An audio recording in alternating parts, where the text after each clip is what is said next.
This is Shan and RJ on 105.3 The Fan.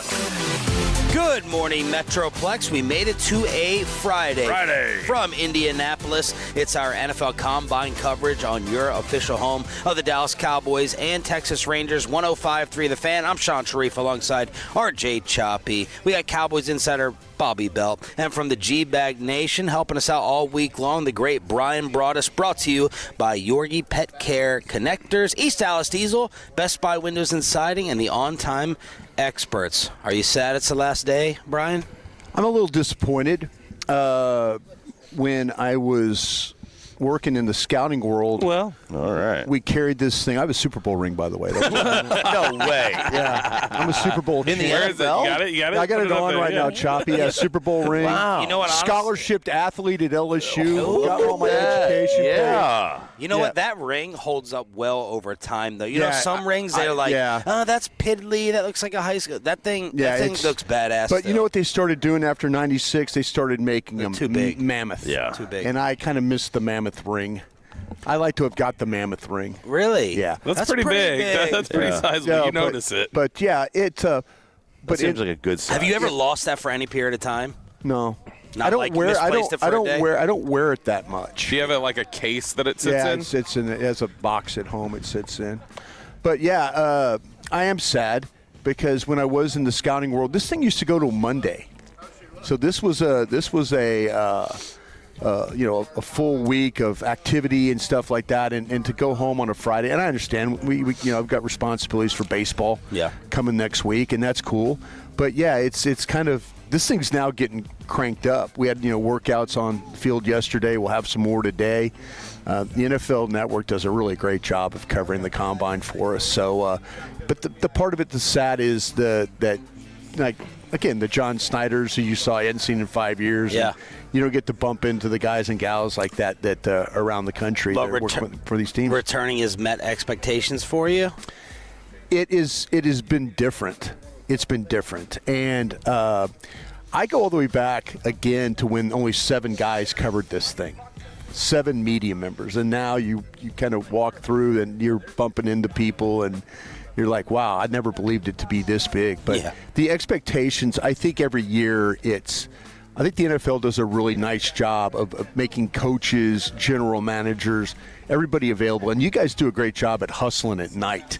I never knew about the hustling at night aspect of this thing. You didn't? No, because we were be interviewing, or like when I worked with .com, I would be working on player tape or something like that. And the nighttime thing that you guys do is pretty impressive. And like I admire you guys for doing a show, getting yourself organized, coming over here, listening to the players talk, and then at night going out there and making yourself presence with the movers and shakers of the National Football League. Well, thank you. Let's talk about our final night. All right. It ended up like last year in a cigar lounge. I'm still paying for it. You left early. That was a weird exit by you. You left early and you arrived Irish goodbye, you late guys? over your dinner. Hang on. Whining. We had all tabbed out. Am I wrong? We had. I tabbed out. I saw you tab out. I was like, okay. Okay. I'm from. But he wasn't leaving. I believe a tab out is an indication that the You night is finished your over. cigar. I didn't have a cigar. Normally, you're just usually, Yeah, I had to make a phone call. I had to call the wife. Check in before bedtime. So I was, and plus, truthfully, I know what he's about to say. I wanted to ride a scooter. I told you they were good last year. Yeah, you guys gave me hell last year, and I said you need to try it. And I was like, and I know Sean's gonna not take a scooter. So I was like, all right, this is my chance. Yeah. And this isn't like a quarter mile. This is a full mile. I mean, How glorious was it, though? Oh, it's tremendous. And you're there in that and fast. you're bobbing and weaving between people. You feel like everybody around you is lesser people than you. And I'm not a runner. But I've always wanted to say, on the right! I always wanted to say that, and I said that about 6 times. Nice. Yeah. So Bobby was Hard like to do with the phone in your hand, though. Bruce Wayne last night, gets the bat signal, boof, up and gone. Yeah. I said I'll be back. Huh? I said I'll be back. Yeah, up, gone. 20, 25 minutes. Everyone's like, what happened to Bobby? Where did he go? That's the second time he disappeared. The first time he disappeared, he had left his wallet. Yeah. That was after we thought we had lost him for the night, 4 or 5 o'clock. I'm waiting for the email. I can't leave the room until I get their emails. Sure. I got to read the emails. I got to know that the show is done and set. No email, no response. Wow, you live under a lot of stress. If we're lucky if we talk to each other before we go on the air on our show. Go ahead. Yeah, no, so yesterday I was watching y'all show for the first 2 hours. I don't know how you guys actually have the chemistry that you do with the lack of communication and more people. We do not talk to each other. Like, we step over. I'm the most guilty of it. Yeah. Stepping on and interfering. Yeah. And you guys are not even – you're watching the Combine. I am watching the Combine. You're watching the Combine. You're not looking to see who's stopping, talking, when to set the body indicators. And you all just – you do it. You do it perfectly. Yeah. Like, whether Lucia's going to pop in, no one's signaling. No. Like, if you watch us during a Jerry Jones interview and it's like landing a plane. Yeah. You know what I mean? Like you're on an aircraft carrier. Like, so I don't know how you guys communicate non-verbally while not communicating at all beforehand or during. We actually, it's really, God bless these guys, the young kids. They send their show prep stuff. Like, they send us emails, and I'll kind of go through it, and both Eric always goes, I can run this today. Yeah. And so he lets us know. We literally, when we get to the station, we all prep in different rooms. We really do. You guys hate each other. You guys really It makes zero sense. I don't think it's a hate. I think it, like you were talking about, there's certain things that you know that you're going to have to be a part of the show. Yeah. When it turns into around the rim, then then that's the basketball guys get into it. And I'm over here watching the Combine. Yeah. Or if it's a baseball or hockey type segment, Dawson will take the Wooly Bully into that. Right. And then y'all got 4 Corey Seagers. Yeah, we do. Take it and then BP on your own. Lucius knows when to jump in when there's usually we have discussions about pop culture or food or something like that. Lucius will jump in. It's impressive. Or back in the day, which you won yesterday for going at Sean. I did. I won. I voted. I cast the deciding voted vote for himself. When did you go at me? Yesterday when he said your mama, when get you gave me action the in mama. hotel Oh, rooms. that one? Yeah. And the milkman and the mailman are the parent and the fathers of your children. Yeah, I didn't even take that. People are like, They think we hate each other. Hey, We I really just don't. won 5 times for my stop being and screaming at the. see people. That was violent. No, it wasn't. Seriously, that was violent. I'm sorry. I know you're trying to get somewhere here, No. but that was violent. What you did.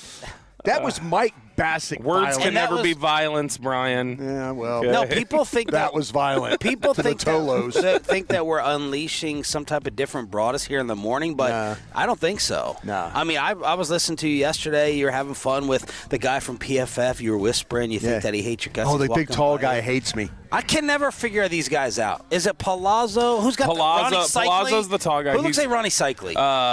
Palazzo. Yeah. Okay. Ronnie he's the- Cycli hates me. Okay. He's the tall one.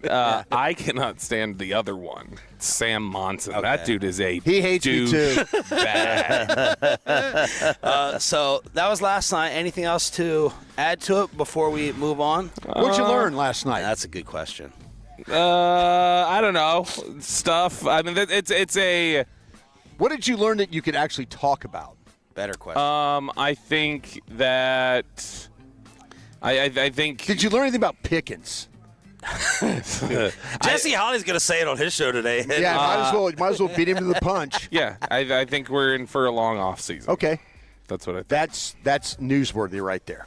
Yeah. That's newsworthy right there. Well, I'm not going to get into Clip that. Bobby's. Settle down, Josh. What's your point? I'm not going to get into Bobby's pockets here. I'll just speak to what John Machota was talking Yeah. about when he took your chair yesterday. And much better than me sitting in this And chair. yeah, he was. And John was talking about Your mama. John. Don't get him started. His left leg. No, that's what he's. When the left leg goes, he's just going to start saying F it mode. But Machota was talking about him playing on the tag, and I was Yeah. like, why are you so... He wasn't guaranteeing it, but I was like, why are you thinking that would happen? Yeah. That's not this agent's MO. No. I'm not agreeing with that. And then Bobby will counter me and be like, well, this isn't Micah. It's a different circumstance and the reputation of the league.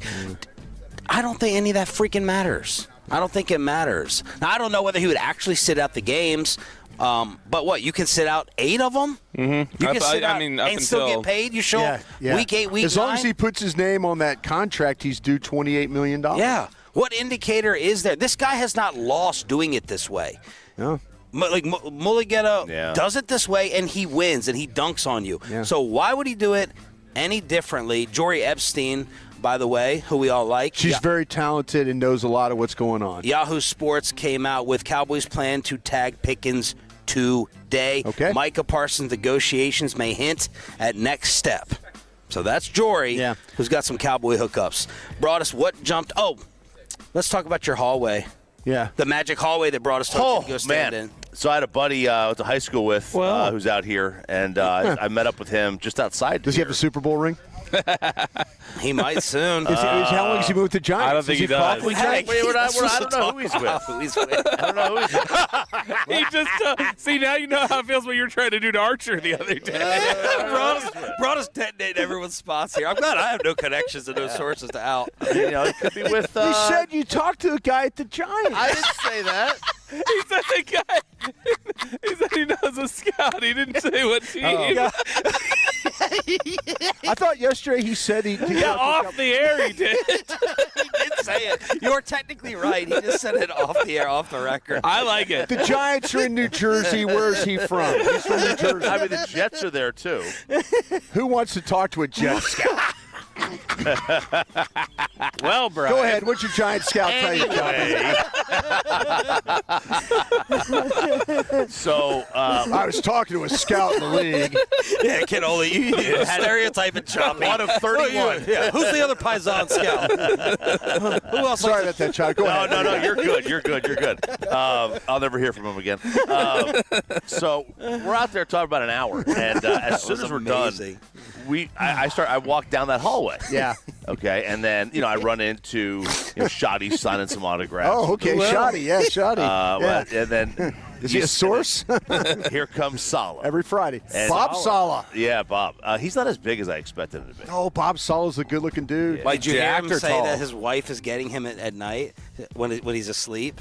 McAfee goes, "How many kids are you up to?" He goes, 8. He goes, "My wife gets me when I'm sleeping." It's an amazing clip. We're talking about Robert Saleh, right? It's hard that to doesn't say sound no. like consent to me. It's hard to say no at night. In the middle of the night when you wake up, you're like, especially my wife says no plenty. Especially when it's already started. So it's him. You see Monken walk by. Dave's walking by. Josh McCown. I didn't know Josh McCown was. He's coaching.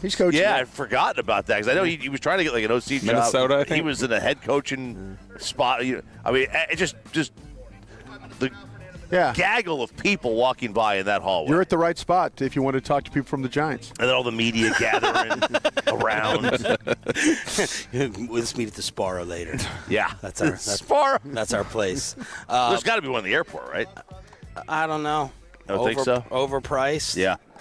That's an overpriced spot. I think I described you yesterday as a man who just hates life in general. Me? Yeah. What? Where did that come from? This chicken parm. Oh, I don't know. That was not good chicken parm. It didn't look we let It's people. cigars. It's from the other side of Cuba, not the good side of Cuba. If it was from the good side of Cuba, I'd probably enjoy it more. I like the cigars. I think I want my cigars rolled on the inside of thighs of Cuban women. it's not my fault that people's tastes are too low. It's so funny. They accept mediocrity. It's so funny sitting with you. You could read when you're pissed off. You get that look. You start like. Well, when have you seen me pissed here? Well, no, like at dinner. The chicken parm. The dinner, you start rolling the bottom of your water glass. You start moving. My wife says my nostril will start flaring. Well, I was mad at myself. It was a stupid order. Really, I swung for it and I missed. Well, the croquettes made me sick. Sometimes you got to take the chance. He admitted the croquettes made him sick. It was the food. The food. Actually, we had to go. I said the food made me sick. It was like an episode of CSI. You and I had to figure it out. Well, I was irritated last night. I wasn't mad, but I was irritated. Did you guys go back to your place? Where'd you go eat? Well, that's a great question. Yeah. So. We didn't fine dine last night. We didn't really fine dine. One did. Yeah. This is actually an amazing. Bobby didn't because he didn't have his wallet. I went back and got it. Broaddus, you're cracking the case, my friend. Let's get into it at 6:40. Oh, okay. I'm sorry. Yeah. No, I was thinking about talking about it here, but it's a great story. What did the Giants guys say? I'll tell you. I need to tell you all learn. tell you all about who they're taking at 5 in a minute, okay? Hey, I've got some guys there. I could probably help you there. What did Brian Schottenheimer say? He'll join us today, along with Christian Parker at 7:45. And who jumped out from the workouts to Brian Broaddus from here in Indy, inside the Star, the home of the Cowboys, is next. But I get the same message every week from the Tolo team of attorneys. Mark Scongina, Frankel, and Frankel say, tell the Tolos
105.3 The Fan segment here brought to you by the personal injury lawyers Frankel and Frankel. If you've been injured in a car or truck ride, call Frankel first, 214 or 817-333-3333. With Frankel and Frankel, there's never an out-of-pocket cost. They only get paid when you win. Frankel and Frankel, the go-to car and truck attorneys in Dallas.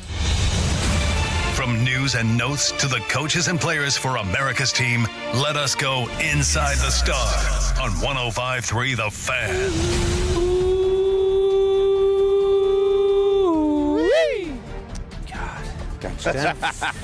Freaking embarrassing. Yeah. Shan and RJ. That was somewhat awesome.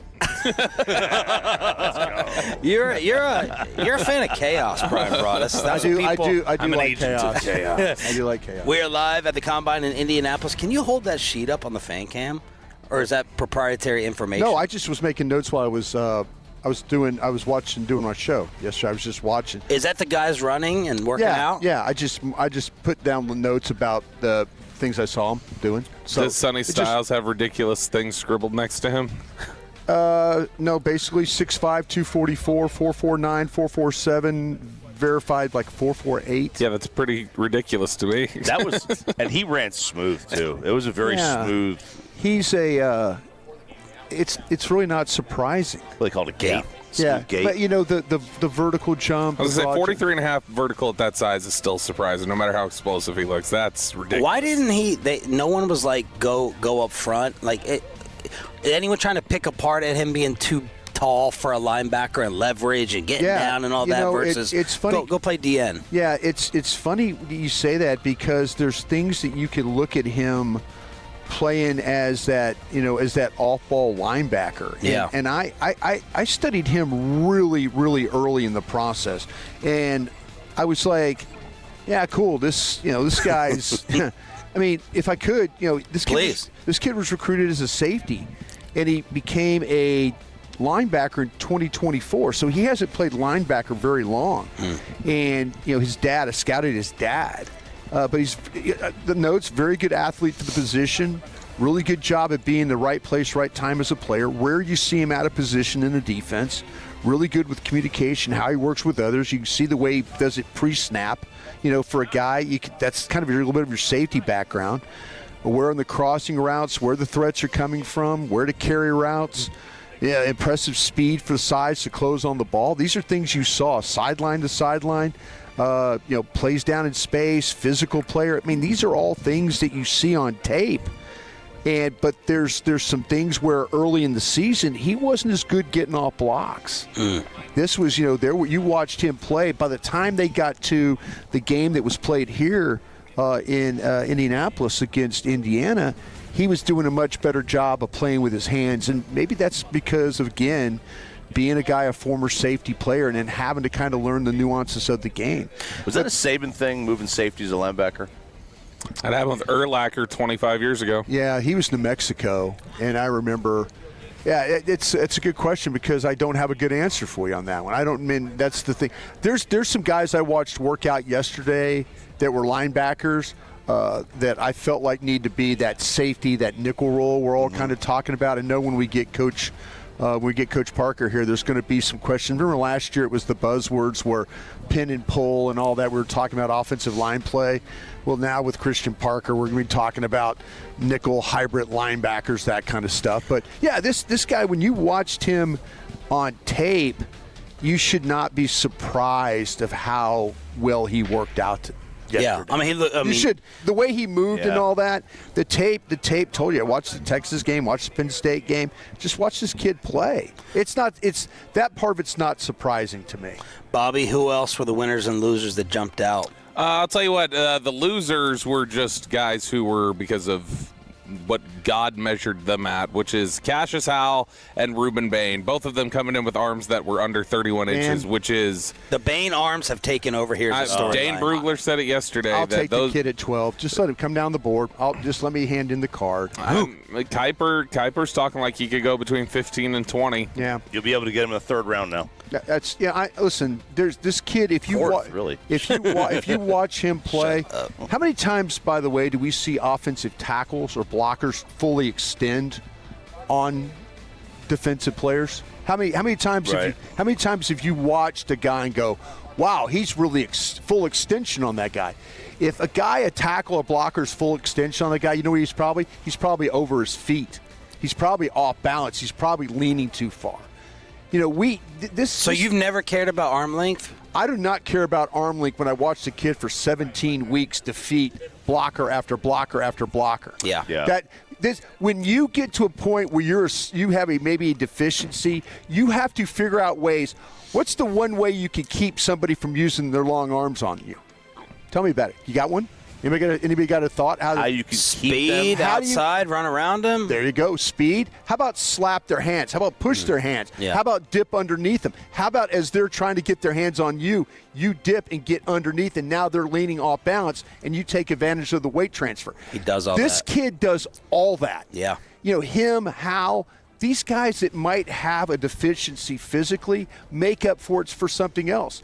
Bain has, I think, some rare explosive ability to play this game. The numbers that got I'll take him at 12. I have no problem with doing that. The numbers that got attached to this, we've never had an edge rusher drafted inside the top 100 with sub 31-inch arms. Yeah. What else was there, Choppy? That was it. That was the main stat. 30 7/8 and 30 1/4 for Howell as well. Cassius Howell would be the shortest arms for an edge rusher drafted in the first round since at least 1999. And Bain had the third shortest ever, I guess. Those arm lengths, by the way, those are considered short sometimes for corner.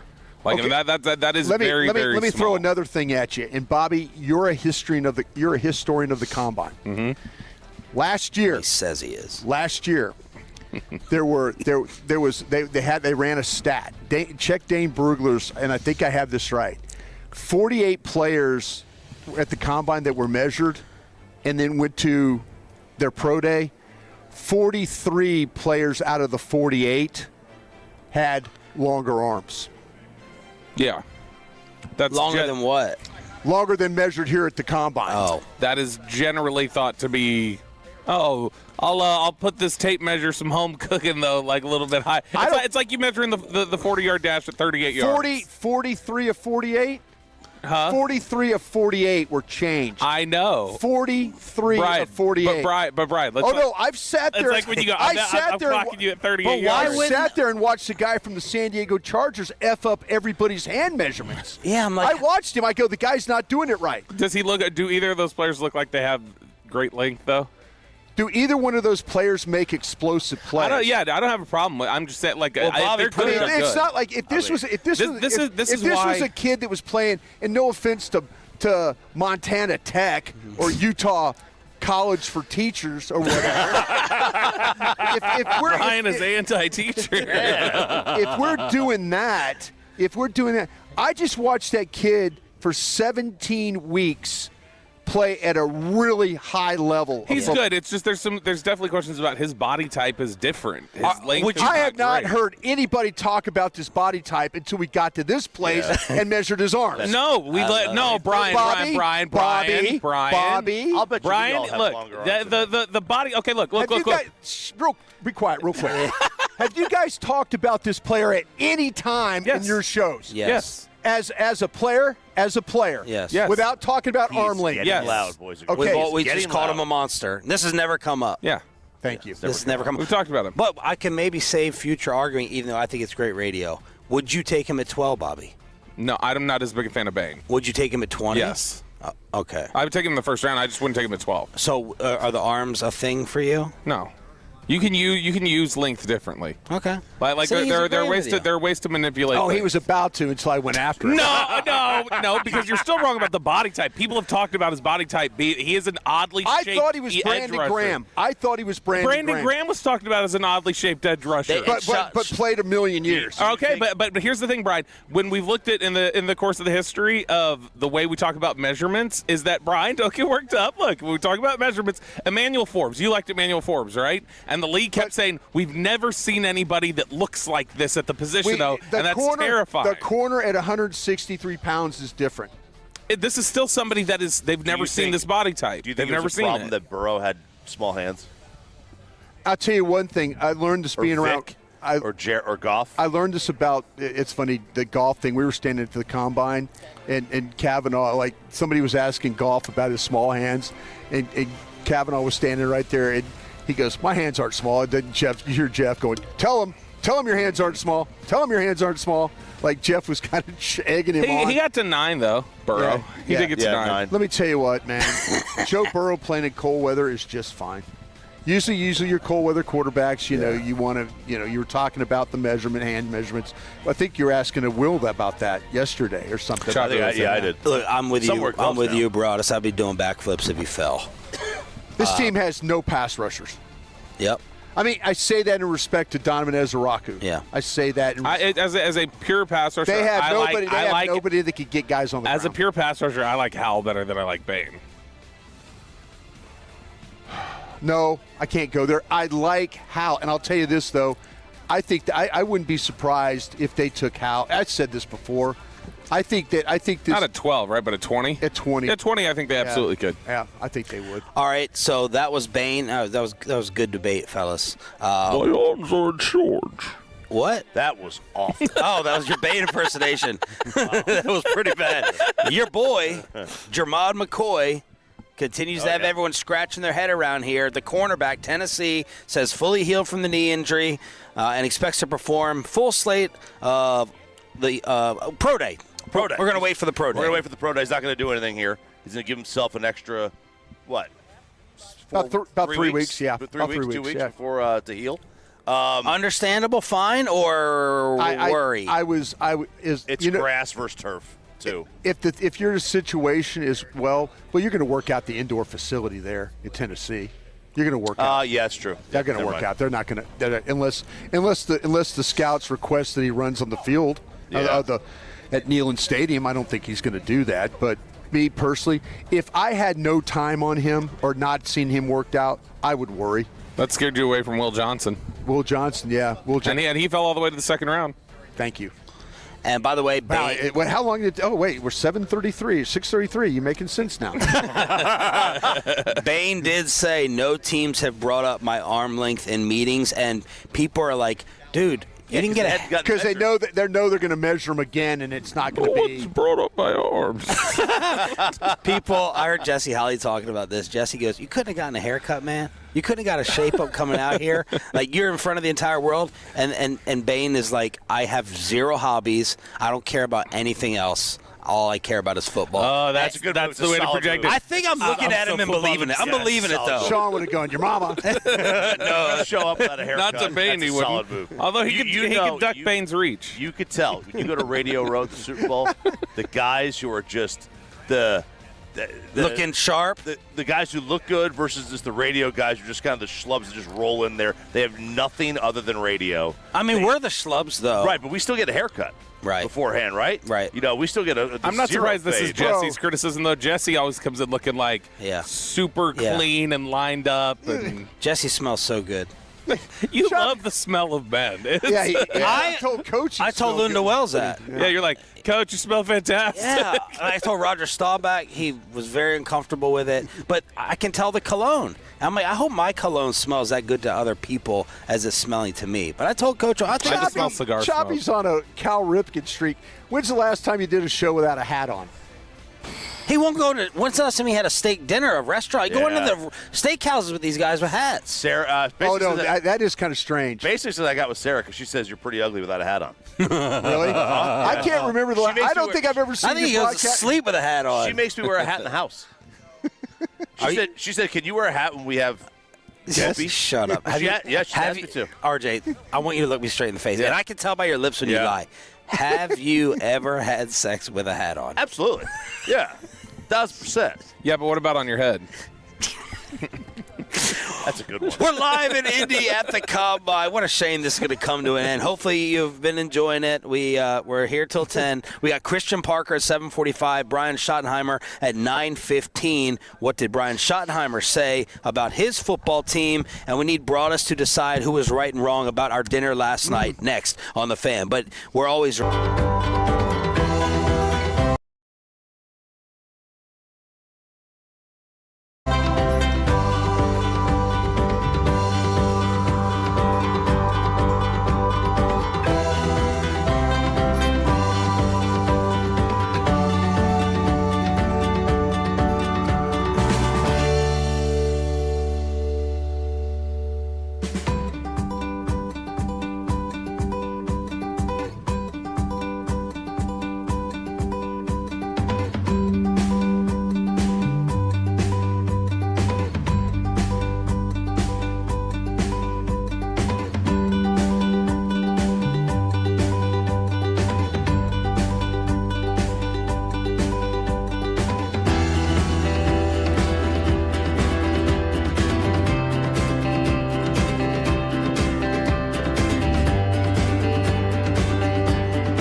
They're brought to you by Classic Chevrolet. If you're in the market, upgrade your vehicle. Get to Classic Chevrolet Grapevine today. The #1 Chevy dealership in the world 3 years straight. More new Chevys than anyone else, all priced to sell. Visit ClassicChevrolet.com. This is Texas. This is Classic Chevrolet. Together, let's drive, relax, enjoy the difference based on new Chevrolet registrations 2023 through 2025. Thank you, Pepe. It's Sean, RJ, Roberto, and Broaddus. Final show from the Combine, brought to you by East Dallas Diesel, Best Buy Windows and Siding, and the On-Time Experts here on 105.3 The Fan. Christian Parker coming up at 7:45. Brian Schottenheimer at 9:15. Let's talk about this final dinner. What dinner? Was it a dinner? Me it was. So we were meeting up with someone from the Cowboys yesterday. Well. We're not saying his name, Brian. Scotch. Yes, I was going to drink some scotch. And we're going to go back to Harry and Izzy's. Good place. Where we went. Reasonably priced. Very good place. Food. Yeah. And I was like, we go early. 6:30. 6:30, We'll sit in the bar. We'll be good. Good bar because it's round. You could see the whole room. Yes. Big round fan. But they did the rookie thing. Oh, what? Please tell me how to operate a fine dining restaurant. Oh, please. no. I won't tell you how to operate a fine dining restaurant. I'll tell you how to operate Indy, which is on a Thursday night, you can't just walk in anywhere in Indy on Combine. Well, if your ass was freaking awake, maybe we could have made a plan. So you're woke up when lucky. you wanted me So to. first off, don't ever point at me like that again. When you got woken up by me, and you would have just missed the whole thing. So we didn't know what to do. I was going to sleep for 8 hours. He was knocked out. He was gone. I slept for 4. You were going to sleep through last night's stuff? You slept Not on for 4 purpose, but I would have. You slept for 4 hours? Yeah. Yeah. Wow. So I still thought we could go. I mean, these places have been dead. Prime 47 has been dead. So why would I not think, all right, we can go sit. Do you think people are doing less of going out and boozing it up? You all tell me. I don't know how it's been here. You think people are trying to be healthier? No, I think it's those. I think it's the Americans. switch to the meetings till 11 o'clock. If we kept Yeah, I everybody think people are late. getting wore out. I think people are just later. They're just tired. Yeah. You know? So we try to go in this place. There's no chance of sitting down. There's no bar spots. So Choppy and I, it's right next to St. Elmo's. Yeah. They share the kitchen. I said, Choppy and I would go and look for a bar spot Go there. across the street at Tom's. Could have. That's a good suggestion. We went But to it doesn't get you into that scene. Although the place where Bobby escaped to last night for 20 minutes ended up being Tom's. So we probably would have ended up benefiting. But I have a problem with Tom's. They don't put their prices of their drinks on the menu. Yeah. That's a scam. Big problem with that. yeah. Says the guy who orders the smoking whiskey drink. I don't know how much it costs. That's what I'm saying. You've made the determination that I'm going to have the smoking whiskey drink, and it could be $57. Yes. And you don't care. And I'll have But I 2 wanna of know. them. But I want to know. Yeah. You by far, I've seen you order a bunch of brown liquor without ever knowing the price. And Yeah. I'm shocked that you don't ask, and it lets me know how reckless you are spending, which you did confirm to me a couple weeks ago. But I said, we'll go next door. You wait to see if anything opens up. We'll check the Elmo's bar. Yeah. Get 4 seats. We get 2 seats. Well, it's a crowded bar, too. It was freaking Yeah. crowded, but Yeah. I pulled it off. We pulled it off. You got seats? We got 2 seats, and there's a crowd of 4 guys standing up, clearly about to leave. And I said, "Call Bobby, get Scotch over, and we're gonna huddle. We're going to huddle. We're gonna linger." Reconvene. Right. So I get my seat. Choppy's got his seat. Bobby and Scotch, they're standing right by these guys. The conversation has already happened. The verbal pass. Understanding. The understanding has happened with the guy that's leaving. You guys want these seats? You guys, you want these seats? Somehow these idiots Peel back? I don't know what happened. They lose the seats. They lose the seats. No. 3 guys, 3 of those 4 left. And we needed 2 of them. And Scott took one. Scotch will jump right in. Scotch offered me the seat. I was like, no, I can stand. The other guy stayed at that chair. For a second. Then he left. No, that other guy, that was the same guy who was there when I walked over there. Different guy. He left, and then somebody else got in there. Oh, wow. And I don't know what you were doing. So he was hovering? I don't know Like if he was hovering. I don't know how we lost solo. it. He was a solo. We scouted lost it. We planned it. We had it. We lost it. So Bobby is now. There's no blocking out? I know. I thought Scotch or Bobby were going to do. I mean, I can't do everything, you know. We got our seats. Yeah. So now we got a tough decision. Well, you got Scotch, who immediately was looking at what they were serving behind the bar. He wasn't paying attention to anything else. He had his eyes on that. Is this a spice side? Yeah. It's a Highland. Yeah. Asking for slices of. Do you have a slice of grapefruit to put in this? Yeah. And they're like, no. He's like, I'll take an orange. So now 3 of us are seated. He's a high-ender. 3 of us are seated. Bobby's behind me standing. So now what are we going to do? How are we going to order and Bobby going to eat like this? Yeah. What do you do? In my mind, this is the difference between me and RJ Choppy. Yeah. In my mind, we can't eat dinner here because Bobby's not seated and settled. Yeah. We got to either eat an appetizer, roll to the next spot, figure out a steak and shake later, or even go across the street. Which there's only one appetizer on that entire menu. It's one. Shrimp cocktail. It's a shrimp cocktail. They don't have any others they sell. Yeah. Choppy's mindset is, could have got a side. I have my seat. I'm seated. I'm good to go. So Choppy went yay for me? Choppy ate dinner. Hang on. It's sort of like that. Choppy that's 100% what happened. Choppy went yay for me? We all ordered a salad. We all got a salad.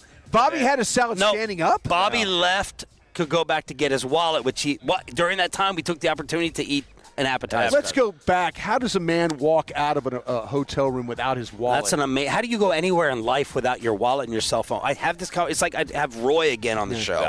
And he's so. Remember how smart we were saying he was? Well, he's not street smart. It was very debatable this morning. I got the shrimp cocktail, right? Again, yeah. And then a salad. Okay. So now I'm just sitting here. We're all talking, and I'm waiting. I'm assuming that Bobby's going to sidle over here because there was a gap, no chair gap. Yeah. We were waiting. I was like, I guess we're just waiting. You know I don't do that sidle up to an open crevice. I should have known. I was like, I just figured we're all waiting, and then Sean says, let's get the tab. And I go, whoa. I thought we were going to have dinner, you know? Oh. And he goes, no, we'll go eat at the we'll go eat at the cigar lounge or wherever. And I was like, well, I didn't want to eat at the cigar lounge. I'm not eating at the cigar lounge. I did. It was good. To me, I have rules. A sandwich is not dinner. Oh, no. That's not how he said it either. That prime rib he goes. No, Choppy goes, I'm not effing leaving. Sandwich is not dinner. Not leaving. Not Whoa! Hey, we don't. God said, "Let there be light." What is going on They here? just put the lights on in here. We don't do that. That's why I felt so tired. Again, Choppy, yay for me. No. Yes. Yay for me. I get in this fight with Sarah. Refused to eat. It was just like, nope. I'm staying here. I'm eating. Did he stare straight ahead? Was stuff going on around it, but he was straight ahead. Yeah. He was not acknowledging. And he's that. like, I'm eating here. I will not eat a sandwich. We are at one of maybe the 10 most famous steakhouses in the country. Yep. Right? That's fair. All right. That's fair. And I hadn't eaten there yet. Fair, that's fair. And so we're at one of the 10 most famous steakhouses. You ate at Harry and Izzy's, and you already told us it's the same thing. It makes no difference. Different vibe. Oh, wow. Wow, he caught him on words. By the way, I caught him on words. I got the pork chop there, not the steak. So he hadn't had a steak. Can I circle back about the pork chop?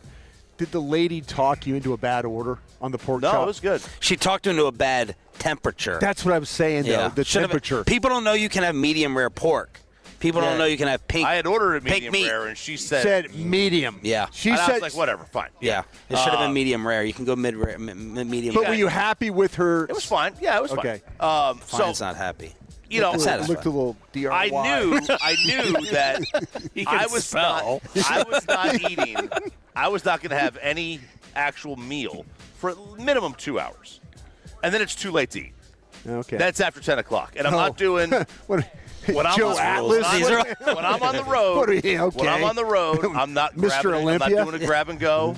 Not doing a grab and go. I'm doing a meal at a restaurant. He did that in the airport. Remember when we were at the when he was getting the pizza and he got like offended. He's like, I'm not eating while I'm walking. I refuse. I don't do grab and go. Eat. I'm an adult. I don't do grab and go. So I said, okay, I guess we're really going to do this. We're leaving. We're going to leave Choppy here to eat. So he stayed by himself. He ate and ordered the steak by himself, and we went to the cigar lounge. I thought Nick Harris was going to be there earlier, so I was trying to also be kind to Nick. His ass was late, so we could have stayed even longer. But Bobby didn't have a seat. We can't eat dinner. Everyone has to eat comfortably sitting down, or no one eats. That's the way I look at it.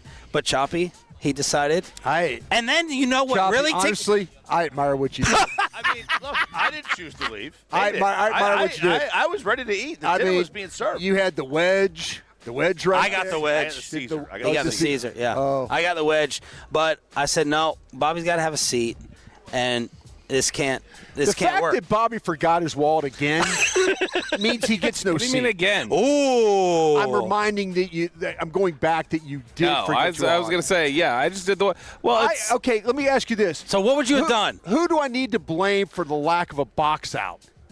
That is the best question. Somebody point the finger in this group. We don't have Scotch here to do it.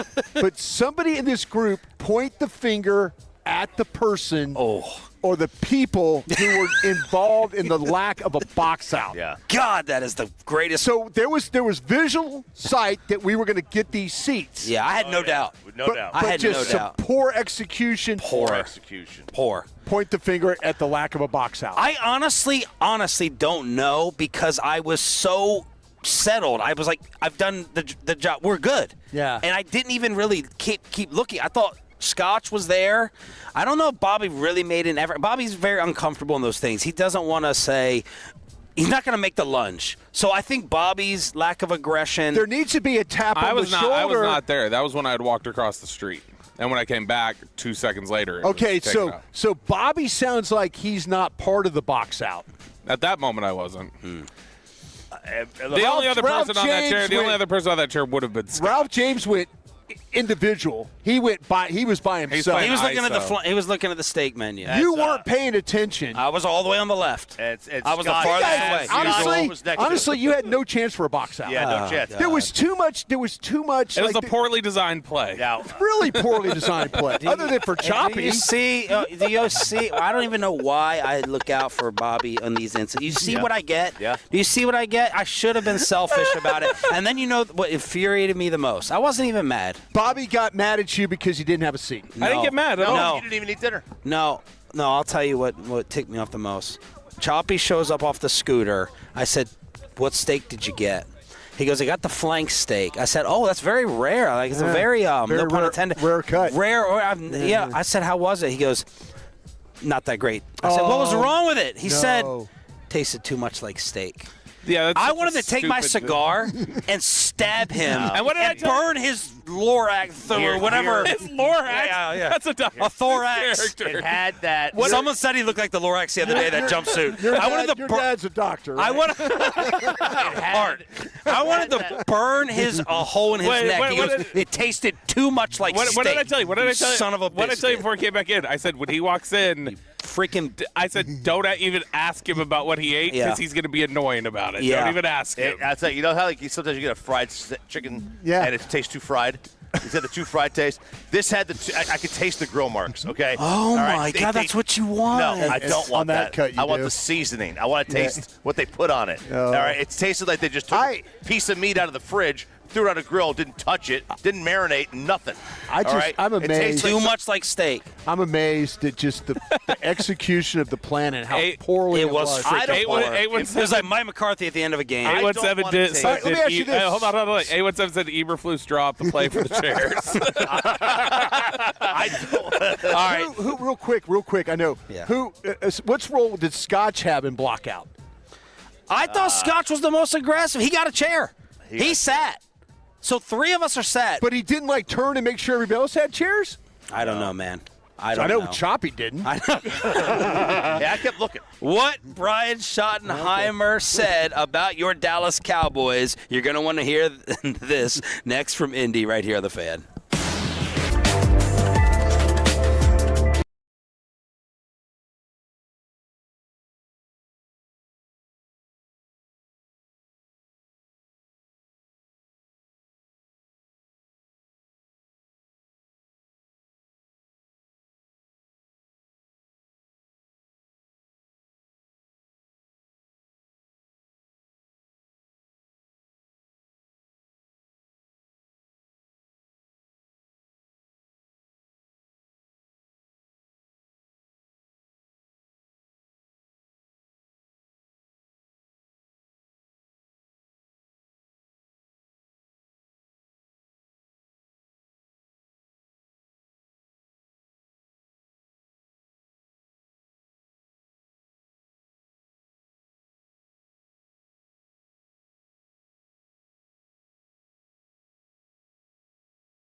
K&M Leasing Studio. This is Shan and RJ on 105.3 The Fan. Good morning, Metroplex. Thanks for being a total that stands for Turn It On, Leave It On. We have a final Godsmack ticket giveaway in the commercial-free Expressway, and Christian Parker, probably our number one ask. I mean, Schottenheimer's the GOAT interview, but Christian Parker, that's who we want to find out more about. 7:45 this morning here from Indianapolis with Sean, RJ, Roberto, and Brian Broaddus, brought to you by Yorgi Pet Care Connectors. There's an early buzz back here behind us in the interview room. Mendoza. Ooh. Yeah, the quarterbacks are up podium today. So, yeah, wide receivers, quarterbacks, all that stuff like that. So, you're hearing everybody assemble, and the local Indiana guys. So I'm sure you got every television station in the state over here. That's probably Man. Oh, yeah. checking it out. And you got the Raider folks, I'm sure. They're down at the far end. They're up and getting ready I may have to to go go over there, check that out, just to get the aura, the essence of that'd be cool. positivity. Yeah. By the way, Can we get you on the cell phone? Can we patch you through with the cell phone? I could try that. Yeah. It is not lost on me how much of a bandwagon town this is. You hear that, Indy? Bandwagon town. Yeah. We get up the airport. You know, we came here in 2011 for the Super Bowl. I've been here for a couple Final Fours, and then we came here last year. Never saw a giant light-up IU sign in the middle of the airport. But they win a title, and there it is, right there. Well, they don't even have the O lit up in the Colts here on the stadium. Like, Yeah, I noticed that. the O's missing. Yeah, it I'm like, looks what, like- Daniel Jones got hurt? Richardson's going to get traded? You get rid of the offense? The O light is out. Yeah, just says CLTS, Yes. which looks like something else. Yeah. All right, so Like the abbreviation for Charlotte. Is that what you're saying? Exactly, Is that what yeah. you're going with? That's my favorite airport. I'll run down the The menu rocking chairs are cool. and the highlights of Brian Schottenheimer yesterday, and you guys tell me what you want to pick at. Has not spoken to George Pickens, but plans to before the tag is placed. Jory Epstein says that is going to happen today. I've reached out to some people in the front office. We'll hopefully get an answer back if they're going to do that today when our show's going on here. Thank you so much. And he said basically our offensive offseason starts with putting George on the move. Thank He you. kind of gave that away a little bit. Thank you. And Thank you. What? No, thank you. We've talked about it on our show and various platforms I'm on. And Emotion? people, Gavin Dawson asked, what can you do to advance this offense even more? Yeah. You got to figure out ways to get, whether George Pickens is comfortable or not, you need to figure out ways to move him around like they do CeeDee Lamb. There is that. You know how you can advance the offense more, though? Get rid of the kicker. That's how you can do it. My God. Here we go again. We can't do this again right now. But he He's says too much of a crutch for the play caller at times. You know what? It's funny on my time. You know what? 9:15. You're gonna tell Schottenheimer that, and if you don't own We've up, done this before. If you don't, I asked him this. yeah, last but we're year. gonna do it in person. Why? We're gonna. If you don't buck up to it, I'll throw you under Pull the a bus. chop, dude. Choppy, just go. Hey, Bobby thinks that you crutched the kicker. Oh, I'll ask him. I did that with him in Montana. Oh, yeah? I said this guy thinks you're one of the most overrated all-time quarterbacks. Did he just kind of laugh? He said losers always think that way, Oh. which is exactly what I would think somebody whose entire life is built around championships and not actual production would say. So, Shotty says George needs it. He likes it. It keeps him going and stimulated. Ezraku and Maris Leafau are now outside linebackers. Maris Leafau, any chance here for a revival? Well, we've seen Ezraku at Boston College. Ezraku We've has- seen him move around. He and play stood that up way. some Yeah. anyway. That's not going to be that unique. But Leafau is a rusher, basically, or potential rusher. The other thing, and we'll find out more 7:45 from Christian Parker, but I mean, a lot of things, too, about those outside linebackers in the scheme, even though it's 3-4. It's not your traditional, a 3-4 outside linebacker is Kevin Green now. Yeah. It's definitely their varied responsibilities that they have. Let me ask you guys real quick then. Are we to the point now where Maris Leafau, drafted by a previous regime, that we're to the point of when it was Matt Waletzko and Ball, we're playing him at guard, we're playing him at tackle because we don't know where to play him? Could be. So we might be on the last leg on that one.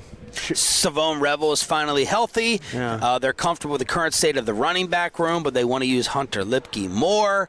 Complimented Christian Parker's ability to get young players to produce early. He wants players that can play early. Maybe that's a bad sign. They have to. Yeah. They have to for Dak's window. Bobby, am I wrong? No, I mean, I agree. And look, I mean, I think there's a window here in terms of if you're talking about where they're at as a team in terms of where they stack up across the league. No, it doesn't seem like there's a window. But yeah, in terms of just Dak and how long he's here and how everybody seems to be married to each other for this next little stretch, you have to do whatever you can to maximize it. Going to move the 3D tackles around. Kenny Clark expected to get most of the nose tackle work. Wants a balance of young and veteran in the edge room. Second-round tender on T.J. Bass yesterday. Right. So what does that mean? They think he could start. Yeah, he could. Me personally, I feel like that if you had to pick between him and the center, Hoffman, I would take Bass all day as far as playing 17 games with a guy. I don't play 17 games with Hoffman. I think 6 games is about his limit, and then everybody kind of figures him out. And Baez got released by Washington. And so I reached out to some people in the front office to see if in fact that maybe that is we like water under the bridge here, or could there be a reunion and maybe move BB to guard. Move BB to guard and then kick Tyler Smith out to tackle. Bobby, you were there for Schottenheimer. What jumped out to you? I mean, not a ton. I think it's kind of business as usual for them right now. It seems very much like they are all in agreement that they want George Pickens back and how much they love him and how much they can really take advantage of having 2 really strong receivers like that. It's just a matter of, right, how is that going to add up to their negotiations and them actually getting a long-term deal done, which we'll just have to wait and see on. Clarence Hill bringing up the name Nakobe Dean yesterday. I would bank on that one. I would bank on the Blankenship a possibility. I think the Dean one is what talking to him yesterday, he's got this one wired pretty good. So, and usually Chill's kind of all over the map, but this one I think he's actually got wired. So I'm going to say that he's doing you good by talking about Dean. Have you watched Dean? I have not. This is where I'm at in my life. I'm watching all these college players. And now that the calendar turns to March, I'm going to have to start watching some pro players. Free agents? Yeah. Is it less exciting to watch the current free agents? No, I just need to get through these college players, with the fact that the Cowboys are going to be somewhat aggressive in free agency, I haven't had to do this in years. And now you're going to have to. You're going to have to know about these linebackers. You're going to have to know about some of these edges, safeties, corners. Reed Blankenship I've seen play enough that I kind of have an understanding of his game. Yeah. But I'm going to have to watch some of these guys. Speaking of the Eagles, Brian Schottenheimer did recap a phone call he got from Nick Sirianni. Clayton's the best. I love Clayton. It was funny because when Nick called me, there's different ways you can do it. You can send in slips and things like that. And Nick, of course, called me and said, hey, I got a question to ask you. I want to send a letter in for Clayton. I said, don't bother, buddy. I'm going to have to deny you on that one. He said, I'm not calling the plays. I said, I'm going to have to deny it. And so then we started talking about our kids. He was like, yeah, I would have done the same thing, but I had to ask. So, look, Clayton's a stud. His energy is amazing. And, again, Nick wasn't wrong for trying. So Sirianni trying to hit him up for Clayton Adams. We had a good spirited debate about an hour ago about Ruben Bain and the arm length. And you'd think the guy that runs our audio would know not to just slam it down. Turn his microphone. Does anyone do the crazy rushed walk-off more than him? Ian Rappaport did it to us the other day. Really? Yeah. Matter of fact, he got a text. And that was Bobby getting up, running away from the table. Bobby and I were interviewing him, and he got a text. And then how when you're trying to do radio and you get distracted with a text, like your family sends you a text? Yes. That's what happened to Rappaport. As soon as that, Bobby said, thank you, Ian. The headset, basically, it's like, when coaches get mad when they miss a field goal. And they just throw it off. They just push it off their head. That's basically what Ian Rappaport did. Bobby just gave us a great example of what that's all about. Bobby's body language has Tommy Yarish now looking at him saying what's going on, that something is going on. Tommy walking down, he might get hit in the face. Wait, Bobby gets on that power Bobby's walk. sauntering back. Sauntering. Power walk. Oh, here we go. Okay. Uh-oh. We get called out. I bet we got called out. What's up? What's going on? I was trying to figure out when Lunda Wells could do. Okay. So. Do we have an answer? Not yet. Okay. So I'm telling the Cologne, wear the Cologne if he's going to come around here again like that. It may be recorded or something else. I don't know what to say. Let's talk about what Brian Schottenheimer. He says he's not an arm-length hater. And we're talking about Clowney and the fits here. You know, they keep saying, "Oh, let's just get players." This is the first offseason fib that I'm calling them out on. With we're just going to get the great players and we'll build around it. It doesn't sound like it. It sounds like we want a 3-4 front. Am I wrong? What, about 20% that you only play that? You only play your base about 20% of the time. Some teams play it more, but Vic Fangio's a big base guy. Yeah, no, I mean that's the thing. It's called 3. It's called 3-4, but I mean they will look. It's not going to look like what you used to see. Like say, I was going back to Pittsburgh. They're not two-gapping. They're not playing head-up guys and doing. You're not seeing Greg Lloyd and Levon Kirkland and like it's not like that kind of traditional 3-4 thing in your head. Is this Carl Banks? Because if you're gonna, is this going to be good for Quinnen Williams? No. Can we start there? Yeah, I think it'll. What would Quinnen Williams prefer? He'll- What's his perfect defensive system? He's gonna. I mean, he'll slide in when they're in base, basically with nickel stuff. He's gonna slide. He'll basically be a 4-3 defensive tackle again. Yeah. Okay. I mean, apparently my Giants guy said it's going to be a bad idea for him, Broaddus. Oh, he did? Well, I mean, I'm not saying who he works for. Okay, well, but what did he say? I know who he had worked for, and I mean, it's not like the track record shows a bunch of winning there. What did he say about it? He said it's just not the best fit, but he goes, it doesn't matter. Quinnen? For Quinnen, he goes, well, it doesn't matter because you're going to be in a 4, in a 4 down. Yeah. The thing large How part would of he it. know about Quinnen though?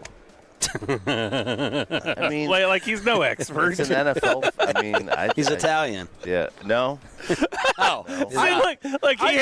He loves doing this to everybody else, and now he's I don't do it to anybody. I don't do it to you. Yeah. I don't even listen to what you say. That half the time. brought us give his football take. I'm curious about him playing 4-eye, which would be inside the tackle shoulder. inside the tackle shoulder. I'm curious about that, how that's going to play. Here's what Shotty said they want from their future edge rushers. You know, I feel really, really good about Easy and what he's capable of. You actually saw him do those things that we see. Remember, these outside linebackers for us, the first thing that they're going to do is, number one, set the edge in the running game. Number two, they're going to affect the damn quarterback. Okay, and then occasionally they'll drop. The really good ones, you don't drop them very often, but you do it a little bit. And so what you want to see with guys like that, which we saw this year with Donovan, was when they drop, are they comfortable? Do they have movement skills? Do you see them? They look like a fish out of water. And all those answers for him are very, very positive. I'm going to not lie to you guys, Thanks. Appreciate that. but I was watching some of these edge rushers move around in space yesterday, and if you're talking about dropping guys and stuff like that, I think that's a really bad idea for some of the top guys. I mean, dropping them In coverage. Coverage, yeah, because what happens is they've got these drills now where they do the bags where they're playing forward, and then they've got the drop and react drills and stuff. There's some of these guys, A, can't catch, B, don't look comfortable in space. You know, so I would, if I was looking at these edges, we're going to put these guys, make them kind of like outside linebacker guys, I would be I'd have a little hesitation about that. Great stuff. Brian Broaddus, Bobby Bell, or Jay Choppy. I'm Sean Sharif here on 105.3 The Fan. Final show from Indy. Christian Parker next in the commercial-free expressway. And the info the league did not want to get out has been leaked. We got the team report cards, Yeah, baby. including the Cowboys, next.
The info that the league did not want us to get anymore has thankfully been leaked. Good morning, Metroplex. It's Shan and RJ live from the Combine in Indianapolis here on DFW Sports Station. Thank you to our fine sponsors for sending us out here. It's the On-Time Experts, Best Buy Windows and Siding, and East Dallas Diesel. Props to Kaylin Collar, I believe that's her name, ESPN. She got the report cards. Were you disappointed that the league wanted to shut this down? How much does this mean to you as someone who worked in these facilities, what the players are saying about, you know, what the buildings that they work in and the environment? Yeah, it's really, I think in a way, there's a lot of men and women who work for these teams, and it's hurtful in a lot of ways. And I say this, it's not hurtful in a way of, you know, of like people calling out and all that. It's hurtful in a way that you have pride in your job. And maybe you get a D, and people don't know why you got the D. You know, do you have, you know, alcohol? Yeah. Does your staff have poor equipment? Does your owner not want to spend? Yeah. Have you done things? Do you have a training staff that's been there 100 years, and they don't want to do things in a modern way? And all of a sudden now, you have a lot of pride, and you don't want to. Nobody wants to get a D. I mean, I know Jim Maurer and Britt Brown and Greg Gaither and all those guys. I worked with them all for 14 years. Well, you know, and so, you know, for them to get a D, that hurts them. You know, it hurts them because they know, well, listen, if we were effing up our players and, you know, hurting them and all that, or not helping them, that's one thing. We would be fired, but they haven't, and that's the hard part. I've drawn a lot of parallels in recent years between the Cowboys and the Yankees and the way they do things. They're kind of run in a similar way, mom and pop, but conglomerates. And worth billions, but still like a mom and pop, right? Sure. And the Yankees have a very old school training staff that doesn't get their players healthy fast, and nobody's figured it out. And it's weird that the Cowboys have a similar situation with their training staff, where not necessarily not getting the players healthy, but getting poor grades. And like you said, maybe older school, not as motivated to. Well, I don't know if it's not motivated. Yeah. I think it's more like people say they're understaffed. Yeah, that's that there's not enough. Well, we can ask Schottenheimer at 9:15 or Jerry. Like, is it true? There are whispers that there are not enough trainers or not enough people in that department. What Jerry will then say to you is, Jerry won Super Bowls with 12 coaches, so he'll say, well. Yeah, the game's changed. I've got 30 coaches now. Yeah. And so the argument should be, well, maybe you should have 20 coaches and 10 more trainers. Right. Or 10 more therapists. Or, listen, I don't think there's anything. I know one thing. If there was anything that I ever needed Broaddus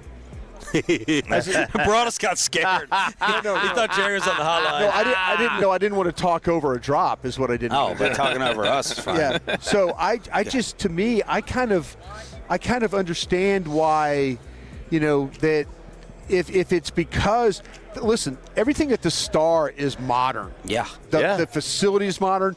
The whirlpools, the saunas, everything is high tech. If they're getting a D because of that, they shouldn't be. They shouldn't be. They should not be getting a D. But if players feel like there's not enough trainers to go around, that's something that Jerry and Steven need to address. Let me give the grades. Treatment of facilities. I'm sorry. This is Cowboy grades, all right? Treatment of families, B. Home game field, C. Okay, is that a new one? Home game field? Yeah, I don't remember home game field being on their last one. Treatment of families, they always got an A in that. Yeah. Food dining area, B. Nutritionist, dietitian, B+. Locker room, B+. Training room, D. Training staff, C. It's not improvement, Jerry. Weight room, A-. Strength coaches, A-. Position coaches, B. Offensive coordinator, A. Clayton. Defensive coordinator, how the hell did Eberflus get a C? This was Kenneth Murray voted for this one. Kenneth Murray gave an A+. Okay, so they didn't have. Kenneth Murray grabbed a couple of the players and put them in headlight. So you're going to vote. You're going to vote an A. You're going to vote an A. So they didn't have. Let me go. I'll vote. They didn't have OC and DC on here last year. I'm looking at last year's Yeah, but how's there a C on here? They might like him. It could be just because McCarthy got an A last year. And he sucked. So. The players like him, and they're going to. Special teams coordinator B+, team travel C, head coach. I mean, I've traveled with the team for a long time. I mean, I don't get it. You said team travel was a C? Yes. It was a B- last year. Now we did, there were two different times where Did you get delayed, the plane? There's just a long sit on the tarmac or so I don't know if that's just players remembering that. I had to sit a long time in Chicago. I'm voting. I don't know if it's that or what. Head coach A-, general manager and team ownership B's. They got a B last year in team ownership as well. Team travel was B-, strength coach B+. And B for the GM. They might be getting on him about the Micah deal. Yeah. I'm surprised he got a B after Micah Goodell. Last year, training staff was a C. Training room was a C. You said training room was a D this year? So the room got worse. Training room was a D. Well, locker room was an A. Nutrition was a B+. Food and dining B+. Treatment of films was an A last year. Bobby, have you ever eaten the food over there? No. I have. It's good. It looks impressive. It really is good. I mean, it's free and it's healthy, and you can have some bad food if you want. They've got bad choices you can make. And but they'll also give you some healthy choices, Are you surprised that ESPN put this out? I am, because they're partners. They're partners. I'm a little surprised. I said that yesterday. I said this is. I was so happy they did it. I am too. Screw them. Screw the little crybabies. You don't want to be held accountable. Because this would not surprise I you. think the Commanders' grades went up to a positive one. For the third consecutive year, the Dolphins ranked first. Man, that's crazy. Dolphins came in at 1, Vikings 2. That's weed. Followed by the. What is it? That's the Newey drop that Lucius always plays. That's weed. That's weed. Commanders in third. The Steelers finished last for the first time in the 4-year history of the survey. Last year they were 28th. Arizona 31st. Cleveland finished 30th. So the Steelers are getting destroyed. 5 bathroom stalls for the team. Their ownership got a D last year. Last year got a D. 5 bathroom stalls. Now, listen, I will say this. That means you're guaranteed a warm toilet seat. That's not a good thing. And I want my toilet seats to be seasoned when I get there. My dad's fancy Toto toilet, it heats. It heats? Now, it's great when it's not coming off someone else's butt cheeks. Yeah, but I mean, I don't want to sit after your butt. I don't. Look, I can't tell you the number of times I will not do that in the radio station. Only in the morning. Do you miss floor the old station because you could use? No, I miss the old station because it doesn't look like a dorm room, a poorly lit dorm room with T-shirts hanging off the wall. The old station, you could go in there and use the ladies' room. You know? Yeah. You had that ability to go use which the ladies' room was so much cleaner because Choppy was peeing all over the floor. I mean, you can do that in California. I could do 10. I could have done 2. Yeah. But you guys moved around? Oh, yeah. I won't go on our floor. We all these animals, these savages, walking in our bathroom, and now you got everyone on the same floor. I blame him. Don't blame me. You guys wouldn't point the finger at who couldn't box out. I'll point the finger. That son of a gun right there, I think you're peeing all over the floor. I don't pee on the floor. You pee on the floor. I am not a floor peer. Who don't you want to follow on your show, or who don't you want to go in the bathroom at the same time with on your show? Woolchuck. But the thing about Woolchuck, He answered that quick. Woolchuck won't. He has a phobia about using the men's room out in public. Like he I won't. have no phobia. He's a shy pooper. Like here? Yeah, or anywhere. A phobia? Yeah, he will hold it for 5 hours. I don't know how you do that. And then I don't hold waddle it. back to the hotel. That's me. Yeah. Same I don't know thing. how you do that. I mean, I get goosebumps, and I don't care. I Once figured the out goosebumps these happens, I'm two done. things, and I'm out myself. I'm not going to go in this bathroom down the hall. I'm going up to the second floor where nobody is. Yeah. Is there anything worse than an airport bathroom? Oh, it smells the worst. The woman's is even worse. Depending on the gas station, a gas station bathroom. A gas station. The thing I hate about the bathroom, have you I ever hate gone- sound. I hate sound. Oh, really? I hate the unbuckling of pants and then all of a sudden just the rush. Just the rush. You made a sound yesterday like that everyone on G-Bag lost it. You did tell the story. I think you were Tell the story again, Papa. Eating the food in the stands. You sent an intern to get food or something. Oh, this is when we ate the White Castle. White Castle coming to Dallas. Yeah, White Castle. Or the Colony. Yeah, we were no. But you did like a. Yeah, it was better yesterday. But I can't do it on request. It just has to be natural. But yeah, no. Ron Hughes sent one of his young interns out with $100. He came back with $100 of White Castle, and we all sat there. I'll show you the picture. We're all sitting there, and everybody's timing, dead quiet, guys. There it is. Lucius lost it. That's what we were all doing. We were all just. And that guy heard the fart sound. He turned around and looked back at us. That guy. It's awful. It's not PF. Don't be scared, Brian. 877. He's got so many bathroom stories because he also had the one with the orange juice exploding out of him on the golf course. Oh, that happened. Yeah, I was at Riviera Country Club. You were at Riviera and you exploded? Yeah, You never heard this? Had to take. You don't know he can't have orange juice? Oh man, no soy sauce, orange juice, Soy sauce. or soy sauce, orange juice, or like White Castle. breakfast tacos. Breakfast tacos, those eggs and breakfast tacos. Yeah. So like we're at Riviera. Oh, God. I couldn't make it to the bathroom. I had to take my golf towel, I've done go that. around, Oh, yeah. just yeah. an explosion over behind a tree. Yeah, the golf Wipe towel's up, the way to leave go. the towel. Leave it in Warren Beatty's yard. Yeah. So you're not touching these hotel eggs? Oh, no. I can't. I saw Choppy just like devouring that omelet yesterday, and I was thinking that thing is going through me like as soon as I sit down over there.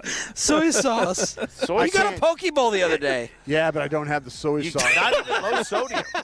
It's something about soy. I can immediately take soy sauce. I could, if you said, "Hey, I need to go to the bathroom," like in the next 7 minutes, if I drank a little soy sauce, it would be. Boy, I would kill for that. It's to have like a laxative, a natural laxative. that I I'd can kill take. for that. Oh, I would love to be able to have. I mean, Yeah, Choppy loves when he gets food poisoning. oh yeah, you really? lose weight. It's a weight loss. I mean, you feel clean. My colonoscopy. that's what I'm saying. The colonoscopy, you feel like cleaner than You clean. do. Oh Now, my God. you're raw. How's Christian Parker going to come into this? It hurts. You hate it, but Let's ask Christian Parker what make him sprint right to he the hasn't bathroom. had. I guarantee he hasn't had a colonoscopy. No, he has. He's Too young. He's 32. Yeah, too young. He hasn't had way one too yet. young. Oh, I think But I'm yeah, like a year or two Riviera away. Country Club. I couldn't make it to the halfway house, and had to just take He my. hung the towel on a tree branch in someone's yard.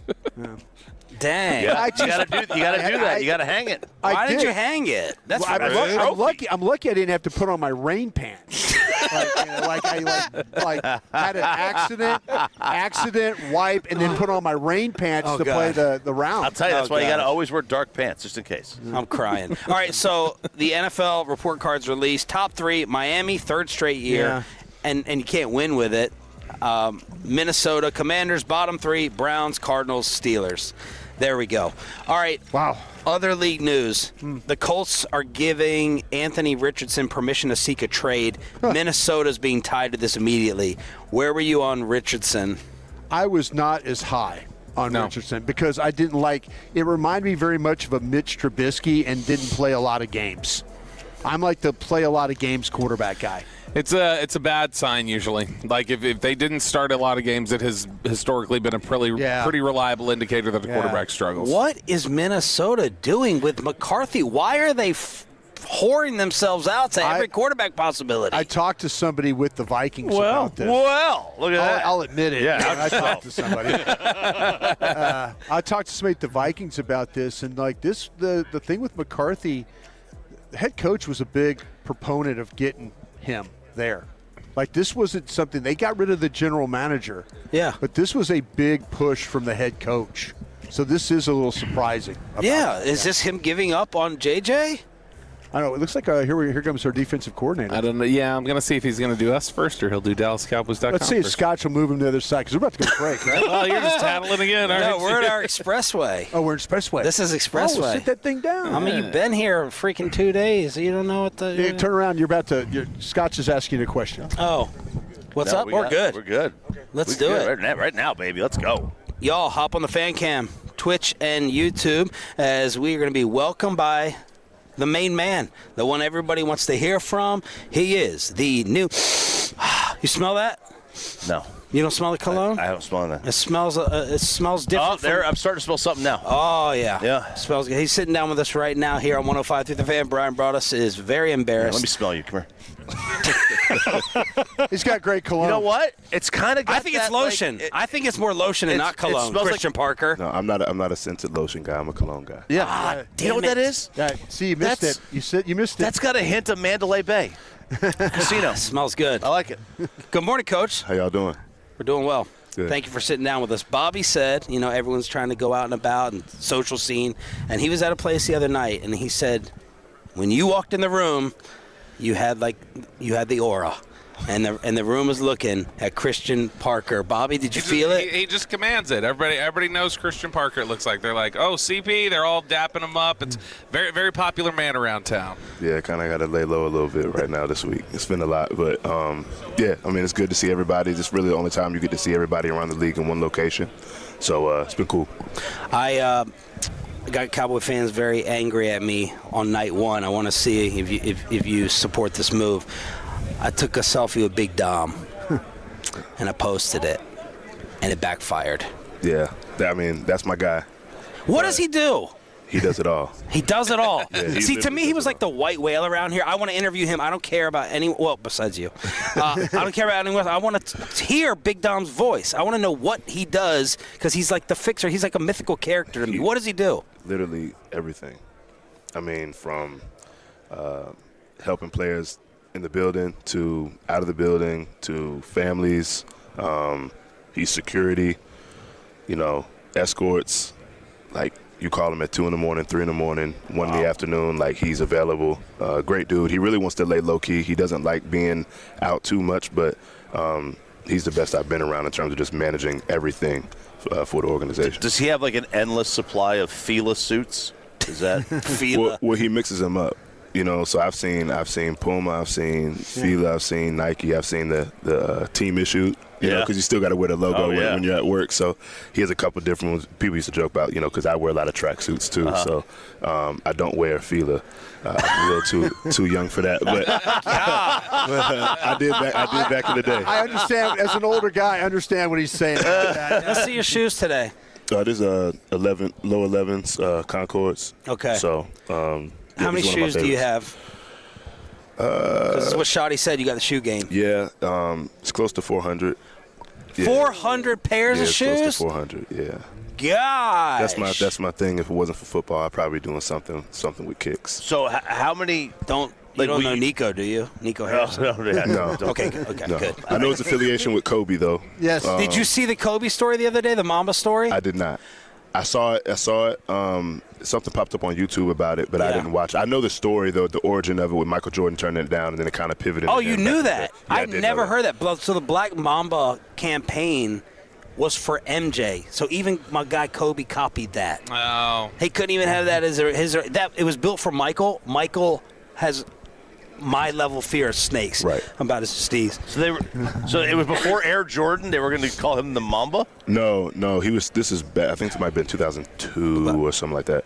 But they were kind of building that campaign. They used to call Michael Jordan the Black Cat. So they have a Black Cat pair of Jordan 4s that are just all black. Mm-hmm. And kind of like one of his like alter ego logos is like this like panther. If you go to Grove 23's golf course in Florida, it kind of has a big one and everything there. Played there? Very impressive, Coach. I went there. I did not play. I'm not a big golf guy. But I do have some Jordan golf shoes. Yeah. But I don't play golf. They're supposed to be the most comfortable ones. What's your top two most, and then these guys are going to take over football. What's your top two most prized shoes? Top two. I have an original pair of the Jordan 1 Breads from 1985, unworn. Those are saran wrapped, whole deal. That's my baby right there. Those shoes are 6 years older than me. They have not touched any form of pavement or anything else like that.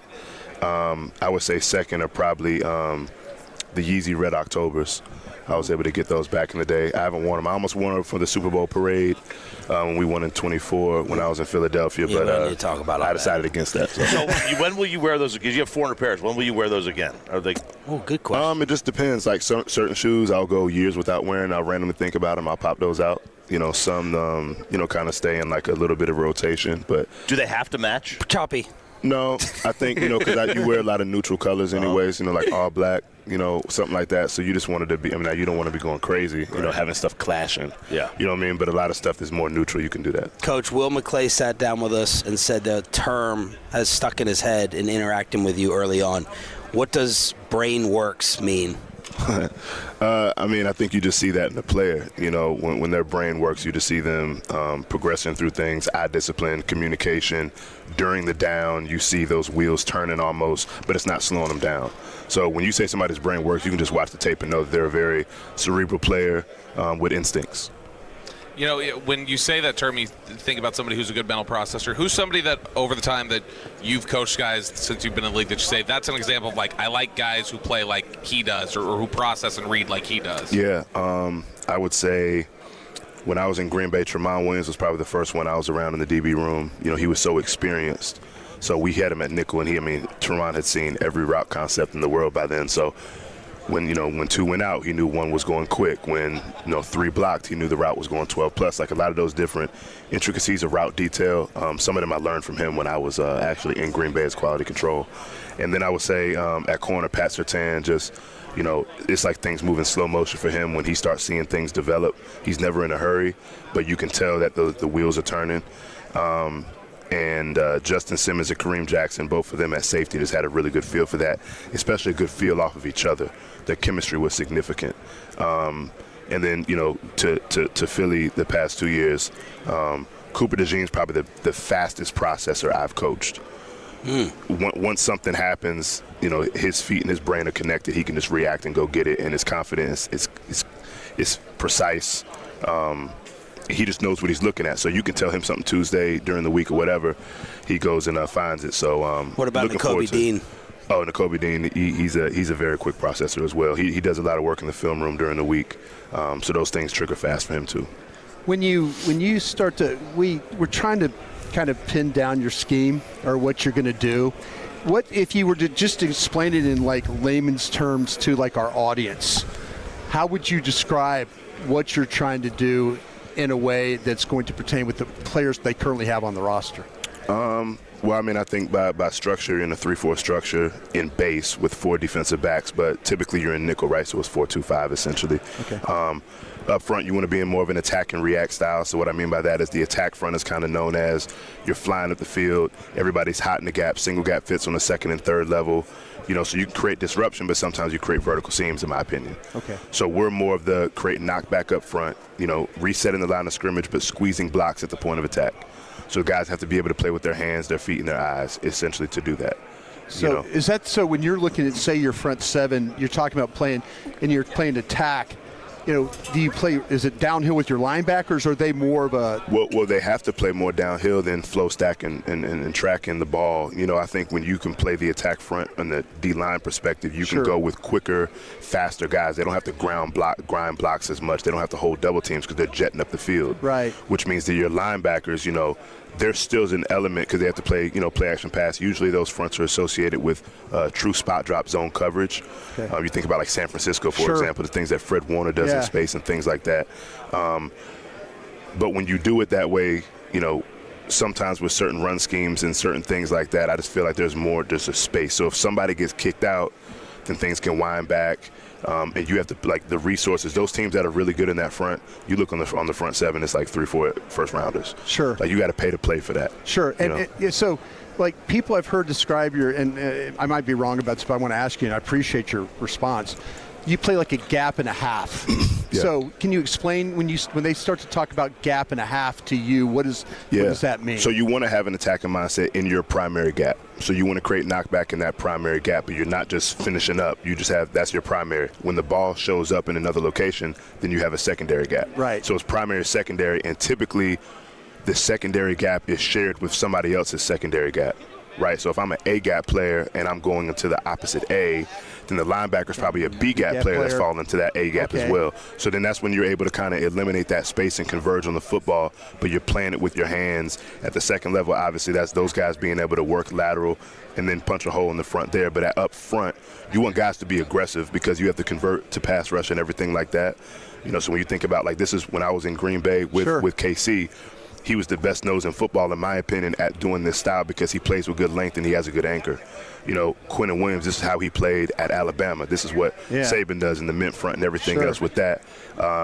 you're getting guys off the ball, but it's just how you play the blocks in the run game in terms of just constricting that space and being able to use your hat and hands to arm over and fall back into another gap. Cowboys defensive coordinator Christian Parker joining us Thank here you, on 105 Coach. I The Fan. appreciate that. So, Coach, when you're talking about these different responsibilities and reading and reacting, would you say that the scheme that you're envisioning, you would say, hey, biggest priority for me is the mental side of it and the ability to read and react even more than just raw athleticism?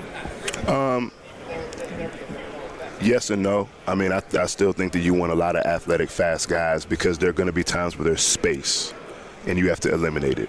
So you don't want. We're not trotting out a team of a YMCA basketball team. Right. We still want to be fast and aggressive, but I will say there's a premium on instincts. There's a premium on the brain. At different spots, they have to handle a different mental workload in terms of where their eyes have to be, what could potentially happen if this happens. If 3 blocks, then it's this. If 2 blocks, then it's this. If everybody goes vertical, then this changes my job here. But it also affects these guys over here. It might be 2 guys looking at one person. That kind of affects how we're playing 3 over, for example. So you want guys to be able to kind of process those things quickly. But you can't go out there just like with a bunch of height, weight, speed guys either. Yeah. This is not an operation where we're going to roll the ball out in the Whataburger parking lot and just play 7-on-7. You know what I mean? We got to be able to process and do those things the right way. So that was smooth. That was very good. Nice smooth Whataburger reference. That was good. Texans. I'm a spicy ketchup fan. So. Oh, really? Oh my! The YouTube just blew up. You're blowing up the fan text. So when, I'm curious, how much have you seen? We've heard you are a big note taker. You keep a lot of records. You are very big on seeing things and learning from them and things like that. How much have you seen over your course in the NFL that hybrid nickel safety position change just in the last 5 years? Yeah, a lot. I mean, I think when I first got in the league in 2019, that position was seen more so as like, the corner who's not fast enough, 7th round pick, undrafted guy, you throw him in there, he's only playing half your snaps, and you kind of have a role for him. He's a pass down guy. 5'10", 185, whatever. As time has progressed, especially as stuff has started moving from the college game, that is a specific position in college. When I was at Notre Dame, that was Drew Tranquil. Then Jeremiah Wusu-Koramoah played that for us as well. That was his backup. Those guys ended up being linebackers. Then it kind of started moving down from the safety or corner position with a guy who can just do it all. So he has very good instincts, but you want that guy. It's not a throwaway player. Now it's a premium draft pick. So you think about, Cooper and the Trent McDuffies, Nick Emanuori. These are premium players you're finding because now you're in nickel 70-75% of the time, unless teams are in these ultra big groupings. So you need a guy who can be an every down player.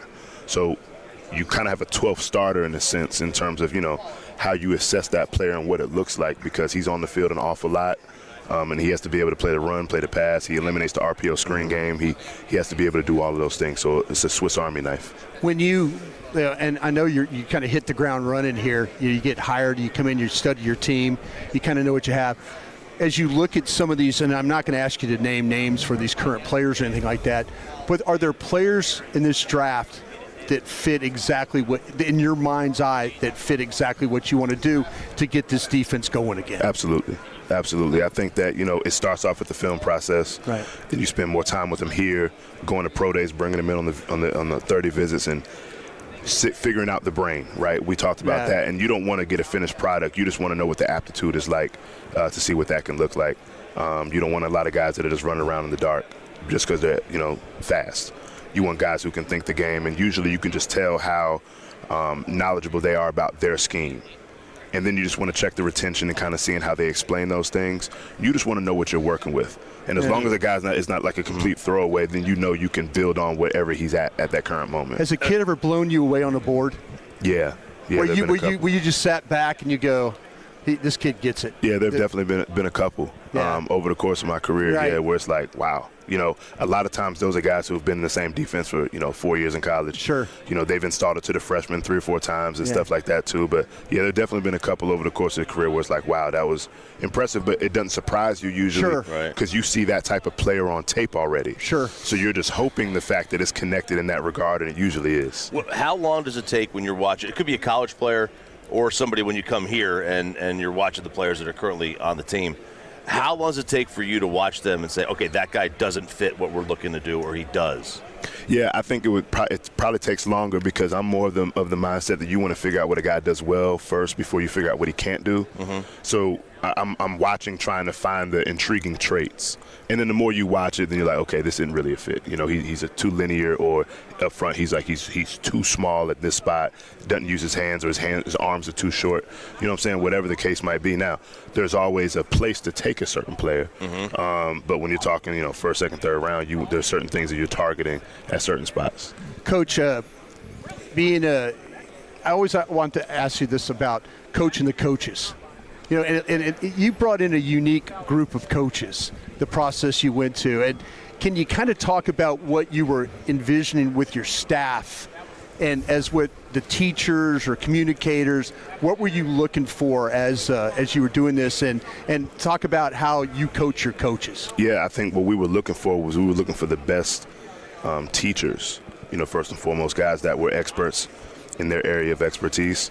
I think that we went through, you know, Shotty and I kind of talking through it with Will and the Joneses and everything else, like how thorough can we be in this approach? How many different exposures can we get to a guy so that shows and shines through, because you don't have to listen and hear long to know, you know, what exactly you're looking for. So in certain spots you're looking for more of a schematic contribution. Certain guys are just coaching that position, right? Obviously with understanding of the scheme. But compatibility is huge. You know, you want guys that you know are going to work well with others in that regard, but there is a balance in terms of where you want these ideas to come from, and then kind of blend them all together. You're going to get a head coaching job here soon. You got the next defensive coordinator for the Dallas Cowboys here on your staff? Yes. Yeah, I think we do. I think we have a couple of them. Do you? Obviously, they can't all be for Cowboys, but sure, we have a couple guys that definitely have that aptitude. Some guys like Scott who have done it. Sure. And DA, but we definitely have that on the staff. Coach, the reviews are rolling in. Our boss said he's resigning. You can lead the radio station. With you and Broaddus at the back, boy, it was a treat. Thank you so much. Yes. We appreciate it. Best of luck here. No problem. Thank y'all. There it is. Everything it was hyped up to be. Thank you, Scotty. Thank you, Tad. Bobby Bell, all coordinating. There it is, Christian Parker on 105.3 The Fan. That is why we are your home of America's team. Sitting down with us here at the Combine in Indianapolis, brought to you by Yorgi Pet Care Connectors. Let's react to all that next after hooking you up for turning it on, leaving it on right now.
KRL-FM and HD1 Dallas-Fort Worth. Let's go, Cowboys. An Odyssey sports station. Driven by our D&M Leasing Studios, this is Shan and RJ on 105.3 The Fan. 8 o'clock hour from Indianapolis, our final show from the Combine here on 105.3 The Fan. It's not Hump Day. Friday. We are brought to you by East Dallas Diesel, Best Buy Windows and Siding, and the On-Time Experts. And we just had Christian Parker sit down with us. The YouTube exploded. The boss is resigning.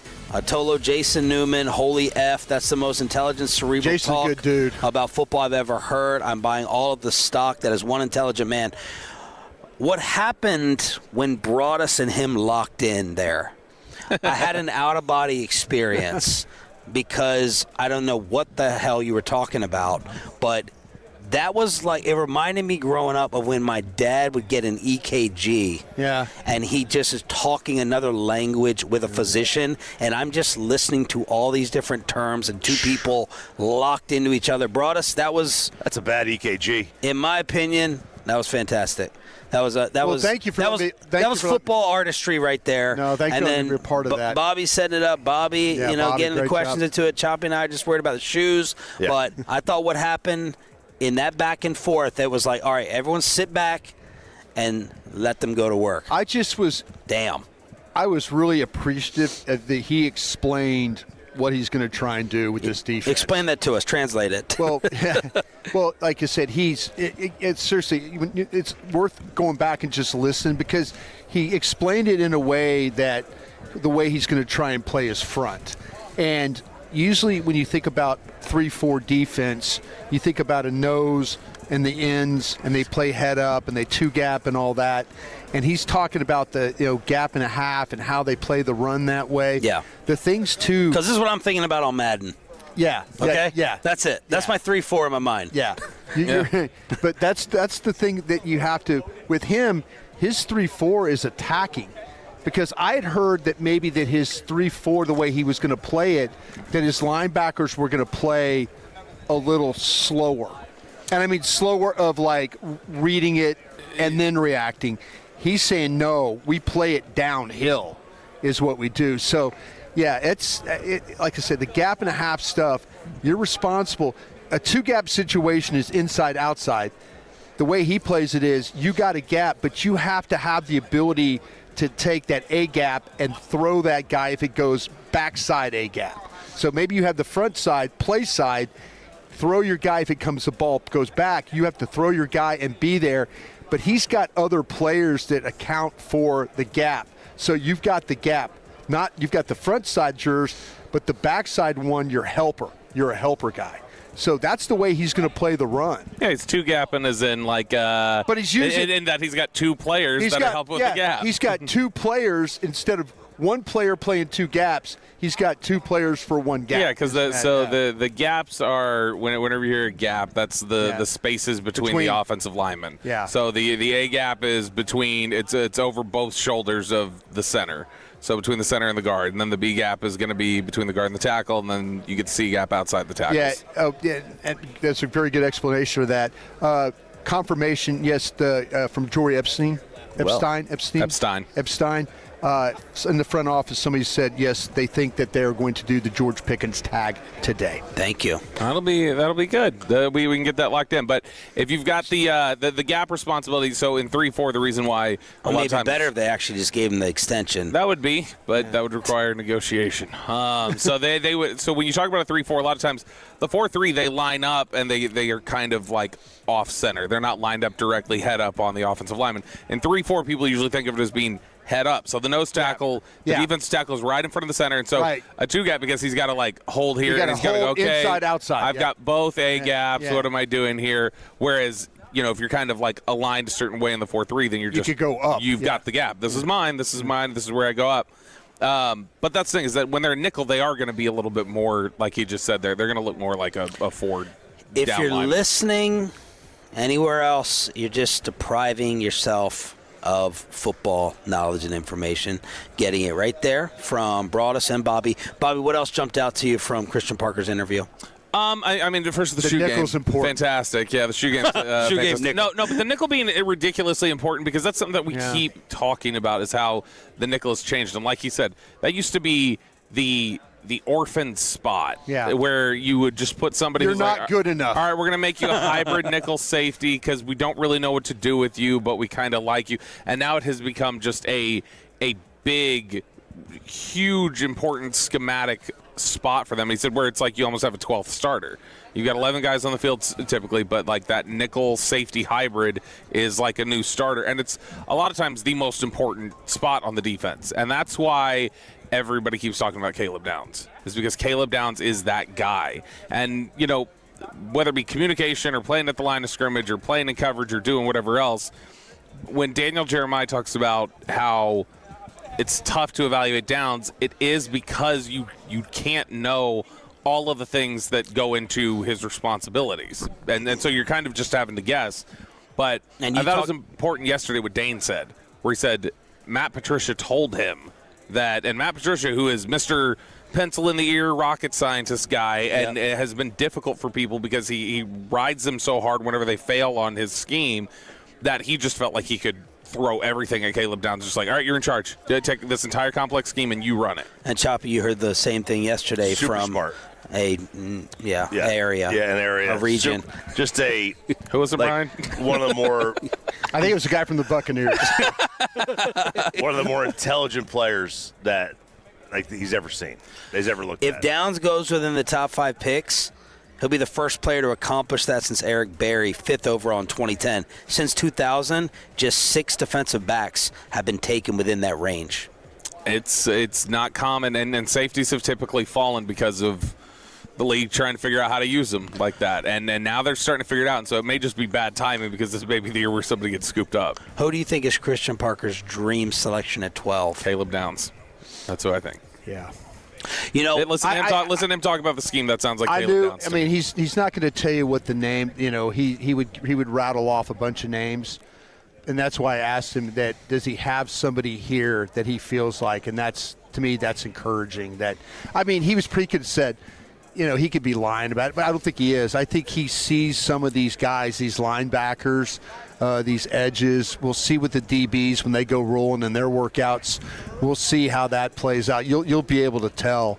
But, man, watching tape, it's encouraging that he's got an eye on some of these guys that can actually come in and play and make a difference on this defense that was historically bad last year. Are you thinking about your board any differently after the discussion with him and what you've learned out here? No, I'm really not. I just, to me, I'm going to try. I thought at first that I'm going to maybe look a little bit more. Bobby, help me if you can. I think I'm going to have to look at guys that, if you're talking about front 7 players, you're going to have to think about guys that get rid of blockers, that are able to play with their hands. And this is where the stuff with the arm length might come into play. Mm-hmm. This is where the arm length questions might come into play. This is where your questions came in. Everybody just goes, when Will yesterday says, you guys put your mock drafts out there. Will McClay, when he goes, you put your mock drafts out there, but you guys don't always see fit, like real perfect fit. And so you talk about getting off blocks. Did you always see Sonny Styles do that? Not always. And Sonny Styles has been the most commonly mocked player to the Cowboys. Not always. And see, that's the thing about it is you watch Sonny Styles early in the year, it was not the case. He's a great player. He's a great player, but he developed as the year went along. By the time he got to the Big Ten championship game, he was doing a much better job playing with his hands. So the way I'm looking at it right now is, what are these linebackers, defensive linemen that play upfield but also have the ability to maybe redirect? You know, he gave Kenny Clark as an example. You know, when you watch Kenny Clark play. Who he's coached before, too. He's coached before. Now, do you I don't believe you're a big fan of his. Does that also sound like C.J. Allen? No, as a fit, Keldrick Falk? See, that's what I was watching Keldrick. He's Auburn edge rusher. Yeah, I was watching him yesterday, and I saw a little bit better. I think that's somebody who can shed blocks. I think it's somebody who can get upfield. Oh, yeah. No. There's the length. There's the length there. There's the 6'6", 285-pound guy. Yeah. I was just looking at it at a relationship of where's the pass rush. You know? Yeah, he was not asked to do a ton of just classic pin your ears back and go. I would feel a lot better about him at 20 than I would 12. Sure. You know, because I'm thinking, who is his guy that's going to get pressure? That's who I'm thinking about right now. Choppy, you got some draft questions, traits, and scenarios for the guys? All right, so I'm rocking the Tennessee gear today. Yeah. Trying to will it into existence. But let's just say you're wearing it to mock Shotty is what you're doing. Basically. Yeah. All right, so Jermon McCoy said he's fully healed. Yeah. But also he's not going to do anything here. Looking for the pro day. Yeah. So I'm going to throw 4 scenarios at you. All 3 Ohio State players are gone. Okay. So no Sonny Styles, no Arvell Reese, no Caleb Downs. Scenario 1. McCoy moves well at his pro day. The doctors completely stamp his knee as fully healed. So we get a time in the 4.4, high 4.4. So like he runs the 40, everything. Everything he does all, and my position coach Christian gets to go work him out. Christian puts him through a full workout. Yeah. Okay, gotcha. Everything looks good. Doctor completely clears him. He's moving well. That's scenario number 1. Okay. Yeah. I assume you would be willing to take him. I have him over Delane from LSU as my number 1 cornerback. Scenario number 2, the doctors completely stamp his knee as fully healed, but when you work him out, he's moving a little tight, might not trust it fully. So you're painting a picture of he's going to be healthier later than sooner. Maybe, right? I mean, some guys never trust it. I right? would. They mentally never get over it. If that's the case, I think I would take Delane. Okay. Number 3, he's moving great. He's moving like nothing ever happened. He's got complete confidence in the knee. But the doctors are like 80-20. That's out. We did this with Jeremiah Trotter. I had a doctor tell me, I don't know if he's going to play 10 games or 10 years. Okay. So and you took him? We took him. In what round? Oh, you didn't take him the first. That's what I'm saying. We took him in the 3rd. So you wouldn't take him at 12. Okay. Yeah. And then number 4, the doctors are 100% fully convinced the knee is 1,000% healthy. Okay. No issue. But he does not partake in any pro day or combine activities or personal workouts. I have to be very consistent. I didn't think this. I thought the same thing with Will Johnson last year from Michigan. He ended up going to the 2nd round. A lot of people had him as a top 5 pick early in this process. I would be a hypocrite if I said I would take him. I don't think I would. I wouldn't take Jermon McCoy in the 1st round. Overall? Ever. I wouldn't do it. Just because of the injury? It's too long. I'm sure if they tell me he's fine and he works out, that's nice, and I'm sure he'll be fine. I'll let somebody else be right about it. Someone else be a hero? Yeah, the Caleb Farley stuff in recent years where he sits out a whole year and everybody's like, he'll be fine. And I know it's a different situation. Micah sat out a whole year, right? Yeah, but I mean, it's for a different reason. It's a different reason. It's sitting out for a whole year because he didn't want to get a bad flu? It's because they didn't want to. Like, they didn't want to play. They were opting out. Like, this is, to me, a different question of just health. And I don't want to take film that we've had 2 Christmases pass since the last time that was actually played. I'm not doing it. I'll take him in the 2nd. I won't take him in the 1st. Is Delane your top corner? Yeah. If you had to get – okay. Yep. Okay. So you would take Hood over him? Yes. Okay. I'm still just thinking about the interview. He was good. I'm basking in it. This is where I hope – see, I always fight with Choppy over, like, intangibles, interviews mattering. It's going to matter. It's going to come down to the players that they give him. Yeah, but it is. I need him to have the players and the talent for this to work so that this feeling I have over the very great interview is legit, right? Because everyone can talk. When are you going to think you're going to get mad at him? That's a great question. I mean, what talent do I have? As long as he smells good, it sounds like get mad at him. It was a solid odor, man. It was a solid smell. Choppy said he smelled like a Vegas hotel, and I was a little worried about that. No, that's a fantastic. Yeah, you referenced because I was thinking of Circus. Nobody thinks of the Mandalay Bay as a tragedy hotel other than you. I might get mad at him when Clowney ends up. I'm a win guy myself. When Clowney ends up walking out that door, I might get a little irritated to start. Unless I know that what the defensive end and edge. What are you smirking at? No, I was just sitting here thinking about, like, it would the interview have turned it off for, like, what's your problem with Jadeveon Clowney? We'll keep that for Shoddy at 9:15 along with why is he. Well, he has no problems with Jadeveon Clowney. He's good. Who? Shoddy. Okay. Well. He's not orchestrating the defense. There's a different guy in charge on that side. All right, Brian Schottenheimer at 9:15 this morning. Are horse heads being delivered as gifts here at the NFL Combine, and a huge change for the #1 football TV show in the country? That's next on The Fan. But let's get you some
injury lawyers, Frankel and Frankel. If you've been injured in a car or truck wreck, call Frankel first, 214 or 817-333-3333. With Frankel and Frankel, there's never an out-of-pocket cost. They only get paid when you win. Frankel and Frankel, the go-to car and truck attorneys in Dallas. He thought about it for a long time in the commercial break. The wheels were turning in his head, but then he finally gave me the green light for 840 and below the belt.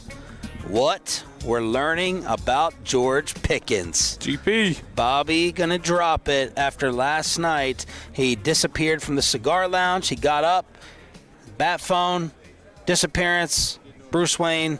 Then he came back. That could have been stuff I learned last night, or could have been throughout the week. Who knows? Could have been. Could have been. Okay, so Choppy is on a coffee. He's on an excused coffee break. We're buying it. This is such a. That is the one negative of this whole week and whole setup.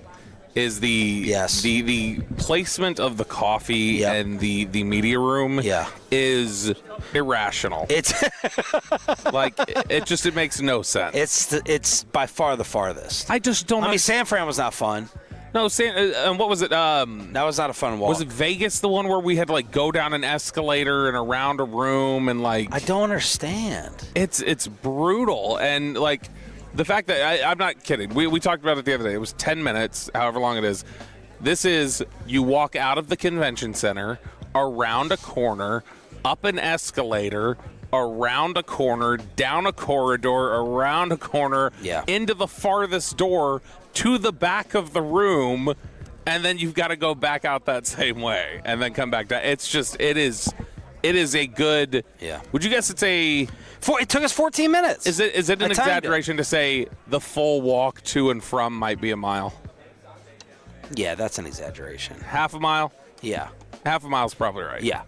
It's you've got to haul it. Which I don't know if we just outed ourselves for walking a 14-minute half mile. That might not be good. I don't know. It was 10. It was 10 minutes. It was 10? Yeah. Oh, we got backpacks on. We had weight. It was like Survivor. All right, I'll do this while RJ's gone, even though this would be more fun with him. I don't know what the hell the White House is doing. Oh, gosh. Brady Kachuk is not happy over a White House AI video that they put out on TikTok, and it's showing the Ottawa Senators captain, Team USA gold medalist, and he's basically trashing Canada. The words are coming out of his mouth from the White House AI video with, and he's obviously not happy about it. So he's sitting there. It took me a while to find this. The quote that they had from Brady Kachuk, they booed our national anthem, so I had to come out and teach those maple syrup eating Fs a they have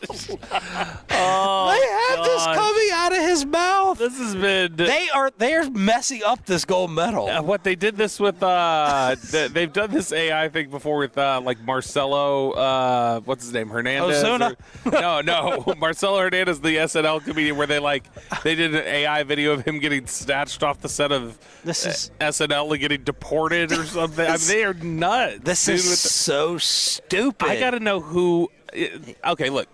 Clearly, there are a lot of people who can't believe Trump did this. He tweeted it. Fine, but I don't know if he tweeted this one. I think it's all I saw White House TikTok. I got to know who was hired to do this. I know to come up with these. Who's getting the green light? Yeah. Now I will say, objectively, whoever's doing this, it's funny. I'm not saying that it's appropriate for the office or anything else. It's funny AI content. I have stuff on my phone that I think is funny. Yeah. I would not tweet it from the White House account. I wouldn't attach the White House to that, but it's funny. Kachuk said, well, it's clearly fake because it's not my voice, not my lips moving. I'm not in control of any of those accounts. I know that those words would never come out of my mouth, so I can't do anything about it. Look at Choppy coming back with 4 coffees. Well, I didn't realize that Broaddus was done with us. We didn't do an official goodbye, and he's over here doing another podcast and broadcasting. I know. He's just he had to go. It's been a busy week. Honestly, he stayed longer than I thought he was this morning. I didn't know he was going to stay that long. Did you know his schedule was different this morning? I just know he's always got something going on, and so he usually disappears after an hour or whatever. Hey, thanks, Chad. Yeah, for Bobby to be requesting coffee, that's showing you he needs it. So what time? And this is the Freedom Auto. Well, here's the thing. I ran out of my PEDs You have such Tuesday. Okay. Something like that. I have such a what? Good, calm demeanor today. Oh. Like I love your delivery. I think I'm exhausted. So there's a. What are you exhausted from? Because it's just the getting me out of rhythm of when I normally sleep, and so I normally I can go on 4 hours, but or 5 hours, whatever. But if it's not done in the time period that I'm used to sleeping and used to up and operating, then it really throws me off. So what time did you get back last night? I didn't get back that late. I got back at midnight. Yeah. And we wake up here, we leave the hotel 6:30. I know, but then I'm because we're in a different time zone, I'll wake up and then I'm kind of panicked and I'm looking at the time zone. I'm like, is it later than am I supposed to be I've been up waking already? up a ton out here in the middle of the night. Same Just a here. ton. I don't know why. I don't know. I couldn't. The room's not really, really cold, but It'll get dark. It's You can get that room dark with those blackout shades. Yeah. I had it was warm. It was warm in my room, but my mouth gets so dry out here for some reason. I honestly, though, don't know. Let me wet it for you. Yeah. I don't. These other shows, though, between, I've never come out to these trips and been done when the show's done. So, it's making me really bitter about and jealous over the other shows and their setups. Yeah. And my wife is like, what do you do? What are you doing the rest of the day? You've never had to not go back and pre-record and go catch up and da-da-da. And then to start the show at 7, I feel like I'm stealing from the company. Oh, dude. And then Broaddus on it? Yeah. I'm kind of mad and getting angry over the so much less work I have to do. Now this is unusual to have 4 people on a show, but having G-Bag has 5. another person, and then you add Lucius into it. Right. These guys, They're living the dream. They're living the dream, and then you wake up and you just do your show and you're done for the day. I don't know. That's foreign to me. Yeah, it is. And if it was in, it's San Francisco, right? It's a city that they had. What about it? We don't get to go to very often, and it's one of the more architecturally advanced and just really great cities. What'd you call it, Bobby? San Francisco? What did I call it? I don't remember what I called it. All the layers of housing, you don't remember what you called it? Oh, you said it's I called it you said it's Brazil, right? Yeah, Rio de Janeiro. I reminded me of that, but I don't remember. I thought I had a bad name for it. Imagine if we did our show from 7 to 11 a.m. in San Francisco. Didn't have to go back and record the interview, but you could go and enjoy a city.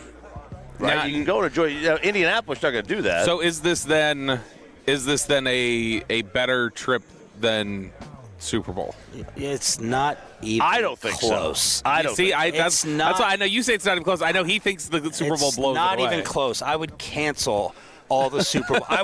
I'm trying to figure out how to get out of LA. I love the Super Bowl. It's better than spring training. I love the Super Bowl. I love this more. It's better than spring training. This is better than spring training. I like spring training because it gives me the feeling of eternal hope and sunshine, and you're in Arizona and it's sunny every day. But I could change my mind on the Super Bowl if it's Eastern. Coast, yes. If it's East Coast, I could change my mind. Because they're all, it feels like 4 out of every 5 are West Coast. COVID knocked out our Eastern time zones. No, so what? We missed Miami and Tampa. I was gonna say we're gonna get LA next year, and Atlanta. then Atlanta. then it's East Coast, and then it's Atlanta, and then so Vegas, New Orleans felt like a breath of fresh air. Other than the actual air in New Orleans, but it felt like a breath of fresh air of just being able to even being in Central Time Zone for a Super Bowl. Chris Sims is sitting over here. Sounds like he is not going to be working with Tony Dungy for much longer. As Andrew Marchand says, looks like they're going to make a change after 17 years for Tony Dungy Sunday Night Football. Do you think that's Hall of Fame related? I don't. Oh, wow. Never even occurred to me that could be the case. Look, let me give a hot take. Mm-hmm. And make sure Florio's not around for this. Or fish. Somehow, oh God!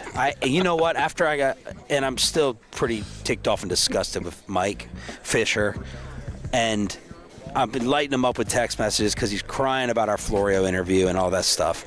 And then you know what happens? What the gods do to me, karma. When I'm messing with my phone yesterday, it accidentally calls Fish. Oh no! Well, see, now you got the phone call back. You have to call me. That's how he says it. Sean says he accidentally called him. Well, I quickly hung up the panic, and then he called back, and then he texted, and I didn't respond to him. But so this is your response, Mike. It was an accident. Butt dial. Yeah, it was a butt dial, Mike. I'm very ticked off at you. Football Night in America owns TV ratings. Uh-huh. And they are the only ones who could beat Big Bang. there's nothing special. In my opinion, I don't understand. Like, it's not because of the production of the show or the talent on there. It's 1 million people on it. It's on network TV. Yeah. And it's a break in the action. Like, Tony Dungy, he had a nice run. I just think everyone on that is – I think Sims could be the most entertaining guy. Otherwise, boring personalities. I'm over Rodney. Jason Garrett is breaking out a little bit of personality. And, like, it's boring. It's boring. So I think it's time.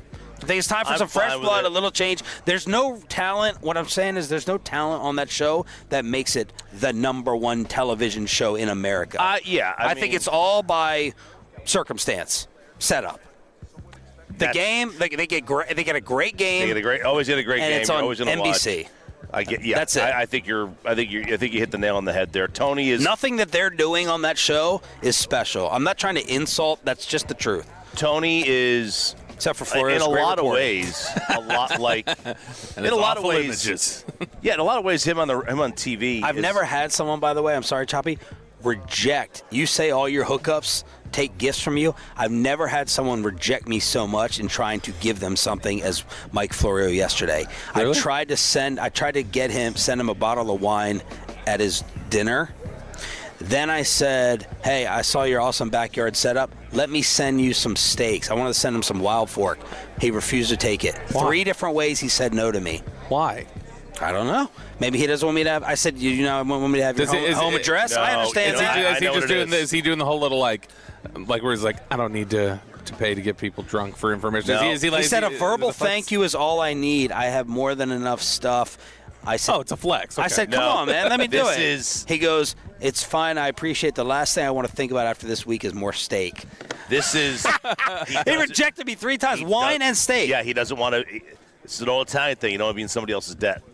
You don't want to be in somebody else's Well, you know debt. what, RJ? That's a perfect segue. Peyton, hit the music. I want to see if Choppy knows what the topic is.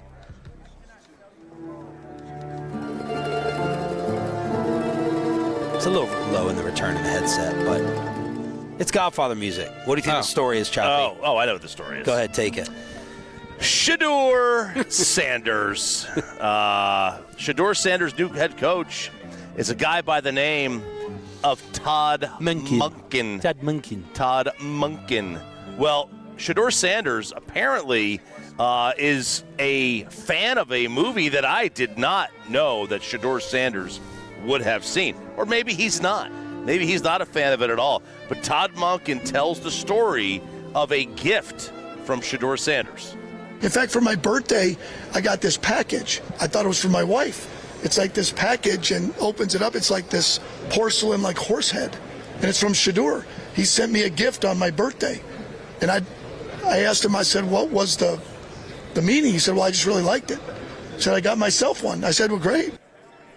So, Peyton, I don't know if you know this, but in the movie The Godfather, at Waltz, Waltz was the director, and Tom Hagen, rest in peace, Robert Duvall, goes there, flies out there, and says, Johnny Fontaine will never be in this movie. Never in this picture. He made me look ridiculous. And so next thing you know, he wakes up and there's a giant horse head and he had a horse. He showed him the horse. And the horse head is in his bed. Blood everywhere. Yeah. Shedeur sending a porcelain horse head to his head coach.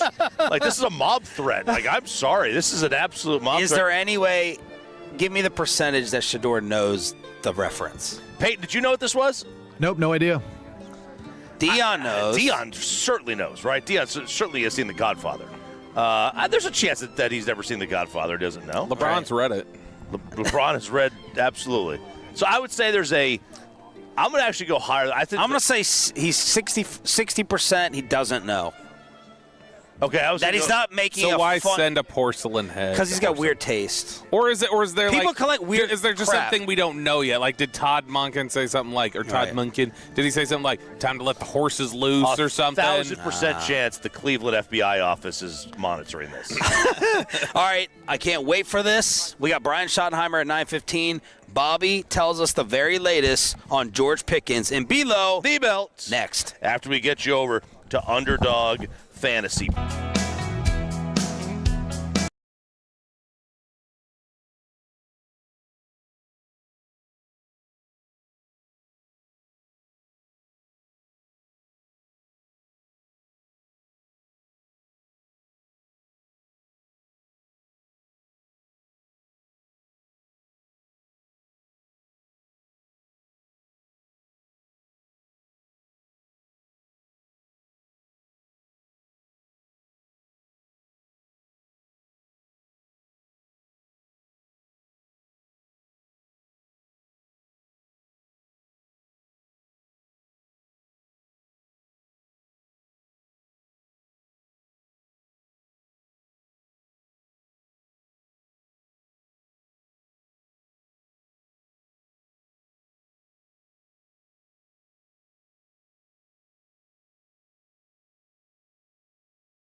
It's back to Shan and RJ right here on 105.3, the Fan segment here brought to you by Classic Chevrolet. If you're in the market, upgrade your vehicle. Get to Classic Chevrolet in Grapevine today. The #1 Chevy dealership in the world, 3 years straight. More new Chevys than anyone else, all priced to sell. Visit ClassicChevrolet.com. This is Texas. This is Classic Chevrolet. Together, let's drive, relax, enjoy the difference based on new Chevrolet registrations 2023 through 2025. The great Bobby Belt. Bobby Belt is an idiot. Don't make me take off my belt. Don't make me take off my belt. We're not. Over to you, Bobby. Yeah, is George Pickens going to be a Cowboy or not? And if he is, what kind of contract is he going to have? Let's talk about it in Below the Belt, which is sponsored by Academy Sports and Outdoors, as well as Window Nation. RJ Choppy, thank you for the coffee. Hey. It's very strong. It's it's exceedingly hot, though. That's the only thing is that I'm having to, I want to be able to just like pound it like I would shots, and I just can't do it right now. 194 degrees. Dude, it feels like it's piping right now, but very, very good. Well, let's turn your mic up, Brian. You had walked away, so we turned it down. What's up, Brian? Did you ever find the Red Bull can? No, I have no idea where it went. I think it's in RJ's bag. I'm accusing RJ right now recklessly of stealing RJ it. Choppy with the Red Bull can. Somehow it fell in. In his what is that, the Goodyear bag? No, this is a North Face bag, sir. I'm guessing it just like... I'm the one with the Goodyear How bag. could it disappear? I don't know. How? I don't know. I got a Penguin bag at home. I'm thinking of switching it to, though. Oh, really? Yeah. I can't figure out what happened to it. What kind of golf bag you have, Choppy? Right now I have a tailor-made bag. Okay. It's okay. It's not my favorite. I bought it at I won it at a silent auction at a golf tournament. There you go. All right, let's talk about George Pickens. Enough about the bags. Hey, let's why talk don't about you George just Pickens' do the bag. below the belt thing? Let's go. That's what we're doing here. We're talking about George Pickens With a little in the pace. bag. Yeah, a little pace. Oh, look at this. You're learning. You're learning, Brian. It's like the coffee paralyzed him. No, he's ready to go. You guys are slowing him down. Yeah, you guys are the mud. asking about He's his about to golf give you bag. the goods right here on the home of the Cowboys. This lady, Goodness. This all right. lady walking by, she'd scored 25 in the low post on What you. did John Brian? 100% heard that. Gosh. Holy. She looked right at me. God. No way. Right at me. Now, maybe she. That needs to be clipped for G-Bag today with the video of her walking by. Maybe she just wanted to sit on old Rocky Top. Okay, let's talk I'll about. tell you what, man. Pat Summit could have done some good with her on that. Okay, we're done doing this. We're done with this. Oh my God, Bobby's getting uncomfortable. The right leg is shaking. Oh the Broaddus. Am I right though? Yeah, Am I right? I mean, I didn't Sean, look. I was scared of. I'm gonna look right now. Stacey Dales was taller than her. She might be 6'2". She's Stacey tall. Dales played at Oklahoma. Stacey Dales was a WNBA player. I know. So that counts. Oh man. All right. Week. Let's talk about George Pickens. You read off your text earlier. Your confirmation, She's Brian. 6'2". 1.5, 6'2". 6'1", 6'2", something like that. All right, Brian. You read off your text earlier. George Pickens. Expectation he's going to be tagged today? Yes, expectations today. So the Cowboys will finally get that done. They'll slap the tag on him. Obviously, a big part of this week in Indianapolis is you run around and you look for people to talk to who know more than you about certain situations. Which is everybody in this building. Yes, just about. We look for, don't say anything, we look for more people around here that know more things than we do about whatever's developing. Or what have you already discussed since you've been out here? What have you learned? What have you figured out? So here's what I think is what we're facing. They're going to slap the tag on George Pickens. I think that given what we heard from Stephen Jones and given what you hear around the streets of Indianapolis, you should believe them when they say, no, we're not on a timeline. Once we slap the tag on him, we got him. He's ours. For 2 years. He's here. Yeah, for 2 years really. maybe. So I think once the tag is on him, they don't feel a rush to get a negotiation going. And similarly, But why? But why? Because at that point, Beat Jerry and Steven, and I'll counter you. it's March and April. We got things to do here. We got free agency ahead of us. We're going to knock that out. You guys don't believe that training camp is important then? Training camp isn't until July. We got March and April. Okay. We're going to focus on that. So we'll talk to you after that. Well, Micah Parsons. March and April aren't mini camps. Micah Parsons and CeeDee Lamb and Zach Martin all missed into training camp. You guys are... Those guys were under contract. We've got a tag on him, but those guys were under contract. He's right. Those guys are under contract. They weren't tagged. They were holdouts. Yeah. We're not going to fight with somebody who's not under contract and just not showing up for stuff. He's tagged, but he's Those guys were in a contract. They were supposed to be here. If he's not here, I mean, we'd like him here, but he's not. But if you tag me, aren't I under contract? No. You have to sign it. You have to sign the tag. Okay. And so you have until week 8 or whatever. You have till July 15th, I believe it is, to get an extension done, and then you have till week 8 after that to sign the tag and still be active for the year. The longer things go, the more acrimony builds. Yeah. I think Jerry will get really mad. There's two. Are we still doing the exercise, or are you just making a point? No, I wasn't sure if you were saying like George Pickett's, like, guys, the longer Jerry will drag get us mad out. at him again. Yeah. See, feelings develop. I think we need to read into something here. I really do. I think these players are starting to tell every time we hear them, it's, hey, sign George, sign George. They went through this whole thing last year with Micah. There's Parsons. 100% of concern from them. The players are honestly concerned that Jerry is going to get mad and move on from George Pickett. I think the players also believe that George will just say, all right, fine, slap the tag on me. Maybe we work something out, but we're not going to be active and involved right away. But you can at the right number. Yeah. Let's get down to business. All right, we did it with Aubrey. I don't think they've given them a number this week. I don't think they're going to give them a number this week. What do you think David Mulligettas? And by they, I mean the Cowboys. I don't think the Cowboys are ready necessarily to talk numbers. Let's start here. What do you think David Mulligettas' per year ask is? I have no idea. I don't think. I mean, I know Jamar's 40. I don't believe they've made one. But no, I'm not saying when it happens. When it happens, what will the number be? Do you believe? 36. 36. I think their number will depend on what they hear from the Cowboys. I think they want the Cowboys to give them a number, and then it's like, all right, we'll volley back to you. Okay, Cowboys number I'm going to give you is. Will the Cowboys' first offer be higher than CD? CD's at 34. I think they will. Does that create acrimony? You think the Cowboys' first offer will be higher than that? I think Mulligettas asking for 36. I'm sorry. Yeah, I think that the Cowboys are going lower. My apologies. Because would that create? Yeah, but they can't. Hang on. I know you're going to go locker room. Let's just finish the negotiation real quick. DK's at 33, so he has to get at least 33. And I would make it nice, simple, sweet, and be like, y'all are boys, y'all are best friends, 1A, 1B, 34. Now, if you think they're going to ask for 36, we're good. We're good in terms of figuring this out at a $2 million difference. Sure. If that's the case, we're all doing a hypothetical exercise. Well, it's not working out for our kicker because it seems like to me, Dallas, yeah, I mean, that's a wider gap. Dallas is trying to go north of the highest paid kicker by a little bit. Right. And that's a good point. France just blew you out of the water. Also, though, like, wanting $3 million more than $7 million is different than wanting $2 million Dallas more is going than to tender him 5.8. Are we right about that? Is that right? For the second round tender? Probably. Yeah. So they're going lower. They're going lower than the best kicker by $1 million. But the other two instances in which we're discussing are the best at their position. He had Micah as the best. You could be the best defensive player in the league. You have the argument, and Aubrey's the best kicker argument. You don't have that with George. No, but so hopefully that does not make him ask for over 40. I don't think he will ask for over 40. I mean, I don't know what he's going to ask for, but I would say that I'd say slightly below Lamb. I would guess. Okay, so that would be 33. You think 33 that's what he and asks change for? I think he's going to ask for 36. I think the Cowboys are going to offer 33.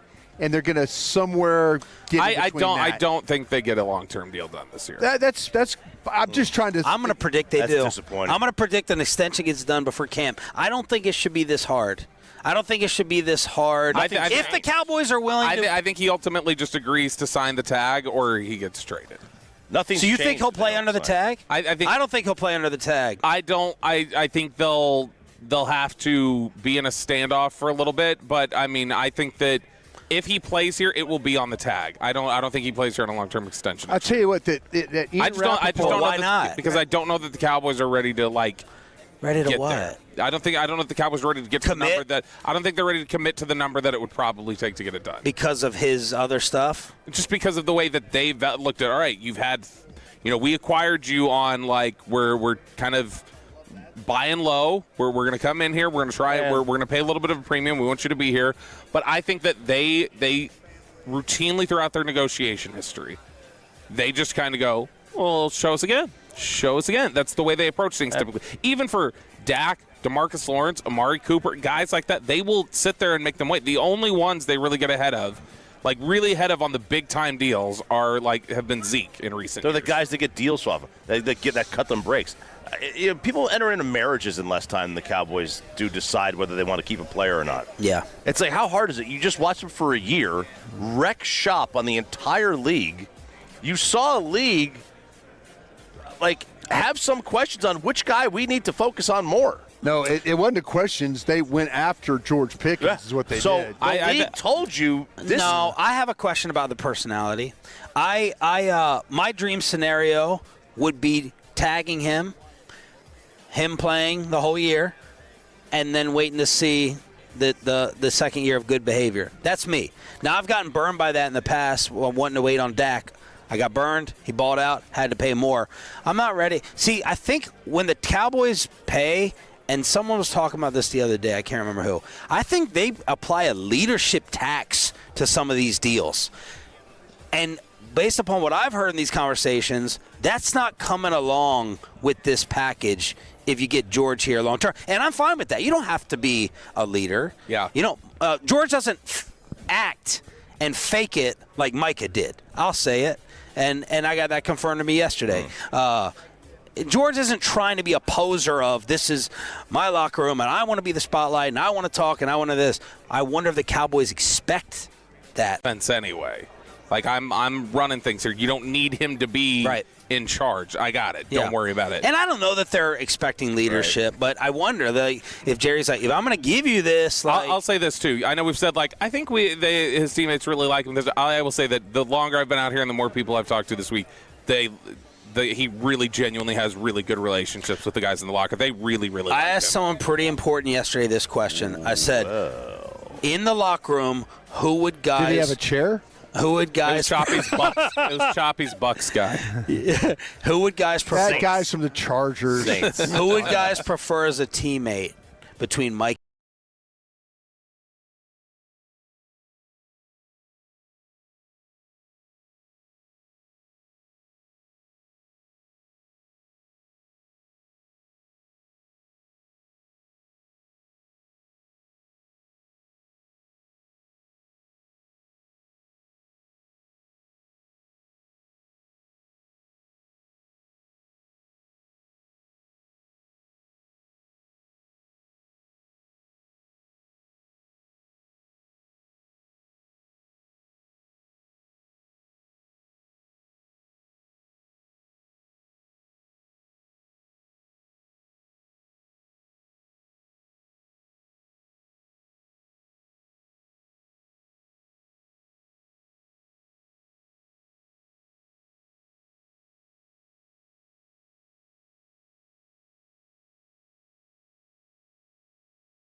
KRL-FM and HD1, Dallas, Fort Worth. Let's go, Cowboys. An Odyssey sports station.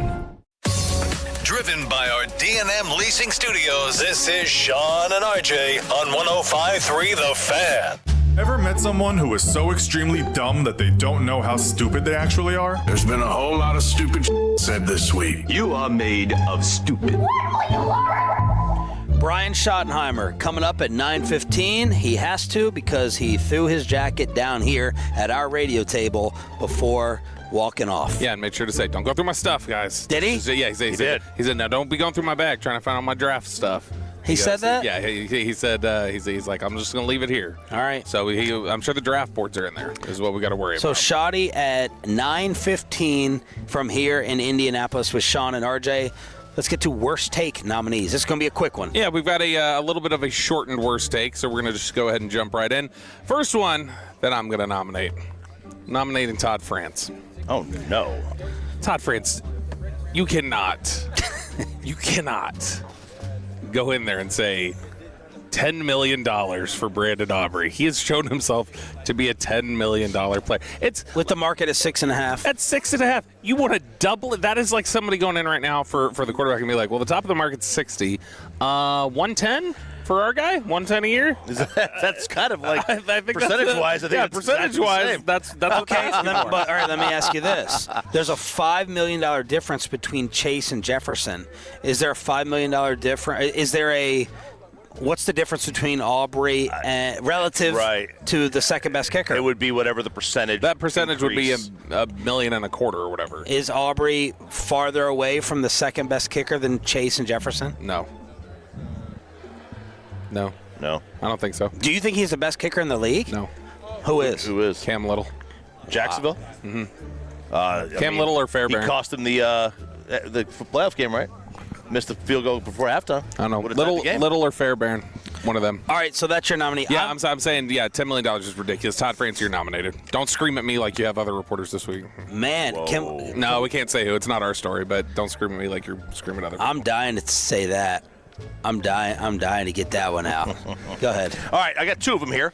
First off, this is Dylan Strome is an NHL player, and there was a tweet that was posted by the National Hockey League that had a photo of him it's with his daughter, and his daughter has got a pink princess dress on, and he's holding her in his lap, and it says he is the ultimate girl dad. Well, that made people melt down on social media, and to the point where his wife had to go on to social media and chastise it. But this is what people said about this. This is, again, they just posted the photo. And they said, using your daughter as a human shield, such a lover of women, will he laugh at her accomplishments too? Goodness. I feel sorry for the kid. Imagine having that as your dad. And who is this guy? Dylan Strome. He's a hockey player. Guess what? He's Canadian, and he was not on the Olympic team. And these idiots went after him, and the NHL took the tweet down. It got so much backlash because nobody paid attention, and his wife goes on social media, and it's like, this is the most disgusting thing I've ever seen. My 2-year-old daughter. Wow. This isn't about politics. She's a child. Stop. That is, I mean. Well, they just assumed he was a member They assumed he was a member of the hockey team. Because they said, oh, wow, now you're trying to laugh at a joke, and now you're going to try to make amends for it. Ooh. So that's awful. I'm going to nominate the White House. Oh. Okay. I'll see you guys. I'm trying to decide. What they did with the Kachuk video is worse than Trump's joke to the women's team, in my opinion. The joke to the women's team was foolish, a little bit distasteful, I believe, as the women's hockey captain said. But what they did with this AI Brady Kachuk video that made him say, they booed our national anthem, so I had to come out and teach those maple syrup eating Fs a lesson. And Brady Kachuk's not happy. He is not happy. They put those words in his mouth through AI. Stupid. Just really stupid. And it's starting to, maybe it already has, stain them winning the gold. Oh, let me tell you something. I think the White House is kind of messing up their gold medal. It's an objectively funny meme, though. It's so funny. Brady Kachuk could say he doesn't like this all he wants. He loves this. He's eating this up. Well, he is just like those maple syrup eaters. Just like those maple syrup eaters. And one more nominee. I'm going to nominate myself for the Big Dom selfie. Oh, I understood why. I understood why. There should have just been more like, maybe you should just been like, I told him off right after this or something like that. I can't lie. No, it's a bit. It's a bit. And I got one more. Keith Olbermann going after Linda Cohn. You do not go after Linda Cohn. He called her a self-obsessed, politically motivated clown. Why? That's what he called it, because she responded to a Toronto Star article who said that Austin Matthews made his choice putting politics and the president ahead of the playoffs. And she said, be better. I hope you don't speak for all Leafs fans. And he responded to Linda Cohn, hate to break it to you, Linda Cohn. I'd say be better to you, but it's an impossibility. You're a self-obsessed, politically motivated clown. Wow. We've indulged you all these years. That now ends. I've never heard Linda Cohn say anything. Yeah. Michelle Tafoya did. Michelle Tafoya and now did. She's moved into that. Yeah. Pepe, you have any nominees or thoughts on the biggest loser this week in Worst Take? Man, I saw the AI video, Sean. Ridiculous. That's definitely the 1 seed right now for me. I was going to go Todd France, but then I saw the video, and it's the White House for me. That would be my vote. Woo! I love it. Peyton coming in the hot water with me. No, hell no. Todd France. Todd France. Okay. $10 million. He's literally asking for 10 to get 8. Yeah, he's asking for 10. You know I how don't it works. care. You know I how don't it works. like I said, $60 million at the top of the market. I don't go 110 for our guy. I'm settling for 90. I got to vote for the NHL for the people in the NHL's comments.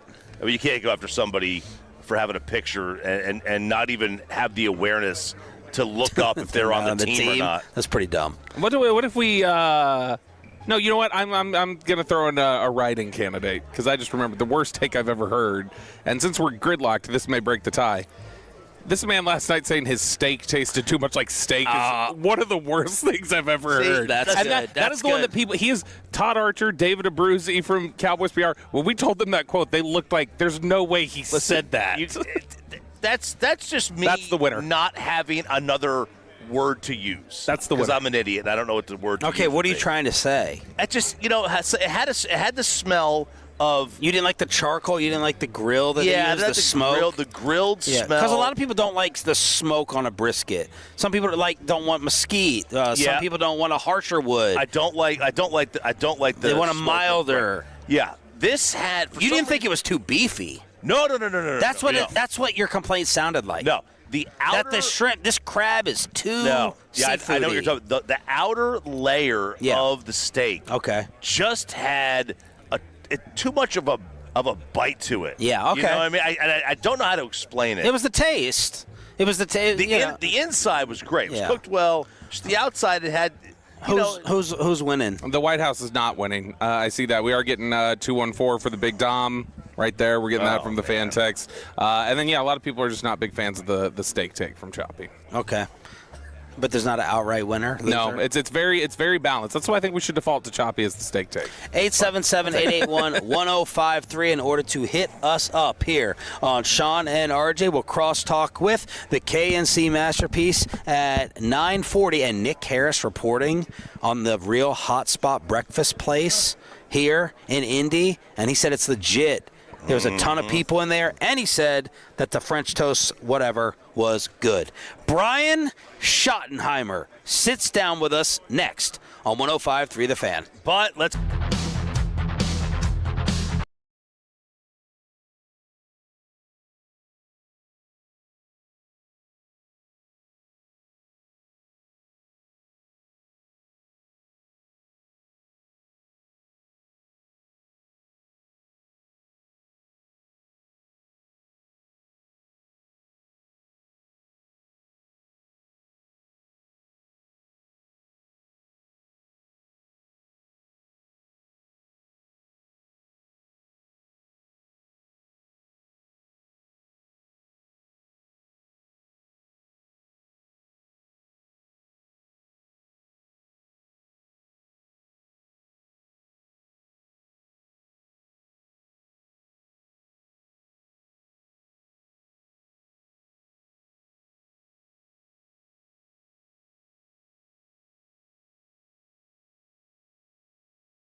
3 The Fan segment here brought to you by the personal injury lawyers Frankel and Frankel. If you have been injured in a car or truck wreck, call Frankel first, 214 or 817-333-3333. With Frankel and Frankel, there's never an out-of-pocket cost. They only get paid when you win. Frankel and Frankel, the go-to car and truck attorneys in Dallas. The second moment that we have been waiting for this morning as we close out our Combine radio coverage on the home of America's team with Shan and RJ is our boy, the head coach of the Dallas Cowboys. Well, Bobby's boy. Yeah. The head coach. We know ball. That's my dog. Yeah. No, we talk ball. We talk ball. Yeah, you know ball. We talk ball. We're just going to get lost. Exactly. just cut them off. They don't need it. Exactly. He turned his back to me. You know, baseball's starting to do this. They call it talking seam. No, they don't. Yeah. Because they would have used ball. They would have used ball. But football took trendsetters. Football took trendsetters. So hoops is fine. Talking hoops is fine. I don't know what the hockey term is. I don't know if there's a golf term. Talking puck. Talking puck. Talking puck is fine. Yeah. But golf term, we're talking seam. Brian Schottenheimer here on 105.3 The Fan. What's up, brother? Man, I tell you what, I walked in this place and there's freaking ESPN, everybody. Man, I wanted to get over here to 105.3 The Fan and you guys. You threw your jacket down like this was your house. It is my house. This is my house. I mean, usually I'm laid up on my couch in my office just chilling, and now I'm like, okay, I got to be a little bit more. There's people watching us. I'm not as relaxed. You guys could probably tell I'm pretty uptight right now. Yeah. We are so proud that when we first came in your office, you thought you had zero idea about any radio. You thought we worked all day. You thought we worked all day. Maybe not all day. Maybe He had no idea work, and then at the end, it brought us great pride. We think we opened your insights into how entertaining radio can be with the gold you gave us all year long. Well, I appreciate it. Seriously, I really.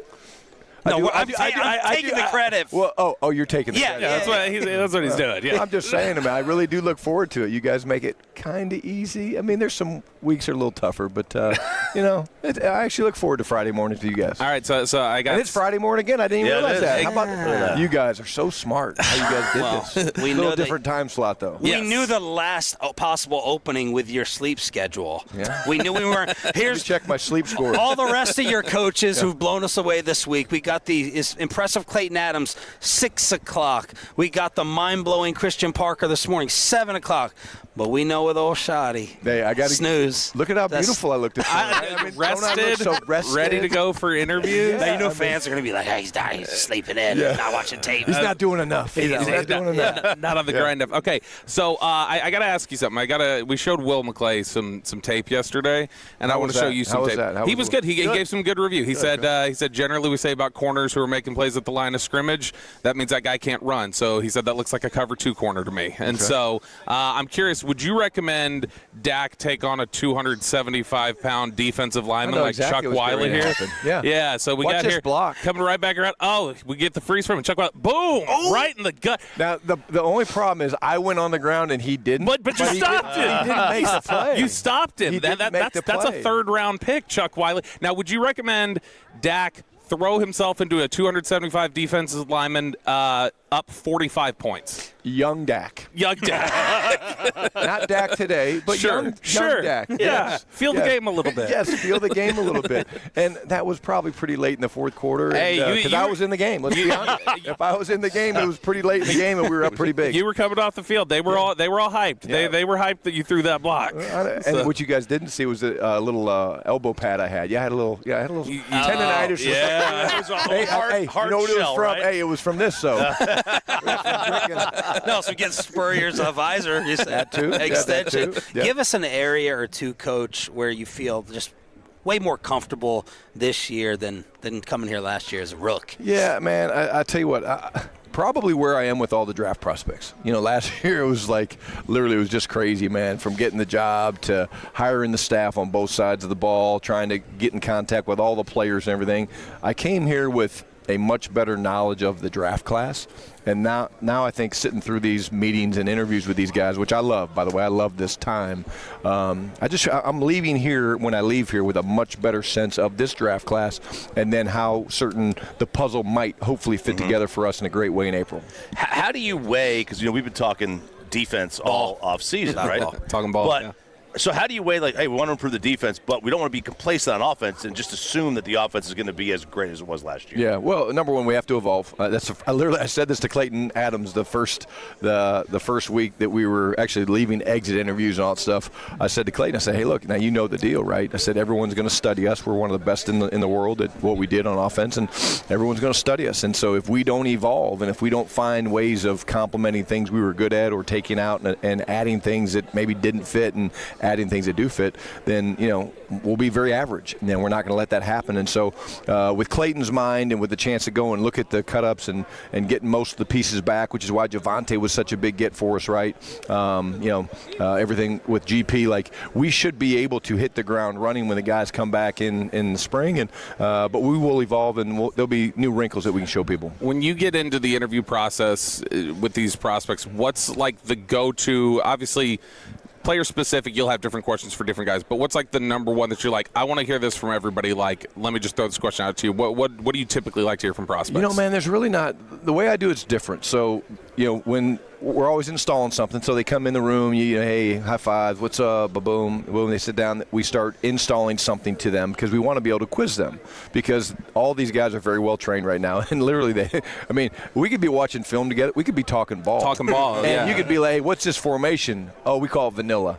It's not called vanilla, but they can lie on their film. Mm-hmm. So we install something, then we go to the film to kind of distract them, but during that installation, I'm kind of looking at some of the character thoughts and their background and things like that. And so I make it very specific to each individual player based on one of the corners we were talking to last night. It talked about his pre-practice routine. So I just went right to it. I said, hey, tell me about your pre-practice routine. And he started, he knew it very well. And I said, well, who'd you bring with you?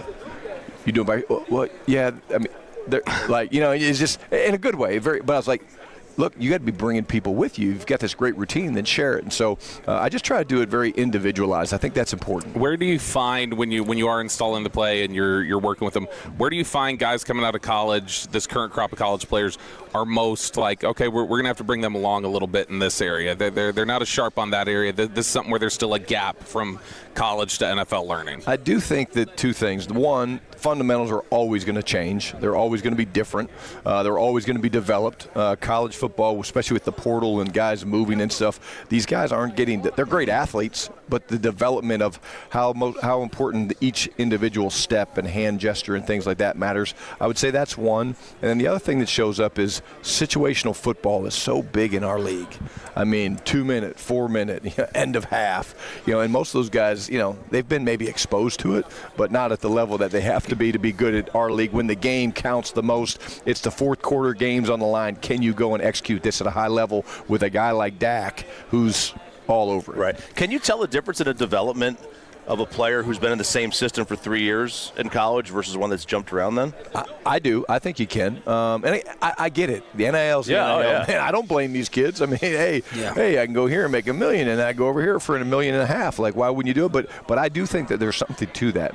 And I also think it's a much more pure evaluation of them from a character standpoint, learning standpoint, when they are one place, because they've been exposed to the same people for 2-3 years. And so you're getting the true stories when they jump around. It's like, well, I talked to this guy at this school, I talked to this guy at that school, and then I talked to this person, and it's like, okay, well, it's pretty consistent, but it's not the same. Brian Schottenheimer here on 105.3 The Fan. You want to do it, or you want me to do it? On what? Oh, I'll do it. No, I'll do it. Okay. Yeah, because don't twist it. I'm not going to twist it, because this is a question we actually asked about during the year. So there's a lot of talk about Brandon Aubrey right now, okay? And my biggest concern with Brandon Aubrey is why'd you just cross your leg? You're getting very defensive. No, because he has the body language. That's the stuff I don't see when we're doing this. I don't normally. I don't normally. All right. I want you to relax. I know. I'm going to be relaxed. I'm going to cross it. All right. Cut them off. Yeah. All right. Cross your legs the other way. Here. So here's my thing. Brandon Aubrey is so good and such a weapon that I think that it can, when teams cross the 50, and I think that we talked about this during the league, when you get past the 50, the offense may be tightening up a little bit. And it's like, all right, hey, we're within range, we can score. And so because we're kind of within this Brandon Aubrey range that most teams aren't used to, we don't have to take as many risks. We don't have to just say, got to get in the end zone here because we feel like there are points on the board. Do you think that's something that you have to guard against at all? Is the idea of Brandon Aubrey being such a weapon that it causes you to call things a little bit more conservatively once you cross the 50? He's saying that it's a crutch. Translate it. Yeah, he's saying they're using Brandon Aubrey Thank as a you for crutch. taking a very wordy question and saying. I'm explaining the whole thing. Brandon Aubrey. Your kicker as a crutch. See, thank you. I appreciate That's that. what we're gonna try Well, to let me say this. I will say this. Let's I'll talk answer your ball. question. Let's talk some ball. Let's see with it. I will say that there is times, based on the situation of the game, where you're like, okay, hey, we're at the 50, feel okay, what's the D&D? But for the most part, I think that what the rhythm we kind of found as the year went was, because Feeder's up there wearing me out about going for it all the time on fourth down. I'm like, dude, stop. Like, I hear, Shotty, 4th and 19, let's go for it. Shut up. Like, we're good. I'm punting the ball. But with Brandon, it really is, it's not a crutch. He's a weapon. He's a great weapon. But the big thing that I love is, it doesn't matter whether it's the long one, the short one. The other thing about the guy that you guys haven't talked about is, his ability to run. the fake. He did have that. You see him prancing? He did. He's like a deer out there just prancing around. So this guy's a weapon anywhere on the field. We might actually put him out there in like the -20 and attempt a field goal of 90 yards, and maybe it's a fake, maybe it's not. I'm curious. So there was a clip from about 10 years ago. Matt Rule was doing a coaching clinic, and he was describing his first year at Temple. And he said, I got to Temple. He said, we were 2-10. We were awful. And he said, our kicker quit first week of practice. And he said, it was the best year of my life other than going 2-10. And he said, it wasn't because of anything to do with the kicker. He said, it forced me to get out of my comfort zone. I had to call 4th and 2 when we were at the 30. I just had to do it. I had to go for 2 consistently. How much do you feel like being able to execute certain things, whether it be at the end of the season when you guys were eliminated from the playoffs already, or certain situations when a kicker's out, or other things like that, how often do you find yourself in game going, hey, this is a good situation for me to get live reps on something that I don't normally get because we're in a bad situation with this instance or that instance? The harder instance is when it happens during the game. You lose a player during a game, it's a lot more mental gymnastics. Going into a game in the situation you're talking about, Matt Rule, where hey, this is the issue, I don't have a guy that I trust, it makes it very, very easy. The harder thing is, though, when you're in the game and all of a sudden somebody comes over and says, hey, so-and-so pulled a calf or so-and-so's out, and you're like, okay, it affects multiple things. But at the end of the day, for me, I do try to be pretty consistent in whatever the preparation was during the week, try to stay as consistent with that. And like I say, I mess with Feeder all the time, but he's great for me with that, because whatever we talk about is what we feel gives us the best chance to win the game. The sports radio gods are blessing us with breaking news with Brian Schottenheimer on the official morning show of the Dallas Cowboys. Do you know what this breaking news is? I don't. Sure you do. Todd. No, I don't. All right, it's from Archer. Oh, it's Todd Archer. Tad's looking over. Okay. Yeah, what do you think it is? Hey, is Tad nervous? Yeah. Why is Tad cross his leg? Yeah. Tad's crossed his leg. Tad, get on the headset. Confirm. He knows where it's going. He says he knows. Hey, guys, it's been a great show. See you guys later. The Cowboys are hiring new head coach. No. Hey, he wants to go to the bar. Let's Prime 47 open yet? Is Prime 47 open yet? George Pickens is getting the franchise tag to secure his rights to at least 2026, according to Todd Archer. Your reaction to the breaking news, Coach? Man, I tell you what, wow.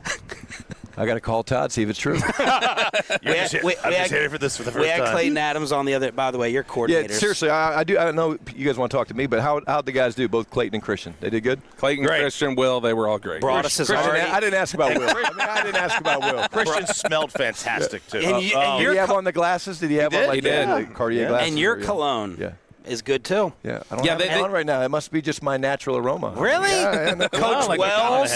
Is Coach Wells going to join us? Yeah, Coach Wells is coming through, too. All right. Yeah, but he couldn't stop smelling Lunda Wells yesterday You guys have a superstar lineup. Like I'm like at bat ninth right now. I mean, with what you guys have been able to do. No, it's the closer. No, Broaddus already has your coordinators taking head coaching jobs because of how impressive they were. Thank you, Brian. I appreciate that. That's great. I might as well start over right now. Christian Parker sat down here, and him and Broaddus Broaddus locked in for about 3 minutes of like football euphoria that blew everyone. It reminded me of what you said in the presser about just getting lost in all the football terminology, and we just sat back and listened to like it was music. That was ball. Yeah, I can say that was ball. CP starts talking about attack fronts a gap and a half, and Brian just almost had a heart attack. Yeah, He's a stud. He's great. He really is a stud. He's a great person. And like I said, I think I said at my press conference with the CP there, what's been so cool for me, man, is to see the excitement about our players. Like our players, when they're around him, when they talk to him, like I get the text or they come in my office, they're like, yeah, that dude's a G. Like they think he's awesome. I'm going to be honest with you here about GP. My concern, when I hear some of the personnel, to Clayton Adams, we said, I'm always trying to figure out George Pickens. And he said, so am I. And last night someone gave me a quote, said, that's George being George. When I hear that stuff, I worry about, like, the wide receiver stereotypes. And I'm like, let's get him on the tag. Let's see one more year of, like, great behavior, even though you guys and the teammates are loving him and talking about his love for football. So what does George being George mean? You know, George being George is being authentic. Like, literally, you know me, I'm the same guy every day, win, lose, draw, whatever it is, and that's who George is. The one thing that's cool about George, I talk about George's love for football all the time. I want to talk about George's love for being in Dallas and our players.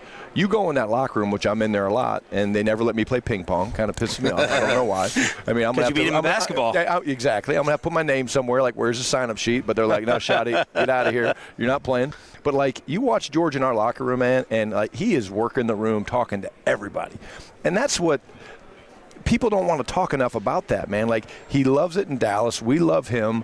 I love coaching this guy. But whether it's him and Dak, him and CD, him and the defensive guys, man, like this guy, there's a brotherhood that he's built there, which I think is really, really special that not enough people talk about. Yeah, we want to bring that out. Who did you get to and bribe in these player report cards that came out with the survey? Do you know your grades? Well, I do, and we're going to call an emergency team meeting tonight. I want to know who the hell gave me a minus. Oh, my God. How in the hell did I get an A minus? Let me tell you what it was. It you? Let me tell you're going to like me. Do you know who it was? We walk off the elevator yesterday. I said, Brock Hoffman, if you're listening, man, I'm coming for you, bro. I'm coming for you. Call him out. I said, just kidding, bro. I said the grades came out. This man, I said, you're such a shoddy ass kisser. He goes, who gave him an A minus? He goes, I'm surprised he got an A minus. I said, why did he get the minus? He said, I'm surprised he got an A minus. And I was like, really? Why are you surprised? That's great. He goes, that he got the minus part. He was being dead serious. Me and you both. Yeah. Emergency team meeting to all you Cowboy players listening to the show. About 1 o'clock today, there'll be an emergency Zoom, and I want to know we ain't getting off till I figure out who gave me the minus. You better hope you're not a free agent, too. Exactly. Probably all Georgia, Tennessee, Florida State players that do it. That's what it would be. I do have a concerning aspect, though. Oh, man. And it's probably, you're going to direct me to Jerry. We keep hearing that the training room got a D, and we keep hearing it's not the people, it's just a numbers game that maybe more are needed. Is that a legit thing that we hear, that there's not enough in the training room to help out? Because this kind of shows up consistently, not about their quality, but a numbers game. Well, here's what I would say about those. Number one, I think that's great. I mean, our players should have a voice. But Here's what I would say about that. That's great. What's more important to me is the 5 days when the season ends that I spend hours and hours and hours talking to these guys. So there's no grade up there other than mine being a minus. that I wasn't. Yeah, your offensive coordinator got an A. See? Well, you guys just sang his praises. But anyways, my point is, like, all those things and all those areas, those guys, because we have real conversations, we're equipped to go and handle those things and make some of the changes, and they're minor changes. But I love the fact that our players have a voice. But, like, that's great maybe for other teams. I don't think it's as important for us with the Cowboys, because I'm having these conversations with these guys not only throughout the course of the year, but literally 5 days straight of meetings where we're talking about equipment, training room, coordinators, head coach, practice schedules, all those different things. And I love it, man. They shoot us straight, and that's really, really cool. I want Brian Schottenheimer's draft vote in the room. We gave this scenario to Will McClay. He was talking about scenarios, so I said we're going to give you scenarios. The offensive player on the board is an 8. The defensive player on the board is a 7. Who are you voting for? It's a trick question, but I'm going to answer it. I'm a best player available guy. If the guy's at 8 and he's the better player than the 7, then you go with the 8, and schematically we figure it out. Certainly, there's resources that we need on defense. We're aware of that, but now if it was an 8 and a 5, and it was flipped, but I think you got to go best player available. That's what I believe. Brian Schottenheimer, head coach of the Dallas Cowboys, right here on 105.3 The Fan. Have you gotten settled? No more plagues at your house? Nothing's hit you? Well, the weather is. Were you afraid during the freeze? Yeah, would you have wolves? Did wolves come in? Did you honestly think that we were soft in DF? Actually, you shouldn't answer. Can I wrap myself out on something? You got me? Yeah, do we have time? please. Let me. So, true story. The freeze was coming. Hey, I've not been in Dallas too long, but Dallas, we don't handle weather very good. It shuts down. So I made a brilliant, Steven, and Will kill me over this. So I made a decision because, hey, I'm trying to hire a defensive staff. Yeah. So, hey, guys, you guys stay here in Dallas. I'm going to fly to Nashville because they deal with weather, right? So, I'm going to go north. Okay? Ding, ding, ding. Idiot. I'm going to go north. There's a lot of weather. So Nashville gets hit with ice. Yeah. So it's actually championship game Sunday, and I wake up, turn my lights on, don't work. Wow. We ran out of power, so I had to move. My wife and I had to move to a hotel in Tennessee with our 4 dogs, and I'm running Zoom interviews with Christian Parker trying to hire defensive staff, and I'm talking. I'm like, shut the dogs up, shut the dogs up. I'm trying to mute and stuff, and then she's like, it's your turn to take the dogs out. I'm like, I'm busy. So when Steven and those guys get a chance, they're like, north? North over this? Normally it's colder in the north, so sorry, Cowboy fans, but that's what you guys are dealing with. A guy that goes north when he should probably stay south. They got the bomb cyclone up there. They got some bad weather. It really was bad, That decision-making is probably why you got the minus. We figured it out. Brian Schottenheimer, ladies and gentlemen, thank you so much as always, man. We appreciate it. Keep crushing it. You're the best. Appreciate you guys. Thanks. Brian Schottenheimer on the home of the Dallas Cowboys, brought to you by Your Pet Care Connectors. Let's finish out the week with Coach Lunda Wells next on The Fan.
Here brought to you by Classic Chevrolet. If you're in the market, upgrade your vehicle. Get to Classic Chevrolet in Grapevine today. The #1 Chevy dealership in the world, 3 years straight. More new Chevys than anyone else, all priced to sell. Visit ClassicChevrolet.com. This is Texas. This is Classic Chevrolet. Together, let's drive, relax, enjoy the difference based on new Chevrolet registrations 2023 through 2025.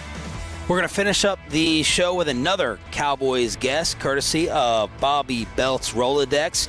Coach Lunda Wells is going to join us. Tight ends coach, who's a big Tolo. He's walking over now. He's one of the best. I love Lunda. He's great. And so he walked by yesterday. You guys were talking about how good he smelled, and he was like, "Well, come on." He's like, "Clear through Scott. Let me come drop down. Let me come sit with y'all." Let me give props while I have time. First off, Brian Broaddus providing radio gold and all the football insights throughout the entire week when he did not have to dedicate that amount of time. I've gotten so many texts from Tolos saying stealing more from G-Bag. Peyton, turn around the audio, and then our web team for going through every single interview and cutting all this stuff up and getting it out on social. So whether that's, Aiden and Josh Clark and Carter. Come on, man. Leave this poor kid alone. Yeah, he's in Hawaii right now. Oh, no, he's not. He was on KNC yesterday. I know. Well, the photos he's posted are from Either way, everyone back home going through the interviews, figuring out the content, putting in the time, cranking it out on the socials. Excellent, excellent work. The bosses for having us come out here. And then the sponsors making it possible with the on-time experts, Best Buy Windows and Siding, East Dallas Diesel, and Yorkie Pet Care Connectors. Your highlight, your low light, you have something else? I'm going to need y'all's help when we leave here. Why? With what? 3 tables down is I think they're going to want to fight. Why? It's a table of Ohio State, Georgia, and Florida fans. That's the table. They're wearing jackets, hoodies, just like me. And they're nemesis. And I think it's on. You think it's on? I think it's on. Who are you picking to win? Well, me. But that's because you guys are going to help. Oh, no, with them fighting. Oh, they were going to fight me. With Tennessee? Over Tennessee. So, I would pick. I don't even think you guys are kind of like important enough to fight. We're the most hated school in the country, easily. In the country? Easily. Nobody recognizes. Everybody hates our fan base. No, stop. Our Nobody fan base recognizes is so Tennessee. hateable. Stop it. And we bring it on ourselves. We do. We bring it on ourselves. Well, there you go. All right, let's finish up the week strong with Dallas Cowboys tight end coach Lunda Wells joining us here on 105.3 The Fan. We've been trying to make this interview. Did you ever think you'd be so sought out by the home of the Cowboys? We've been trying to make this interview happen forever.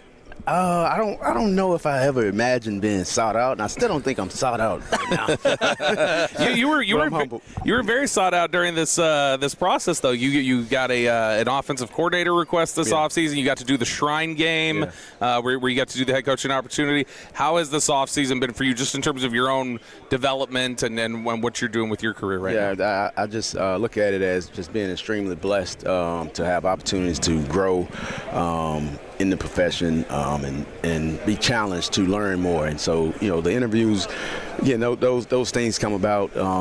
You learn from them. And then, coaching the East-West, it's kind of you get opportunity to learn in terms of doing, but also you get a chance to evaluate guys on a different perspective and in a more natural state in terms of just being on the football field and meeting rooms and how the guys are as a person. So, been extremely blessed and fortunate. We've talked to a bunch of different folks, Shotty, Will McClay, and we've kind of asked them similar questions about, like, when you get into these interview processes out here at the Combine and you're talking to guys, like, how do you approach it? What do you want to hear from guys? When you're talking to tight end prospects or you're getting a chance to kind of kick things around with them, what are you looking to hear from them outside of just, specific questions about how they played or whatever? So what are you trying to find out generally about them? Yeah, I want to get to know the kid. I want to get to know one of critical questions I have. It's 2 critical questions I have for him. And the first one is, hey, grade your play style and effort on a scale of 1 to 10. All right, and then, hey, some guys say 9. And then I want, okay, so then from that I'll be like, hey, why is it not a 10? So I get the chance to let them take a self-assessment of themselves as a player, because that's big for me. That's big for our organization in terms of how we play the game. And then the next one is, hey, you're a great kid. We draft you. You come to Dallas, okay? adversity sets in, you get caught between the shit and the fart. Who's your first? Well, who's your first phone call? I was there a couple days ago. You know, and so from that, I say, wow. You got into some stuff, something happened. Who's your first phone call? And typically, hey, some guys will say, hey, my dad. Some guys will say, my mom. Some guys might say, my girlfriend. Yeah. Because then now that allows me to get to know, okay, who's closest to them. So what's a wrong answer to give for the phone call? No answer. No answer. It's just letting you know who I need to attach to, who I need to really get to know. Oh, wow. Because that person is probably really, really close to them. Now, when you're asking, I understand the effort, but when you're like, grade your play style, what does that mean? In terms of how you play the game and your effort, your physicality. Okay. You know, do you get after guys? Because I do believe that you can, you know, because everybody say, hey, okay, if I was to ask a kid, hey, do you love football? They're going to say what? Yes. Yes. Oh, love it, yeah. Are you passionate about football? They're going to say what? Yes. Yes. But if you see a guy playing from snap of the ball through the whistle, then, okay, that guy kind of loves football. You know, there was years ago, Daniel Jeremiah told the story that Ozzie Newsome used to sit in meetings with players, and he would say, you know, are you a big film guy? And then they'd say, oh, yeah, absolutely. And he'd say, are you really, who leads the out of the facility film sessions? And they go, oh, well, I do. And he said Ozzie's trick for was always, he goes, oh, really? He goes, who holds the clicker? And he would go, well, actually, he holds the clicker. And he goes, whoever's holding the clicker is the guy in charge of the film session. And so do you have anything like that you want to, like, similar to the thing you're talking about there about, like, who's your big phone call? When you talk to these guys, do you ever have things where it's like there's no wrong answer necessarily, but I want to know, your answer tells me a lot about who you are or how you see things, like personality tests almost. So another question I ask him is, describe yourself in 3 words. You know, and some guys start doing this, and I'll be like, okay. I'll be like, champ, you don't have to make nothing up. You know what I'm saying? But then some guys be like, okay, I'm a diligent, I'm a hard worker, and I'm loyal. So then out of that, I might say, hey, okay, you're a hard worker. Give me an example of you working hard. You know, is it you getting up in the weight room, getting up early in the morning at 5 o'clock, lifting when nobody else is lifting? Is it you doing extra film? Like, give me an example. And sometimes, you know, a lot of times the guys, when they give those words, and I might ask them, give me an example, they pretty much own it. You have a handful that kind of start reaching, then I'll be like, hey, you know what? Don't make nothing up. Think about it. We'll talk about it on the field. Who do you remember has, like, blown you away as an interview throughout the years? Is there someone who's, like, in the Coach Wells Interview Hall of Fame? I would say the person that played to his interview that I can relate to is Jake Ferguson. Oh, man. What a fun. Was he like he is now in the interview? Yeah, I mean, it was the darndest thing. And we had him in a formal. Thank you for not cursing again. Yeah, I'm sorry about that. We love it here. Our producer making him sweat. Ferg's interview. He was in the interview, and at the end was like, okay, why should we draft you? And he was just said, hey, man, because I'm going to people up. And he's like, really? What, like going to? I'm just telling you, I'm going people up. Yeah. And so he played. His interview matched with how he tries to play the game. Do you find it's more difficult to get an answer like the 3-word description? Do you find it more difficult to get an answer out of like a 22-year-old than a 10-year vet? Do you just find that it's just they know themselves better? I can't really say that it's hard to get an answer. I think it's a different question, and like I say, some guys it kind of rolls off the lips of their tongue pretty smoothly. Some guys kind of start, like I say, they kind of look away, and it's like they never really thought about describing themselves. Yeah. Where are we with the development of the tight end position? Because Kyle Pitts just got tagged. We talked about him coming out. My godson is at Vanderbilt. I don't know how interested he is in blocking. So I'm a little bit worried about that. They got a kid coming out this year. It's going to get a lot of hype in Eli. Yeah. Where are we with the tight end position? You talk about in terms of NFL? Yeah. I really believe that the tight end position is a position it's kind of a hidden gem. It's a luxury to have a good tight end or a good tight end room, because again, the receivers are the receivers. It's the receiving trend is up high, and so going into game plan weeks, the defense is trying to take out the receivers. Their game plan is to try to take out the receivers. And if you could really find a good tight end and have a good tight end room, it really gives teams, options in terms of to be effective offensively. So, well, are you separating them in categories? Like, all right, like this is. You want someone to do both well, but are you kind of like, all right, that's my pass catcher, that's my blocker? Yeah, when you're evaluating the players, you evaluate them in terms of on their redeeming quality, and that's where it might be some separation in terms of, okay, this guy is a run blocker, this guy is a pass catcher, okay? But then from that, I don't like to put him and keep him in that bucket. Why is he not good at the other phase? Yeah.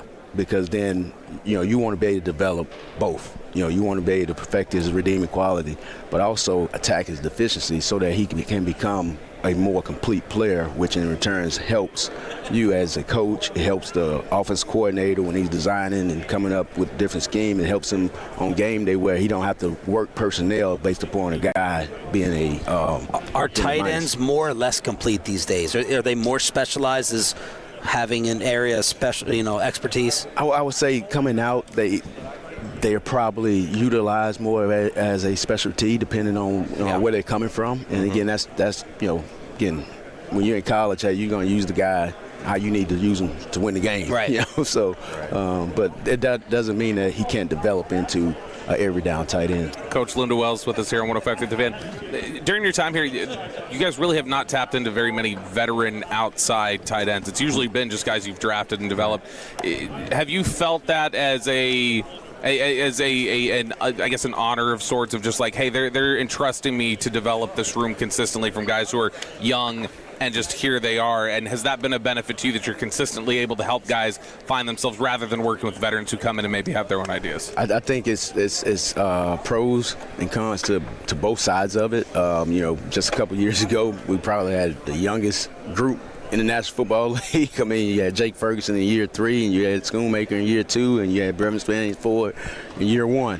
And so that's challenging. The youth is challenging. But I find for me, it's really, whoever's in the room, my job is to coach them and coach them where they're at and make it where, hey, they're one way one day, but the next day they're not the same. Last one, Coach. Why has it, second-round pick, Luke Schoonmaker, you referenced him, why has it not clicked for him to the degree that probably he has even wanted, and how do you all get that out of him?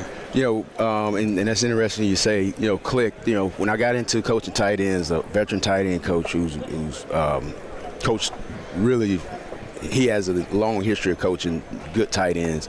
He told me, hey, typically it takes 3 years for a tight end for you really to see where this guy is going at. And I thought last year Schooney did an outstanding job making strides in the right direction in terms of what he's supposed to be and what he's capable of.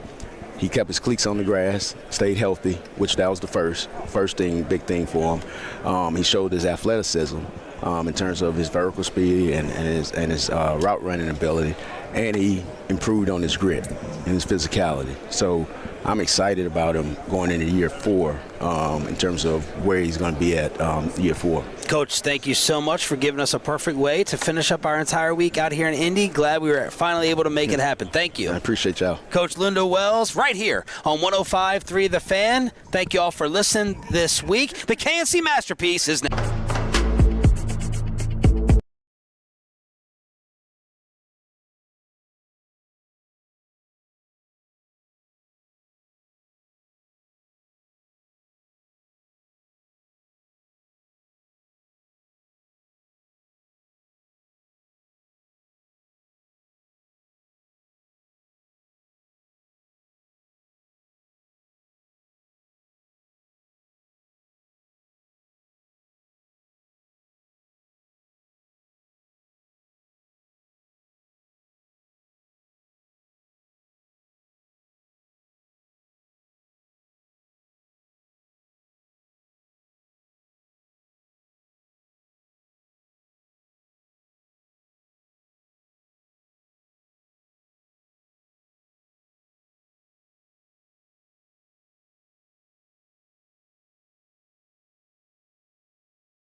driven by our D&M Leasing Studios. It's the KNC Masterpiece on 105.3 The Fan. KNC Masterpiece right here on 105.3 The Fan. If you're worried you missed the first 4 minutes of the show, you did not. Oh. We are starting the show at 10:04 today. You got me, Kevin Hagelin. You got, Corey Majors. Oh. And, of course, the famous Alec Medford. Gentlemen, how the heck you doing today? How is everybody out there in Radio Land? 877-881-1053, Frankel Injury Attorney text line, or the Twitch, or the YouTube. Well, first things first. Alec, in the middle of the night, my daughter knocked on our door because she's smart. And I couldn't get out of the bed because it felt like somebody took a hammer to my knee. And I have no clue it's fine now, but I could not straighten my leg out. And I was like, what is happening? And it felt like somebody just and pounded it. But I'm good now. So everything's better there. Also, just want to warn everybody out there, Alec included. Kevin's on one today. He walked in. He stormed in. I did not. You said, how's it going? I was like, good. He picked up the autographed football that sits on the table and threw it down the hallway. Is that football autographed? I don't think it is, actually. Okay. He picked up a football and threw it down the hallway. He didn't. And then he, slung his chair back and threw his S down. And it was actually, he said, can you move your S so I can put down my stuff? None because it's always of that happen. It's somebody else's is S. Mm-hmm. Yours is always Carlin stuff. Bit. So that's where we are. Is Kevin's on one today? So everybody be walk on eggshells all right, around fine. him. I will feed into that narrative. Let's all work on our time management together. All right, from the 214. Look, we ask people how they're feeling, and unfortunately, this person said depressed, looking for that KNC bump to cheer me up. Now, I hope we'll avoid bump jokes when it comes to me, but I realize cocaine that might be inevitable, and we are here to entertain. But seriously, for the person from the 214, if this is something beyond just like I'm depressed for the day, please follow up, and we will talk to you outside of that. Okay, that sounds good. Somebody said from the 817 sounds like a case of Blue Chew knee for the Majors. I don't know how Blue Chew knee works, but because it was. Your knee was stiff. Stiff. Yeah, it was. It absolutely was. That's a perfectly acceptable sentence. Yes. But just know that's not the primary function. I think, Kevin, the first thing we have to do, though, is announce the breaking news of George Pickens receiving the franchise tag from your Dallas Cowboys. Now the clock is on, whether they can get a deal done. But you know how the Cowboys work in this situation. They will probably, most likely, take as much time as they can. Use this in lots of different avenues for marketing, for one, but also for the negotiation process. But they've been very adamant all along. This is very different, in my opinion, than it was with Micah. Tell me. It seems like they really do want Pickens. Based on what they've said. And you thought Micah was just like, let's delay this as long as possible and keep him on the team? Yeah, but it does seem like they really do want it, and they already have had a meeting, according to Todd Archer, with his people to have general conversations about the future of this.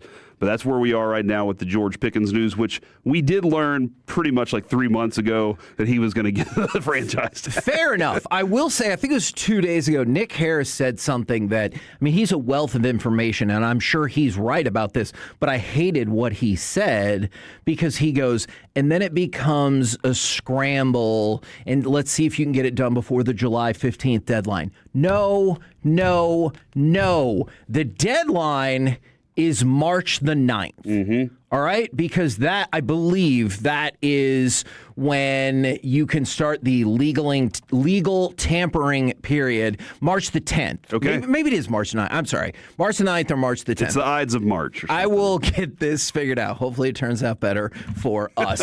But, I hate the idea that you need to get it done by July 15th. Why? So what are you going to do with that money now? I want them to get it done by July 9th because let's talk about this real quick. It's $28 million million on the franchise tag, right? And here's the thing. You can't manipulate that whatsoever. Now, maybe George Pickens wants a 4-year, $128 million deal. Maybe it's $132 million.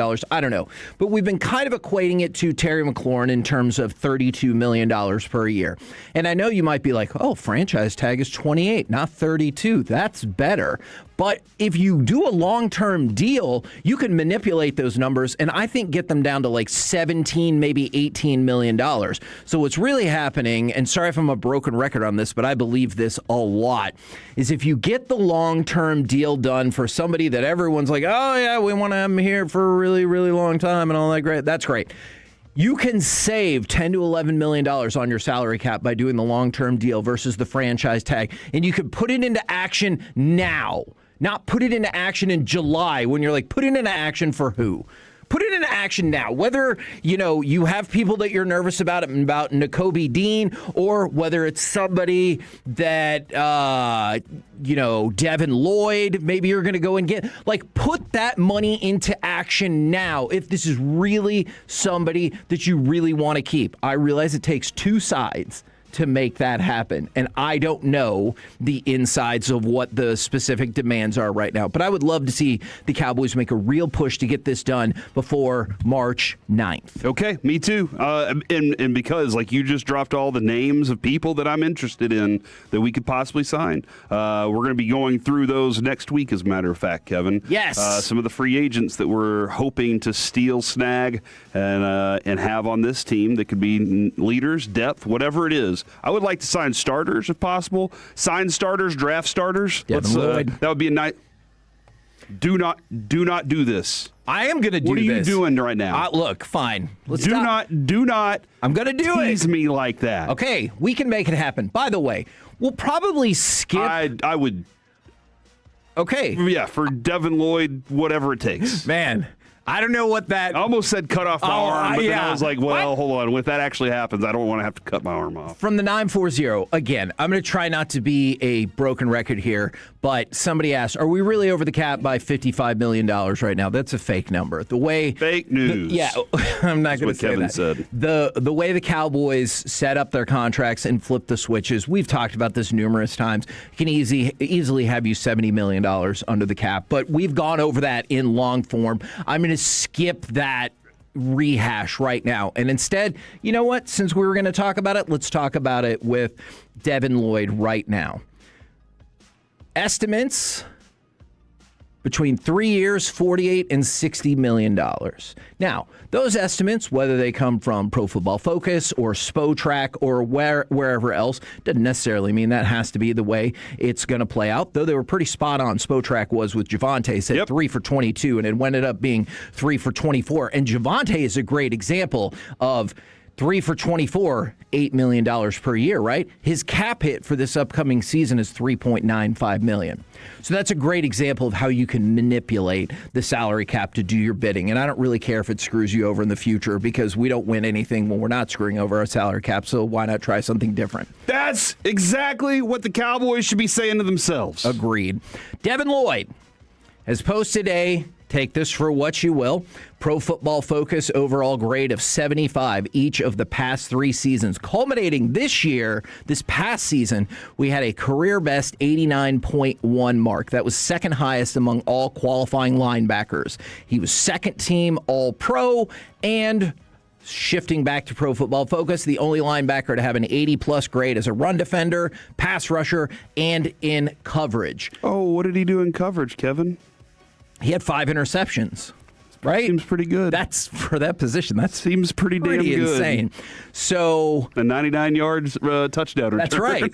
That's right. Would you be willing? Let's push the envelope here. Would you be willing to do the 3 for 60, maybe 4 for 80 on Devin Lloyd? I'll have to crunch some more numbers to determine the guarantee, but let's go with that as an outline for now. Yes. You want me to add a second-team All-Pro to this team that has no All-Pros on the defensive side of the ball except for a guy they traded for? Yes. Give me another All-Pro. Give me 2 more All-Pros if you can find them. I'd love it. His responsibilities did change a little more last year. Fair. Which kind of changed some of the numbers that he had. Kind of seems like it made him better. Yes, those numbers are going to be what you would see if he was here. Now, I know kind of the same position that he can play the same position that Leafau and Ezraku can play. So maybe they're looking at that going, no, that's a perfect fit for here. But he also can do other responsibilities across the entire defense linebacking group, which makes him very appealing and attractive to me. I have a couple more questions for you guys as we've learned a lot of new Cowboys information at the NFL Combine. Big thank you to Brian, Broaddus, Shan, RJ, and Bobby for bringing us a lot of that information. All right, I asked you guys this question in our text chain last night, and I would love for you to illuminate it with the audience. So the Cowboys are planning to use a second-round restricted free agent tender on excuse me, sorry, I didn't push the button, on TJ Bass. That's for $5.8 million. So essentially, that would be the slot for his salary this season, unless another team came in and was like, oh, I can do that. I can do better than that. And then they would have to pass along their second-round pick for this upcoming draft. So the option is this. Either no team picks up Bass or Aubrey, or I tell you both of them sign elsewhere with a team that has a pick in the first half of the second round. Because you get their corresponding second-round pick, so somebody who's at the top of the second round could feel way different about that compensation than at the bottom of the second round. For both Aubrey and Bass, or just Bass? So either for both. Okay. So we have to keep both or send both. Correct. I'll take 2 second-round picks. Now, it does sound... I get it, because then you'd have 2 firsts and 2 seconds. It does sound like there's a different conversation happening. It sounds like there's a lot of miscommunication. Am I wrong about this regarding Brandon Aubrey's See, I actually numbers? Don't think there... I mean, look, I'm going to go off of Broaddus, who said what he heard was $10 million was, in fact, the initial asking price for Aubrey. The part where I believe it was him and his wife came in and said fake... and Calvin Watkins put out a nice apology video about it, is he said 7.5. It sounds like it's closer to 6.7 or 6.8 is what they offer. Okay, and the 10 may have been an agent start. Sure. But not necessarily what Brandon Aubrey even thought. But again, this is... So where all that is... If he's paid a reasonable price, I'd love to have him back. $10 million ask is a lot for me, but... And we talked about he doesn't have leverage in this situation. Right, but if I have to... I need 2 second-round picks. Because you would lose depth with Bass, and obviously you would lose a weapon with Aubrey. You'd go into the draft with 2 firsts and 2 seconds. Yes. Which that changes the dynamic We go quite get us a a bit. Caleb Downs if we want to, boys. Alec, hold on, right now. I want everybody to know. We can't I want have him. everybody to know you cannot go get Caleb Downs. You're not going to if you don't have any second-round picks. All right, he's not falling to you. Give up on it. Most people in the NFL should give up on the idea that they're going to have a Caleb Downs. Okay. Alex, should I assume, given all the draft prep and the potential for second-round grades we've been handing out, you would also be okay with letting them both move on down the road? I responded to your text by saying they can both catch the quickest flight to Cleveland out of DFW for all I care if I'm getting 2 second-round picks. Yes, give me Jacob Rodriguez. You can package those and go get Caleb Downs. So many options open up if I have that capital. And then one more quick question. We have a lot more Cowboys questions, but we'll move that for another segment. Were you concerned at all that Schotty didn't talk to George Pickens or hadn't talked to George Pickens prior to them making the decision to put the franchise tag on him? Or do you think they talked at the end of the year and they're like, we're probably going to put the franchise tag on him? He's like, all right. Yeah, I'm not concerned about it because it's everything to me sounds like Schottenheimer's very open to these guys about everything along the way. He's also keeping in touch with them for the same purposes of this isn't just a job we do and then leave. It's a brotherhood. You know, that he wanted to build that. You got to build a winning culture, Kevin. From Jorge all the way up to Bob. You know, you gotta make sure everybody in the room is talked to at some point. So no, I'm not concerned about it. He's the kind of guy that does that kind of thing. Now, whether or not he's convinced George to be the same kind of person, different deal. We're the KNC Masterpiece right here on 105.3 The Fan. Coming up next, FIFA, maybe Terry and Armstead, and the Chelsea Football Club. Do any of these folks deserve forgiveness Friday? Do you? 877-881-1053. We'll do it next right here on The Fan.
Frankel and Frankel. If you've been injured in a car or truck wreck, call Frankel first, 214 or 817-333-3333. With Frankel and Frankel, there's never an out-of-pocket cost. They only get paid when you win. Frankel and Frankel, the go-to car and truck wreck attorneys in Dallas. KNC Masterpiece back here on 105.3 The Fan. And ladies and gentlemen, the abuse I take around here. You're great, Corey. Thanks, buddy. Don't let anybody tell you differently. It's time for some Forgiveness Friday. I don't know if that audibly came over the mic or not. 877-881-1053. The fun thing is, for the people that follow on the Twitch and the YouTube, you can see a lot that's happening in this studio, but there are times and places in the studio where you cannot see exactly what's happening. Stop it. Or who might be in the shot or not, and sometimes there's other people in this room as well. All right. Do you need forgiveness? Does somebody else need to ask you for forgiveness? 877-881-1053. And we're going to start with soccer because we have a lot of soccer stuff to go over. But I'm going to give you an option. Would you like to start with parking, Chelsea, or Messi? Can we start with the White House? What are you doing? The Brady Kachuk video? That was from like a few days ago. Yeah, but come on. What are we doing? He didn't say that stuff. Yeah, because this is the first video they've put out like that. Okay. Get serious. All right.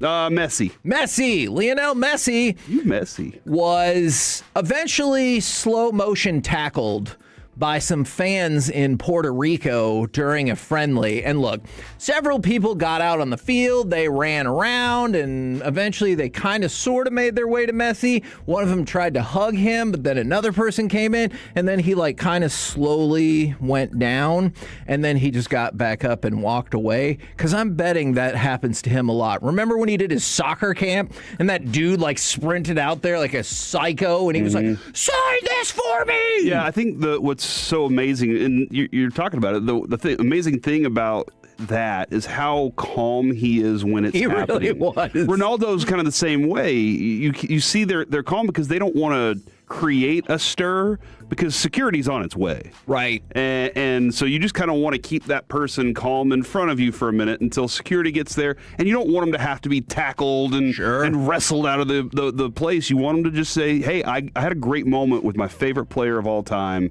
That was wonderful. Now, you're probably going to get a little bit of a fine or a citation of some sort. Probably a citation. That feels right. Yeah, citations are a good word. And then you got to figure out. But I'd always love the way that they manage it. They're just so calm with it. And again, it is. I understand. When you see the person that you like just adore so much, you get this opportunity to say hi. It's a little nerve-wracking. Yeah, no, for sure. But I would suggest don't run on to their place of business and maybe knock them over. You're saying whenever we're out on remote, don't run up to our table and start talking to us while we're talking on air. You know what's amazing about that is whenever we're like have an interview going on and you don't see us speak for a second, I get that. But it's the people who actively see that we're talking and doing the show and they're like, now's the time. It's right now. And I'm always like, is it the time? And if you're ever out there and like DJ or Ross or somebody stands up and starts talking to you, it's not because we're rude. Yeah, it's just we're on 6 minutes or whatever, and then we'll definitely talk to you. All right. Let's talk about FIFA. I'm pretty sure they've handled this whole World Cup ticket rollout perfectly. Same thing goes... No? Oh, well. Same thing goes with the parking. What do you think is the average parking price for a spot at any World Cup match? $16,000. That is too much. Well, I got great news for you, Corey. It's a steal at only $175. Wow, you sound like my wife. Per parking spot. Do you know how much money I just saved you? I saved you like 85% or something. All right, so see, Alex impressed. But yeah, the average, not ticket price, parking spot price at the World Cup is $175. I have good news. In Atlanta or Houston, you can get parking for less than $100. Both of them for the low price of $99. Now, FIFA has started a new thing this year where they're also handling the Americans with Disability parking passes as well in 10 of the 11 cities. Guess what their discount is for parking? $16,000. Nothing. Their No discount is nothing. Oh, I thought you were saying that it's free. Oh, definitely not. Okay. They are charging the exact same price, which means if you need one of those spots, you can only pay $250 or $300 at SoFi. Good night. So You get nothing. yeah, pretty much. That's what FIFA has said. If you need a little assistance with where you're going to park, they're like, hey, I will assist you to the tune of paying regular price. Which is really, really high. That's for really close spots, right? Not the disability parking or the accessible parking, but all the parking you're talking about at that price. Those are really hugging the stadium kind of. I don't believe so. Go park in the M lot for Rangers. That is the average. Now, I will tell you, this doesn't factor in Joe's convenience store and what he's charging near the stadium. I think this is for official parking spots. The average is... So it sounds like if I get a ticket, if I somehow stumble into a World Cup ticket, right, and I buy parking, I'm going to have to walk for a day and a half before I can get to the stadium. It is entirely possible. All right. That will be the case. Let's get some new Sauconys for the feet then, so I can make that walk. I do not know what that word is. They're good running and walking shoes. Okay. True. All right. Thank you very much. Now, you might think this is a terrible financial situation. Well, guess what? That's what happens in soccer. Because this is what I've learned. Last season, the Chelsea Football Club, a storied English Premier Club, or the equivalent of the Dallas Cowboys in the English Premier League, whatever you think. How much money do you think they lost last year? Yes, very similar to the Maple Leafs. How much money do I think they lost last year? $16,000. I feel like that would not be so bad in this context. Oh, really? Okay, I was about to say, context. $16 million. Yes. Plus a zero and more. They lost 342 million euros, or the equivalent of about $403 million. And I thought, holy crap, that is surely the most money ever lost by a soccer club. I'm sorry. I'm just now reading this, and did you know this, that the Cowboys were going to place the non-exclusive tag on George Pickens so that he could talk with other teams when free agency begins? Okay, and then they'll have to pony up. Whatever the market decides. So that's interesting. If a team really wants to screw the Cowboys over by just going over the top, but that being said, it's a gamble, because then if the Cowboys go, nope, then it's completely different. No, right? I hope that is exactly what they do, because then we get 2 first-round picks. Right, but that team can't just do it and saying we're going to try and screw the Cowboys. They do it in that they are going to actually have to pay this player. Yeah, you have to actually submit your offer. Could this make the market even better for the Cowboys? How so? The number that comes down, what if the market isn't driving to 40 million or whatever? Yeah. And it drives to an actual like 28. Yeah, that's interesting. Look, if somebody wants to come out and say 4 years, 160 million with 120 guaranteed or whatever the actual number would be, I'd be like, great, I will take your 2 first-round picks, please. Okay, all right. So I would be fine with that. All right.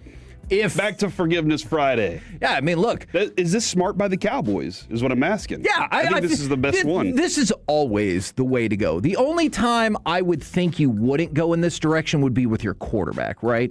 Like, depending on what you think. That numbers. Yeah. And depending on what you think about your quarterback, would 2 first-round picks really be enough? Like, I'm sure there's a scenario where multiple teams would be like, hey, Josh Allen or Patrick Mahomes or whatever, I'll give up 2 first-round picks for that. So we can get Josh Allen or Patrick Mahomes for 2 firsts? What? It does not. We have 2 firsts this year. Oh my! No! First of all, didn't Josh Allen just sign a huge extension like a year or 2 ago? But for only 2 first-round picks. This is amazing. Let me start this over because I know how this is going to work. Theoretically, if one of the best quarterbacks were open for free agency and you might not put that franchise tag specifically on them because you wouldn't want another team to swoop in and get one of those great players. However, both Patrick Mahomes and Josh Allen and Caleb Williams are locked up under contract. Now, Lamar Jackson, that's a different story. See, this is one of the reasons I love working with Kevin. He always brings me back, like I'm panicking or freaking out about something, and Kevin's like, let's get real about this. I appreciate that. That's usually how he starts it. He's like, let's get real about this. It's his slogan. No, but then this starts. All right, you convinced me. I'll take Mahomes for 2 first-round picks. No! That deal is not available for you. Is there a way that we can offer a first and a second instead of 2 firsts? Look, you're trying to negotiate on this? This person is not available. No, you cannot. And from the 940, everybody's available, Kevin. I don't think everybody's got a price, Kevin. You say that all the time. True. That is true. You guys need Forgiveness Friday for everything that you're doing here. And then somebody said, I don't think any wide receiver brings in 2 firsts. And that's the idea. It's almost like the Cowboys are daring other teams to come in and do that. And from the 561, no, we're not getting Josh Allen. What I was saying... Because we aren't willing to give up the 2 picks. You know what? Sure. Right. What I was saying about 5 minutes ago is... Chelsea lost $403 million, which I thought was surely the most money any soccer team has ever lost. And it is in the last 4 years. But if you go back just 4 years ago, Barcelona lost 555 million euros in a season, or about $656 million. What? That's a lot, man. Wow. So they can't park at the World Cup anymore. Honestly, I don't know if Chelsea can afford to park at the World Cup right now, and we can't afford not to trade for one of these quarterbacks y'all want. I don't know what you guys want me to do with all of that. We're the KNC Master. Stop it. Right here on 105.3 The Fan. Coming up next, it's time for baseball nuggets. Will one of these teams break their long championship drought? Or will we get into some other nonsense? Tough to say. Next on The Fan.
Classic Chevrolet. If you're in the market to upgrade your vehicle, get to Classic Chevrolet in Grapevine. The #1 Chevy dealership in the world 3 years straight. They've got more new Chevys than anyone, all priced to sell. Visit ClassicChevrolet.com. This is Texas. This is Classic Chevrolet. Together, let's drive. Based on new Chevy registrations 2023 through 2025. 2-1. Ground ball, Mariners win! Randy Arozarena wins it in the bottom of the 9th inning. KNC Masterpiece right here on 105 through the Fan. We're going to get to baseball nuggets in just a minute, but I have a question for you two gentlemen. Let's say, with the news of the non-exclusive franchise tag, which I think is what we all expected, you do have a right of first refusal. Let's say, for some reason, George Pickens signed a 5-year, $140 million deal. So that's $28 million per year, with only like 80 or 90 million guaranteed. And the Cowboys are like, all right, I'm going to match that. Would you be mad at them? Revisit the numbers real quick. 5 for 140, so that's $28 million per year, and like 80 million guaranteed. Does that Florio? I know how you feel about him. He mentioned the other day at some point the Cowboys are going to have to choose between Pickens and CeeDee Lamb. I disagree with that. Does that number put that to sleep? No. No, like, does it make that kind of go away, and that's not too much to chew on? No, I disagree with his logic behind that either way, especially because of how massively the salary cap has gone up. But keep in mind, if you match that deal, you wouldn't get your first-round picks. Two first-round picks. Yeah, I'm good with that. I'm at a point now where at that number, $28 million a year, that's a number that I would be perfectly fine with. You'd rather have that than 2 first round? I'd like to have George Pickens. Okay. And let's use what we got now and go. I want to move forward with this as quickly as possible, Kevin. I'm with you on that. And so I will gladly do that and move forward with that. And again, I don't know which team you're giving me those picks for. 2 first round picks is phenomenal, though. Yeah. But I know how much of a difference maker Pickens was on the field. He was. And how much, look, teams started dedicating assets to stopping Pickens late in the season. Okay. Well, guess what happens? Now CD should have more opportunities. Now Flanoy should have more opportunities. They should be able to, and Clayton Adams and Schottenheimer talked about this, both on this airways. 105.3 The Fan, home of the Cowboys. You have to evolve as an offense. Yeah. And one of the evolutions is if you have to roll things to one guy, then that opens up my other guy. Now I'm going to abuse you with him. Now you have to roll assets over to him. Guess what? My other guy's still wide open. Alec, would you be upset with the Cowboys if they match that deal instead of taking the 2 first rounders? I wouldn't, because I think that would be under market value, just in my mind, for what he's capable of doing. And I don't think, to Corey's point, I don't think you evolve by subtracting one of your best weapons. So I'd like to see the continuity continue and just, hey, I've already sold on the idea that I'm getting 2 second-round picks from our RFA tenders. So if I could even get one of those to work out, I'm like, cool, we're going to kill this draft. Okay, I like it. Now, courtesy of Reliant Air Conditioning, it's time for Baseball Nuggets. Kevin, I'm in communications with the Texas Rangers about our guests for next Monday. Okay. We are working on, because we will be out in Surprise on Monday. And Sunday. We'll be there Sunday, but we'll start our show on Monday, unless you want to do a show on Sunday. Maybe. But that being said, you got to listen. You know, and the listeners that have been with us for a while, they know if you're new to the show, this is news to you. We crush in Surprise. Nice. We do, no, not like that. We work hard. We make sure we bring you fantastic Ranger stuff while we're out there and whatever's going on locally as well. Yeah. Yesterday, Kevin, Corey Seager got a hit 105 miles an hour. He is back, except Skip Schumacher said that he's been scratched from the lineup today. because he's feeling under the weather. Oh, thank goodness. And he'll be down a couple days or so. Never been so excited for somebody to just be ill in my life. It's going around the clubhouse right now. So we need to make sure we walk in with hand sanitizer and masks. Well, Evan Grant taught me that lesson 6 years ago. So I feel bad whenever I see like the Cowboys injury report too. If you see illness, I'm like, oh, thank goodness. Like, I don't want that person to be sick, but you don't want it to be like knee. And that's just terrifying. All right, so we've established you care about what's happening in spring training. Here's a note for you. The Dodgers so far have barely played any of their regulars. Mookie Betts hasn't played. Shohei Ohtani is in Japan for the World Baseball Classic. And yet they've started spring training 6-0 by outscoring opponents 51-19. Wow. Let's go. That's on our team. It's so cool.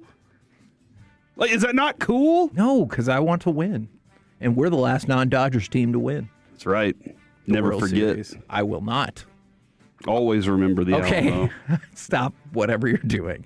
All right, let's go from that to we played the highlight, and here is the reason. Do you think, I know only one could theoretically do it, do you think any of these teams have a legit chance to break their lengthy title drought? Nope. I didn't even tell you because the Dodgers thing I just told you? Yeah, Dodgers are winning it, dude. Did you not see their roster? They have like 13 All-Stars on that team. The Rockies. Nope. The Twins. The Rockies have never won. The Twins last won in 91. The Twins, they probably get, that kid needs to go ahead and sell the club. It's not the plot of Little Big League. You ever see that movie, Alec? Yes. He's probably an adult now. Bad. It's not bad. Doesn't have all the same ideas. Aiden has no clue what we're talking about, so I'm excited about this. But yeah, no, I don't think the Twins are.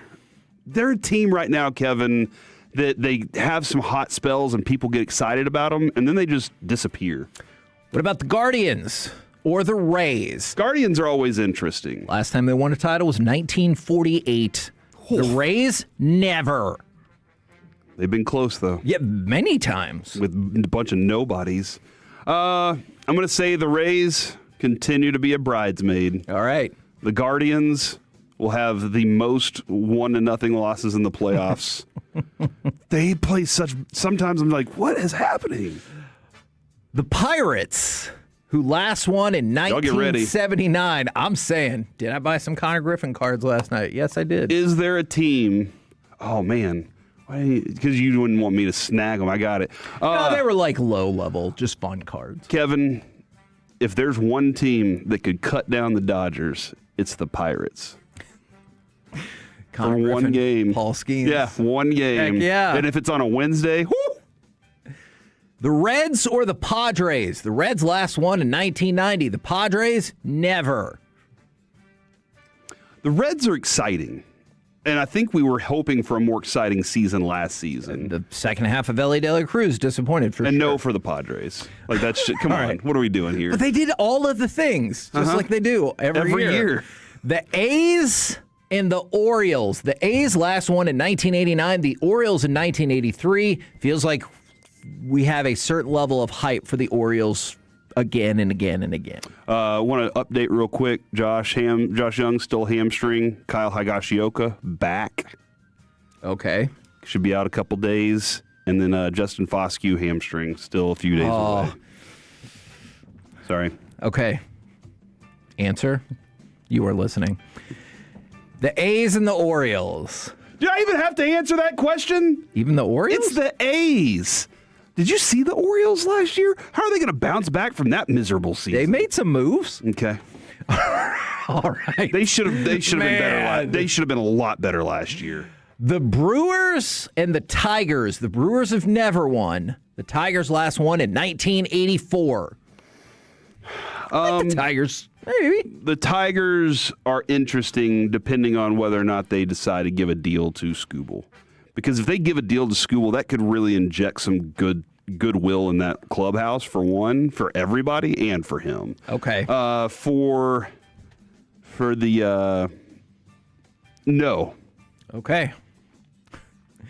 The Blue Jays who last won in 1983 and were, 1 inch away from winning last year, or the Mets, who last won in 1986? Mets, no. Okay. The Blue Jays, you got to be like, it could happen. Yes, absolutely it could. Unless they play the Dodgers again.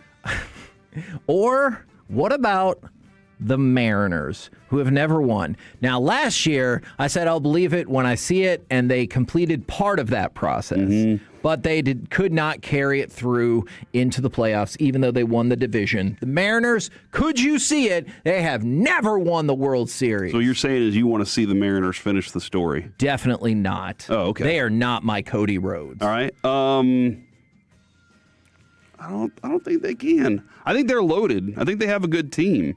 I just think there's still an element missing from them. Okay. So I don't think they can. Now, I think you might have judged the Mets too quickly, because I haven't really gotten an opportunity to tell you about the saga of Ryan Lambert. He said he was inspired by a video about eating raw eggs. So he decided, I'm going to eat 30 raw eggs per day for a month. This was his comment. That sounds so bad. It was an adjustment for sure. Okay, I swear this is a real quote. It was an adjustment for sure, but I am not a chicken. I like a little adversity and challenge. It kind of gets me going. So there's that. Are you going to take more interest in the career trajectory of Ryan Lambert, knowing how the internet inspired him to go with that? You can still get plenty of nutrients and vitamins from cooked eggs. Don't overcook them, because you'll lose that. But it's like my kid. He's always like, hey, Dad, can we eat raw liver? I'm like, no, we're not. I'm not doing that. He's like, but there's so many vitamins. Well, Lambert has kind of turned into your son, because he now goes around the clubhouse and judges people. One Mets player said he saw me put an extra creamer in my coffee today, and he was like, come on, dude. So he's now going around the clubhouse, like not lecturing people, but kind of telling them, hey, you probably shouldn't do that. However, the manager does describe his stuff as electric, so we will see how that all plays out. We're the KNC Masterpiece right here on 105.3 The Fan. Coming up next, the grades are in. What did the players think the Cowboys do well, and what do they think they do not? Next on The Fan.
Cowboys. An Odyssey sports station. Driven by our D&M Leasing Studios, it's the KNC Masterpiece on 105.3 The Fan. KNC Masterpiece right here on 105.3 The Fan. You got me, Kevin Hagelin. You got, Corey Majors. And, of course, the famous Alec Medford. Gentlemen, are you ready for some report card talk? Yes, but our friend has texted us, Kevin. Which friend? Frank Provenzano. Oh! Known Canadian. That is true. Who also has... Tough weekend for him last He texted and said, are y'all done basking in the glow of your fake gold medal? Whoa! How is it fake? I'll ask him. Known Canadian. So bitter. So bitter. All right. Let's start with the NFLPA survey. Now, you might be thinking, well, hold on just a damn minute. First of all, let's all calm down. Okay. But you might be like, I thought they said they couldn't do that anymore. Well, they couldn't have the comments anymore. That's right, yeah. But you told us that. That's right. But the grades, they still got released. Did you see which team was the best at all the categories? And then I can break down, if you like, the Seattle Cowboys Seahawks grades. The Seattle Seahawks were not in the top 3 for the 3rd consecutive year. It is the Miami Dolphins who won the survey, with the Vikings finishing 2nd overall, followed by the Washington Commanders in 3rd. Is that who you think about as the best of the best? Didn't the Dolphins coach get fired and their whole staff got removed and their GM got fired this year? Maybe that's why they were so excited.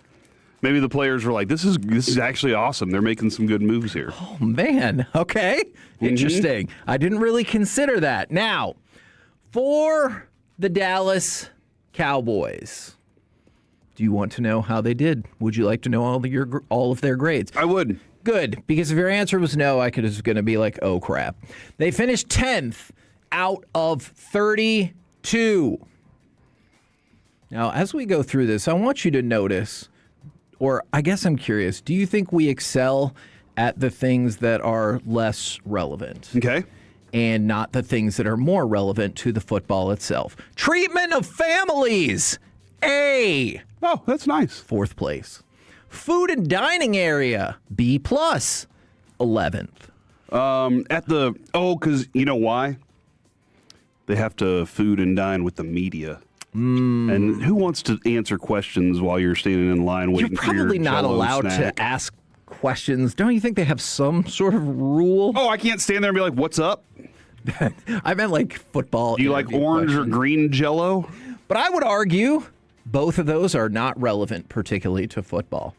However, your nutritionist... These guys gotta eat. That's true. But your nutritionist and dietitian, perhaps more relevant to football. B+, that's 17th. Nutritionist? Yep. So the middle of the pack. All right. I wonder if that nutritionist has some say in what's going on in that cafeteria area, you know? Probably, right? Like, hey, guys, can we eliminate some of these Lunchables? Sure. And guys are like, but we love Lunchables. As long as they don't get rid of the Uncrustables, I feel like that would really cause a... Those are just for the calories, mutiny. you know? Yeah. The locker room, Cowboys get an A. They're 6th. Woohoo! But I want to focus on something else. It's a nice locker room. Training room and training staff.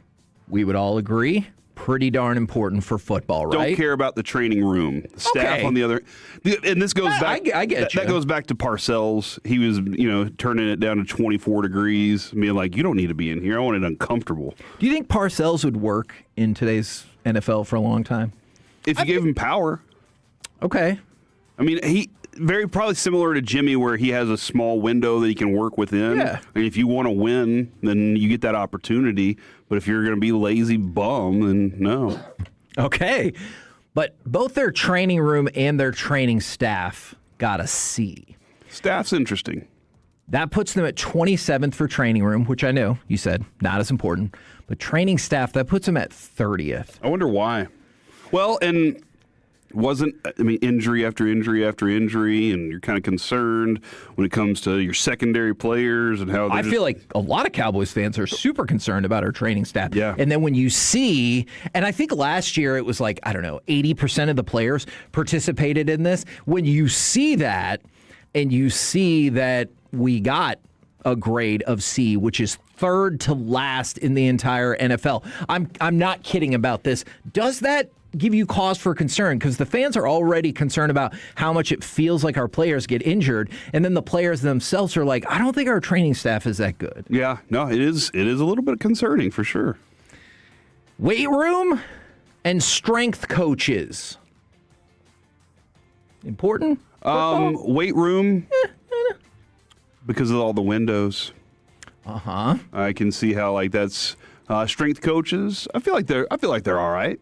Okay, that got an A-, good, and a B+. All right. Team travel, don't care about that as much. They got a B-, not so great. Now, head coach and owner. What grade do you think the head coach and the owner got for this? A- for the head coach. Okay. The head coach gets an A. Okay. And the team ownership gets a B. Does that feel about right to you? Yeah. The owner wants to win. He has a desire to win.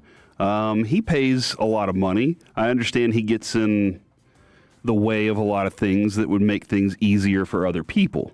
But he does a really good job of making sure that he's present around what the players are doing. And so I think that's good. I think when it comes to the head coach, this is he's a really good team player. The players love him. They seem to really all get along with him. He put the offense in a really good position to succeed last year a lot of times.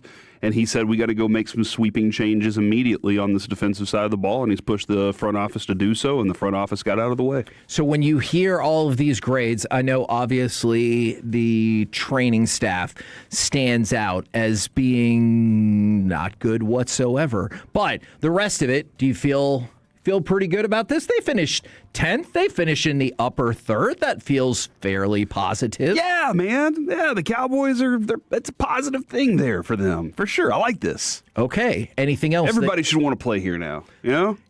Even Patrick Mahomes and Josh Allen.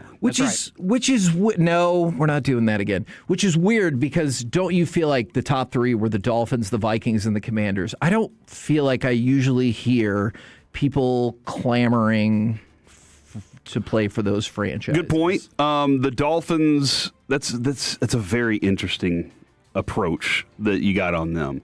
The Vikings, they've seemed to be a place where things are going pretty good, but can they find a quarterback to help them out? That's the only thing.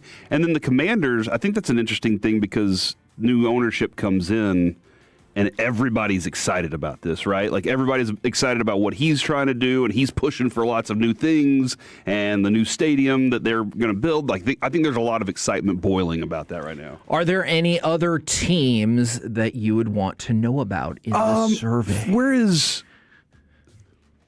Where are the Giants on this? Okay, so you want to focus in on the NFC East. Okay. We'll figure out whoever the next team is after that. The Giants, 20th out of 32 teams. So some spots where they lost a lot of points. Head coach, team ownership. Now, this would have happened before Harbaugh came along. And even then, they gave the head coach a B+. That was just really low comparatively for the rest of the league. Then they're low for weight room, training room, so you're saying that room. Generally, most of the teams like their coaches? Yes. Like I said, if a B+ is, that low, feels like in general, they did pretty damn good. No, and I think you're dead on with that. I guess my question on that is, why? Is it because players feel like their coach is a good protector from all the other things? I'm always interested in why people want to they vote for a guy like that in a positive way. They're afraid he's going to make them run laps. I mean, maybe? Yeah. All right, do you want the Eagles or the Commanders next? Remember I told you the Commanders were good? Well, You said the Commanders were top 3, so I'm going to go with Philadelphia. Let's see how they did. The Eagles are 22nd Gross. out of 32 teams. And the interesting thing that stands out on this one, if you care about such things, treatment of families, C-. That was 27th in the league. Locker room, D+, 25th in the league. Strength coaches, 28. Team travel, which I bet has something to do with treatment of families as well. F. Oh, really? Tied for, well, you probably guessed it, last. No wonder they didn't get back to the Super Bowl. Do you think A.J. Brown was the only one that voted from the Eagles? No. He's just like, I hate this place. That would tank be it so hard. No, that would be. No, it was Jalen Hurts. Probably so. Dude, I really enjoyed it. What was it? Who was I listening to? It was from our station. The conversation about Jalen Hurts is he makes so much money and he knows he's untouchable.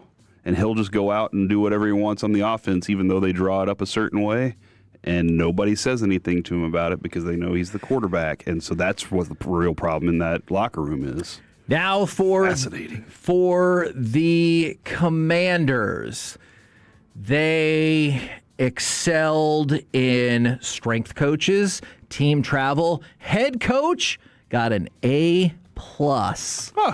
And then their team ownership got an A. Everybody seems to generally like Dan Quinn. Yeah, just absolutely. Anybody that's ever played for him, he connects with them so well. They always seem to like Dan Quinn for whatever reason. So they did good, or they did well at those things. Their locker room and weight room did not go particularly well for them. No, they what did happened? not get. I don't know. I'm not familiar with their locker room so much, so I cannot necessarily answer. What about the Bengals, Kevin? The mighty Bengals of Cincinnati. Do you really want to know about the Cincinnati Bengals? I need to know why Joe Burrow isn't back in the Super Bowl. All right. Well, you know what I just learned on here?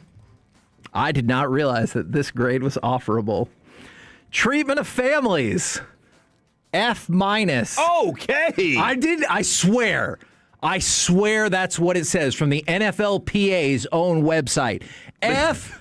They say, hey, when you show up in Cincinnati, you leave your family in Cleveland. Cincinnati is easily, you know what? I'm glad you brought this up. They're easily the most confusing report card. They are dead last in treatment of families with an F-. Their food and dining area got an F. Both of those are last. Their nutrition and dietitian is also last. However, locker room, 3rd. Training room, 6th. Training staff, 4th. And then team ownership gets 25th.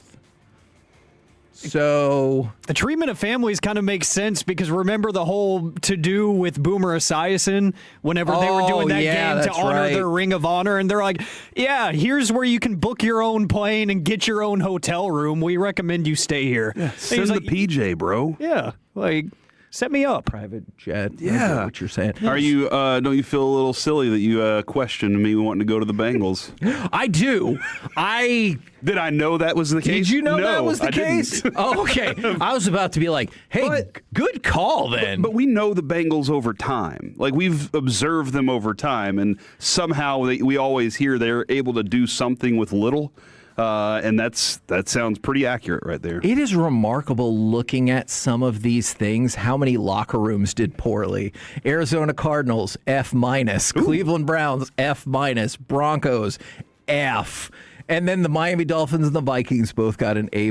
And like I told you, the Commanders got an F. This is all freaking over the place. And then from the 214, how come I haven't got a breaking news notification about the Chiefs trading Mahomes to the Cowboys? No. Hasn't happened yet? No, and it's not going to happen. They just gave Pickens the franchise tag, so it's not going to happen either. Allegedly. We're the KNC Masterpiece right here on 105.3 The Fan. Coming up next, it's time for AM on the FM. We got the question of the day, plus it's happening in college basketball now in college track. Oh, no. Next on The Fan.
Injured in a car or truck wreck, call Frankel first, 214 or 817-333-3333. With Frankel and Frankel, there's never an out-of-pocket cost. They only get paid when you win. Frankel and Frankel, the go-to car and truck wreck attorneys in Dallas. KNC Masterpiece right here on 105.3 The Fan. And right now, you know what? It is also a Shout-Out Friday. If you want to throw your shout-outs out there, I would like to give you one right now. Shout-out to Sergio, who maybe or maybe didn't help me finish a movie called Good Fortune that I'd really wanted to finish and knock off the list. So thank you very much to Sergio for helping me out with that. Oh, he gave you his password so that you could... did not say that whatsoever. I remember him texting the other day, and you said it was off air, but you did say that happened. I don't recall that. Is that illegal? It's not. I think it's fine. I have no idea. You can share your password with whoever you want. Whoa. Nobody ever said not to. They're trying to crack down on that. Well, until they do crack down on it. Seems legal to me. Okay. Well, there you go. Right now, it's time for this. What does this button do? Please, please, do not push the button. You have no idea what it... Alec, you be quiet. Alec, that was awful. 1 for Alec, 0 for Peyton. Don't you dare touch that dial. Don't you dare do it. It is time for AM on the FM. My name is Alec Medford, the man that they call the pride of Mansfield, Texas. Yeah. It's just frowned upon. And that's what you're saying. Are you looking that up right now? No, I'm not. Okay. Oh, I thought he was actually putting in the research. I was impressed. 877-881-1053. The Frankel and Frankel Injury Attorneys text line to answer today's question of the day. Plus, it tore apart the world of college basketball. It's happening in college track now. Oh, no. We will talk about it in just a matter of moments. But, gentlemen, we go to the National Day calendar today. And just a reminder that if you want the question of the day early and you want to answer on the Twitter worlds, at Alec on the radio, you will find it there around 9 o'clock or so every morning, Monday through Friday. Today is National Retro Day. National Retro Day. So the question of the day is, what is something that's considered old, but you still enjoy it? 877-881-1053, Twitch and YouTube. You can ponder on that. You can think of something clever. You can think of something that you actually use in your real life. Let me know through any outlet or on Twitter at Alec on the radio. Is a hammer retro? I mean, hammers have been around for a while, Kevin. That's true. I'm pretty sure one of the first inventions ever by the people who made fire, wherever that started. Mm-hmm. Pretty sure they were using hammers. See, the first hammer was believed to have originated more than 3 million years ago. Oh, wow. Seems kind of retro to me. Good Stone Age. Wow. Man, good for us. They were used to crack bones and nuts. I bet. I love using a hammer. Okay. It is one of those that 877-881-1053. Yeah, nice job getting the music to time out that way. If you use a hammer on a daily basis, tell Kevin how much you love using that hammer. I support people. I don't know. You keep questioning my hammering. All I said was, is it retro? Because I felt like people still used it pretty regularly. B682, my wife's retro, but still good. Dadgummit. Thank you for that. Clean. Thank you for that. I love my wife, by the way. She is awesome. That's nice. She understands how much I care about that hammer. I'm going to go ahead and tell you the other days. I have no thoughts. So you can ponder, Kevin, and I can pivot as quick as I possibly can. Today is No Brainer Day. Oh, yeah. I heard what Corey just said. Shouldn't have started with that one. It is also National Strawberry Day. National Strawberry Day. Oh. Yeah, for me and Corey, and everybody that's out here throwing around heavy amounts of weight for fun. Mm-hmm. It's National Protein Day. Oh. Get in that extra protein. Yeah. What's the best protein? Ooh, steak. Ha-ha! Yes! So, I meant protein shakes, but... Oh! Is there vanilla. I'm sorry. Of course it would be vanilla I free. might not be understanding the question right. I'm sorry. Lucius one time he suggested a peanut butter cookie protein shake flavor that was awesome. Okay, I have one for you if you like that one. But I just want to make sure I'm getting the right amount of the high end protein with also low end fat and carbs. So this is a company that I will admit I have lit up their inbox multiple times, and I have said please work with me because your products rule. Ghost energy and workout supplements and whatnot. Okay. Ghost is awesome. The protein mix that I'm using right now is a collaboration with Nutter Butter. And it is so good. I do like Nutter Butter. It has actual chunks of real Nutter Butter in there. So it's not just inspired by it. It has actual chunks of it in there, and it is so good. I have a controversial opinion. Oh, no. And I know everyone's going to be like, yeah, you have terrible food and drink taste. I get it. I prefer the flavor inspired to the chunks of in there. Like I like that, this is the Nutter Butter flavor, this is blueberry flavor, as opposed to there's a little chunk of these things floating around. See, like the powder is flavored like it as well. So, and if you let it sit for a minute, or if you actually blend it up, you think it'll dissolve? It'll dissolve. Yeah. Yes, because I have one of those like electric mixer bottles. Okay. And so I just give it I give it like maybe 60 seconds to just swirl around, and by then the chunks are usually gone. Okay. But it's really nice. It's really good. It's something like 26 grams of protein. I want to say something 28 maybe. So have a couple of those per day. You're good. I'm cool with chunks. Saving that too. I'm gonna try to save you this segment, Corey. It's National Pokemon Day as well. They just announced. Hold on, I don't usually have up-to-date Pokemon information. You usually don't. I really don't. But they just announced their brand new games, Pokemon Winds and Pokemon Waves. For whatever that's worth. Huh. Just waving at people or something? Is that like an add-on to Pokemon Go? Look, it's amazing that I have that information from my older son. I do not have any further information for you. I'm sorry. Okay, you know what? I did push the limit there. I appreciate that. Our Pokemon insider, Kevin Hagelin, the Pokemon show of record is the KNC Pokemon Masterpiece. Legos, I think, are live today, yes, too. Those are actually cool. They started it with expensive sets. Yeah, so maybe not so cool. So again, the question of the day, ladies and gents, it is for National Retro Day, what is something that is considered old but you still enjoy? The newspaper, and I still like reading things in the newspaper. It's not necessarily as helpful for work as I always thought it would be, for the obvious reasons, as we're trying to stay as up-to-date as possible. But I do still really like reading the newspaper, especially for non-sports things. And then I like doing the crossword puzzle and the Sudoku in there. So, yeah, that. Well, as I said, hammers, obviously, because I think those are important. I do, too. I think chairs are pretty cool. Yes. Are chairs retro? Mm-hmm. I guess people do have those standing desks. I'm about to Google this now. Think about this. How long do you think chairs have been around? I will have an answer in 5 seconds. Do you think it's before the hammer? I don't. Okay. It was way after the hammer. Yeah. I'm going to go with 1987. There were definitely chairs around before 1987. I don't remember sitting in a chair until then. But remember, that was the first time I remember sitting in a chair. Whenever people were afraid that the nuclear bombs might drop in the 50s, under their desk was had a chair. Yeah, that's a good point. So, yeah. I guess probably way before we're going to go back that. a little bit more then, all right? Yeah, we have evidence of chairs dating back to ancient Egypt 5,000 years ago. Okay, so see? That's it? Yeah. Hold on. We developed the hammer 3 million years ago, but only 5,000 years ago we were like, what about somewhere nice to sit? Because we always knew we could just squat.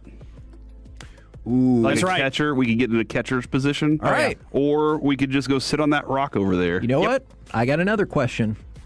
Was the invention of the chair the first real step towards our society getting soft? Probably, because it says that chairs were often symbols of high status and power back then, so really only the rich people. Fanciest studio in the world, though. Exactly. Now you can find them everywhere. And I think you got a point here, Kevin, because I recently watched WALL-E again. Wow. And do you remember how those people just floated around on that thing? Yes. And just We're got getting so very close to it. lazy. They were so very close. lazy. From the 817, Corey only mentioned chairs because he needs them for all his tables. Not all of my tables have chairs. What? Some tables exist like end without tables? chairs. Yeah. Yeah. End tables that go like under a painting. I don't know like why that one's there, but I'm told it needs to be. Sometimes I do consider the piano a table as well, because I set things on it, and anything that I can set stuff on, I consider a table. We got about 30 tables. Okay. Whoa. If I'm guesstimating. Man. So if there's a recession, go to the Majors household. What, Kevin? There's a few texts that I don't want to read because I think they'll start different conversations, but they're very fascinating. Yeah. The Earth is only 6,000 years old. Okay, Kevin. so like you picked one of them and I will tell you, I think I might be in the camp of a day is not 24 hours. Thank you. I've been trying to tell you that for a long time. No. It's 23. Okay, that's why we have isn't that why we have a leap year? Some seconds missing here and there. I mean, in Genesis, I think a day is. This is something I think this is legitimately part of this conversation. I know I've thrown out some jokes because I'm a funny man, except for that one listener. From the 325, listening to the radio. Some people consider a radio retro. Sure. Because we have apps, we have streaming, we have all, which, by the way, get the Odyssey app or listen on 1053thefan.com. Wonderful ways to listen to this station. I have both. Yeah, do all of them. The more the merrier, if you ask me. But radios are cool. So is working in radio. I agree with that. It's pretty neat. Can't lie. 877-881-1053. Again, the question of the day for National Retro Day. What's something that's considered old that you still enjoy? From the 214, multiplication table. You got to be a teacher. Yeah. You got to be a teacher. Yeah. There's no way. There is no way you enjoy that for fun. Dude, do you know what I love? What's that? I said hammers earlier, Kevin, so like probably you should have known. Okay. Nails? The abacus. The abacus. All right. Those things are so fun. I have no clue what I'm doing on it, but it's so fun to slide those little things back and forth and add up things. It's like the calculator.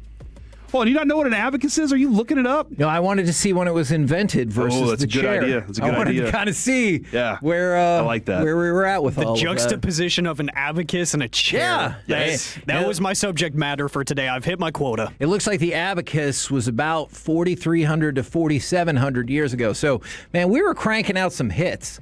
The chair, the abacus, only a couple of hundred years apart. Yeah. We were doing good. For the 817, I still enjoy my Super Nintendo. I did get a response on Twitter, the Nintendo 64 as well. I definitely have thought numerous times. I'm hoping people can help me out. The retro gaming systems, when they're like, you can get a version of the original Nintendo for $100 and it has 40 games. Or like, if any of you guys have one of those, let me know if you really like it because We have 3 different versions. Okay, it looks super cool. It's not like Avery bought one. He got a bunch of games, like retro games, on his Switch too. Right. But then the other thing is my mom bought the boys one of those, like it's just the controller and it connects to the TV. Yeah. And it's got everything on the controller. So okay, so I'm super. I've always thought that looks really cool. But then, and this might display my mindset for you, Alec, I think that price is too good to be true, but probably not because a whole bunch of people are like, no, I want the PS5 things and everything like that. So. Somebody said lava lamp. Lucy has one. Ooh, I will that's a go good into one. Lucy's room and just hang out and watch it for a little while. See, and that's why I don't have a lava lamp, because I could see, and I know this is going to sound weird, I could see getting obsessed with the lava lamp. What did you just say? I think I might get obsessed with the lava lamp and just Okay. be like, ooh. I did not hear that, but I had heard a different version. Because it just kind of drifts and does its own thing, and you want to figure out why. Sure. Yeah, that makes sense. And then my answer, the vinyl record. I still love collecting vinyl. It's awesome. It's the coolest thing, especially like when it's cold outside, you don't want to do anything, you're stuck in the house or whatever. Just throw on an old vinyl. There's just something nostalgic about it. I wasn't around for its heyday, but I have my dad's collection from when he was my age. So I've got a bunch of OG records, like first pressings and stuff of like Kiss and Zeppelin and like all these rock bands that he loved. So I'll just put on one of those, have myself a night. There is something really cool about having that collection and then hearing the sound off of it. Yes. Yeah. Guys, it's a controversy that struck college basketball just a few months ago. It's now striking college track. We're going to talk about Louis Hinchcliffe. He is a former Olympic bronze medalist and pro sprinter. He has changed his mind about his career. The 23-year-old pro athlete is returning to college to the University of Houston after 2 years away from the program and going pro in the world of track and field and competing in the Olympics. That is so weird. He is now back. I don't love it. At the University of Houston, and he qualified for the 2024 NCAA Championship in the finals in the 100 with a wind-legal personal best of 10 seconds back in May. He ultimately won the event at the NCAA Division I Outdoor Track and Field Championships just a few weeks later with a 9.95. So this is a guy that is posting pro times still. That's crazy. That was 20 months ago. He has lived many lives since then. He competed in the 2024 Summer Olympics, and he went on to humble Noah Lyles during the prelim rounds, of the competition in Paris, and he won a bronze medal as a member of the 4x1 relay for Great Britain. Well, maybe I needed to just get on board and realize this is the wave of the future, Alec. It really is. This is where things are heading in the world of college sports. We're the KNC Masterpiece right here on 105.3 The Fan. Coming up next, it's time for Gridiron Gravy, the simple formula to win the Super Bowl. Next on The Fan.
Grapevine, the #1 Chevy dealership in the world 3 years straight. They've got more new Chevys than anyone, all priced to sell. Visit ClassicChevrolet.com. This is Texas. This is Classic Chevrolet. Together, let's drive. Based on new Chevy registrations 2023 through 2025. Ravion Henderson checks in as the back, helps protect.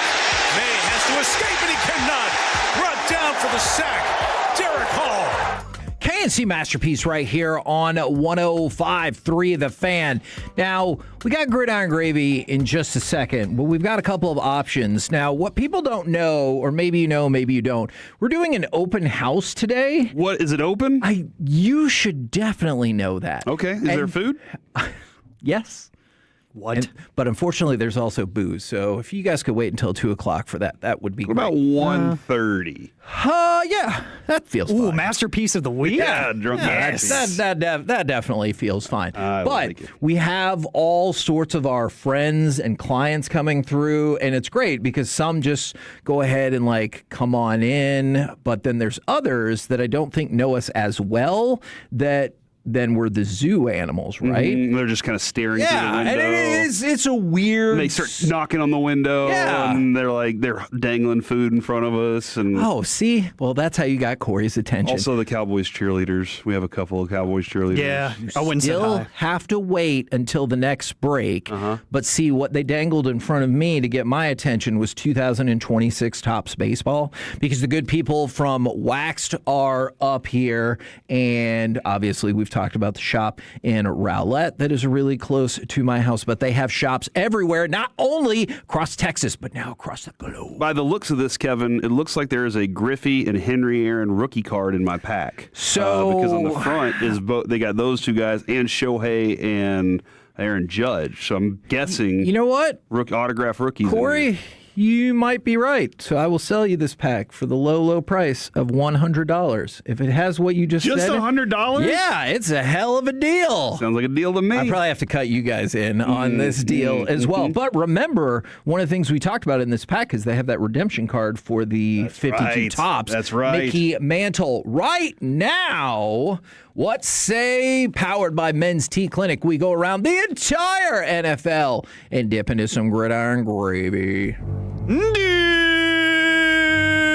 Dip it and rip it. Yeah, go ahead. You can absolutely. I have to wait. Okay, we might do that in the break. But in case you have missed the big George Pickens news, they have put the franchise tag on him, but it is, of course, non-exclusive, which means if another team swooped in, signed him to a deal, the Cowboys would have 5 days to match. If they do not match, then he would convey to the other team for the terms they agreed to, and that team would owe the Dallas Cowboys 2 first-round picks in compensation. To go along with that, I know the speculation was the cap would be between $300 and $305 million.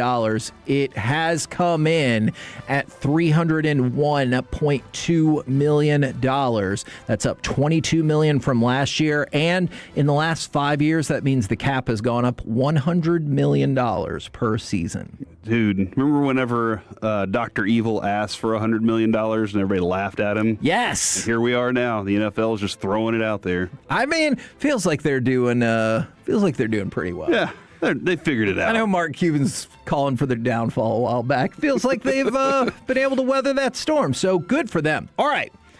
The simple formula to know but hard to perfect to win the Super Bowl. If I told you there was one thing that won people the Super Bowl, what would it be? Defense. No. But we'll get to that. It is having an all-time quarterback. Oh.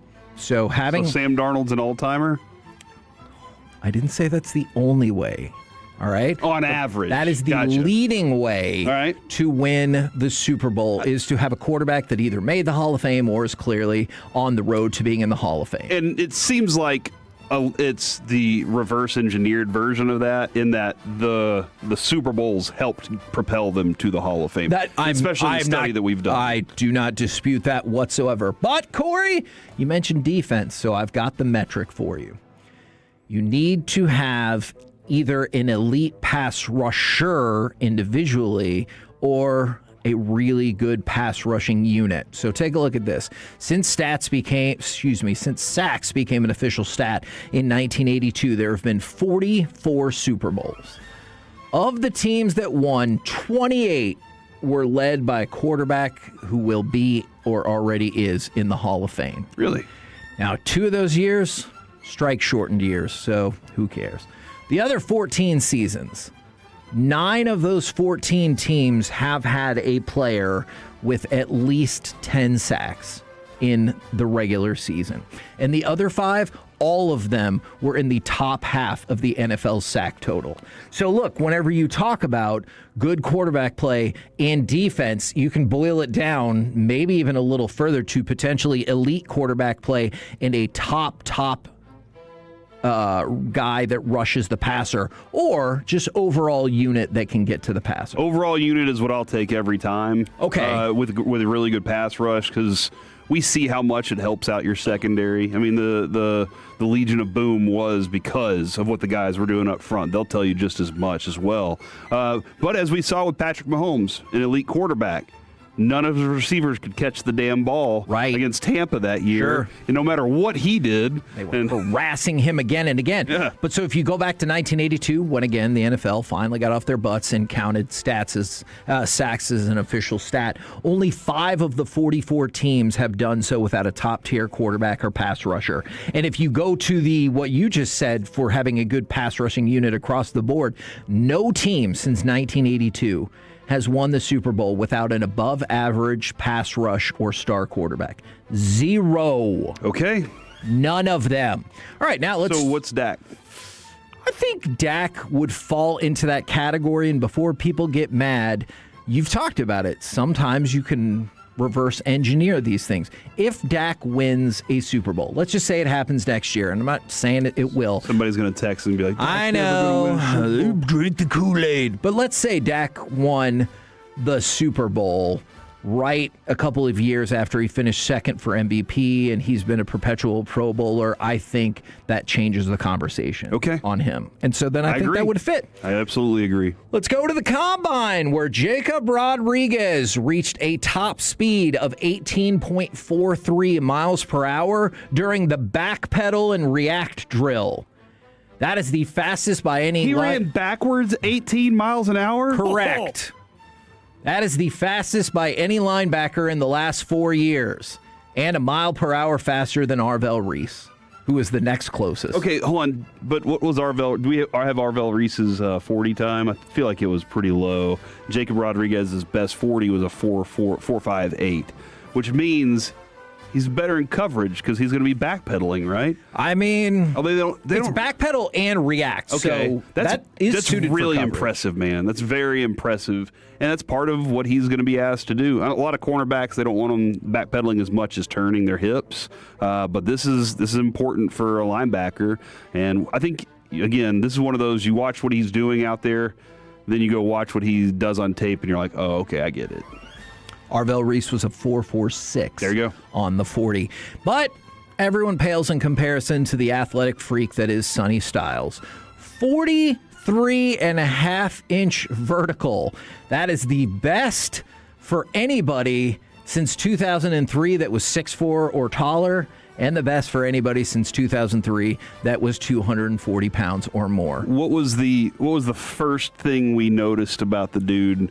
And the first thing we said was just athletic freak. Yeah. Like, this dude he shouldn't be able to physically do all the things that he can do because of the size. And then the fact that he does it with that kind of explosion, with that kind of speed, is fascinating. He has worked his way out of range for the Cowboys, Kevin, I believe. It does appear as though that is the case. Well, you know what's crazy, Corey, is teams are still going to overthink him because he plays outside linebacker. Yeah. They're going to overthink it because of positional value. So I'm going to pray for that to happen. There's going to be at least a couple teams that are going to say, but the position, which I hate. Look at those numbers. He is not human. That's why we desperately need Ty Simpson to throw well. these quarterbacks, we need some quarterbacks to do some things this week to really distract from some of these players we'd like for the Cowboys to pick up. And Ty Simpson is saying the right things. He said, for example, I know I'm ready to lead a franchise. And obviously I know that's what he should say. I feel like it'd be way bigger news if he was like, I don't know. Maybe I need one more year in college. Maybe I should be like the kid down in Miami. So, okay, the kid down in Miami, perhaps you were speaking of Carson Beck. Carson Beck said he would be, quote, super stoked if the Browns drafted him. As somebody who would that's what he said. But Bobby has painted a picture of Carson Beck that he would use the word super stoked a lot, so... That is the phrase that he used. He would be super stoked. And as somebody that wants the Browns to collect every quarterback possible, I would also be super stoked if that happened. The Commanders are releasing Tyler Broaddus, former Cowboy, and then just something to keep an eye out on if you care about these things. The FCC has opened an inquiry into the movement of live sports from broadcast TV to streaming. So we've talked about this for quite a while, and the FCC said the thing that all NFL fans have known for a while, you would have to have 10 different digital services that would cost about $1,500 to watch all of the games. So they want to know, does that violate the Sports Broadcasting Act of 1960, or should that potentially bring into question the antitrust position that a lot of these leagues have? So, you definitely want trust. Yes. I think they mean that in terms of a monopolistic idea as opposed to the trust you might be thinking of. But just keep an eye out on that in case the FCC decided to drop the hammer. Not saying that they will, but you're welcome. In case they did, keep an eye on that. We're the KNC Masterpiece right here on 105.3 The Fan. Coming up next, our NFL draft focus is going to continue, but this time we're going with a pair of linebackers. We'll do it next right here on The Fan.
KRLD-FM and HD1 Dallas-Fort Worth. Let's go, Cowboys. An Odyssey sports station. Driven by our D&M Leasing Studios, it's the KNC Masterpiece on 105.3 The Fan. KNC Masterpiece right here on 105.3 The Fan, where, in case you missed it, Plano did confirm that they are in talks with the Dallas Stars for the arena at Willow Bend. I know that we have talked about that probably like a month and a half ago, and Corey has talked about, hey, if you can get that arena near my house, I will be a season ticket holder. Yeah. So another step in the right direction. They said no official offer yet. Frank Provenzano could never convince me to get the season tickets for the Stars, but this could do it. Yeah, man. Frank is trying to hate on the USA and stuff. I feel like I'm going to have a lot of conversation with him after the show today. All right. Regarding America. Also, I would like Frank to respond to the fact that our women also defeated y'all. Yeah. So we're the best hockey country in the world. That's fact. When was the last time anybody won the Stanley Cup? 1993 from Actually, Canada. somebody won last year, yes, Kevin. From Canada, it's been 33 years. That's why I thought they would have liked the silver medal, because they can never get the silver of the Stanley Cup. So I would have just assumed they dug it, but All right, today, draft focus. Can you go ahead and give me cut number 5, please, Alec, because I believe we're going to go with a couple of linebackers today. Jalen Green spins around and throws into traffic, and is it intercepted? It is. I think it was Harold Perkins Jr. again. How funny would it have been if we picked that audio and he goes, was it intercepted? No, it was not. Incomplete pass. And that was the audio that we went with. What the crap did I just see? I don't know. Tell us. Okay, hold on. I got to make sure the numbers are all right. Couple things here, Kevin. One, I'm noticing right now NFL Network has changed. It says to ESPN now? No, it says you're watching NFL Channel. Oh. And I hate that. Why? NFL Network sounds awesome. Okay. It's an awesome sound. NFL Channel sounds dumb. Okay. Do you agree, Alec? Yes or no? Yeah, that does sound kind of stupid, not going to lie. Thank you very much. So the reason I'm saying this is we have it up in here and we're watching this. I was looking up, Kevin, and I misread the numbers. It looked like they had the Cowboys trade down to 13 to pick up Jermod McCoy in the mock draft. But and they would have traded down from 12 where they would have had Caleb Downs. Oh, no. But I misread the numbers, and it was they were the next pick at 12, and they got Jermod McCoy, who, listening to Bobby and Broaddus talk yesterday, Kevin, Bobby said there's no way I'd take him in the first round, Jermod McCoy. Because of all the injury history. You know what's interesting about that is, because wasn't he saying that he was that him or Colton Hood, who's like, no, I'm totally healthy. I'm not going to do anything at the combine, though, but my pro McCoy. day. Yeah, it's McCoy. He's like, I'll do it on my pro day. But he said he's ready now. Which that's the other thing. If you watch him on pro day and everything looks good, do you pull the trigger on that? Because if teams are going to pass because he took a whole year off because of injury, you might be able to get him in another round. That being said, the Cowboys don't have a second or third round pick to work with because they spent those picks on other talented players. Unless you want to come get a dominant offensive lineman like TJ Bass and the greatest kicker that has ever lived in Brandon Aubrey, and then maybe we'll have two. I just want to add this too. Mansour Delane, Kevin, I'm starting to feel like it's going to be that if that's the case because Downs gone. Sonny Styles played himself out yesterday and looks just too damn good. Yeah. And now Delane is in this position where he's the best cornerback out there. Broaddus said he's the only LSU player he wasn't ticked off at all the time. Oh. And so that's a nice Good thing to know. see. But I also learned this about Mansour Delane, Kevin. I think you'll like this about him. And not because it saves money, but it is a benefit. He cuts and styles his own hair. Oh, I do like that. This reminds me of our my kiddo and refugee does that Alfred too. Morris. Yes, remember Alfred Morris. Thrifty. He wouldn't take smart. Wouldn't take toll roads. changed his own oil. Yeah, like his 91 Toyota or whatever. And here Alec went and spent $2,000 to get his hair cut yesterday. Yeah. Oh. I heard he's getting an expensive tattoo soon, too, so. Oh, yeah, real expensive. Dude, In theory, $3.99. in theory, the haircut on Alec, fresh. Hey, shout out to Tolo Boston Nick. He always gets me right. And then Zach and Frisco said the NFL channel is the free one. NFL Network still exists. So we're there we broke? man, we ended up getting that basic cable. All right, so we decided to take a look at a couple of linebackers that were on the Cowboys formal interview list. When I saw their formal interview list, I was like, oh, if these are real people they're interested in, let's check them out and see where they land. Let's start with Harold Perkins. That sound good to you? Harold Perkins out of LSU. So Broaddus was mad at him at some point. That kind of skews my thinking immediately because I know Broaddus watched every second of whatever he saw for LSU, so he knows every play on this guy. That being said, he looks like a second to mid-third round guy. Okay. Which kind of puts you in a weird place. But I love the way that this dude navigates getting behind the line of scrimmage. It's the way that he moves his body, oily hips, if you will. But the way he'll navigate to get where the runners are, or to get to where the quarterback is. This is something I love about this guy. He has a very good nose for where the football is, and a very good nose for where plays are about to be. So this is one of those guys, not the hardest hitter on the planet.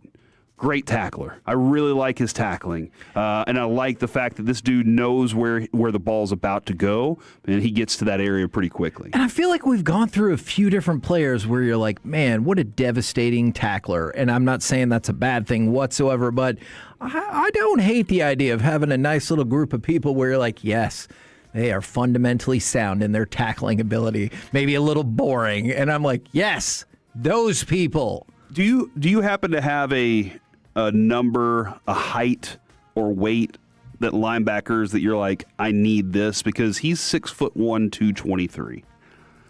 And you think it's too light? Now these numbers might be a little, I want to get the confirmation on numbers from the combine, but this is kind of where we're sitting on this. This is where he was. He also did say that if the Saints don't draft him, they're going to lose a fan. So he wants the Saints to take him. Oh, but 6'1", 223 as a middle linebacker in that range, it seems a little light to take on NFL blockers, in my opinion. A little bit, but it also depends where you're going to play him, because we've been talking about this, especially with Christian Parker coming into town a lot, the idea of the star position, as people call it, just I'm going to line you up in 4 different spots on any given drive, and I'm going to ask you to attack the football 9 times out of 10.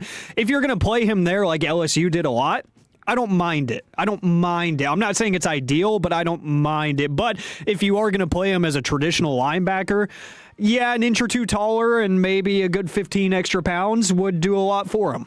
Is that part of the reason that theoretically he kind of projects maybe as a late second, early third? Yeah, that could be part of it. Another part of it is the ACL tear in 2024. That's something that definitely took away from him, because his freshman year, he was a demon. He was a absolute demon on the field his freshman year, and everybody thought he was going to be that next big thing defensively. Yep. The ACL tear did not do much for him. Less in-game impact for sure in 2022 and 2023, because he did a lot of special teams work his freshman year, and people were like, oh my God, this guy is a freak athlete. And the production dipped a little bit once they asked him to play real linebacker stuff. But yeah, I think there's a few things that play into that. I think one of the other things I really like about him, like, we talk about closing speed. Yeah. This is something, and he's right about the injury a couple of years ago. Everybody was just going insane about what he was projecting him. But the closing speed on tacklers, when you think you have a seam, he can seal it shut pretty quickly. And that comes from the angles that he plays with and the knowledge that he plays with as well. He plays a smart game. This is something, listening to Christian Parker talk about that this morning, and we've heard more and more Will McClay, all these guys saying basically, it cuts a half second off. It cuts off, whatever it is, it changes the time because the guy's ahead of the play. When last year we saw Kenneth Murray delayed on plays, has all the physical attributes to go along with it, but he's one of those guys you're just like, okay, we'll see. How many times have you seen that half second be the difference between crap, I hate our defense, and what a stop? Yes. That's the difference. Again and again. And it's at every single position. And that's why, now, I did love this. Listen, man, I've been just ecstatic, excited about Christian Parker since his name was brought up. Sure. And I think I went out on a limb during the Super Bowl and I said he's one of the biggest stories the Cowboys have this offseason. And even though you hate press conferences, I wanted to hear more about it. One of the things he said today, he was like, look, it's not like we're going to roll out a YMCA team with a bunch of heady guys out there. You got to be able to hit and do all the physical things too. Right. But like the YMCA guys, they're the smartest, right? I know how to play this game. I'm just not physically gifted. You just ain't gonna make it on our team, chump. Parker also threw in the idea that he was a Whataburger guy. He said he loves spicy ketchup. So Kevin, if you're trying to get on Christian Parker's good side. Okay. Spicy ketchup is the approach. I mean, we have a Whataburger connection. We can get him that Whataburger box. I know a guy. If you're listening, Travis. But yeah, instincts are significant for me for Harold Perkins. Can he get past that and become the explosive player that we've seen before? It's the only question, I guess. So that's my Harold Perkins take. Anything else you wanted to add, Alec? I think that's pretty much it because we just didn't get to see much of him, in the past calendar year. But yeah, you mentioned like the closing speed and some of the instincts there are great. Like his blitz ability, I think is awesome. He's very quick off the ball.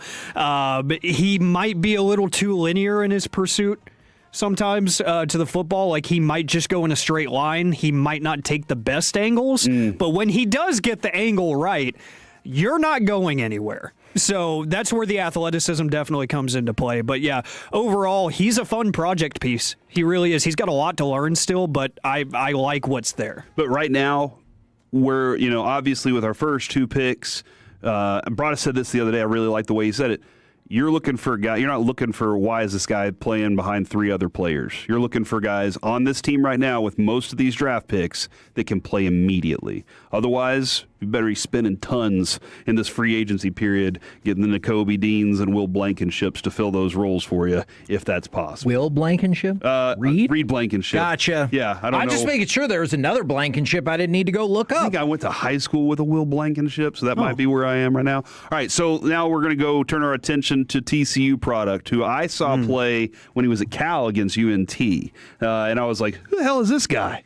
And that was the first thing I remember was being like, what's this dude doing out there? Why is he so good? Sideline to sideline game for Caleb Elam's-Orr. All right, he's a 6'2", 234-pound linebacker. This dude can absolutely fly from sideline to sideline. Great range on him, and he's kind of bounced around just a little bit, but every single year got better. And that's like every single year of his career, you would see more flashes out of this guy. He is a downhill dude. He can get to the quarterback. Whenever the play is downhill, he's going through that running lane.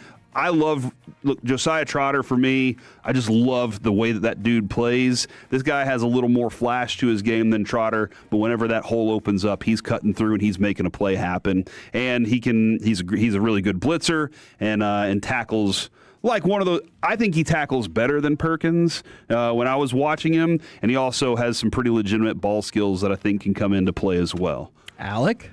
This guy's unique. He is really interesting, and he did perform at the Combine and performed very, very well. 4.47 40, very fast. A 40-inch vertical jump and a 10.4 broad jump. Athletic. He is athletic. So now he's kind of the inverse of some of these linebackers that we've been talking about, where I say, hey, he might need to put on some weight. He might need to get quicker, blah, blah, blah. But he's got all the instincts and everything. The instincts and the football IQ are lacking compared to his athleticism. So he needs a lot more time in the film room. He needs a lot more time getting one-on-one coaching. But he's speedy. He triggers really quick off the ball when he is blitzing. And he's usually right there at the point of impact. He's one of those guys that likes to get dirty in that, the gang tackle that we were talking about yesterday. He's involved all of the time. He's an excellent blitzer. I love his blitzing ability. But when it comes to instincts, he will lose track of plays, sometimes especially as they develop into longer situations. If the pass rush swings and misses and he's got to float in coverage a little bit more, he might lose track of some stuff that's happening, outside zone concepts and zone blocking. He gets lost in traffic a little bit. So he really just needs to learn a little bit more, but he's got all the tools in his bag physically. And that goes against a little bit of what Parker's saying he wants, but at the same time, he does want dudes that have this ability. Maybe this is one of the reasons you kind of find him in the 4 to 6 range, which would be right there for the Cowboys. If we're back in play. Yeah, we're back in play for something like this. He's in that range. I don't know if the combine numbers help him that much more. Right. But this would be the kind of player that I'd be like, all right, I would like to see him compete with Shamar James or some of these other guys we have. We're the KNC Masterpiece right here on 105.3 The Fan. Coming up next, it's time for the Combo Platter. Everyday fears. Give us a sports opinion, and then what day-to-day task or place you frequently go makes you worry. Next, right here on The Fan.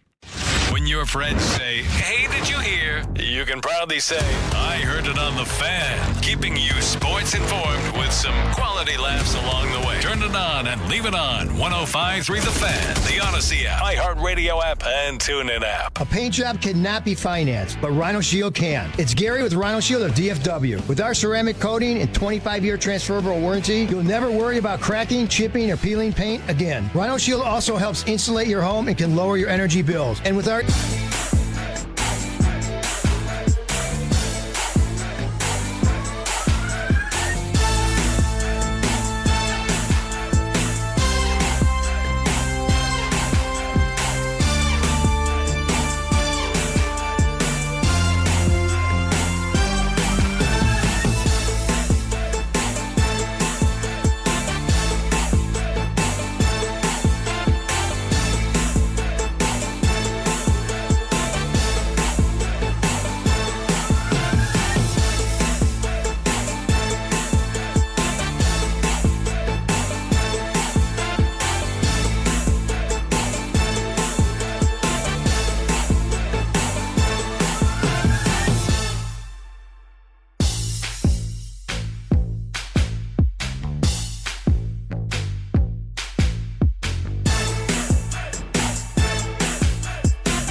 presented by the On Time Experts. Neat, extra pass, plowed in, corner three, send him home, young fella. And of course, Plowden would be the undoing for the Dallas Mavericks as they lost to the Sacramento Kings, who prior to that had lost 17 of their last 18 games. So it feels like a bad loss unless you have other ideas how this season should go. Then maybe not so bad. What do you think? I'm okay with it. Look, this season is lost, man. And if Cooper Flagg's not playing, if he's not on the court, all that stuff feels fine to me. Najee Marshall continues to show what he can do. All right. Now, hear me out on this one. Is he an important piece to you? I think he is. I love it. Because he can play defense as well, and he's shown, much like kind of with Cooper Flagg, to be more proficient at scoring than maybe anticipated previously. For sure. And so he fills the bucket up. Yeah. It's not consistent. Like, don't you feel like you're going to get a 20-point night almost every night from Cooper now? Yes, correct. And with Najee, you could get 37 and you could get 6. But on certain nights, he's going to turn it up for you when you need it. So I like it. Yeah. Now, I wanted to kind of explain this one. Your everyday fears of the addition of the combo platter, 877-881-1053, Frankel and Frankel injury attorney text line, or the Twitch, or the YouTube, it stems from this. So, Andrea Pavin, or Pavin if you're fancy, he was badly injured when he was going into the elevator, and I don't know how vigilant you always are at the elevator, but when he stepped in there, the elevator car was not there, and he fell down the elevator shaft. So he fell multiple floors, was badly injured. He needed surgery. At the time, yesterday, it was not thought to be life-threatening. But, so that's what I want to know. So give us a sports opinion. And then is there a place you go or a thing you do every single day that, maybe you still kind of worry about? Are you super vigilant at the elevator that, the car is there and you don't just step in there? I've always been worried about dropping my phone into the abyss of the elevator. They have that little slot when you're going to get on the elevator. And, what if you drop your phone down there? Then you get a new phone. Or you ask, there's got to be a little tunnel that gets you underneath to get to that but your area. Phone is going to be all alone and scared at the bottom. I'm sorry, what? And it's put in a lot of good work for you. Are you saying that your phone is the little toaster that's trying to get back home? You're telling me. You just dropped it into the abyss. It's fine. It's a piece of it. Your love for inanimate objects never ceases to and lack of love for humanity at times. I bet. Oh. Okay, this is about to happen. Oh, no, I have no idea what he's about to say. Yesterday when we were talking about introducing women to engineering, somebody texted in and said, engineer me a sandwich. And I was like, that is rude. I think that is the point of what they're fighting against. But if you can make a good sandwich, I will love you. It doesn't matter, male or female, make a good sandwich. And I'm gonna be like, thank you so much. Sure. Give you my love. Okay. But last night I was joking about that. And my son said, all right, let me ask you a question.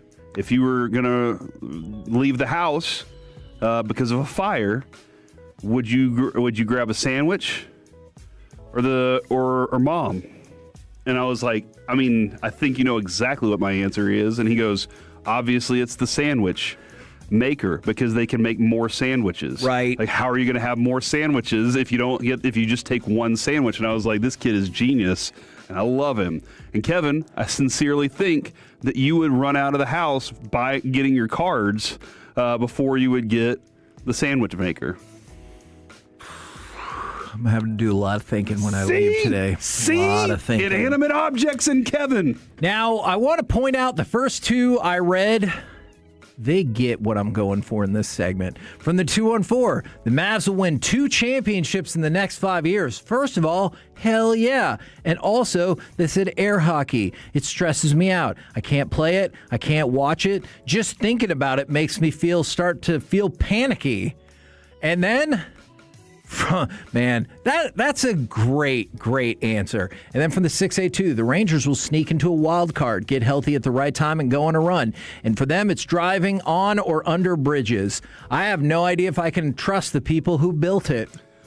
That is an interesting point that has added to my fear now. Yeah, but you think about this. Okay, let's talk about the best bridge we've ever seen, the Golden Gate Bridge. I recently saw it. I walked Over in Brooklyn? I walked about halfway across it. Okay. Yeah, I'll take the Golden Gate Bridge anytime, dude. It's amazing. Okay. Also, I haven't been to the Brooklyn Bridge yet. So. Okay. Do you know how many people were driving over that bridge every day? And Dawson brought up, he was like, do they not remember what happened in '88? And I was like, oh my gosh, with the earthquake? Exactly. But you have to get past that and just be like, it's not going to happen today. I'm going to drive over this bridge and everything's going to be all right. It's terrifying, though. Plus, I feel like every time we see an infrastructure report, you're like, 40% of United States bridges could use more work. And you're like, what? It is true. That's way too high. We're in a bad situation. Kevin, for real this time from the 214. Jonathan Mingo will have his breakout home opening game with 4 catches and 23 yards. And driving, if you think about it, it's a scary activity. All right. Can I say mine then that goes along with that is really stupid? Yeah, sure. I have grown up and mostly don't think this is going to happen anymore. Do I still kind of think it's going to happen? Yes, I do. But my sports opinion, hence why we played the audio, this was a great loss for the Dallas Mavericks. You got to see Najee show out. We've already talked about the three-point acumen of Max Christie, and hopefully Cooper Flagg will be back maybe the next game. But you can continue to improve, but not so much that you won't still lose and be in position for one of the top 3 picks, or at least one of the top 6 picks. My probably irrational fear that I think about a lot, I still am kind of worried that when the person flips their cigarette out the window... This is so irrational. I've never heard anything more ridiculous than this. I'm worried that when they flip their cigarette out the window, if for some reason it were to hit my gas tank, would my car explode? Or if I ran over it, would all of a sudden my 2 left side tires just go pow pow and I'd be leaning on the side? And you know what? It's a whole thing. But I mostly don't think that, but I can't tell you with complete honesty that there's no part of me that still thinks that could happen. Because I do kind of still think just a little bit it could happen. Dude, that is ridiculous. From the 480, Cowboys draft Mansour from LSU, and he leads the league in interceptions. Holy crap, that would be amazing. And I have to sit facing the door in a restaurant or find all possible exits in case of shooting. Kevin. It's sad that that's where our society is, but I get it. My sports opinion, America's Sweethearts, Dallas Cowboys cheerleaders book might be the greatest book of all time. Did you get Christy to autograph a copy? Christy wrote the book. I know. Did you get her to autograph? I was talking to her about it just moments ago. She said they were at an event and that they signed already, I think, 400. Wow. And they ran out of product because they were like, we have to take a rain delay on this one for a little while, guys. That's how much people want this book. And I'm thinking that's because it's that great of a book. And it's the Dallas Cowboys cheerleaders. My irrational fear. Did you get to take a picture with them? With the Dallas Cowboys cheerleaders? Yes. Christy was very upset that she wasn't in our picture with the Dallas Cowboys cheerleaders. She was upset. So look, we told everybody we're having an open house and we've had clients and stuff in the breaks and stuff. But we're like, you need to get out there and get a picture. And we had a hard deadline to go do that. One of the things that I've also learned about the Cowboys cheerleaders, if you ever get to take a picture with them, and evidently DJ Pridemore is one of the reasons that this happened. I think it's because he suggested it. But they give you a football to hold because they don't want you to touch the cheerleaders. Oh, is that right? Yeah. Oh. It's very, very smart a way of doing it without, being like, hey, don't touch them. Putting your arm around exactly. Them. Okay. That actually does kind of make sense. And so, but I'm always even afraid to look at them and talk to them because I'm like, I work here. I don't want them to be like, well, that dude offended me by the way that he looked at me. So I don't even look at him because I know. So, Kevin, my irrational fear. Looking at a Dallas Cowboys... No, I'm just joking. My irrational fear is I've had a recurring dream that I'm driving too fast on the highway on 75 which I do drive fast on it, and that the front right side, like the tire blows out or I hit something and it flips. Because of the cigarette? And no, not because of the cigarette. Yeah, the cigarette. Hey, I've seen a couple people who say they're concerned. Kevin's car explodes, and I have to flip my car behind him. But yeah, I'm always afraid of like flipping my. I'll be driving down the highway and just have the thought, and it just changes everything about the way I'm driving in the moment. And I drive every day. I always wonder, like, if I let movies or TV influence me too much, because even like in Tommy Boy, they left the can in the car, and that's why the front hood didn't close all the way. But I do, if I ever see like the front hood wiggle even a little bit, I'm like, oh my God, is it going to pop up while I'm driving? What am I going to do? I got a story there. What? 2 stories. One, the last car Adrian had, it was a Honda Pilot. There was a recall on the hoods, but ours, they had recalled it and fixed it, but it still always kind of just jiggled when we drove on the highway. So it was always kind of bouncing up and down just a little bit. But one day I'm driving home from work and this dude is exiting park. He's exiting park and I watched this happen. His hood flies up. Oh, and I freaked out, and he didn't freak out. This dude just like leaned his head out the window, exited the highway, and pulled over and closed his hood of his car. It's like it happens all the time. Yeah, I would think like try to slowly and calmly decelerate the car as well instead of just going. Like, that's probably not a good idea. Silver flag's been ruled out against the Grizzlies. I knew that was going to happen. That's why I said, or the next one, because I was already worried about that. Man, this has turned into like stupid mid-foot sprain. Some of these are just great. From the 469, the Cowboys will miss the playoffs. And also, if you go to have surgery, you get to meet with the surgeon and he kind of fills you in. I'm always worried, how come I don't get to go interview the pilot and see if he knows what he's doing or not? That's a great point. You never peek in? You never peek, like as you're walking on, you never say, hey, how's it going, to the pilot? Yeah, but do you lean in there and be like, hey, you worried about that malfunctioning MCAT? What's that button do? Yeah. And he's Are like, you sure? That's the autopilot. You're like, oh, that's what I would say about every button. Okay. The kid just sits there and he's like, so what's this one do? It's autopilot. That one too. Yep, all of them are autopilot. And the kid's like, oh, he pushed the auto button. Oh, man. Some of these they're bringing me new concerns. And the 214, this happened to my dad. I was driving on 75 at 70 miles an hour and my whole tire flew off.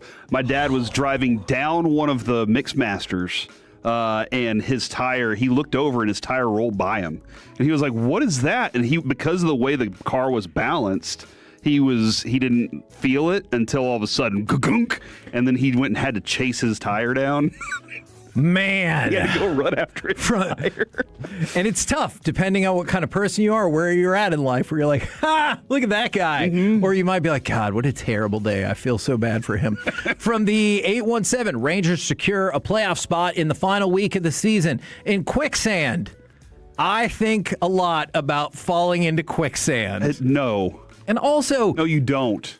That's what they said. Quicksand, no. Don't judge because there's one coming up. I think listen, you're going to judge. You're right. Do you really not sink as fast if you stay calm?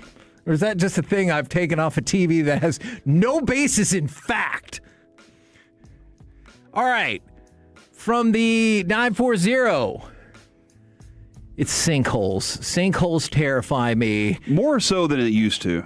They're more prevalent than they've ever been before. My wife is terrified of sinkholes. So if you ever show her like that video, she is going to freak out. She's like, what if that just happens? Oh, yeah, by the way, that was from the 940. They also said we're going to get Jacob Rodriguez. From the 682, Mavs will get a top 3 pick. Love that. And I've always had a fear of being stuck in traffic on top of a tall bridge if it collapses. Man, and you've got nowhere to go? Dude, yes.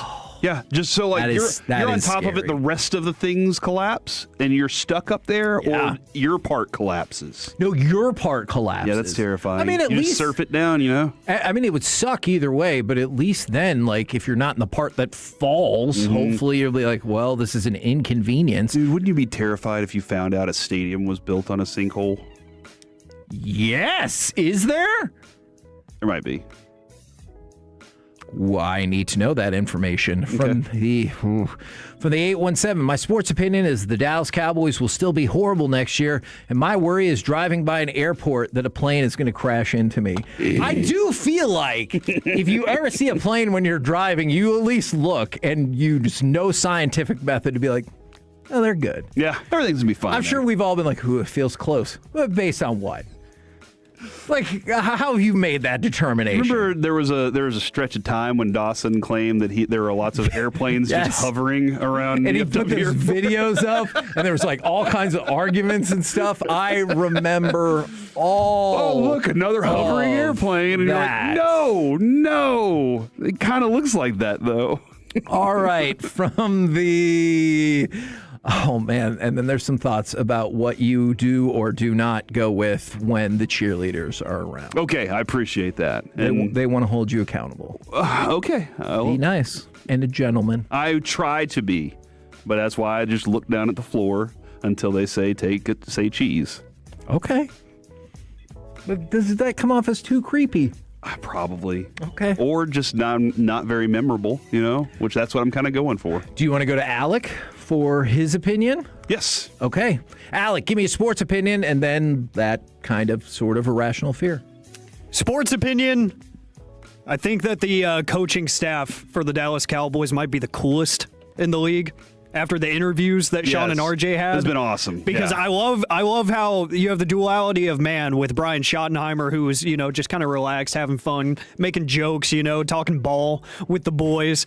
And then there was Clayton Adams that's like, fun is overrated. Give me more Rams tape to watch. You know, I like stuff like that, and I like the difference in opinions there and personalities. They're awesome. I love it. And then I'm an anxious person. I overthink a lot of things in life that are overly simple like that. The gas station is terrifying at night. I still hate that. But I think mostly lightning. Lightning is something I do not mess with. After a close encounter in middle school, I do not mess with lightning. If I see the sky turn purple when I'm outside, I'm like, how can I get inside as quick as possible? I do not mess with lightning. Smart man right there. I like that. I did not expect that, but that's a good answer. Yeah, smart. Electricity's scary, bro. Electricity is scary, bro. What? I agree with you.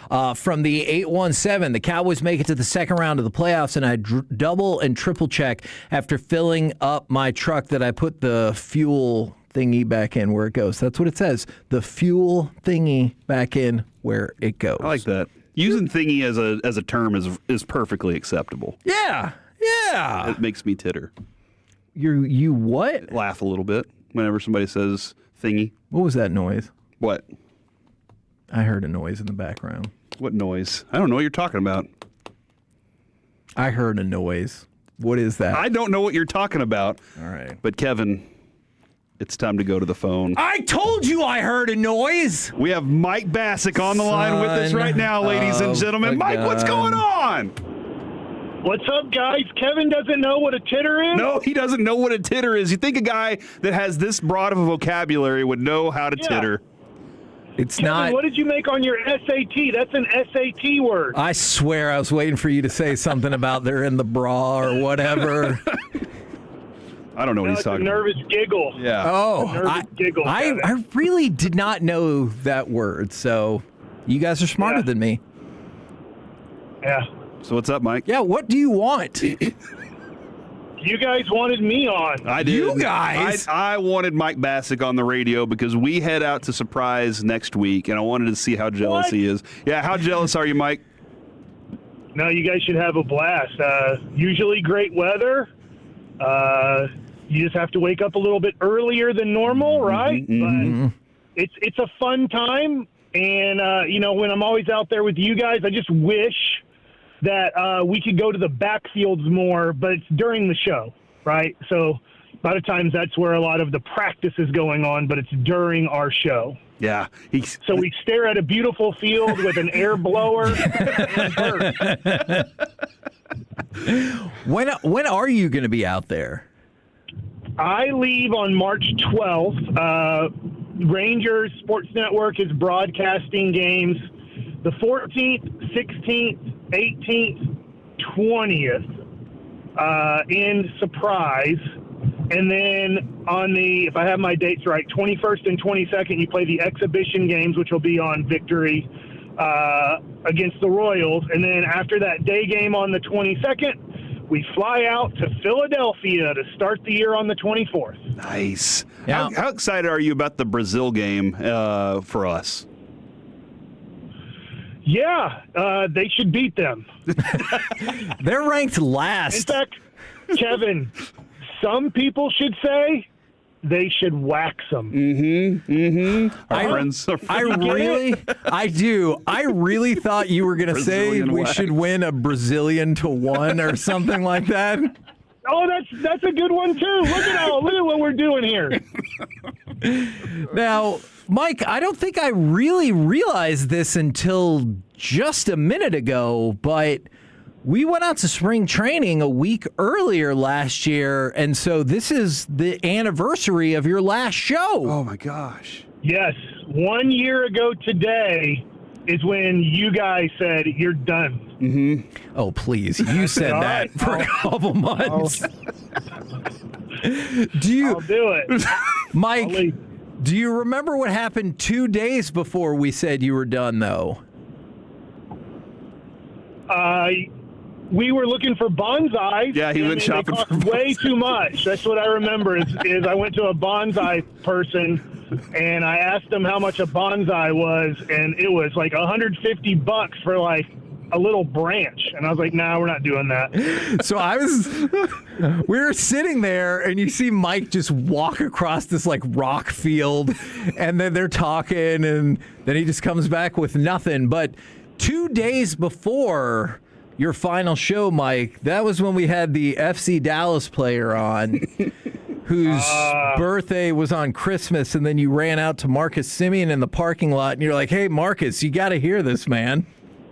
Yeah, and that was the last time we would ever talk to Marcus Semien as a group. Oh! Because Mike left, and then Marcus left. Yeah. Mike, how do you think Marcus is going to do with the Mets?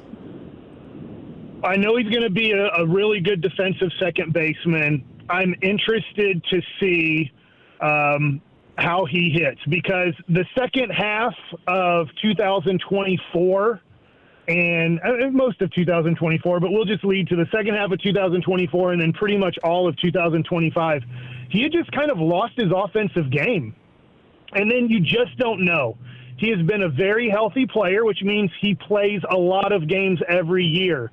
Is his body wearing out on him? Is he having that natural just drop off and there's not much left in the tank offensively for him? Or is he now in a different environment, different motivations? We've seen this in all types of different sports where all of a sudden a guy kind of gets this second energy and for a few years reverts back to that all-star type of player that we had in 2022 and 23. We were having the conversation the other day, Mike, about the player with the most approved during this spring training, and it's always an exciting time.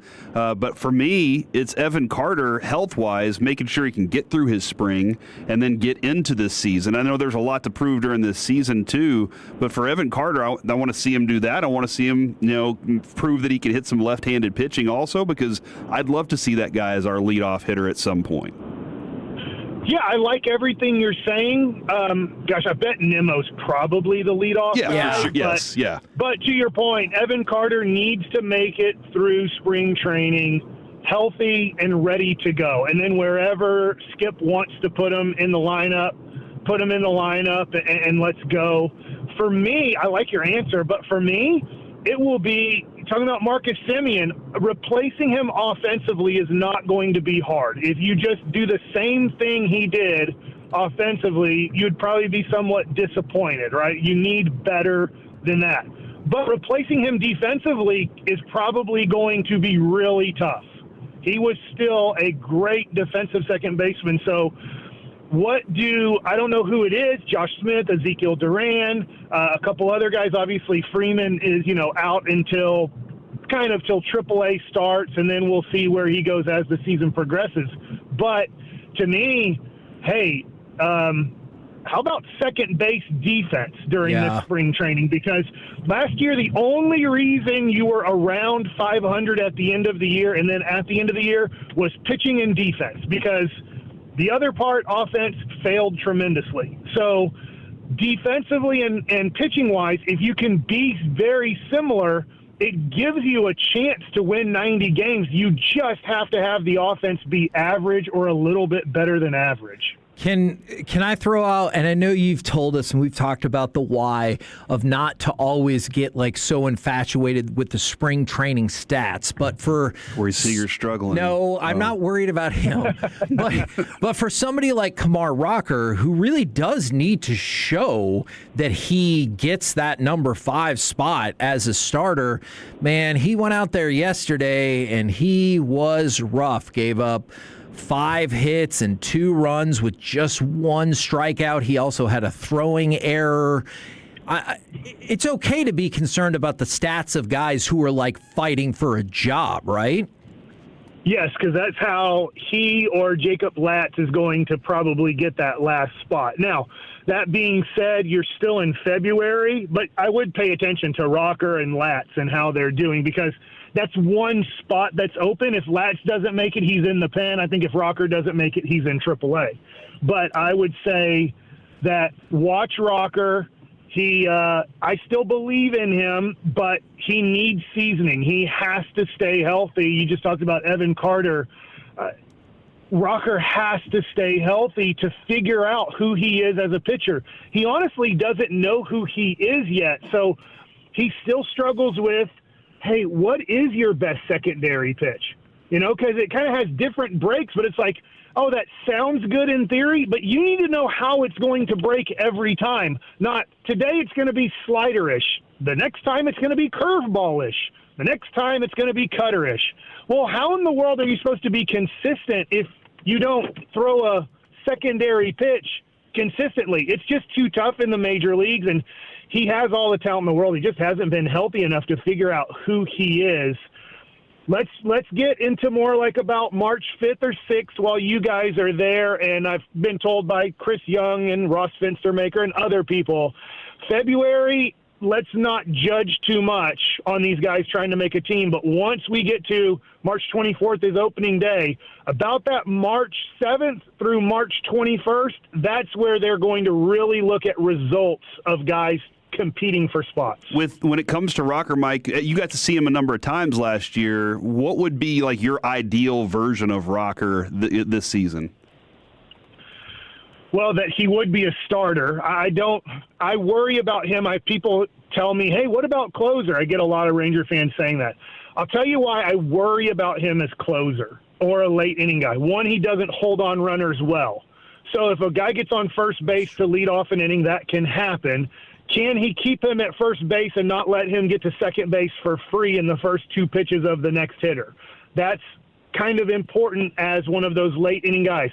The other thing, too, is can you strike guys out with runners in scoring position, and you can see that. I think he has that ability, but he hasn't proven that at the big league level. So that's another thing, too. The other thing, too, you talked about the air yesterday. He's not good at covering first. Which the Rangers are every other guy last year. It was amazing how quick they got to first. And Rocker, I was wondering, I don't know this, maybe because he dominated so much in high school in Vanderbilt that he never had to cover first. Yeah, that makes sense. Because it was surprising that the ball was hit to the right side almost every time. Yeah. And I'm he's just watching it. And then it would take him a second for his brain to click in, I have to go to first base. And then you have to do it as fast as you possibly can. And then at the end, you slow down your feet to make sure you have your feet right. But he would kind of I'm going to get there at 70% with a late start. And it was always, you're too late. You're having a guy get on base for free. And then he was, to me, much better and consistent with no runners on base than when runners got on base with his command and his stuff. I need to see for him fastball command, and then what is your primary secondary pitch that we know how it's going to break? Did you hear at the very beginning of that, Kevin, where he was like, and something you guys talked about on air yesterday, Mike still loves the show. Mike does listen to the show. Yeah, you're right. Hey, what are your breakdown of the Olympics and stuff? Boy, how about that hockey? Hockey Mike's back, baby. So yeah, it doesn't matter. That save that goalie made, you know his name? Yeah, Hellebuck. That one where it was a blind save, he just stuck his stick kind of behind his back and it hit the stick. That was when you knew maybe something special is going to happen. It's kind of like when Evaldi kept getting the bases loaded in Game 5. And you're like, you know what? We are getting totally dominated in every way in this World Series Game 5. We are through 5 innings, and it is a tie game. How in the world is this a tie game? It feels like the Diamondbacks should be up 5-0. And I would say watching that hockey game with 5 minutes left in the third period, I thought, how is it not like 4-1 or something like that, Canada? But it wasn't. And so it was USA's day. Well, if you want to tune in, looks like next Wednesday at 1:30, we're going to have Jordan Stoltz, the speed skater with the giant quads, who won 2 gold medals. He's going to be on our show. So there you go. Good for him. And good for us. Yeah. Thanks, Mike. Thanks, Mike. All right, say hi to Skip Schumacher for me with the medal. We will. We absolutely will. Mike's going to be so... Thanks for calling. Yeah. Bye, Mike. Is he still on? I was going to say, I think I wasn't able to get the medal here yet. Oh, no. Because it took like a long time to get Mike's medal. It took like 6 weeks for that thing to make it here. So I don't have a bronze medal for Skip Schumacher yet. Oh, that's a good point. Ask Mike if we can borrow Because they were on the same team that went to Cuba and helped them qualify. We're the KNC Masterpiece right here on 105.3 The Fan. Coming up next, it's time for the C Block starring Corey Majors and special guest Kyle Yeomans. Next on The Fan.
KNC Masterpiece on 105.3 The Fan. KNC Masterpiece right here on 105.3 The Fan. And right now, it's time for a special edition of the C Block starring Corey Majors and our special guest, Kyle Yeomans. Kyle Yeomans.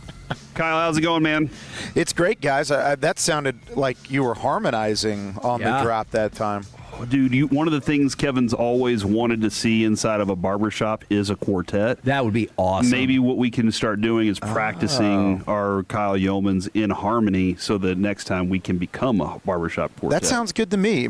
Next time I'm on, I will say it with you. Kyle I got you. Yeomans. Yeah, do I need the high part or do I need like the base level We'll stuff? send you a text about it and try and figure it out. We'll kind of set it all aside. We got You don't want to use this time right now. You to always try to yell at us. You're like, this sounds like an off-air conversation, guys. Let's get back on track. So that does sound like me. What would Kevin do? Is what I'm always trying to do. We're just friends catching up. That's what fan radio is, right? I mean, we're all friends talking sports. Sometimes I could definitely see that. As a matter of fact, Kyle, to stay with the we're just goofing off conversation here. Love it. I was playing some Warzone the other night, and my buddy, who's a Tolo, he was like, I used to play with Yeomans all the time. I don't know what happened. I was like, well, he has triplets now. Yeah. So that's the easy answer to that question is I got married and had triplets pretty quick. So that changed my Xbox playing time too. I'm not nearly what I used to be. And I usually in the season You kind of regret it then? Is that what you're saying? No, that's not what I'm saying. Okay. I'm just saying priorities change is all. Okay. But in Warzone just wasn't happening. Was it Red? Was that who you were It was playing Hickson. with? It was Hickson. Hickson. Yeah. No, he's pretend like awesome, you knew who that man. was. He's a good dude. He's a good dude. Hey, Kyle, you're supposed to be Hey, talking guys. about football. So well, ask me a football question. Let's okay, get I after it. will.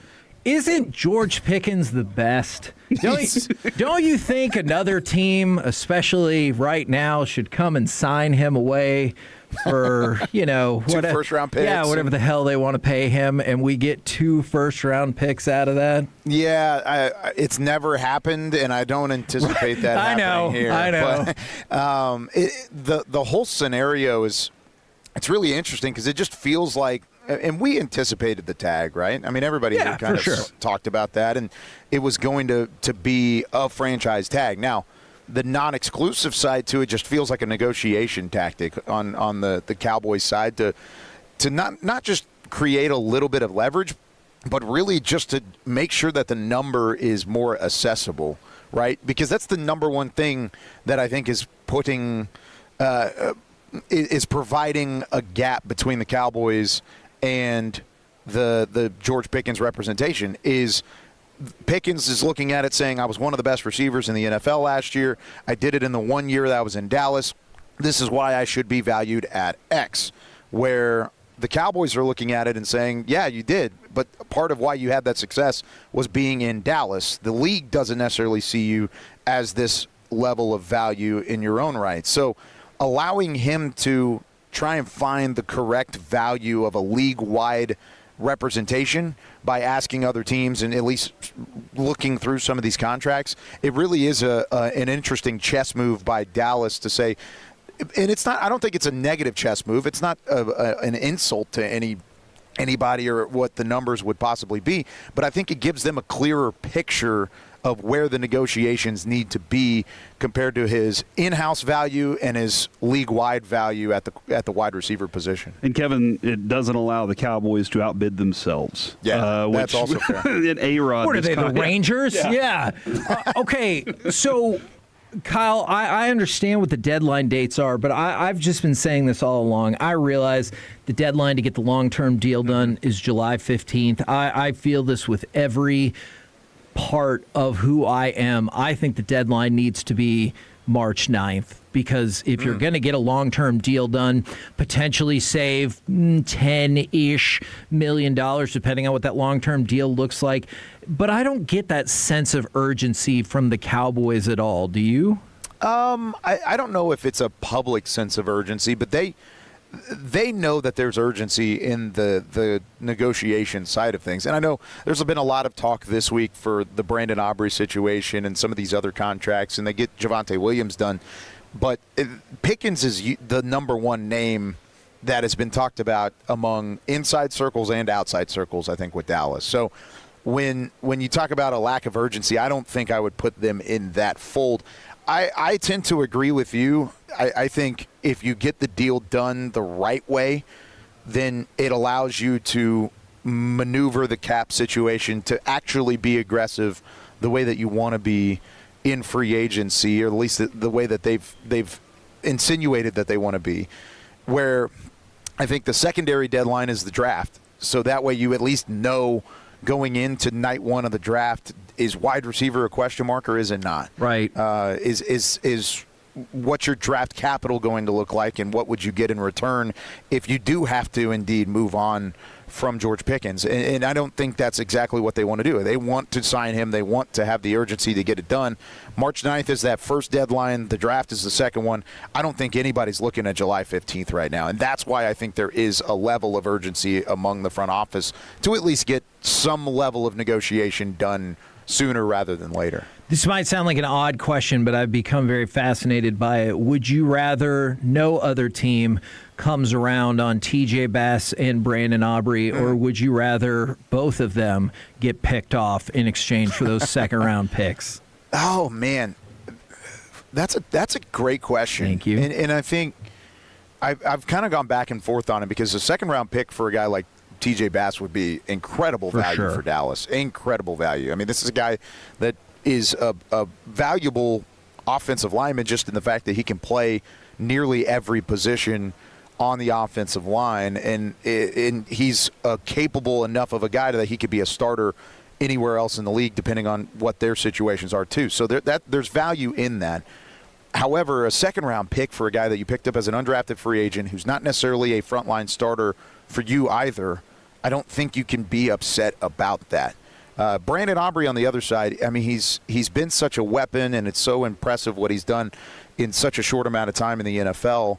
But you're also looking around the league and saying kickers, and this is not a knock against Brandon Aubrey, but kickers that kick 60-yard field goals aren't necessarily unicorns anymore. There are a lot of them around the league that are starting to step up. Doesn't mean you can just say so long to Brandon Aubrey and go pick up somebody and they're going to be incredible. There's going to be a lot of work to be done there. And for a lack of a better term, you're going to have to get lucky again in picking up a kicker. So I think I'd be harder pressed to see it happen for Aubrey than it would be for TJ Bass. But either way, I still think Dallas wants those guys to be a part of their team because they hold valuable roles in each of their specific ways. I know having Brandon Aubrey as a weapon is awesome, and I appreciate it. Just this past year, did you ever feel like maybe Schotty fell back on him a little bit too much in games where you're like, I don't know if field goals are going to win this game, man? Sure. Yeah, I think especially in the middle parts of the year that happened, where if you cross the 50-yard line, we've got points, right?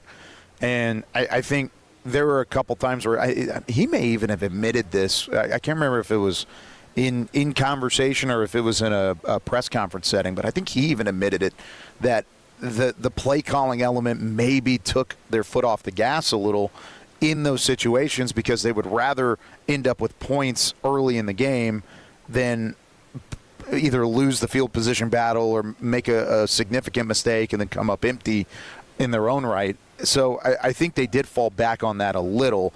But I also think football is such an interesting game that if you mess up twice in a row, you're in a tough spot regardless. And then having a guy there that can still help bail you out with points when you do get past the 50-yard line, it's just an incredible weapon. And he does it better than even the guys that I was mentioning earlier.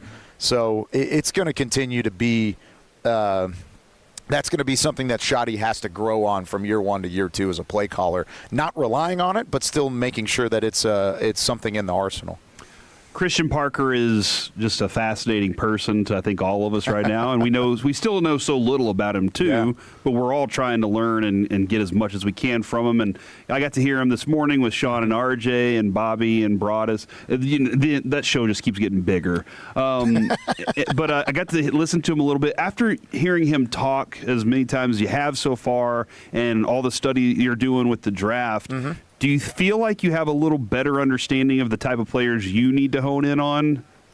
Yeah, we're getting there. I think this week has provided a little more clarity in that, and part of that clarity is that the guys that we thought were just perfect fits might not even be there for Dallas. Caleb Downs, Sonny Styles. I mean, those are the two guys that, like, if I had to put a guess down today that one of those guys would be available at 12, I think if they could pick them both, they would have. But I don't know if either one of those guys is making it outside the top 8 now. I've already gone and told everybody Caleb Downs is not going to be there. Go ahead and move on, everybody. Yeah, I think you can start saying the same thing. You can say the same thing for Styles now. After what he did yesterday and kind of the buzz around him this week and really where he's been going, I think those are two guys that you just can't bank on them being there. If they end up being there and it's a incredible CeeDee Lamb type situation, and that's even better than I think CeeDee Lamb because it fits a need more so than CD did in that draft in 2020. I mean, that's one where you're doing backflips and you're running half marathons to the star and back to make it happen. When it comes to Christian Parker, and you talked about knowing so little about it, I think part of this week has been gathering information on the way that he wants to build this 3-4 base scheme, even though it's got multiple look and a multiple element to it. What's the value in the 4-eye position? What's the value in a couple of these other spots at the 3-4 that you haven't had to think about in the past? And with that being said, I think linebacker plays a big role. I think safety over the top plays a big role. Maybe a guy like Dylan Thieneman, who is the safety out of Oregon, who's rangy and smart and physical. He kind of checks a lot of those boxes. Jacob Rodriguez. Yeah. Hey, he had a great day yesterday, too. He did. Maybe he's now in that conversation at 20, and there's players that fit the mold, but we're still trying to figure out exactly what that mold is. And it's also funny because he's a celebrity. Christian Parker is out here. I mean, everybody that I've seen, anytime I've seen him, he is in a conversation with somebody new. I mean, he is a well-respected individual. And I think the more that I've seen and gotten to know him and really what the vision is for this team, the more I've been impressed. Well, we're like the Cassius Howells, these David Baileys. We've gotten these opportunities to kind of see what they're doing the rest of this weekend. Who are you like, I can't wait to see what they do, and whether it's 40 time or whatever? Well, I think one guy tonight is the LSU corner, Mansour Delane. He really needs to run kind of a 4-5 and under to kind of cement his spot. Oh, he's not going to run, I'm being told by Brian Broaddus across the table from me. So that's disappointing. I was looking forward to that 40 time, but great. And maybe that's a smart decision for him because he needs to hit a number to kind of take away some of that straight line speed question marks in his tape, but he's got some great tape, and I still think he's a first round caliber corner, and maybe it's a 12, maybe it's a 20. He's kind of in that middle ground in between the two, which means Dallas is a possible landing spot in both scenarios. So that was one guy I was excited about, but he's not going to end up running apparently. So I'm trying to think of any of the other. Maybe it's just as a football fan, I'm excited to see some of these running backs go. I know Dallas isn't necessarily looking at running back unless they really fall in love with somebody. What if Jeremiah Love was there at 12? Man, it's a conversation. I think you can't discount it. I mean, I hate to even say there's no way that he falls to 20, but if he's there at 12, which I still think is out of the realm of possibility, you got to at least have that conversation because Javonte Williams was great for you. You signed him to the 3-year deal. Some of those numbers on his contract came out today and were talked about today, but we talked about him a couple days ago, though. Yeah, we had already broken it down. Yeah, good job on your side of things. But if you're looking to the future and another playmaker that you could add to this offense, he would be the one guy there you would consider. I really like Emmett Johnson out of Nebraska too. Another guy that you could kind of look at as a burner. He's going to be fun to compete with. They don't start until the weekend with some of those position player guys. But, lots of prospects coming up that I'm excited to watch. Was there ever a time in your life, when you were younger, that you would have been considered a burner? No, I was never that guy. They always put me in like the 5 spot in basketball. I played first base and baseball and pitched, so I didn't have to run a whole lot. Like that was my thing. I was a blocking tight end and an edge rusher that was not a very good like pass rusher. I was all run stuff ability. So yeah, no, I was never the burner type. You didn't have a garage band or anything either? No, none of those either. No, unless you count Rock Band on like the Xbox. Maybe. You count that? No. I don't know. Some people like that. Thanks, Kyle. Yeah, I appreciate you guys having me. Do you? Of course. Okay, just making sure you're still there. I just want to see if you're still there. Do you really? Because of my smart-ass questions. Oh, yeah. I just wasn't sure. Yeah. I think that's one of his favorite parts about you, though. Oh, hell yeah. Yeah. There you go. Kyle Yeomans from DallasCowboys.com. I just felt like I needed to ask another question to establish the answer to that. We're the KNC Masterpiece right here on 105.3 The Fan. Having fun on a Friday. Love just communicating with everybody, friends of the station or people who are on the station back at the Combine. Coming up next. I hope G-Bag doesn't get mad that we didn't have Broaddus again today. That we had Kyle instead of Broaddus. They were pissed yesterday. There might be a reckoning. Coming up next, Rangers news of the day, plus Masterpiece of the week. All of it in the next segment right here on The Fan. TOLO means turn it on and leave it on. Thank you for making 105.3 The Fan and the Odyssey app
It's Frankel and Frankel. If you've been injured in a car or truck wreck, call Frankel first, 214 or 817-333-3333. With Frankel and Frankel, there's never an out-of-pocket cost. They only get paid when you win. Frankel and Frankel, the go-to car and truck wreck attorneys in Dallas. 1-2 to Carroll. Swing and a miss. Good slider down and away. Strikes out Carroll. First strikeout for Kamar Rocker this afternoon. Now there's 2 down for Cooper Pratt. KNC Masterpiece back here on 105 through the Fan. We got some Rangers news of the day before we move into Masterpiece of the Week. But can I tell you another bit of baseball information? Alek Manoah is getting made fun of pretty well in the last 24 hours. He's with the Angels now, and he was talking about being on the Blue Jays, and he said, quote, I was a very big piece of that process, getting to that World Series run, but I wasn't able to be there like I wanted to. And what he means by that is he literally did not play at all for the Blue Jays last year. Yeah, that's right. So some people were like, hold on. So you're a big part of the run, and you didn't play at all? That's right. I forgot about that. So, there's that. Kevin, and the 2 years before he had a negative WAR. The Red Sox and Braves are playing today in a spring game. And currently, the Braves are up 12-3, I think, in this game. Okay. Because of an 11-run inning, actually 13-3, an 11-run inning by the Braves, and which was capped off by a Matt Olson home run because Matt Olson knows the strike zone better than everybody else. Right. So true.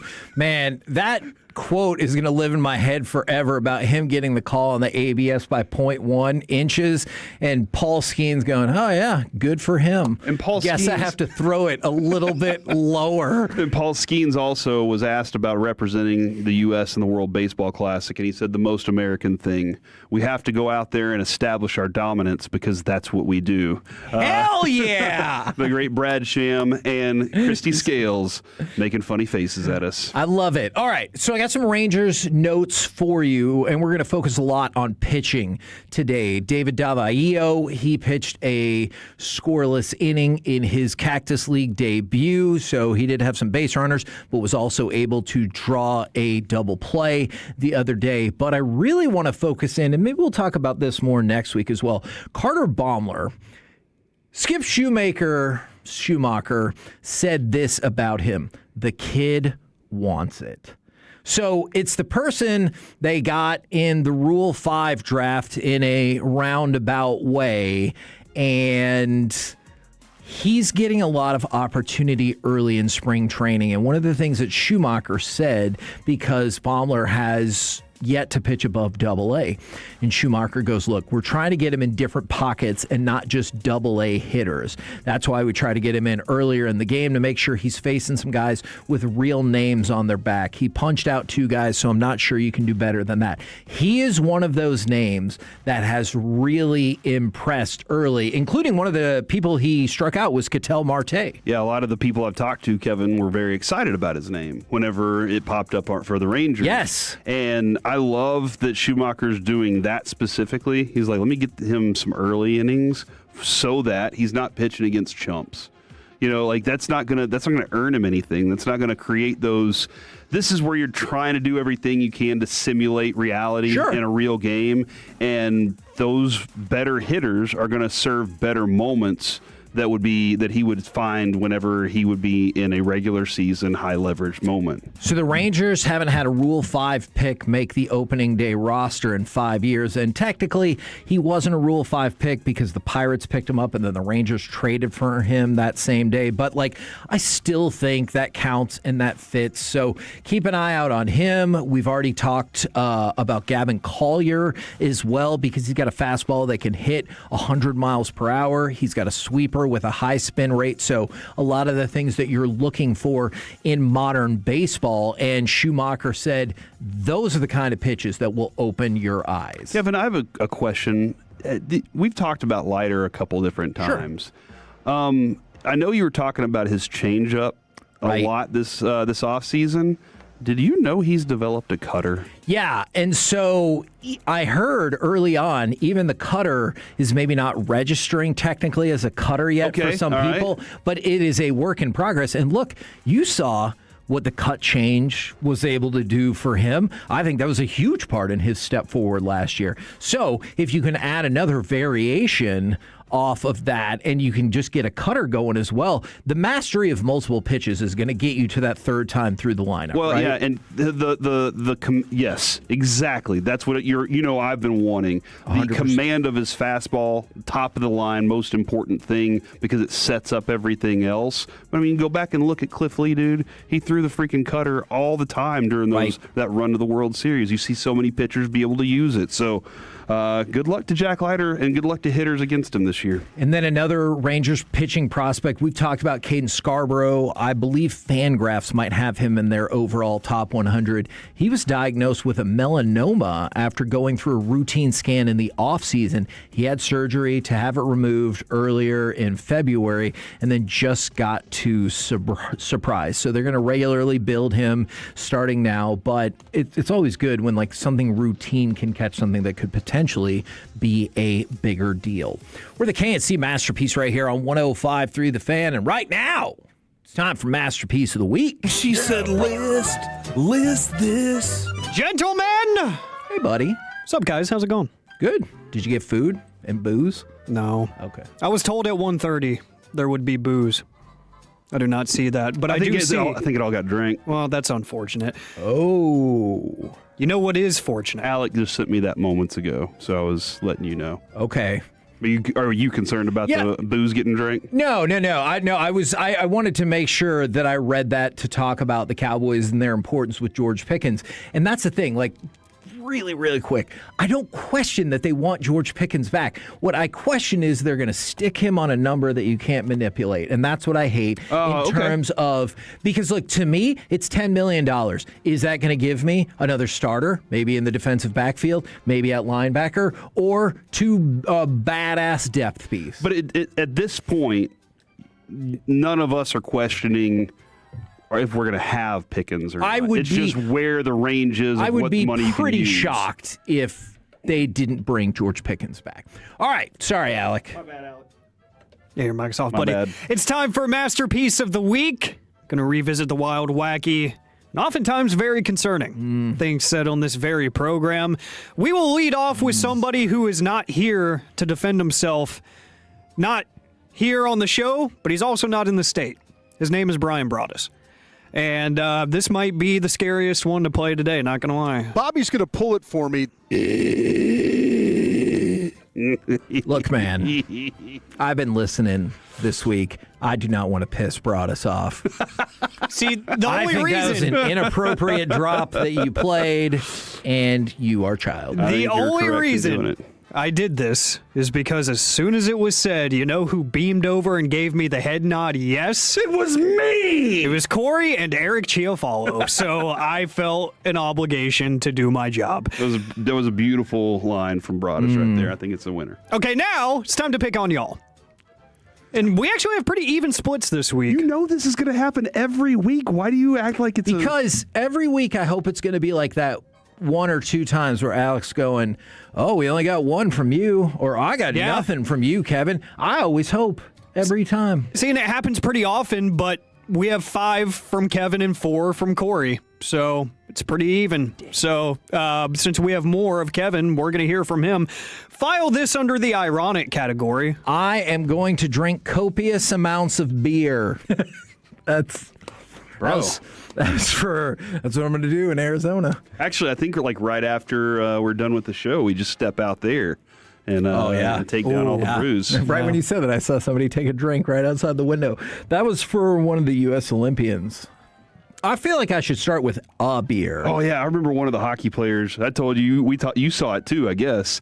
That dude turned around and was talking to somebody in the stands. He was like, I'm getting effed up tonight. Yes. I'm getting, and he kept saying it over and over. I was like, dude, you're on camera, bro. But he won a gold medal. Yep. You should be able to do that. Exactly. Well, I would rather drink copious amounts of alcohol or whatever Kevin said compared to this idea that Corey had. That's true. Have you ever had a burger as a shake? That's a good question. That's Corey's new business. If you haven't had a burger as a shake and you think that we can pull this thing off, this could be a business that could be lucrative. People are going to be like, why stop and eat a burger? Why even drive through and risk the burger falling apart and into my lap when I could just get it in shake form Would you slurp that sucker down? Oh my God. Would you consider expanding that to really fit with our audience and call it Shake and Bake? I don't know what you're saying. What are you about implying? Our audience right now? That's what I'm concerned about. I think we need to go to the next one. Well, it's not a good choice by you, Kevin, because you're up next. Does he annoy you because he's a blower and not a shower? This was the weirdest moment on our show. Like this is the moment that we should probably tell them to take the clients elsewhere for this segment. This is a great time. Yeah, I don't know. That was the one where I looked over at Alec and I said, "Did you dump that?" And Kevin goes, "Good. You glad you didn't because I stand by. I was about to say I stand firm that you should not have, but that's probably not the right verbiage either. Because it was a glass blower. That's true. But why did you assume that I dumped fun? I'm sorry, that's on me. We've had previous board ops who I think dumped fun. Yeah, now they run radio stations. In your face, Parker. I didn't say his name. Sorry. Yeah, that ought to teach him. But I saw your hand reach over to maybe grab something at the time. Yeah. And so that's when I was like, "Oh, did you dump that?" And then I was also like, "That was a weird thing to say." I keep my reeds over here by the dump button, so I was probably either putting them back or grabbing them. So yeah. Corey, it's time to pick on you again. You said this. I like them dumb. Real talk. that was one in of your our face, Adrian. I think Adrian is brilliant. I think she's a very smart woman. You know what I loved last night? Because I'm about to put one of her ex-boyfriends on blast. She told me last night, she'd never told me this, that she broke up with a guy once because he didn't know the difference between broccoli and cauliflower. Damn. Okay, but they're pretty different. Can I just ask a question? And she said, is it just one's white and the other's green? Hold on, do you not know? I guess not. Welcome to Dumpsville. Well, he didn't know which one was which, is what I'm saying. I could tell the difference. Okay, well, and that's what he was saying. And she was like, and quite honestly, I was looking for a reason. That just happened to be the final straw. And I was like, okay. See, that's like with the registration. Just like with Trayvon Diggs. And that's when I was like, well, I consider myself a relatively smart guy. And she was like, you're a very smart man. You know the difference between. I was like, I know the broccoli and the cauliflower. You know what I would love if you thought back and on your third date, Adrian was like, what is this vegetable called? And you were like, hold on. That is dump worthy if we're being honest. And I say it ? You know? And she's like, I don't know if he knows or not. Jeez. Kevin, you said this? He took a bite out of a dog. They're eating the dogs. I don't. They're very different You just context. said he did. I know. That was from The Simpsons where he's in Chocolate World and he ate part of a light post and a dog and then all the chocolate's raining and he went into the shop for the chocolate because it said 50% off. And you're like, dude, you can eat everything there. Man, I tried to find the drop for you, Corey, and I typed it in the file, and the first thing I see is RJ hates people that fly with their dogs. So. Why does RJ hate people who fly? Oh, I get it. Man. I mean, I understand if you're bringing your seeing eye dog. You know, this dog is helping you. Yeah, he's talking about the Pomeranian in your purse. I got you. Hey, just a reminder, people. Corey's from Plano. I'm making ton of money. Don't worry about that. Man.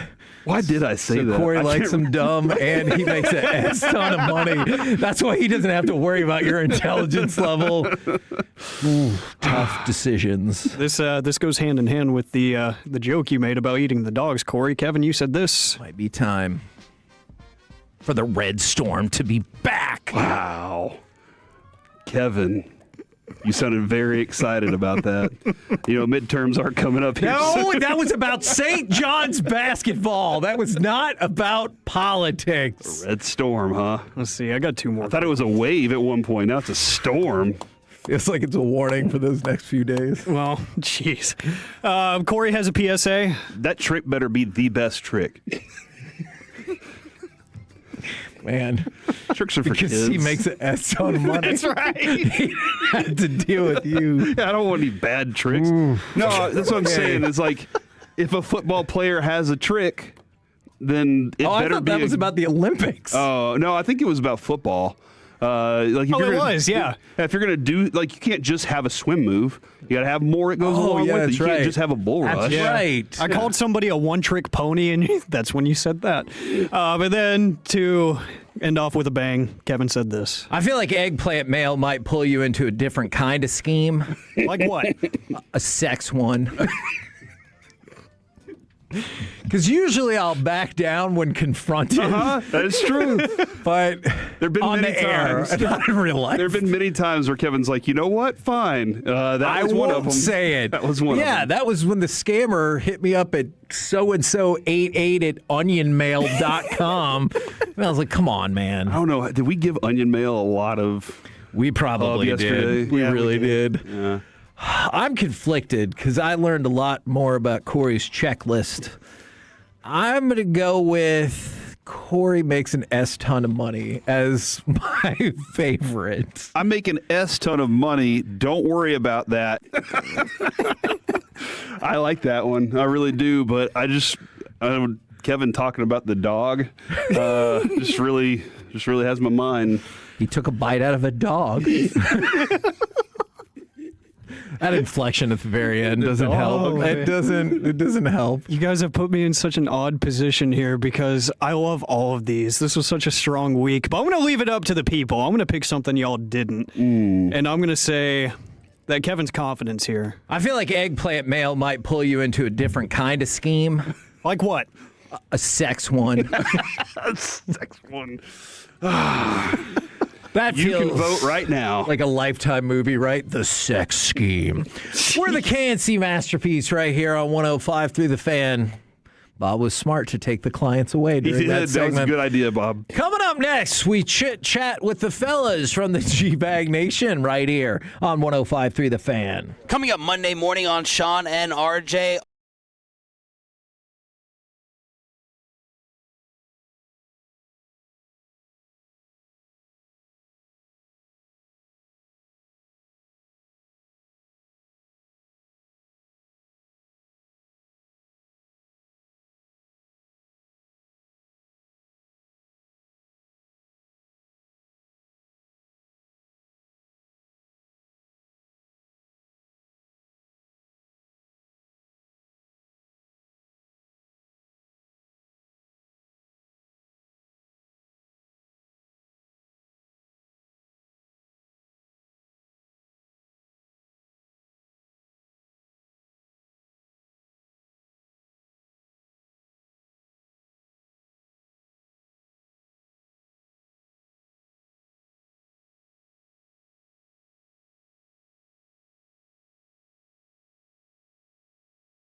by Classic Chevrolet. If you're in the market to upgrade your vehicle, get to Classic Chevrolet in Grapevine. The #1 Chevy dealership in the world 3 years straight. They've got more new Chevys than anyone, all priced to sell. Visit ClassicChevrolet.com. This is Texas. This is Classic Chevrolet. Together, let's drive. Based on new Chevy registrations 2023 through 2025. 123-118.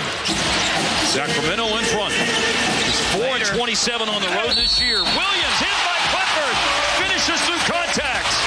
KNC Masterpiece right here on 105 through the Fan. If you've missed the news of the day, George Pickens on the non-exclusive tag, 27.29 million. Would love for a team to just come in there and say they have to have him, and then we would get 2 first-round picks. Right now, you don't want George Pickens? I will take the 2 first-round picks over any wide receiver. That dude is a dominant receiver, though, man. He's a weapon. Wide receiver. You call Brandon Aubrey a weapon. I think he's more of a weapon than Aubrey. And I said I would take a second-round pick for him as well. Right now, courtesy of D&M Leasing, it is time for our chit-chat with the fellas from the G-Bag Nation. Gentlemen, how is ya? Pretty good, Hagee. How are you? I'm doing good. A story has been requested because I know Zach is doing good work for people today. And talking to the Utes. Corey said you should tell that story about the time that you read to kids. So when I was at the paper, the Plano Star-Courier, they had this thing called Reading with the Stars. And I'd done it a couple times. Everything was just fine. The third time I went, I didn't know what happened to my brain because I read part of a book and then kids asked questions. And one of the kids said, "What is your favorite Harry Potter book?" And I said, "I haven't read any of them, but I've seen all of the movies." And then an alarm started going off in my head. "Hey, you Nimrod, it's reading time." Yep. And then I was like, because I've just been so busy. But as soon as I get time, what's your favorite book? And I was just like, what the hell? Yeah, it's reading for the kids. And my response was, oh, those movies are fantastic. I like that. I remember we had a reading assignment in high school, and the one book my buddy read, the one book in high school he actually read, he gets up to do his presentation in front of the class, and he goes, All Quiet on the Western Front was a great movie. Book. And the teacher just struck him down for it immediately. And I was like, dude, you actually read this one. And you screwed that one up. That's the ultimate backfire. Yeah. Do we need to bring that segment back for you? Yes. Ultimate backfire. Even though we don't have the button. I love it. I always love it. We don't have the button anymore. And better. Yeah, we have really. We kind of have something on that. Play the intro for the level of concern, if you could get it, because we do kind of have a sound. Yeah. A sound effect that goes along with it. We've just added more to it over time to really give it some pizzazz. Are you? That's the level of concern. Like I told Alec, I said, just put all the sound effects together at one time and let's see what happens. It's a lot more carnage. Yeah, it's a great idea. Now, we're all going to be out in surprise. Is there anybody you're looking forward to interviewing or any other hijinks or shenanigans that you're going to get involved in? Well, I think the status quo, we will continue to do what we do in the clubhouse. I am very excited to have an encounter with Jock Peterson once again. He was awesome. Because he was he became your tour guide. Yeah. Walking around going, you guys got to talk with these guys. Yeah, we got to remind him of that. Hopefully, first out of the gates on Monday, so that he can then help us recruit other players throughout the week. And just to see him up close, down 20+ pounds or whatever, let's get the deets on that. Speaking of big guys, I'm scanning that wire on a daily basis, hoping that my guy Rowdy Tellez is back in there, so I can apologize to him again and see if we can get a second interview going. Mm-hmm. That would be fantastic. I think the Tolos want it. The Tolos want to hear us with Rowdy Tellez. I would give up whatever we were going to do to just follow you around in the locker room for that moment and that interview. Yeah, we've been, the powers that be, when it comes to, top of the Rangers, as high as you could get in the Rangers organization. Yeah. They're like, I don't know if you should bring up Girthquake. Hi, Broaddus.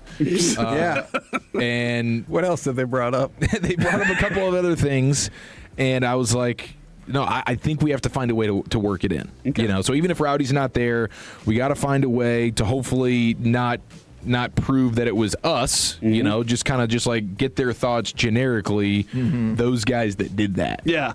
You know, I like that idea. Those guys that did that, what chumps? I'm just saying, don't point over at us because I'm going to be like, bull crap.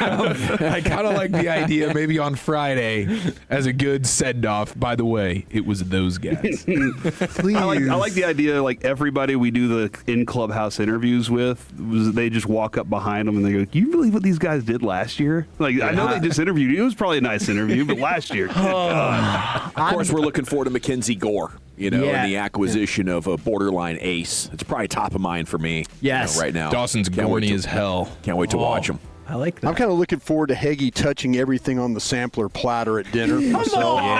Just pushing around the cheese mott sticks Flicking like the blue he's going to cheese. have one. You know what, Broaddus? And then kind of go over on the chicken wing and then grab an onion ring and then maybe touch something else along the way. I'm going to make sure rearrange the plate. I'm going to make sure we all go out to dinner with somebody again and put you right next to that person. And I'm going to sit at the other side of the table. That is absolutely it. Hey, let me invite people to dinner and I'm not going to talk to them. Make Dawson have to talk to them. The guy hates people more than anybody.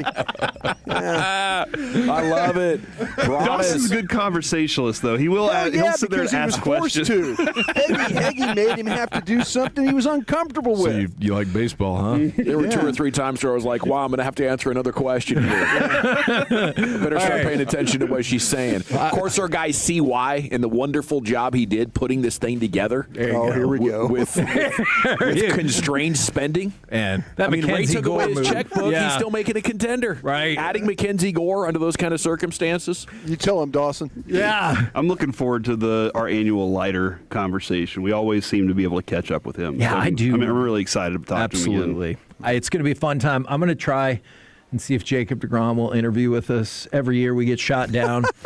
Last year I appreciated that he didn't lie to me. He was playing on his phone, and he goes, no, not right now. Heggie, you know what you need to do? Walk up to him and say, "Listen, we're not interested in talking to you this year." So go play your game on your phone and sit back in your locker. I could see you're sitting in your locker. We're not really interested in talking to you. But, hey, thanks for the thought. It was the time that he was playing Warzone on his phone. I was like, "Hey, Jacob, can we get a second with you?" And he looked up at me like it was shocked, and he was like, "I'm playing right now." And I was like, "All right, man, All right, I'm done." I want to have Corey. Who should we talk to? And Corey goes, "What about DeGrom?" And I go, "No, we could probably do better." And then just walk past where he is. I like where this. you can hear it. I like Yeah, it. exactly. Yeah. What do you find fellas got coming up in the program today? Pure gold as always, Heggie. Thanks for asking. We will have a Combine Football Friday, of course, with Broaddus in Indianapolis, and Charles Robinson, Yahoo NFL Insider, is going to join us at 3. All right, I like that. Roll home with the G-Bag Nation. Both of our shows will be in surprise starting on Monday. We'll get it going at 10 a.m. Central right here on 105 through the Fan. Say surprise, Kevin. Surprise, mother! I feel like Eggplant Mail might pull you into a different kind of scheme. Like what? A sex one. The more time you give, the more our crush grows. Together we continue to build something special. Keep turning it on and leaving it on 105.3 The Fan and the Odyssey iHeartRadio and TuneIn apps. This is an Odyssey Sports Minute. Con Knippel, Charlotte Hornets guard, has reached the most threes made by a rookie in only 59 games. This season, the Rookie of the Year debate comes down to 2 players, Knippel and Cooper Flagg from Dallas. Knippel is really pushing Cooper for the honor. Last night, scored 28 points while hitting 8 threes. Watch out for Knippel for Rookie of the Year. I'm Chris Black. It all comes down to this, folks. Yep, the entire season is on the line.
day, you can keep your insurance check and get a brand new roof.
Yahoo coming up in 1 hour, less than 1 hour here, live from Radio Row with Broaddus. As our coverage continues, it's brought to you by Yorgi Pet Care Connectors and East Dallas Diesel General at your service. If you see me, bear me. N.A.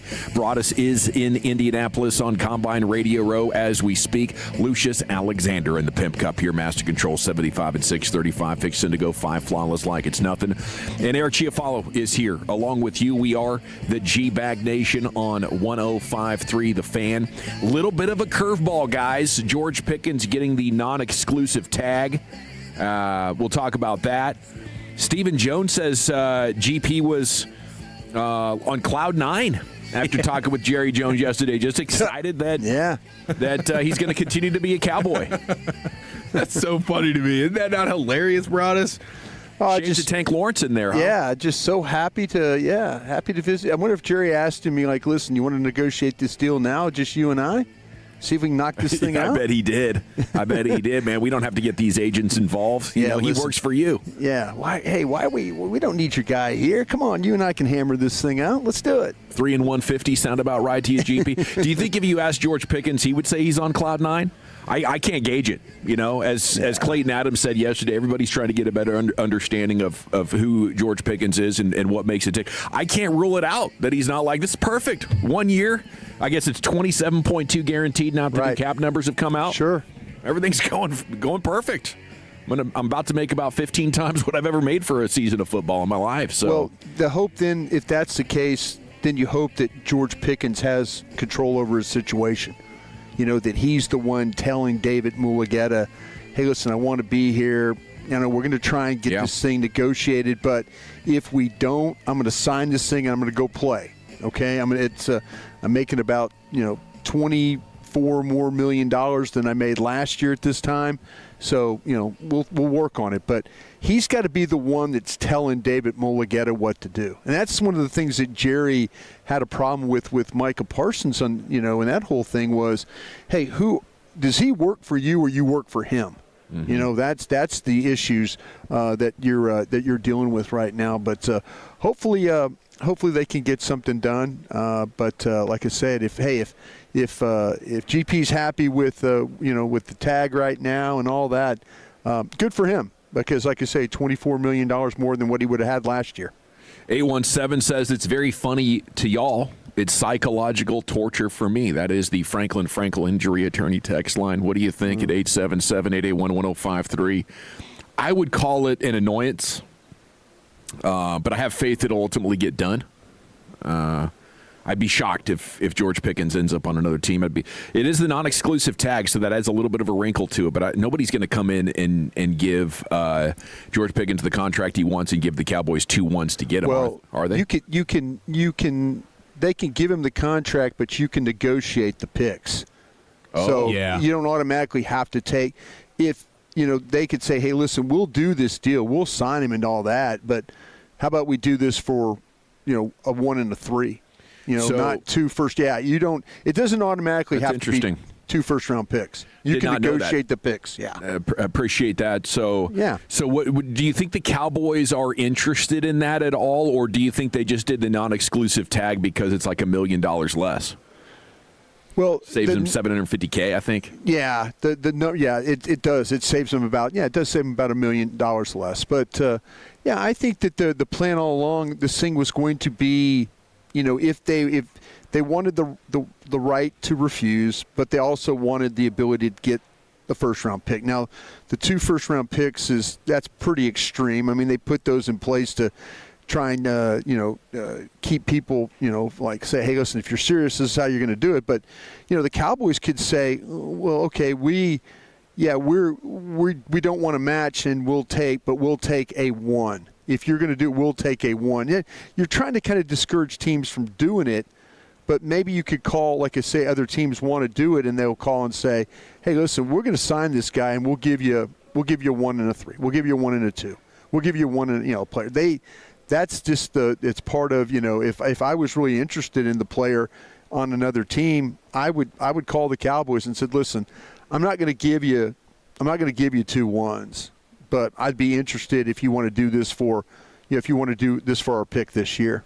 Then we can talk about it. It really gets interesting, I think, when you're talking about a 1+ for Pickens, depending on where that 1 falls. But I think there's a lot of wide receivers out there, and if you're saying all we can afford on defense is Nakobe Dean, like if that's your top priority in free agency, you need the $30 million.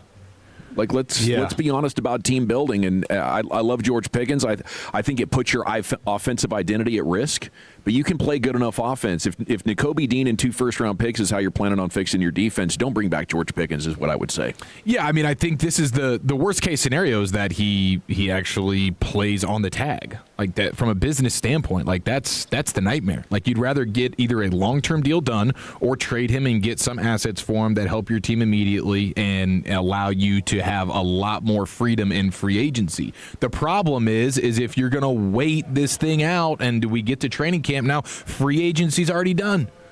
And so there's nothing you can really do to upgrade your team for this season in terms of trying to add and acquire other players.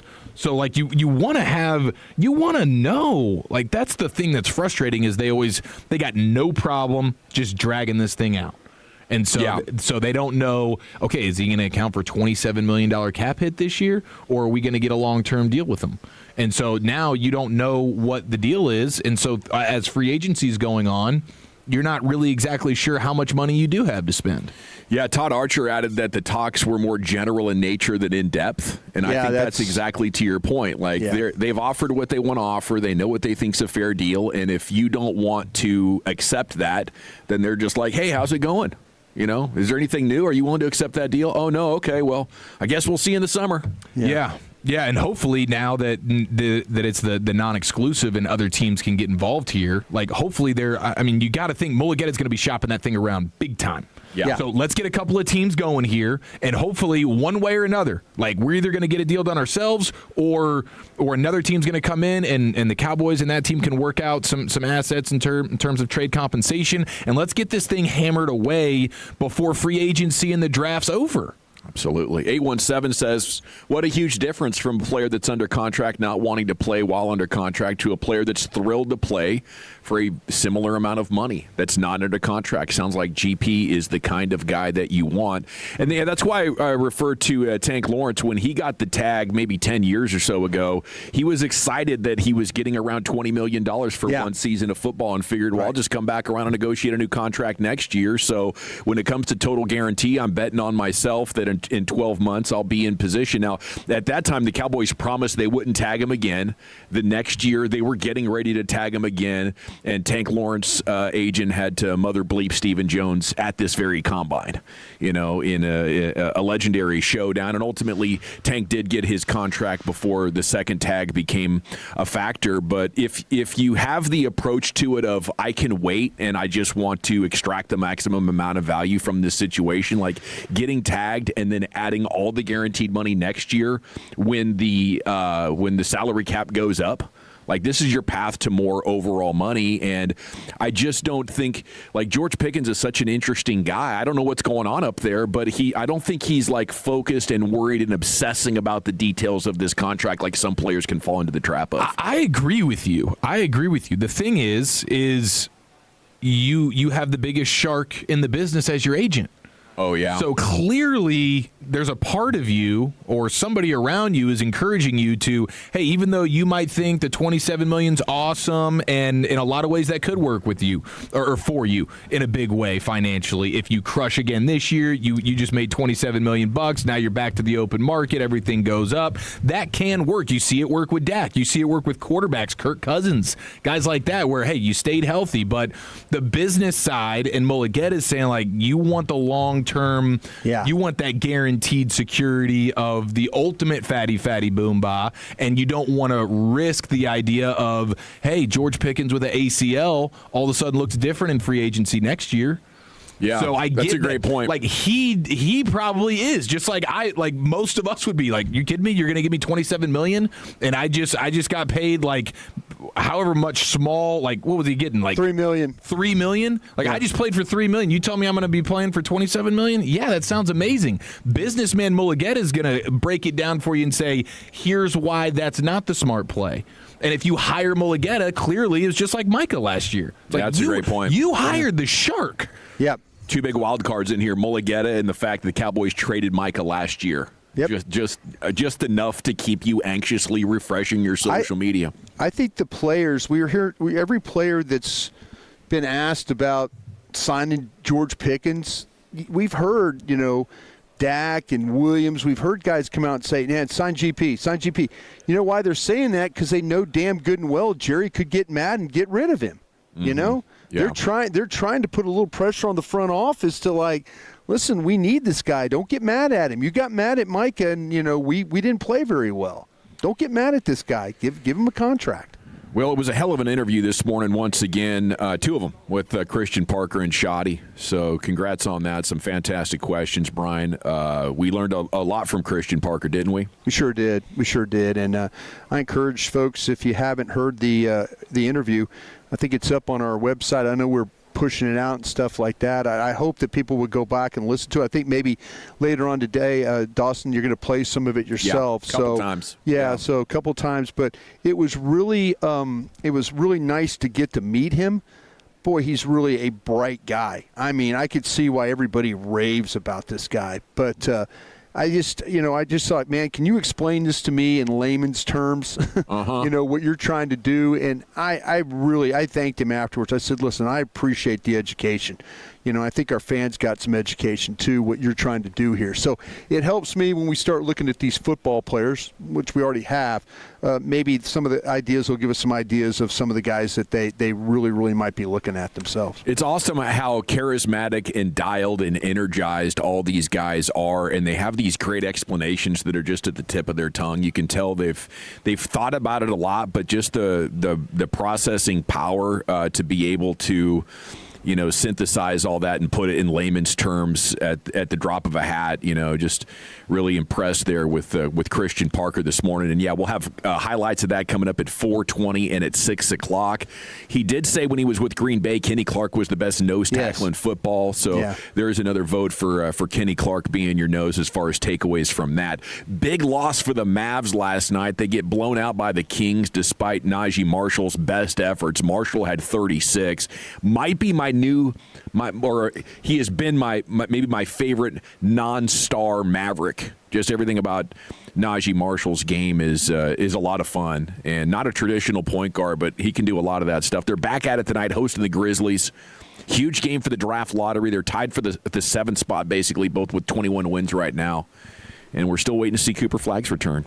In the 6 games before injury, Flagg 32 points, 7.7, 4 assists per game, made 52% of his shots, and he was dialed from 3, 45% of his shots. So just as things were getting epic with Cooper Flagg and he was about to write the final chapter of his rookie year, he's got this midfoot sprain. So hopefully he'll get back in action here before too long. Stars going to take their 7-game winning streak into a home game tomorrow against Nashville. FC Dallas in action tomorrow night, 7:30 as well. And we'll be in Surprise starting Monday, flying out there with KNC on Sunday afternoon. So you got a quick turnaround, Brian. Yep, I'll be ready to go. I'll just wash some clothes, pack another bag, and I'll be see you guys at the airport.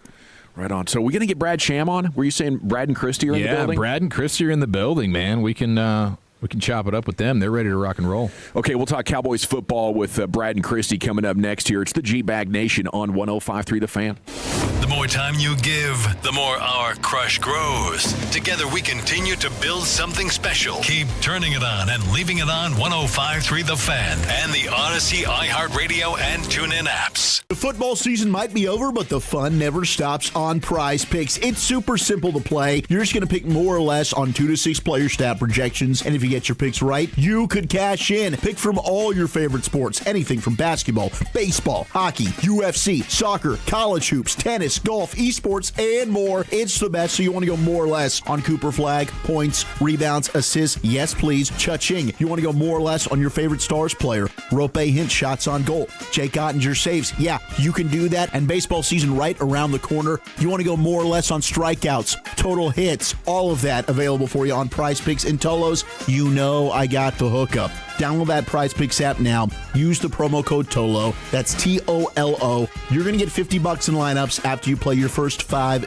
lineup. That's code TOLO to get $50 in lineups after you play your first $5 lineup. Prize Picks, it's good to be right. Must be present in certain states. Visit prizepicks.com for restrictions and details. $5,000. That's the average amount of money people in the U.S. are now spending on gas in a year. $5,000. That's crazy. If you drive, you have to download Upside, the free app that gives you cash back every time you get gas. That's right. You can earn real cash back with Upside just by buying the gas you're already buying. You can literally start earning cash back today. I use Upside every time I fill up, and I've already made around $200-$300. You're putting gas in your car anyway. Why not get real cash back? If you like free money, download Upside. I'm saving the cash I earn from using Upside to help pay for a vacation later this year. Download the free Upside app now to earn cash back every time you buy gas. gas. Use promo code FRESH to get an extra 35 cents per gallon on your first tank. You can cash out anytime right to your bank, PayPal, or a gift card for Amazon and other brands. Just download the free Upside app and use promo code FRESH for a 35 cents per gallon bonus on your first tank. That's code FRESH for a 35 cents per gallon bonus.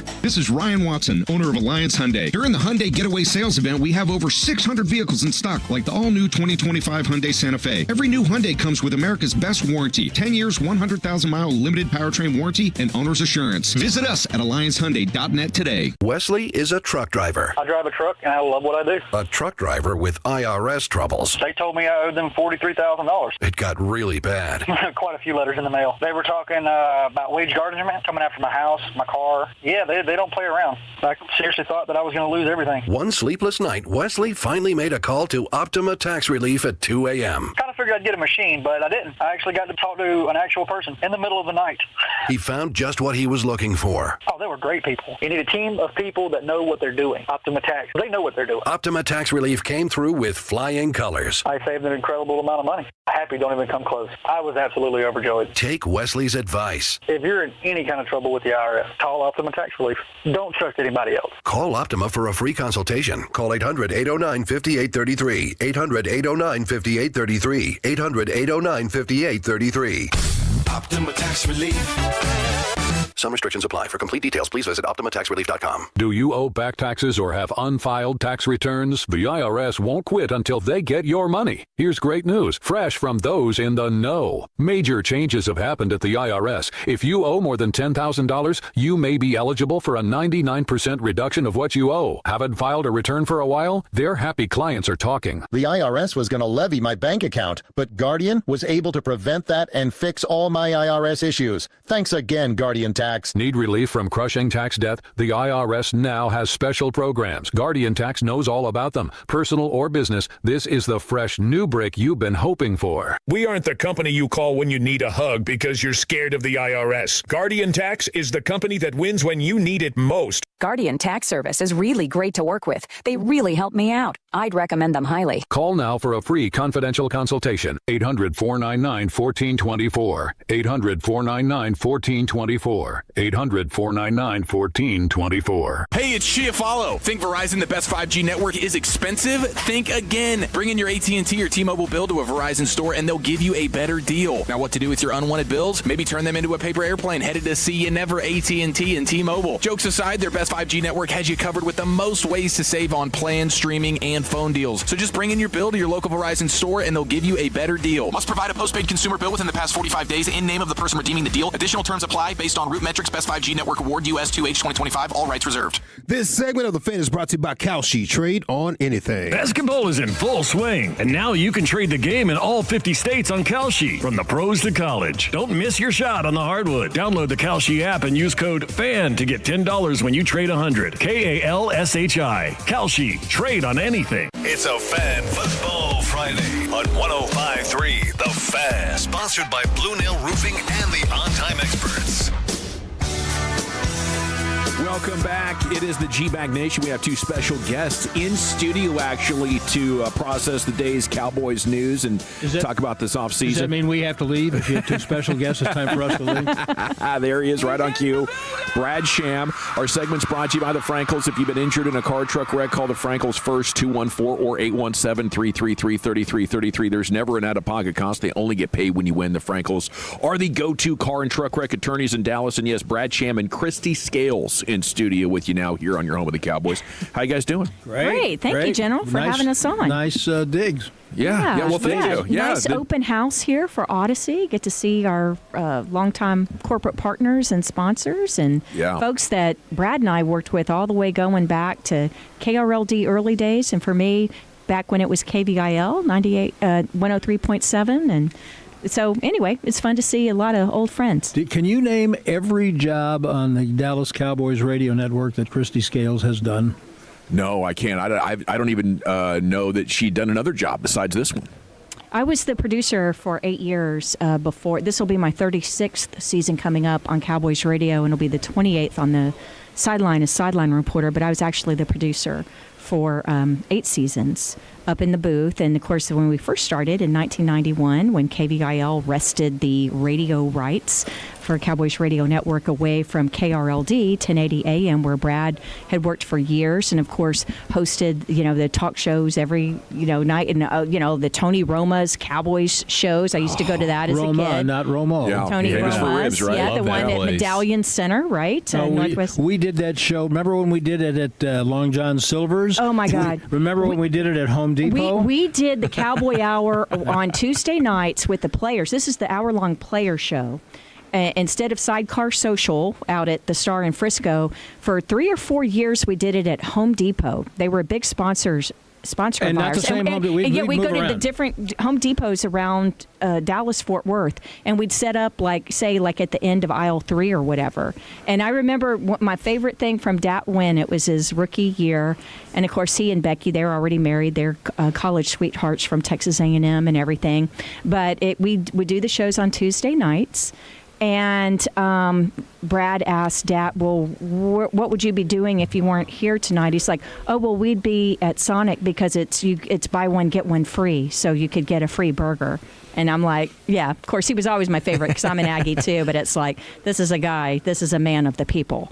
But I remember I was the producer back then for that show, and so during the commercial breaks, we would try, we had we had audience. People would come and watch the show and get autographs just like they do with you guys, right? You get a drill and a plumber's helper and a radio show. And so we'd be giving away like T-shirts or, game tickets or whatever. And so what I would do, I'd obviously have to be there early because I'd have to help set up and everything. But I would go up and down the aisles and I would grab something like a tool that I didn't know what it was. And so we would play Tool Time. Home improvement was a big deal back then. Yeah. And if you could identify the said tool and what it did, then you would win the prize.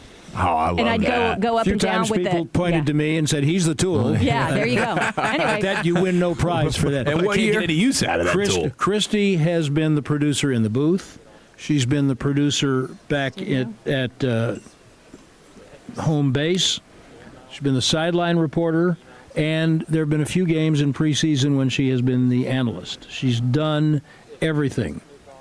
And what was your journey into broadcasting like, and how did that transition go from producer to on air? It's funny because from here, the new digs of Odyssey and the Fan, I can look out the window. Actually, from sitting right here, I can actually see my high school, Lake Highlands High School, just down the road. But I moved here in the middle of 5th grade, and that was Moss Haven Elementary, and then Forest Meadow Junior High. But the old Cowboy practice facility. This is way before the Star. Before the Star, of course, it was Valley Ranch in Irving. I think most people remember that. But before 1985, when I was a kid, the Cowboys practice facility was in Lake Highlands, Forest Lane at Abrams Road. Right now, it's a Williams Chicken next to a Church's Chicken. But it was one football field surrounded by blue, not like aluminum siding, but like corrugated aluminum fence, right? Yeah. Corrugated steel. Seen the pictures. Yeah, and so after volleyball or after school, whatever, just walk 2 blocks up the street, literally. There was no security. There was no signage. Unless you lived in the area, you didn't know that was the home of the Dallas Cowboys. They were already America's team. They had won 2 Super Bowls back then. But hang out in the parking lot and get autographs from Roger and from Tony Dorsett and Coach Landry and Drew Pearson and Cliff and Charlie. My best friend growing up babysat Robert Newhouse's twins, because they all lived in the neighborhood, right? And so some of them with the young families, a lot of my friends babysat. Eric, are any of these players people we're going to have to give you some background on so you know who they are? Maybe Charlie. I got Roger for sure. Yeah. So, but anyway, but I've been watching practices from the sideline since 5th grade. Wow. Yeah, Pizza Hut was on the corner. And there was a little sliver of an alleyway between the back of the Pizza Hut and the one fence, that went, the length of the field. And if the dumpster behind the Pizza Hut were set close enough to the blue fence, you didn't have to hang off the edge of the, hold on to the fence and peek over. Just sit on top of the dumpster and watch the end of practice. Best seats in the house. Awesome. The coolest guy, well, of course, all the girls, we were in love with Golden Richards with the long flowing blonde hair and the blue eyes, but he was the coolest of the cars because in the parking lot, his car was blue and silver with, of course, a blue star on the back window. Datsun 280ZX. Remember Datsun? Oh, yes, the Datsun. Whose car was that? Golden Richards. Yeah, my first car was a Datsun. 280Z. Was it? It was a Datsun 510 station wagon. Uh-huh. Well, that's our segment, everybody. Thanks for joining us. Yes, we're very excited about the new coaching staff. Excited about the combine. See you in August. Man, Christian Parker was on with Sean and RJ this morning. That was great. It sounds like they're 2 for 2 in the coordinator department. I mean, he is pretty impressive. Yeah, and then Adams obviously is, but we've seen his work now for a year. Yeah, I mean. Jerry said in December, I did a corporate function with the family and a bunch of Bank of America clients, and I asked him, and there was no media there, so that it wasn't out, but I asked him, do you think that given what you saw in that 3-game stretch around Thanksgiving, and the fact that the clock is ticking, and he knew exactly what I meant, that there's a chance that you will approach taking care of the salary cap differently in this offseason than you have been doing. And so we know now that, and of course, his answer was consistent with what he's been saying along the lines of busting the budget. Now, he said it. Now they have to still do it. But the fact that they have gotten Williams done and they've made a serious offer to Aubrey and they will make a serious offer to Pickens, whether he'll take it or not, I don't know, but they'll make a serious offer. And they will, I believe, be busier in veteran free agency. It tickles me that we get all, there's nothing else for us to do but get all excited about the draft now. Yeah. But until we get through veteran free agency, a team's draft board might look different. You add 2 or 3 players who are of substance in veteran free agency, and your draft approach changes completely. So based on just what I'm seeing, I choose to believe him and Stephen that they intend to approach this differently than they have in the last few years. And now when you add this coaching, and another part of that, this is what got me off on that tangent. Doesn't take much, but this is what got me off on Love it. Was the fact that he clearly said to Schotty, okay, find your DC. Yeah, that was different, wasn't it? And we saw what he did. We saw all of the nets that he cast. We know about his notebook of coaching, potential candidates. And this is a young staff in NFL experience and in age, similar to what Schottenheimer hired offensively last year. So there's every reason to be excited and optimistic. And now if they have better players than they had last year, then a more efficient and dynamic defensive approach would not just make them better, it should make them better, it could make them better exponentially. Let me pause here just to make sure Broaddus doesn't want to jump in and ask a question. I hear the weights clanging back there. Are you lifting, Brian? No, I'm actually watching these workouts and stuff. Are those the defensive ends? No, we're actually working. Those were yesterday. Working on the cornerbacks right now, and Colton Hood, who a lot of people are familiar with from Tennessee, just went 4.45 in his first run. Lee from Texas A&M, another corner that people kind of like a little bit, went 4.52. So we're getting through it. The top speed right now is Everett from Georgia. He's a 4.38. Are any of those top guys not besides the Tennessee kid who's coming off the ACL? Yeah, they have not. They're not working out today. So they're kind of, yeah. So Malik Muhammad from the University of Texas is getting ready to do his time. They just showed the Cowboys box, and with Stephen Jones and company there, intently watching these defensive backs. And, of course, speaking of 1985, Brian told us, I think 2 weeks ago, that was the last time he actually did lift weights. 1986? 1986. Okay, thanks for the clarification on that. Just make sure. But you reach a point when you're a natural athlete like Brian Broaddus that lifting weights just becomes redundant. Why do it? Herschel Walker never lifted a weight, he said. Yeah, he would just do the sit-ups and the Me push-ups. and Herschel were on the same program, body type, everything. And it's interesting. I know that this isn't out because we didn't have social media then, but it was, I think, the week after Herschel Walker did this that Brian did it, and that was performed with the Fort Worth Ballet. And I remember that so fondly, Brian. It really changed. Barishnikov. I taught him how to dance ballet. We were asking the text in the first segment if you're nervous about George Pickens not being back. It's the non-exclusive tag and the Micah trade last year. Look, there's a reason that you don't give him the exclusive tag, okay? Has his body of work, and even last year, and let me back up, I'm in favor of signing him to a multi-year contract. That's what I'm in favor of. I'd pay him $33 million. This is the same guy who the first trip after Marshawn Nealon died couldn't make the bus, missed curfew. Okay, that's in his professional football DNA. That would give me some pause. So, if someone else wants to give him the high-end contract he wants, then you'll get 2 number ones or whatever you can negotiate with them in a trade. And there's a reason that you don't give him the non-exclusive tag. Ooh. But there's also a reason that you do tag him. And there's a reason that you say all the things. They mean every word they've said. And there's a reason that you are willing to pay him upwards of $30 million, which I believe they're willing to do. So am I nervous about the possibility that he won't be there? No. Do you think he could be Not on here? another team? Yeah. I mean, after what happened with Parsons, I'd be an idiot to say, no, I don't think that, because I didn't think Parsons would be on another team.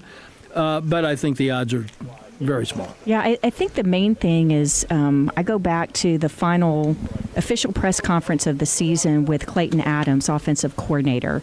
And the questions were not about the final game at New York because it didn't really matter at that point. But it was a really great question about priorities in the offseason. And he talked about spending the offseason really digging deep and having 2 number 1 wide receivers and how you can do different things with the run game and the like. And so, so you tag him and stuff, and not that he has to be out there doing the off-season workouts, but if your offensive staff and Clayton and Adams is going to devote a lot of that energy in the off-season to putting a plan together.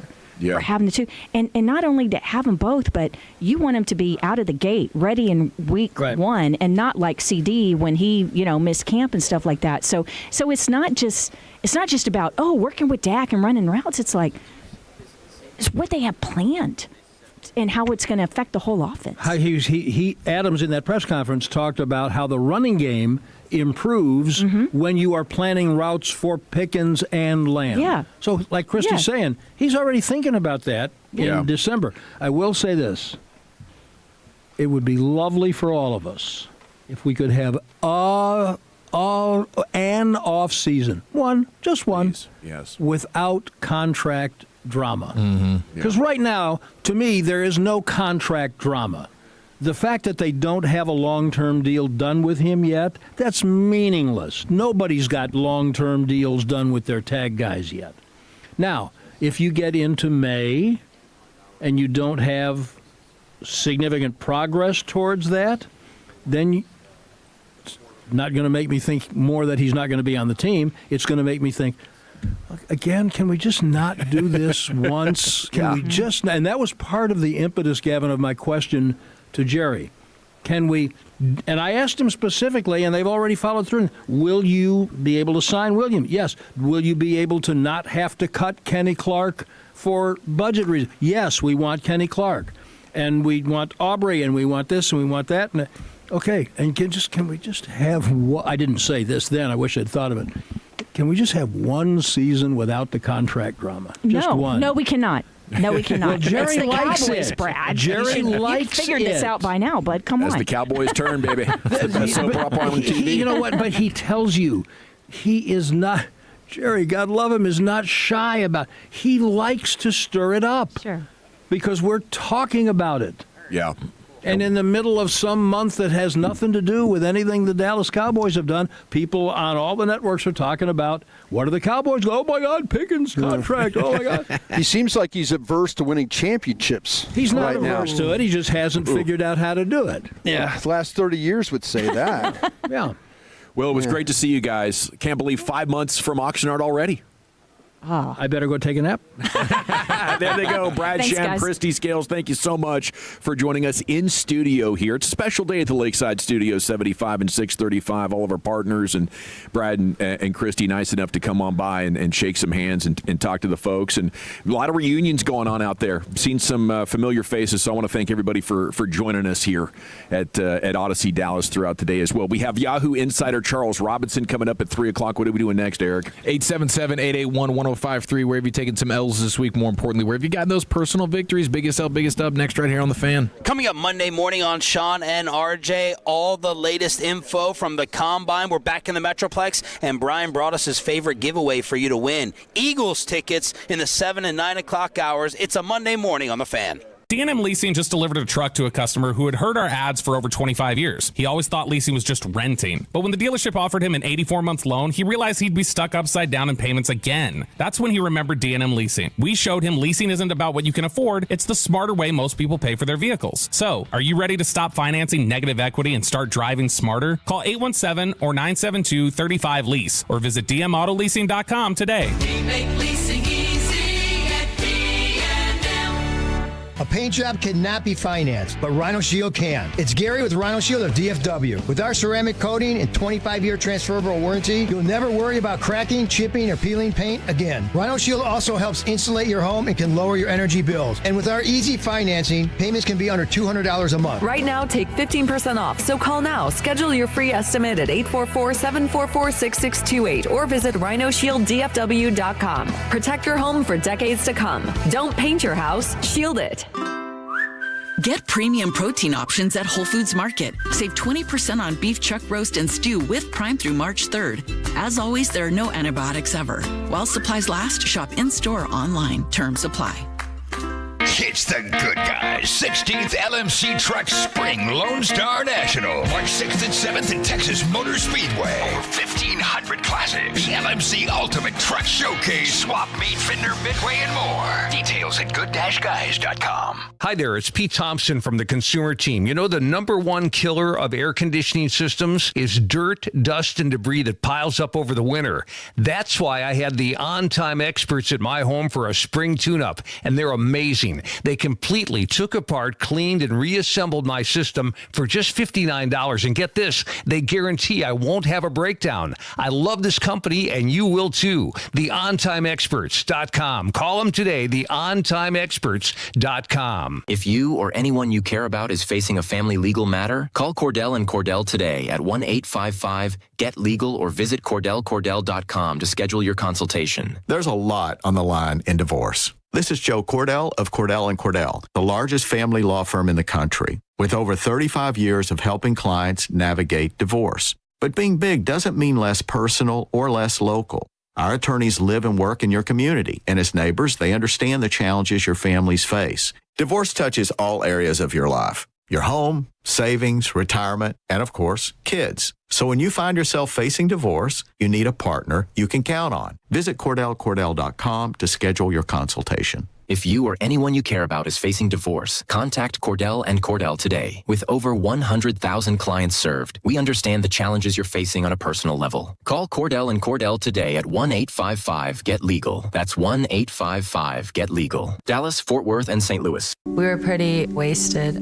My friends kept telling me, Erica, don't drive. I was like, no, I want to go home. Ended up blacking out, and my car had the whole front end damaged. The cops ended up coming. They took me to jail from there. I was very upset at myself. I had to pay court fees, probation, lawyer fees, definitely over about 10 grand. There were some jobs that I had tried to get, and I couldn't because I had that on my record. My name's Erica. I got a DWI, and I'm still dealing with the consequences. Sponsored by TxDOT. Buying, selling, and refinancing is a daily headline and conversation. Get the latest up-to-date information on the market with your questions to help your decision on the Texas Lending Mortgage Show. Saturday morning at 8 on 105.3 The Fan. The Texas Lending Mortgage Show is paid for by Texas Lending.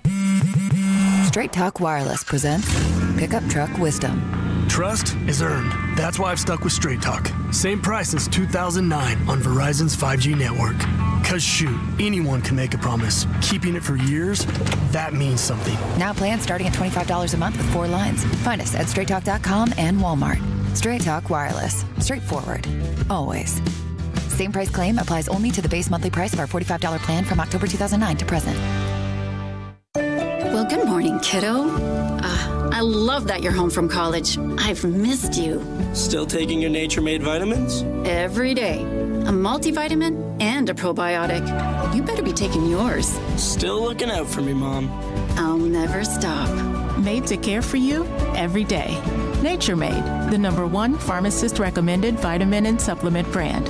Find us in the vitamin aisle. Based on a survey of pharmacists who recommend branded vitamins and supplements. Unexplained weight gain and loss of muscle mass could be related to low T or hormone imbalances. Trust my team for Men's Health, the Men's T Clinic. They're going to get you on your way to weight and muscle mass. Once your hormone levels are optimized, Men's T Clinic's proven programs work in tandem with hormone therapy to elevate your results. Making that call to Men's T is a small step for big gains. Call 972-GO-MEN'S T today or visit menstclinic.com. Men's T Clinic, 1-800-246-OT. menstclinic.com. What's up? It's Draymond Green. I'm back for my 14th NBA season, and my podcast, The Draymond Green Show, is back too. This season, I'm breaking down games, reacting to the biggest NBA stories, and sitting down with teammates, rivals, and culture shapers. And trust me, I'm not holding back, on the court or on the mic. 2 new episodes every week, new segments, big conversations, real basketball talk for the real hoop heads. Listen to and follow The Draymond Green Show wherever you get your podcast.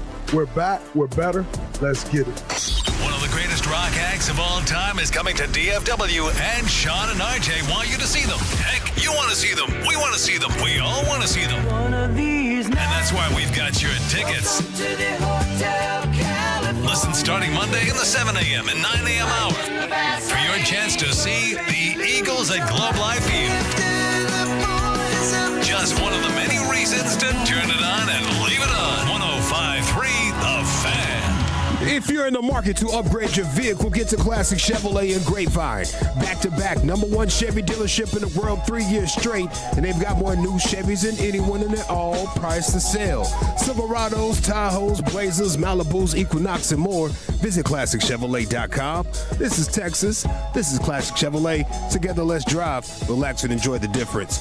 Based on new Chevrolet registrations 2023 through 2025.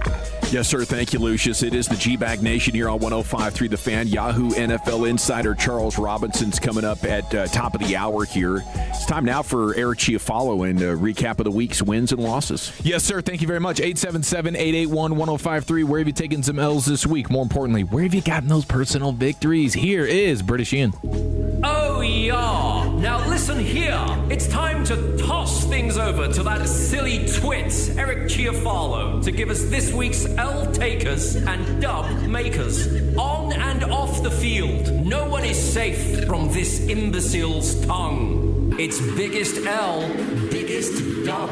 I sense a big dub on the horizon this weekend for the 214. Shout out to my son Levi driving to Bryan, Texas for the State USA Wrestling Tournament.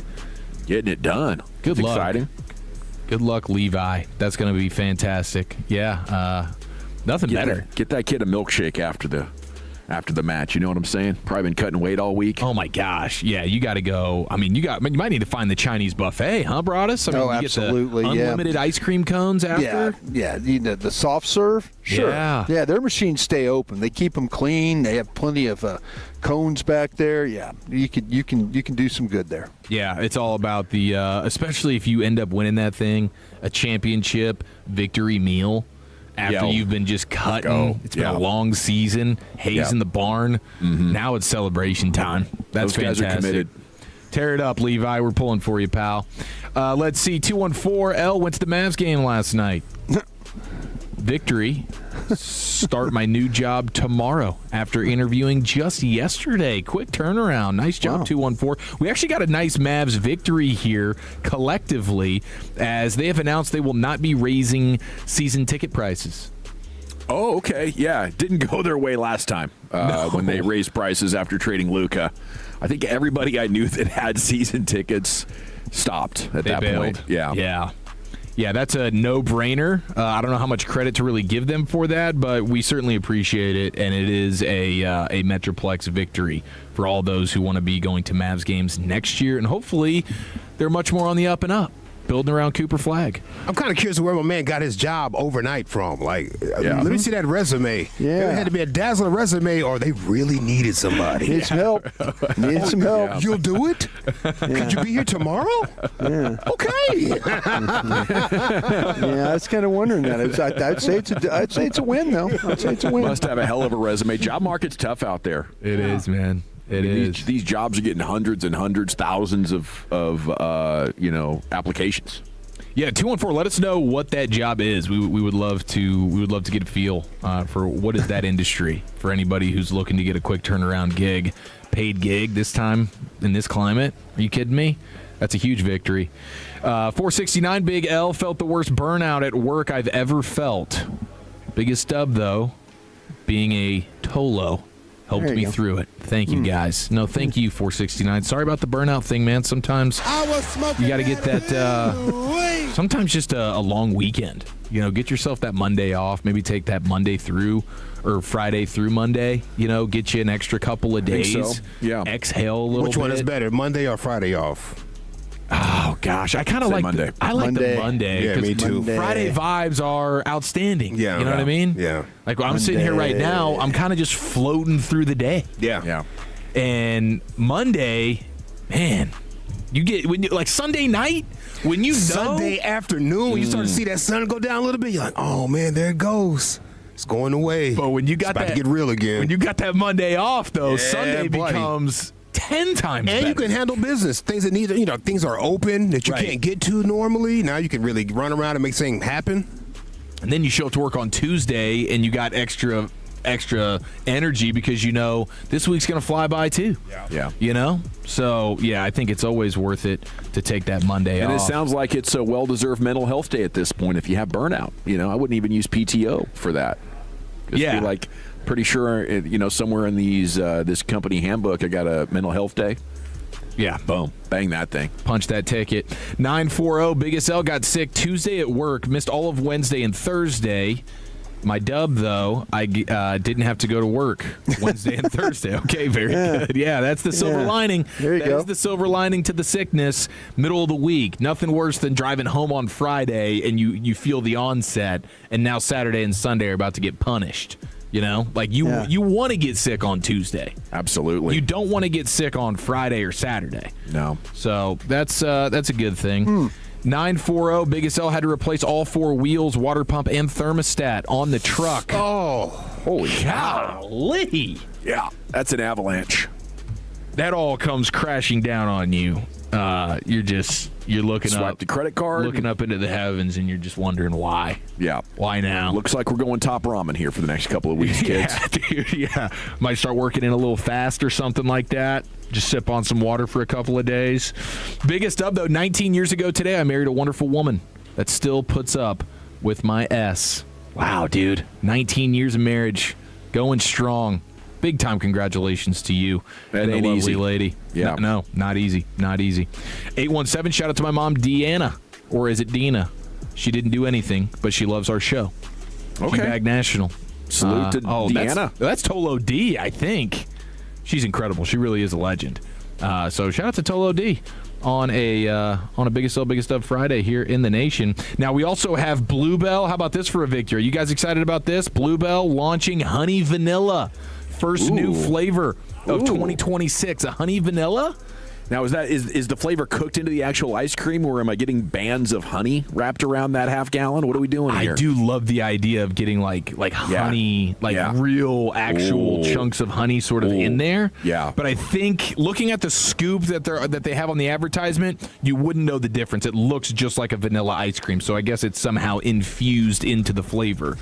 But that's an outstanding flavor. I mean, I take that raw milk, Broaddus, I take that raw milk at home, pour it into a jar, and then scoop some honey into it, shake that bad boy up, and this is just like an even better version of that because it's ice cream.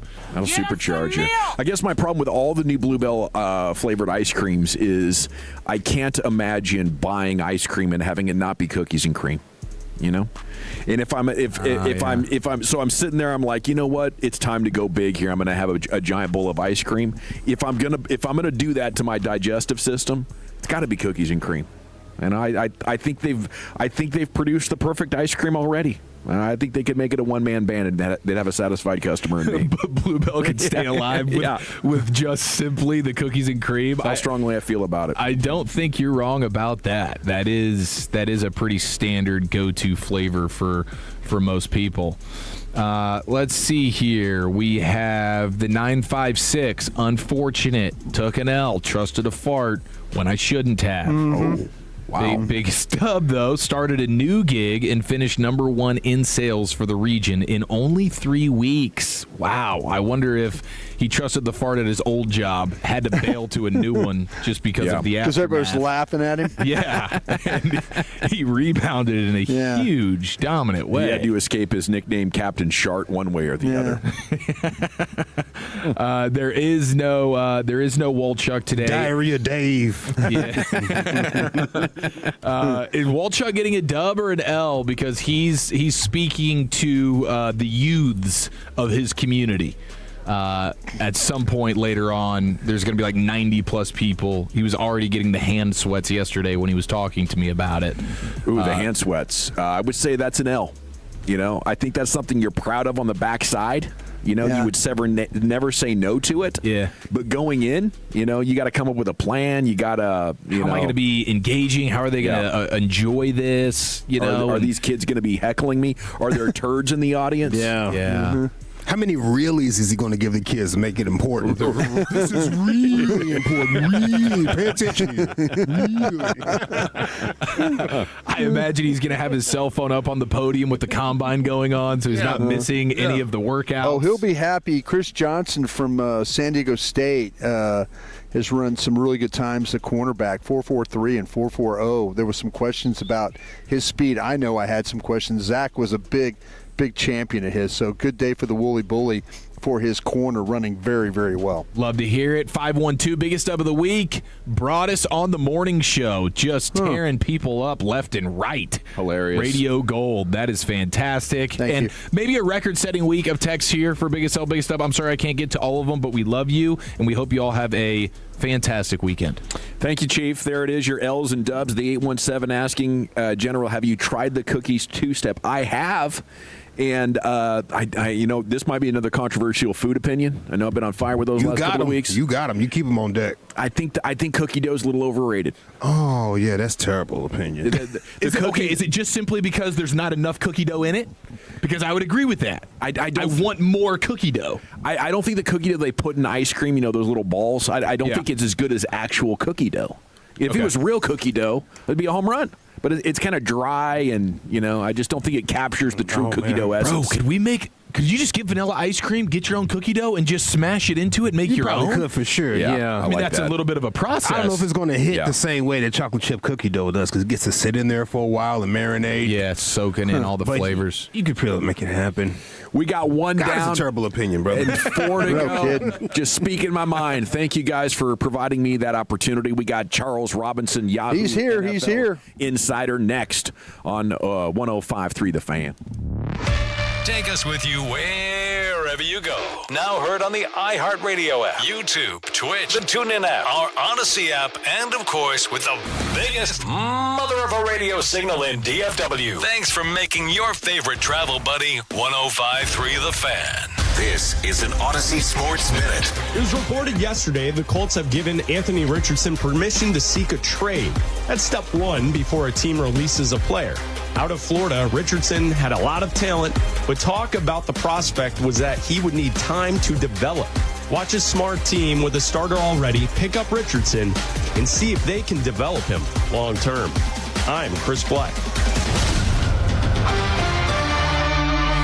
Shoot your shot on Prize Picks and get $50 bonus credit instantly in lineups when you play your first $5. That's right. Prize Picks is now giving you $50 bonus credit in lineups when you sign up and play your first $5. Prize Picks makes every dunk, every dime, and every board that much more exciting. So don't miss this chance to get started on America's #1 app for sports picks. Now on Prize Picks, you simply pick 2 to 6 players, pick more or less on their stat projections, and submit your lineup. Prize Picks also has early payouts. If your lineup gets off to a hot start, you now have the option to cash out those winnings before the game even finishes. And with player stacks, you can also pick the same player up to 3 times in the same lineup. Download the Prize Picks app today, use the code ROAM, and get a $50 bonus credit instantly in lineups when you play $5. That's code ROAM on Prize Picks to get a $50 bonus credit instantly in lineups when you play $5. Win or lose, you'll get $50 in lineups just for playing. It's guaranteed. Prize Picks. It's good to be right. You do have to be present in certain states. Visit prizepicks.com for restrictions and details. Jen, I didn't know you shopped here. Hey, I'm hunting for something fresh for spring. Oh, girl, skip them all. Jewelry Television has the best spring looks right now. JTV, way ahead of you. Just hit up JTV.com yesterday. Scored the cutest clover earrings, 2 tennis bracelets, and this gorgeous pearl ring. Right now, new customers get $20 off any purchase of $99 or more at JTV.com. Oh, and gold hoops and this turquoise bracelet. Just a couple things, huh? Maybe more than a couple. Hi, I'm Michael from the War and Treaty. You know the jingle. Now discover the facts about Ozempic, a GLP-1. Only Novo Nordisk makes FDA-approved Ozempic. Learn about the real thing. Talk to your healthcare professional today. Call 1-833-OZEMPIC or visit Ozempic.com to view the medication guide and to learn more about Ozempic. Semaglutide injection 0.5 milligram, 1 milligram, and 2 milligrams.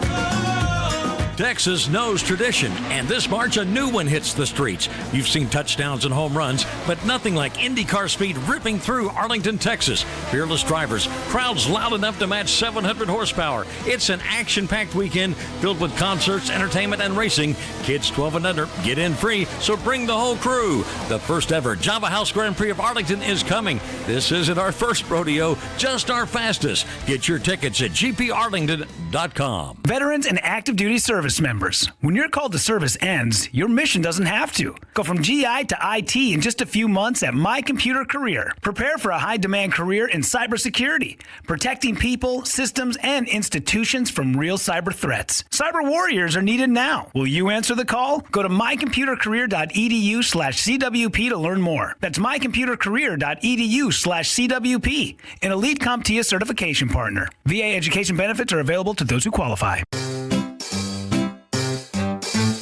1-877 Cars for Kids. KARS Cars for Kids. 1-877 Cars for Kids. Donate your car today. Call 877 Cars for Kids to reach your friendly live agent. Donation's super easy and your car can be picked up by tomorrow. Call now or go to carsforkids.org. 1-877 Cars for Kids. Donate your car today. Did you know you can donate real estate too? Follow here, and I couldn't be happier because CertaPro Painters got my house feeling more like a home, and they got me taken care of at the highest level. Each CertaPro Painters business is independently owned and operated right here in our community, and you can trust them to get the job done right because they take pride in what they do. When you choose CertaPro Painters, you're not just hiring a service, you're partnering with trusted local professionals with over 70,000 five-star reviews to make your house feel like a home just like mine. So go ahead and schedule your free estimate online at CertaPro.com. That's Certa with a C, CertaPro.com.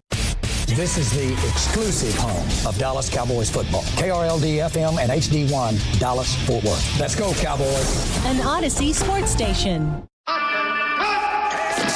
Driven by our D&M Leasing Studios, you're rolling with the G-Bag Nation on 105.3 The Fan. Here we go. It's hour number 2 of the G-Bag Nation on 105.3 The Fan, and our combine coverage continues, brought to you by Yorgi Pet Care Connectors and East Dallas Diesel. Broaddus is at the combine where he's been all week, and sitting down with him now is Yahoo NFL insider Charles Robinson. Charles, thank you so much for joining us on the show. How you doing? We got you? We got everybody? Yes, sir. Okay. Yes, sir. There we go. Okay. I'm sorry. We were chattering. We were talking about stuff. Sorry about that. We were chewing on the fat. We were chewing on the fat for sure. Let's go, Charles. How good is the combine as far as a place to talk to people and find stuff out for you? It's still useful. It's not as useful as it was, say, 10 years ago. Like I could have, if you asked me 10 years ago, can you imagine like the Rams and the Jaguars not sending anybody? Can you imagine the Green Bay Packers coaching staff not showing up? I would have told you you're crazy. So it's definitely been interesting just sort of seeing teams pull back a little more on their personnel and rely on, tape, the metadata they get from colleges, film where they, scoop it up from wherever they need to get it and then decide to allocate their on-site resources elsewhere. So, but look, there's still, you come here, there's still people who are going to be here to talk to. There's still going to be agents milling around. There's still deals, getting done off campus, as I call it, or even on campus if you can get to the second floor of Prime. If you get to the Peyton Manning room in St. Elmo's, I can't get those places usually, but I can catch guys coming and going out of it, and so it's still. I got here on Sunday and immediately had a meeting set up with a high-end executive from an AFC team, and it was interesting because I said, well, where do you want to go? And he said, well, let's grab lunch at the Capitol Grill. I'm like, that's right in the middle of everything. Everybody's going to see us sitting there. And he's like, well, just don't make yourself obvious. I was like, I don't know. I'm 6'4" and about 3 bills. I don't know how I can do that. What's the juiciest thing you've heard this week that you can share on the radio so far? I think the thing when I got in that was kind of interesting that I initially didn't believe, but then as I've gotten a chance to talk to other teams, there's more of some traction, or at least the feeling. I call it dream casting because I still don't think it's real. But there's certainly a number of teams that think that Joe Burrow really wants out of Cincinnati. And that it's not going to happen this offseason, but that there are going to be some teams that if they replicate what happened in 2025, if that happens in 2026, their door is going to be getting beaten down by teams basically saying, hey, look, the 2027 draft's premium. There's going to be some teams that inevitably, the Jets are sitting there already with three first-round picks in the 2027 draft. So they're going to try to push this idea of look, you're getting premium picks. There's going to be more first-round grades on your board. Let's make this happen. And I'm sure behind the curtains there will be some, hey, look, Joe, if you want out, kind of let's start pushing this issue and making something happen and get you out of Cincinnati. But I was surprised how many teams have that opinion. Do you have a short list of teams of where he'd likely go? I don't. I really don't. Because there's so much of it would matter. It depend on draft compensation. It would matter. I think Joe would have to pick his destination, and he's an interesting kid. He enjoys his privacy, but he also enjoys being in the public eye quite a bit too, and he's certainly worn his emotions on his sleeve. At times with the Bengals and that frustration. But I couldn't say I knew, I know some places I'd love to see him go. If Matt Stafford retires, I'd love to see him in LA. I'd love to see him with a great play caller. I'll put it to you that way. And also a team that has a personnel department that has shown the ability to trade away first round picks and still build teams. And I think the Rams are a team that certainly did that for a number of years. What do you think is most interesting about the quarterback potential movement for this offseason? Ugh. I feel like it's a lot of scraps, guys. I'm not gonna. I think I've been tainted by looking at that 2027 quarterback class, what it could be. So I sit there and I'm like, man, it's just, are you really going to do this? You're going to go down that avenue this year if you could have some patience. And so if you ask me, and I don't run the Raiders, obviously, but if I were the Raiders and I had somebody who wanted to get to that number one spot, knowing what the 2027 class could look like, knowing that certainly there are discussions to have about Mendoza and what the ceiling really is. He's got 1 year of really good tape. The team all around him is fantastic. Good running game, good offensive line, great defense, extremely high-end coaching. Didn't have to spend a ton of games where he absolutely had to put it on his back to win. Now, that said, he's tough as hell. And will make throws, and he'll go out there and do exactly what you want him to do if you put him in the right scheme. But as one exec said to me, he said, he's Cam Ward. The only thing that you're getting is he won't throw it into a committee meeting every fourth play, and so he won't try to make these massive, crazy big plays. And now, obviously, that's what the rookie class. I think in terms of these veterans, I've just heard too much to believe there's going to be as much movement as maybe people think. Like, people are talking about Mac Jones. You're talking about, obviously, Malik Willis is going to get a big payday. I'm very curious to see what that end up looking like. What the kid out of Houston, Davis Mills, another kid that it's like, could he potentially get dealt? But I just, none of these names to me. What are you getting out of Kirk Cousins at this point? What are you getting out of Anthony Richardson? Like how long are you going to chase the Anthony Richardson fairy tale? Like, we did that with Trey Lance, remember? And how did that turn out? And so it's just a number of, situations and scenarios where I think the guys that do get moved may be the best. And I see the reservations, but honestly, his good is so good. I mean, Kyler Murray does still have a ton of skill that he brings to the table.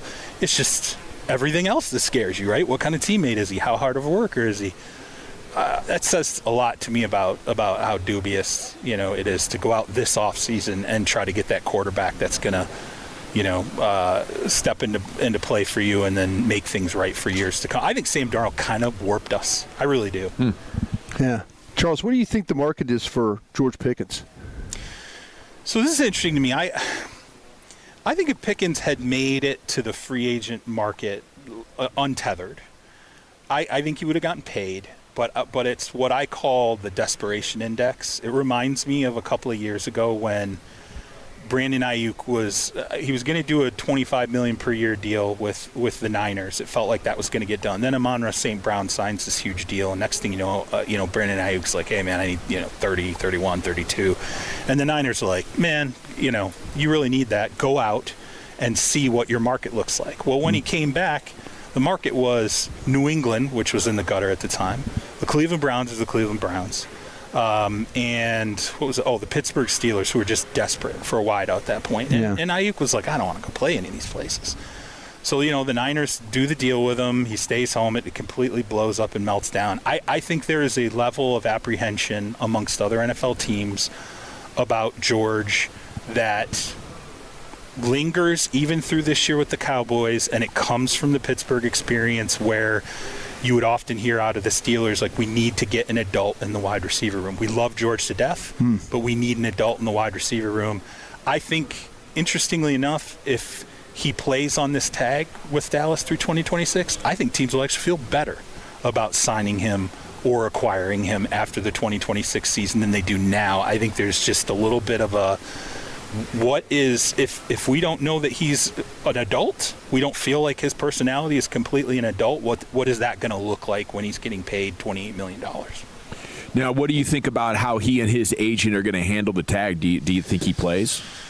I will tell you, in my experience in this situation, I will not speak for David Mulugeta, but I will tell you most agents will tell the player, you're not going anywhere near the franchise until July 15th. We're going to wait and see whether or not we can work a situation where you could potentially work out a tag and trade, or just get a long-term deal in place. Obviously, the goal is the long-term deal to get that nailed down.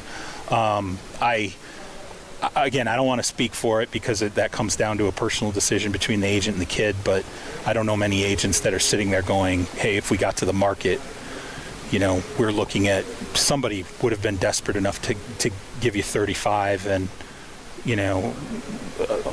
who knows what the guaranteed money would have looked like at that point. At least 2.5 seasons of guaranteed money.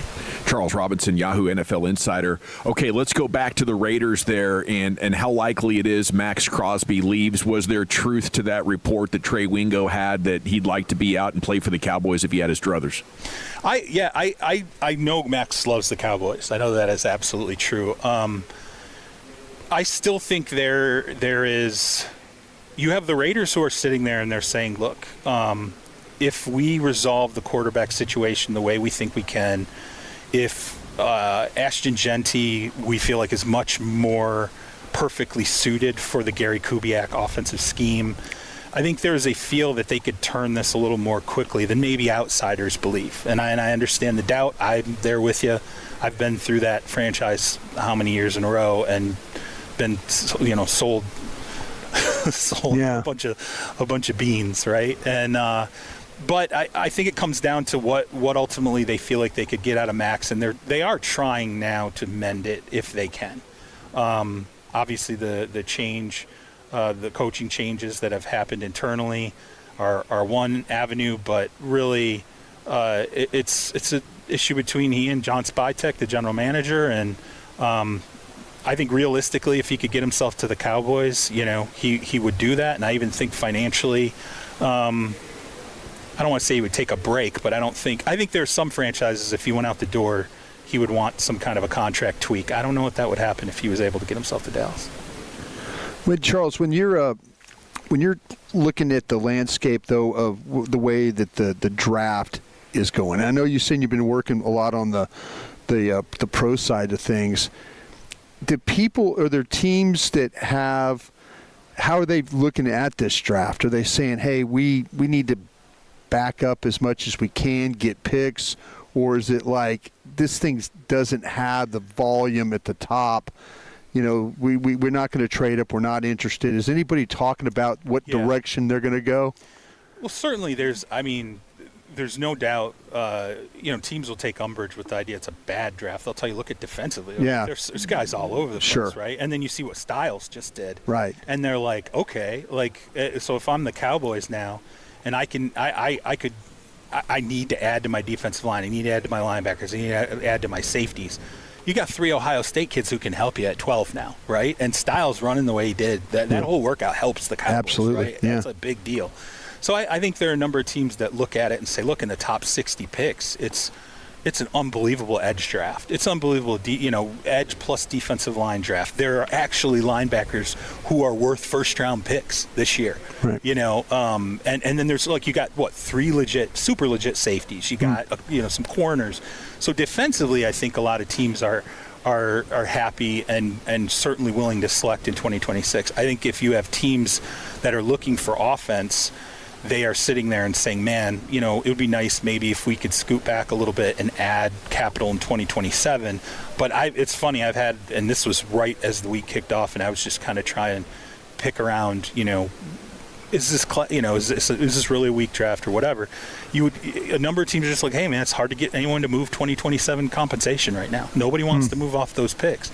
And it's interesting because inside the Jets, when that deal got done for Quinnen, and it was, we'll give you a 1 and a 2, figure it out. And the Jets were like, we want your 1 in 2027. Right. We want the better of whatever you've got between you and the Packers in 2027 because we know we're going to have more first-round grades on our board than in 2026. So, I do think, look, value is where you find it in this kind of draft. It's certainly there, I think, along the defensive line and in the safety class. And, in terms of the depth, well, no, I mean, obviously, Jory Epstein, and she and I were talking today, and she said that she had, a number of teams tell her that they felt like it was a really good running back draft. That kind of surprised me. And I said to her, I'm like, well, certainly it's not the top end. And she said, no, it's more toward, the value, the middle, where there could be a number of guys with skill sets coming out that can be developed into starters in the middle of the draft. That I understood. So, again, it's just kind of where you find the value that's going to lead this one, I think. Haven't had a chance to talk to you about since Christian Parker was hired. Your thoughts of what your sources around the league and were they like, wow, Dallas really nabbed him one there? Yeah, connector. He's a guy that definitely I think connects with players. I think it with the scheme was just such a poor fit last year. And so the sensibility there is that it's like, okay, there's no longer this feeling where I think there were times where I was watching it last year where I'm like, if this is how you're going to play it, how many guys got to get peeled off this roster? Like you have to, tear a lot of pieces out to make this work. I think now I don't think that's the case, but I just think, I everything I've heard about him is just the relationships that he has with his players. They really love playing for him. He's very much the kind of a coach that players connect and also feels authentic. And I think that's a big deal because I do think there was some of that last year where there was just not connection happening between the coordinator and some of the players. Charles Robinson, Yahoo, with you here in the Nation. Charles, have you been given any indication that the Cowboys will be more aggressive than usual this offseason? Well, let's see how they get the cap cleaned up. Yeah. You know, I'd say there's a lot of work to do. You know, what's how many draft picks we talking? 7? Is it 7 picks this year for the Cowboys? Yeah, but no 2s or 3s. Yeah. No 2s or 3s. So, you know, what does that tell you? You have to, you know, you're certainly going to have to go, and I don't know that there's a lot of those, you know, out of the gate, you know, first wave free agency kind of chases. I think it's going to be what Cowboys fans are used to, and that's just because of really what the cap situation is right now.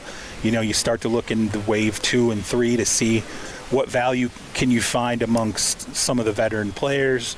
You know, with the draft picks, look, you have at least some of the top end ammunition that if you wanted to move back a little bit and try and even the class out and add some picks, you know, second or third day picks, there will be potentially the option to do that. But I just look at that cap situation, and there's so much work to do that I was trying to wrap my head around it. And what is it, Spot Track? Yeah. They did a great job of, you know, that was presented today, and I'm like, oh my God, okay, here, this is how, because I was having a hard time figuring out how with the $28 million tag added on top of this, how do you get, you know, to at least the waterline? We'll see them flipping a bunch of switches and stuff on some of these guys, don't you think? I mean, yeah, for sure. Yeah. Absolutely. Yeah. I mean, there's going to be a lot of conversions. Heck, I mean, a ton of conversions. You can find money. I mean, there's no doubt in the cap today, you can find money. And with, you know, the way the cap is moving, what are we at, a 50% hike since 2020? The cap has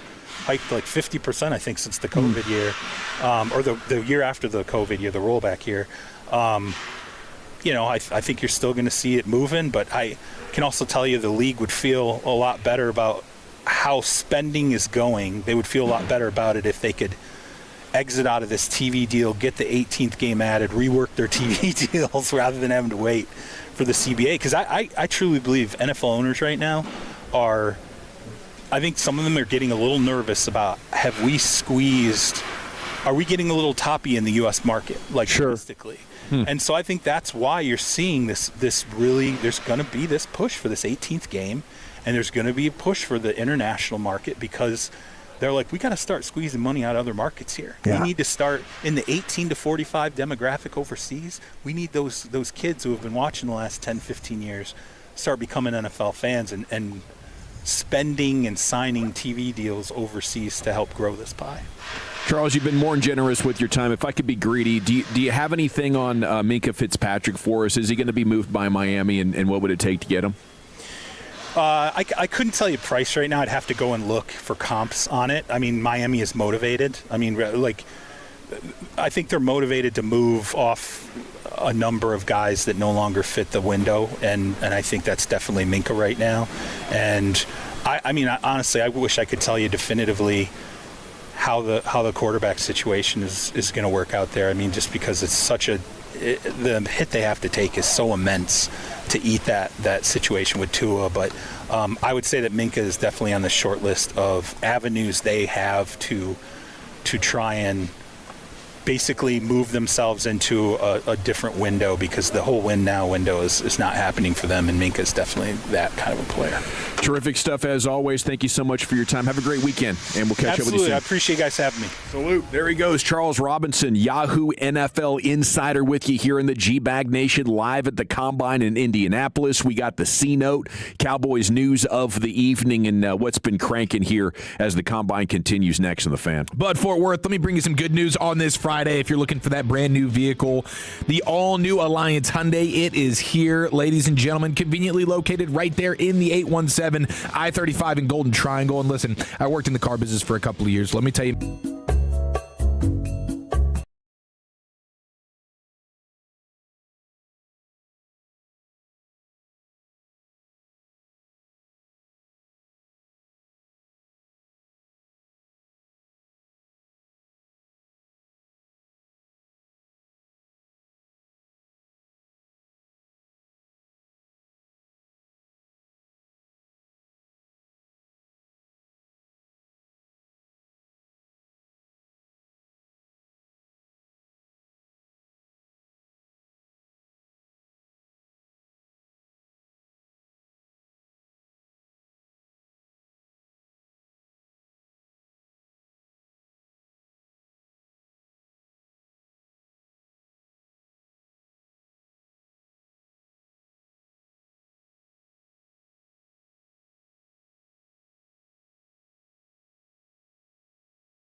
It's your shot on the hardwood. Download the Kalshi app and use code FAN to get $10 when you trade 100. KALSHI. Kalshi. Trade on anything. It's a Fan Football Friday on 105.3 The Fan. Sponsored by Blue Nail Roofing and the On Time Experts.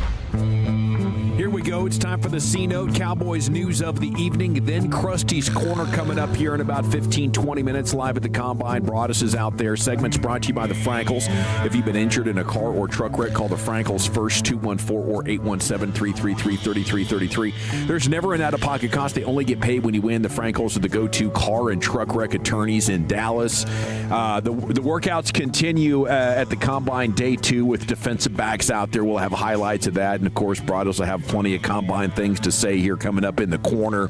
Cowboys did have a formal meeting with Notre Dame running back Jadarian Price there, Brian. How much of an interest do you think the Cowboys have in finding another runner in the draft itself, and where would Price go? Yeah, you just got to feel like, to me, I have Price in the third round. I know there's some people that probably have him a little bit higher, maybe some second round conversations there. I like the kid. I really, really do. I just think that Johnson from Nebraska is a little bit better player when it comes to the explosiveness and all that. So I think the Cowboys are doing their due diligence on these running backs. You never know what's going to happen in the draft. I mean, you might have an opportunity to trade back. Maybe one of those running backs is on your stack is in a really good spot that you could say, okay, we want to go ahead and it's a good opportunity to add one here. So I think it's about doing their due diligence, though. I do also feel like that they want to see what they got with Blue and then with Moffa as well. We could see a veteran guy when this is all said and done, like we've had before. But I just think right now it's just about if you had say some day 2 picks, then this is probably where you would consider drafting a running back if that was the case. It was funny. His teammate Jeremiah Love, the star of the running back class, was asked if he'd met with the Cowboys, and he said he didn't know. He couldn't remember because he's been around doing so much, talking to so many different people. But he did say his dad's a Steelers fan and hates the Cowboys. Yeah. That would be quite a shocker if he came off the board at 12 to the Cowboys, if he was even there. But I know a lot of people would be excited about it. Yeah, this is the best back in the draft, but this is not Bijan Robinson or some of the other ones that we've seen in the past. This kid is a good player. He's got some complete elements to his game.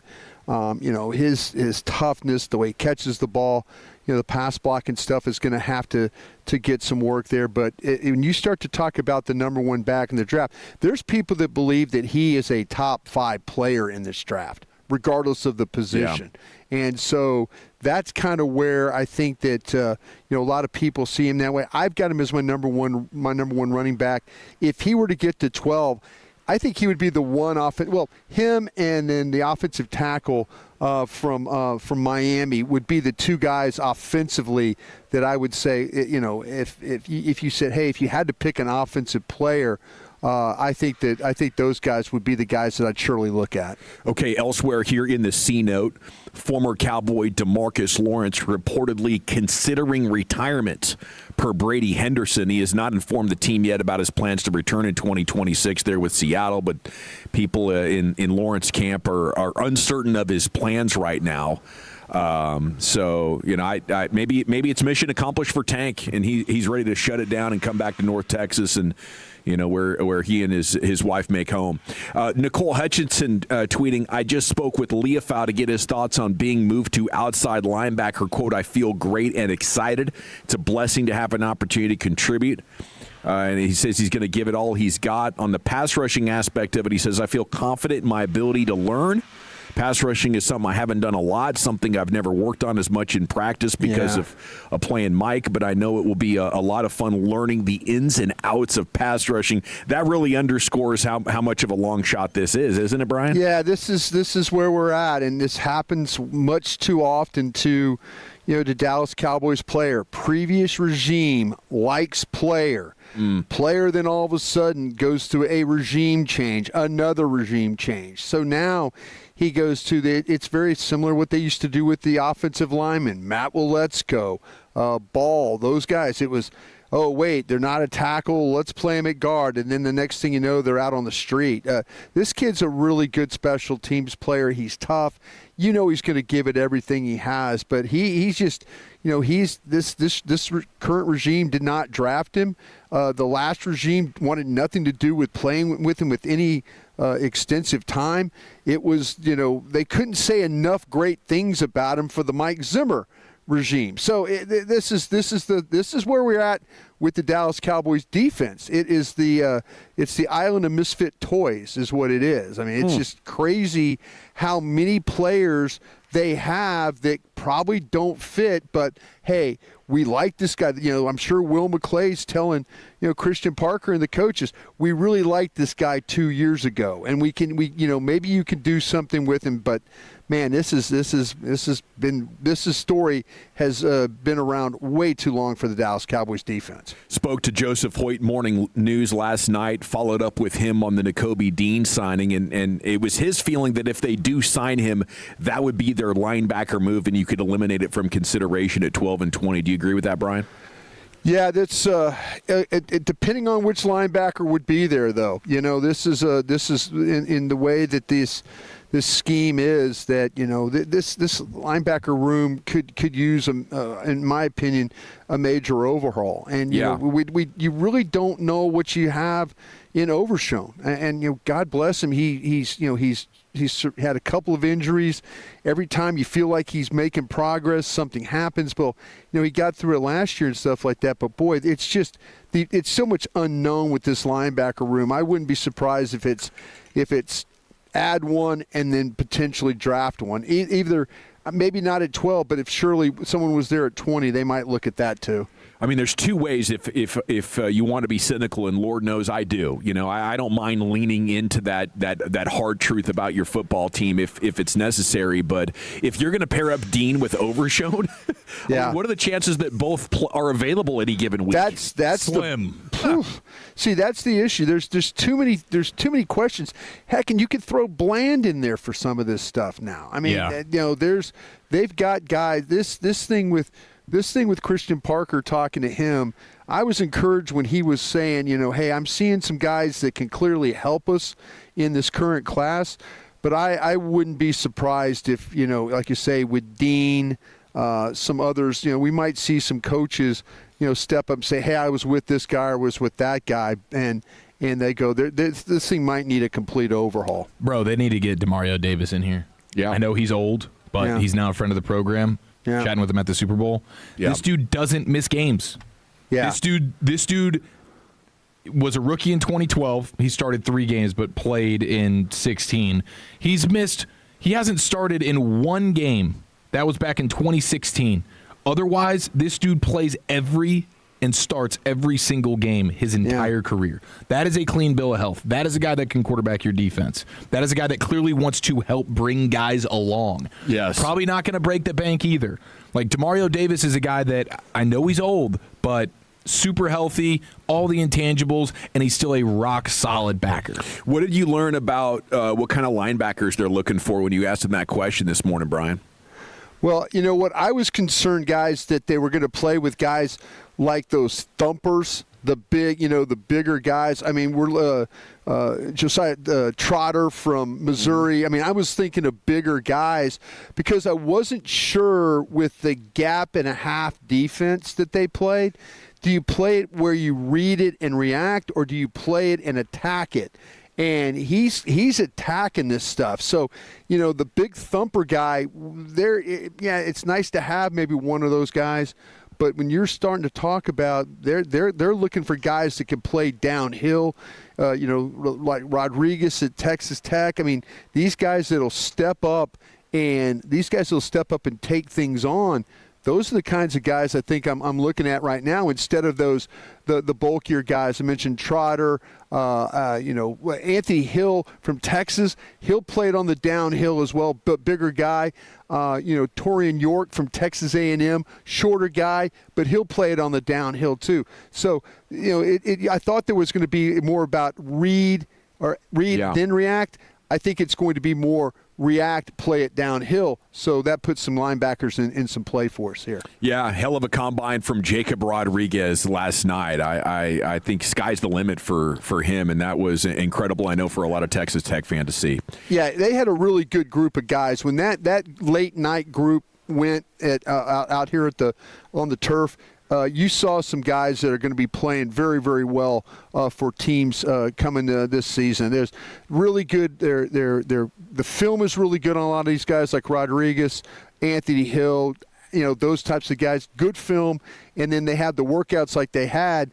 Well, that's just going to put him into a whole different level. Lewis from Pittsburgh, he's a guy, a little bit of an undersized guy, might be a guy that, not playing as a linebacker. We might see him playing in that safety hybrid role kind of stuff, because he is that type of guy. If you watched him in the drills last night, the way they were moving him around, the sideline to sideline stuff that he was able to do, I think that Lewis is a guy you absolutely have to consider, and I moved him over to that point to where he could be. You're going to consider him a safety or a nickel player? Yeah, absolutely, I am. I think that there's several of these guys that we could everybody talks about Caleb Downs, but you've got some guys like Scott from Miami, Stukes from Arizona. Thieneman from Oregon, Wheatley from Penn State. We've got a group of guys that can be that. We're going to play two safeties, but this will be kind of our nickels guy.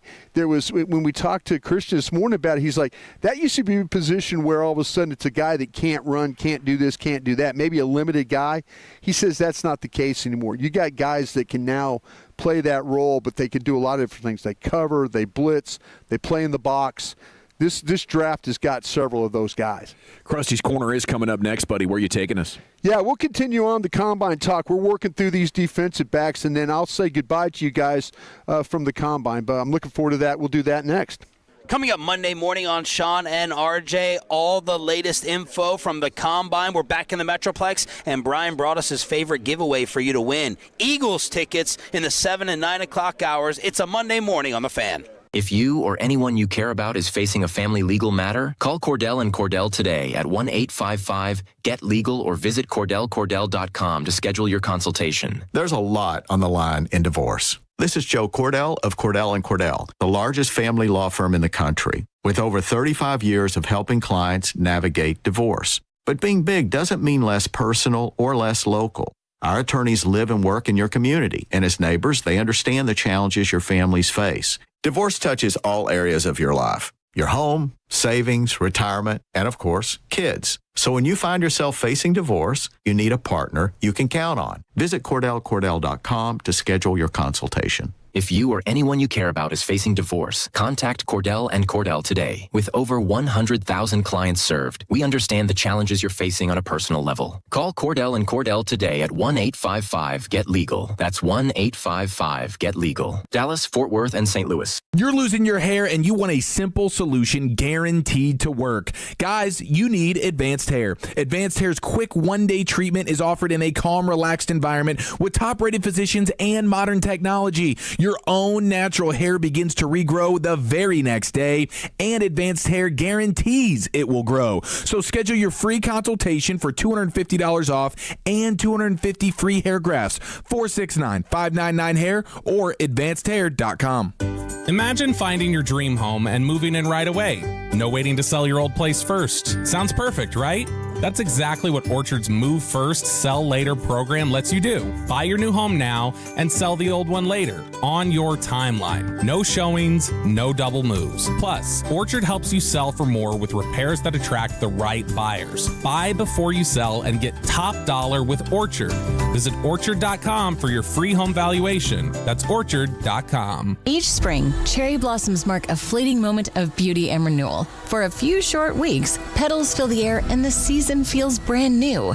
Inspired by nature's beauty, the Cherry Blossom Martini at P.F. Chang's captures that first taste of spring. Bright, floral, and delicately sweet. It pairs perfectly with the butternut squash dumplings. Take in something beautiful together and savor the flavor in full bloom at P.F. Chang's. See more seasonal specials at pfchangs.com. Must be 21 and over. Please drink responsibly. Shots back! Express! 50 years in the Lone Star State, a one-stop shop so you're never late. Price is so low that you want to know Which way to Specs? Come on, let's go. Specs wine, spirits, and finer foods. World-class service, that's all about you. Shout Specs, it's how we do. A huge selection since 62. Shout Specs, low priced, amazing. Here's to you. Shout. Cheers to savings. Did you know about 1 in 3 people with plaque psoriasis may also develop psoriatic arthritis, which causes joint pain, stiffness, and swelling? Does this sound like you? Listen to what it sounds like to be a million miles away. Tremfya guselkumab, taken by injection, is a prescription medicine for adults with moderate to severe plaque psoriasis who may benefit from taking injections or pills or phototherapy, and for adults with active psoriatic arthritis. Serious allergic reactions and increased risk of infections and liver problems may occur. Before treatment, your doctor should check you for infections and tuberculosis. Tell your doctor if you have an infection, flu-like symptoms, or if you need a vaccine. Imagine being a million miles away.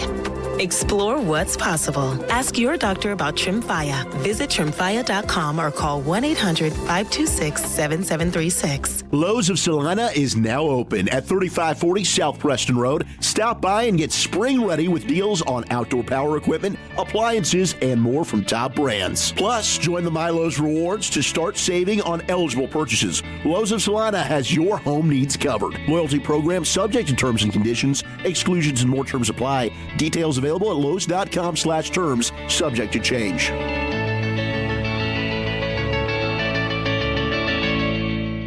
Hey, spring training is here, and we're off to Arizona.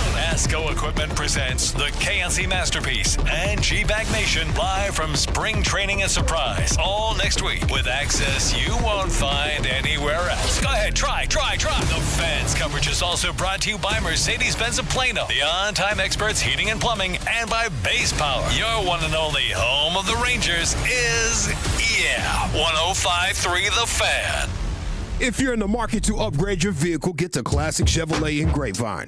Back-to-back #1 Chevy dealership in the world 3 years straight, and they've got more new Chevys than anyone in their all-price sale. Silverados, Tahoes, Blazers, Malibus, Equinox, and more. Visit ClassicChevrolet.com. This is Texas. This is Classic Chevrolet. Together, let's drive, relax, and enjoy the difference. Based on new Chevrolet registrations 2023 through 2025. Thank you very much, Lucius. For the final time, we're going to get a Combine Krusty's Corner. Our Combine sponsors, Yorgi Pet Care Connectors and East Dallas Diesel. Krusty's Corner brought to you by Greystone Roofing. Go to greystone-roofing.com. Here's the king. Hey, kids! Your old pal Krusty's going to teach you 5 new words. You're not wrong about that. From Dallas, Texas, number 55, Brian Broaddus. Thank you very much, Lucius. Always appreciate you playing that. Well, yeah, it's come down to the final segment for me here at the Combine. Really, again, I want to thank all the sponsors who were part of this to get us here. And I also wanted to thank our guys, Gavin Spittle and Tim Collins for sending me this direction. And also thank the morning show guys for letting me be a part of their stuff in the morning. That was a lot of fun to deal with them, so I really do appreciate them letting me be a part of that with the interviews and things that we got to do, and it was really, really cool. It was nice to come back to the Combine after being gone for so many years and get to see some people that I hadn't seen in a while. But the Combine is always unique to me just because I feel like I learned so much being here. And, we learned about some of these players. I've been watching a lot of these players myself, Zach Wolchek, Aisha Morrison, all these, all the guys and gals that do this media scouting stuff. So, it's good to get some heights and weights, get some speeds, kind of put some eyeballs on these guys as far as how they look physically, how they get to work out. I think there's been some guys here that have really, really helped themselves. I wish I could stay through the whole time and see this thing to the completion, but where the Dallas Cowboys are picking, they're going to have some really, I think, some options here, and especially with some of this defense. And I think some guys that worked out yesterday from that that edge group. I think there's a big possibilities there. The linebacker group that worked out. I think there's some really good possibilities there for the type of guy that they're looking for. And now as we've seen these cornerbacks work out first, we're going to see some safeties work out in the next group. That'll tell us a lot. But I'm just excited about like I say, to get an idea of and I'm looking at this situation, and people are making a lot to do about this Ruben Bain from Miami, the edge rusher, short arms, and now you're hearing all kinds of crazy things that he might be available somewhere between 15 and 19 and all that. And I just can't believe that somebody like that, if the Cowboys were to have an opportunity to draft a guy like that, an edge rusher, the way he plays, the short arms and all that, you watch that guy play and you watch him work out, you see why that he's the way that he is. And he's been doing. If he's going to go 15 to 19, let's trade down. You know what? I mean, I'm sitting there thinking, like, if he was there at 12, I know me personally, guys, I'd absolutely take him. I just look at him and I'm thinking, like, the one thing that Dallas did not have last year was somebody that could get quarterbacks on the ground, somebody that could cause short arms. This guy, for 17 weeks, all he did was antagonize offensive lines with his play. Him and Akeem Messidor. That's all they did. Short arms. And short arms might be an advantage to him a little bit because of his ability to. He does such a great job of getting rid of the blocker's hands. The blockers trying to extend. He's knocking hands away. He's dipping underneath. He knows how to play against taller guys or guys with length. He just breaks guys down that way. And so listen, this is one of those wins you just don't overthink. You just don't overthink. And I would be more than happy to have a guy like that on my team. Now, how about Jacob Rodriguez, who has such an impressive RAS? Like, Wolchuk's been saying he's a first-round pick. Yeah. Or could be. Do you agree with him now? I'll tell you what, though, when you watch the tape of him play, he is one of those guys that, is – I mentioned about Christian was telling us about guys that are football smart, high IQ, intelligence, read quickly, very much like what we used to see when a guy like a Dat Nguyen, a guy like a Sean Lee, that type of ability to see what's happening in front of him and then read that block, read that scheme, read that set, whatever you got to do. He's that type of guy. I think if you talked about guys that I've seen the last couple of days that really helped himself, I think that the tape is really good with him. The workout probably even better. If you've got this guy somewhere in that second round, probably have to think about him now potentially in the bottom of the first round. And maybe it's a trade back situation for the Cowboys there at 20. I think there might be some players on their board that they would take at 20 before him. But if you're hunting a linebacker, I'll tell you what, Jacob Rodriguez, through everything that we've seen so far, his season, this combine, I'm sure the interviews and all that, they put him on the board. I'm sure he impressed people. He might have put himself into that and in that type of area where he could be a guy selected in the back of the first round. That would be a lot of fun. I don't know what is the knock. Why is he not projected even higher at this point? I know. Well, I think it was size. It was the size is what it was, and but he to me, like, again, if we're talking about like the edge with Bain with the arms, some of these guys are just football players. I mentioned Will Lewis from Pittsburgh. These are guys that if you when you Kyle watch, Lewis. What's that? Kyle Lewis. I'm sorry, I said Will Lewis. Kyle Lewis, yeah. When Kyle Lewis, his situation, shorter guy, and you're sitting there going like, well, damn, he's making every single tackle. Well, it's kind of the same way with what you see with Jacob Rodriguez, but people are going to say, well, he doesn't have the reach. He doesn't have the length. He's not a tall guy. He's not this, not that. These guys just go out and make plays. And I think that's where, that's where as scouts we just way overthink this. Can I jump in and follow up? Because I was talking with Chief about Kyle Lewis after the combine last night. I went home, and he was the player that I studied last night. Yeah. And I had the same thought as you because he's only 220 pounds. Like, should this be a safety? So if he is, where does he get drafted? Well, me personally, I have him, and I've done a lot of work on him because I put him in that group now. And this is a projection because he is actually a linebacker. So, it's a projection. I've got him in that mix with my strong safety. So I put him from an outside linebacker on my board, on my stack. I've got him in the 3rd round with some guys like Ramsey from USC, Stooks from Arizona, a couple of guys I think you need to kind of look at. Lewis is right there with these guys, I think, in that 3rd round when you start to talk about safety. But, it's a projection, but he did so much coverage stuff in college. You can see it. He did a lot of coverage stuff. You could see that. You could see the movement. Look if you were talking about the scores of the tests and stuff like that. Everything he tested on yesterday, he was probably in the top 5. So I'm interested in guys like that. I'm interested in football players. There's this side of me is like, oh, there used to be this. Oh, we had this measurements, this, that, and that. Just watch the tape. Watch this guy play football. Him, Rodriguez, Chris Johnson. I'm watching Chris Johnson. I had questions about Chris Johnson's speed, and you're thinking like, well, maybe he's a high 4.5 guy or 4.55 guy. That was kind of his projection.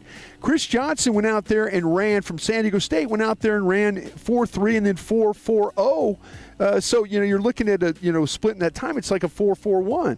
That right there tells you, okay, the guy has some speed. He's not if he'd have gone out there and run 4.58 or 4.5 or 4.59, something like that, you said, oh, okay, well, maybe, 3rd round guy. No, there's people talking about him being a high 2nd, maybe even a late 1 as well. So there's some guys that went out there and just went out and helped themselves with the way that they worked out today. Hell of a job this week, buddy. Thank you so much for joining us at the Combine. Thank you, guys. I appreciate you guys. And next year, let's all try and be together for this thing. How about that? That'd be a lot of fun. I'll drink to that. Yes, all sir. Right. I'll see you on the plane on Sunday, boys, for some Ranger baseball. All right? Yes, sir. There he goes. Thank you, guys. He's Brian Broaddus, Krusty's Corner every afternoon, 3:40, brought to you by Greystone Roofing. And yes, sir, we're going to be in Surprise, Arizona next week, talking Rangers baseball with you. Coming up next, though, Chief, a little football fix time. Yeah, bad news for one NFL player. We got some more combine things, and this division rival is looking at a running back next in the nation. I want to chat about Men's T Clinic with you, though, because if you're looking for a pick-me-up, you're sick of being stuck in low gear, let's go over to mensteclinic.com. Give them a call, 972-GO-MENS-T. Men's T Clinic will get your hormones optimized, and you will immediately pretty dang quick. It was probably later on that afternoon for me. I was like, whoa, what's this? That was the first time I went into a Men's T Clinic location now over a decade ago. They've been with us since day one. Their first location off the toll road in Beltline, Arapahoe there in Addison. Now they have 5 DFW locations. mensteclinic.com, 972-GO-MENS-T. They make it so easy for you to get in, get out, and get back to being you. That's what it's all about, because as we get older, our bodies produce less and less testosterone. And the next thing you know, you're operating at a deficiency. It can have you down in the dumps a little bit, right? You get brain fog going. You don't have the drive, the libido, the motivation to do everything that you used to do and everything that you still need to do to crush, right? So mensteclinic.com is going to get you so set up. Quick little blood test, and 5 minutes later, they'll tell you what your testosterone numbers are. And then if you are one of the 5 men who suffer from low testosterone, they're going to help you out big time. Now, they take the care credit, and they have the HAS and FSA options, cash options, very affordable, and traditional insurance as well.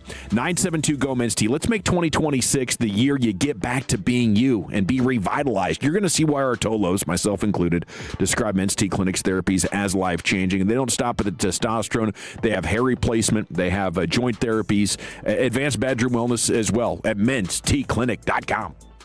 When your friends say, hey, did you hear? You can proudly say, I heard it on the Fan. Keeping you sports informed with some quality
105.3 The Fan. Welcome to the nation. Shoot, yeah, here we go. It's hour number 3, G-Bag Nation, 105.3 The Fan. We'll get some Christian Parker audio coming up here in about 20 minutes. You'll hear what he's looking for in his linebackers and a bunch of other topics. He was on with Shan and RJ this morning. We'll give you the top highlights coming up here in the next segment. It's time now for the Chief to deliver some daily football fix. Yes, sir. We got a lot of football to get into right after this. You think football is still fun? Yes. Sir. Wrong side! Left side! Wrong side! Left side! I use these for acid indigestion. So what are we going to use these for? Intimidation. You know I got to get my fix, man. Okay, we were talking about Texas Tech linebacker Jacob Rodriguez. This is Wolchuk's segment, and this is how he would want it. To lead off with J-Rod, who is an absolute monster. And when you look at his RAS score for the linebacker position, 9.52 out of 10. His only knock is his size because he's 6'1", 231. So undersized a little bit, but his explosion grade, great with the vertical and the broad jump. His composite speed grade is great. With the 40, the 20-yard split, the 10-yard split, and his composite agility grade also elite with the shuttle and the 3-cone. I mean, he had the best of the shuttle and the 3-cones at the position. And I know yesterday, Dawson, you had the certain drills that matter most for each position. Yeah.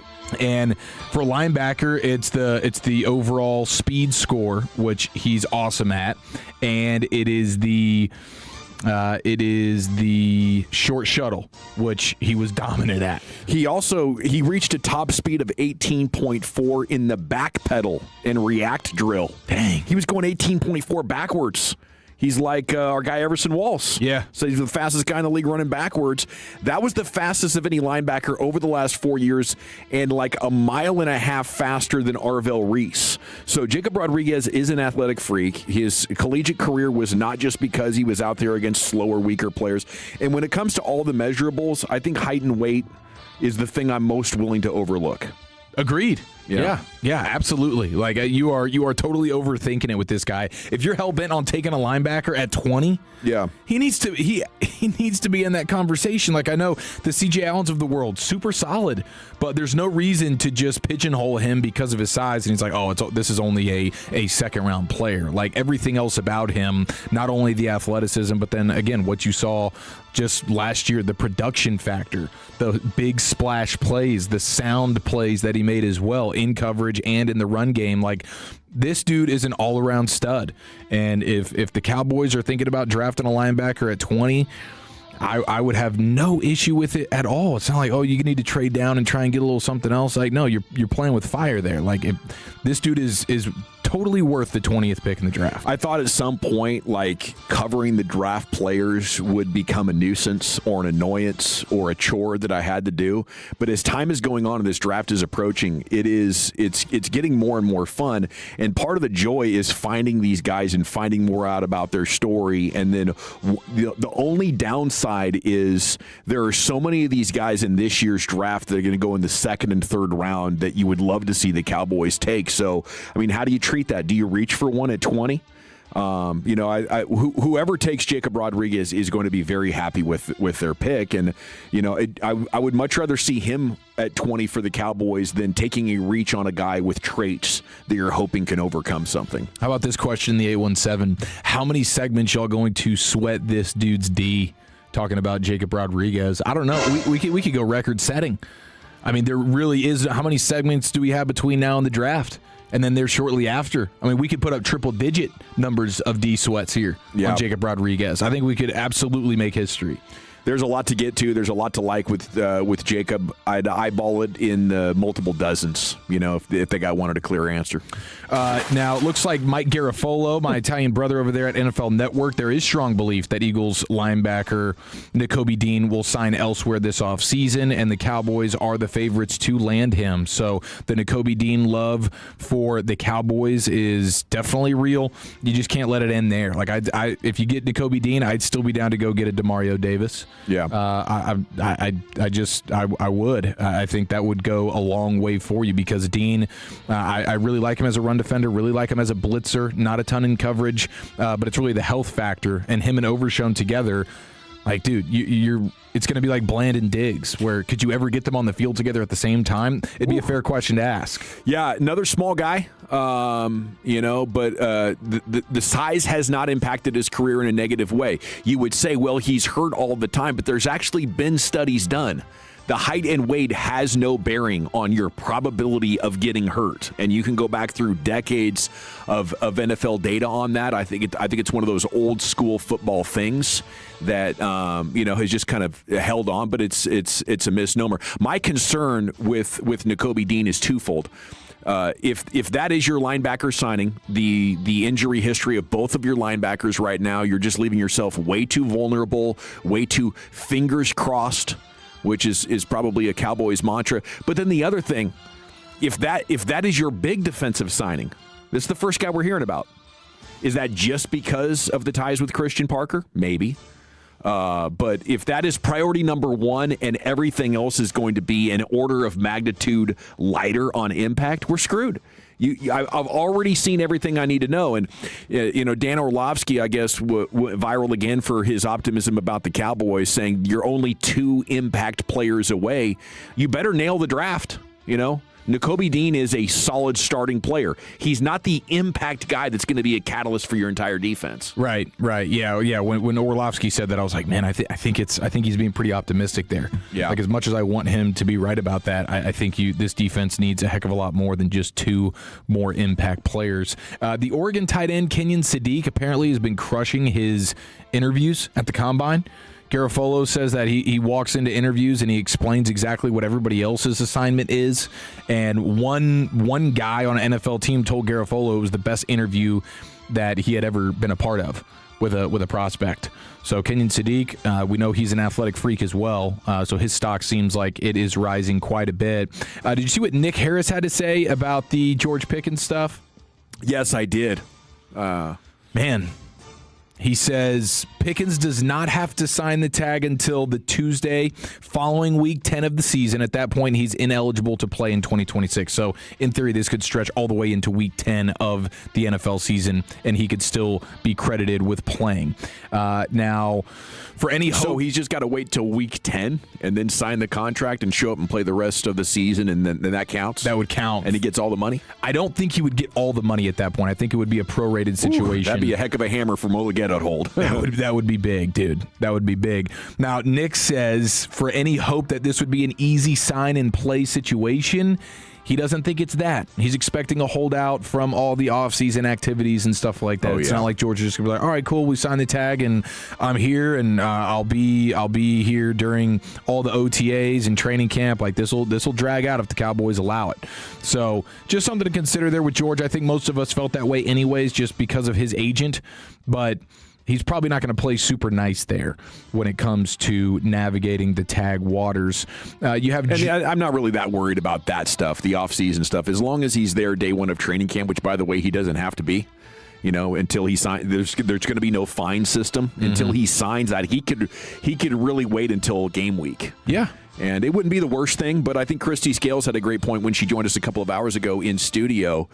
They've talked about how much of an impact it makes on defenses if you have to plan for both of these guys.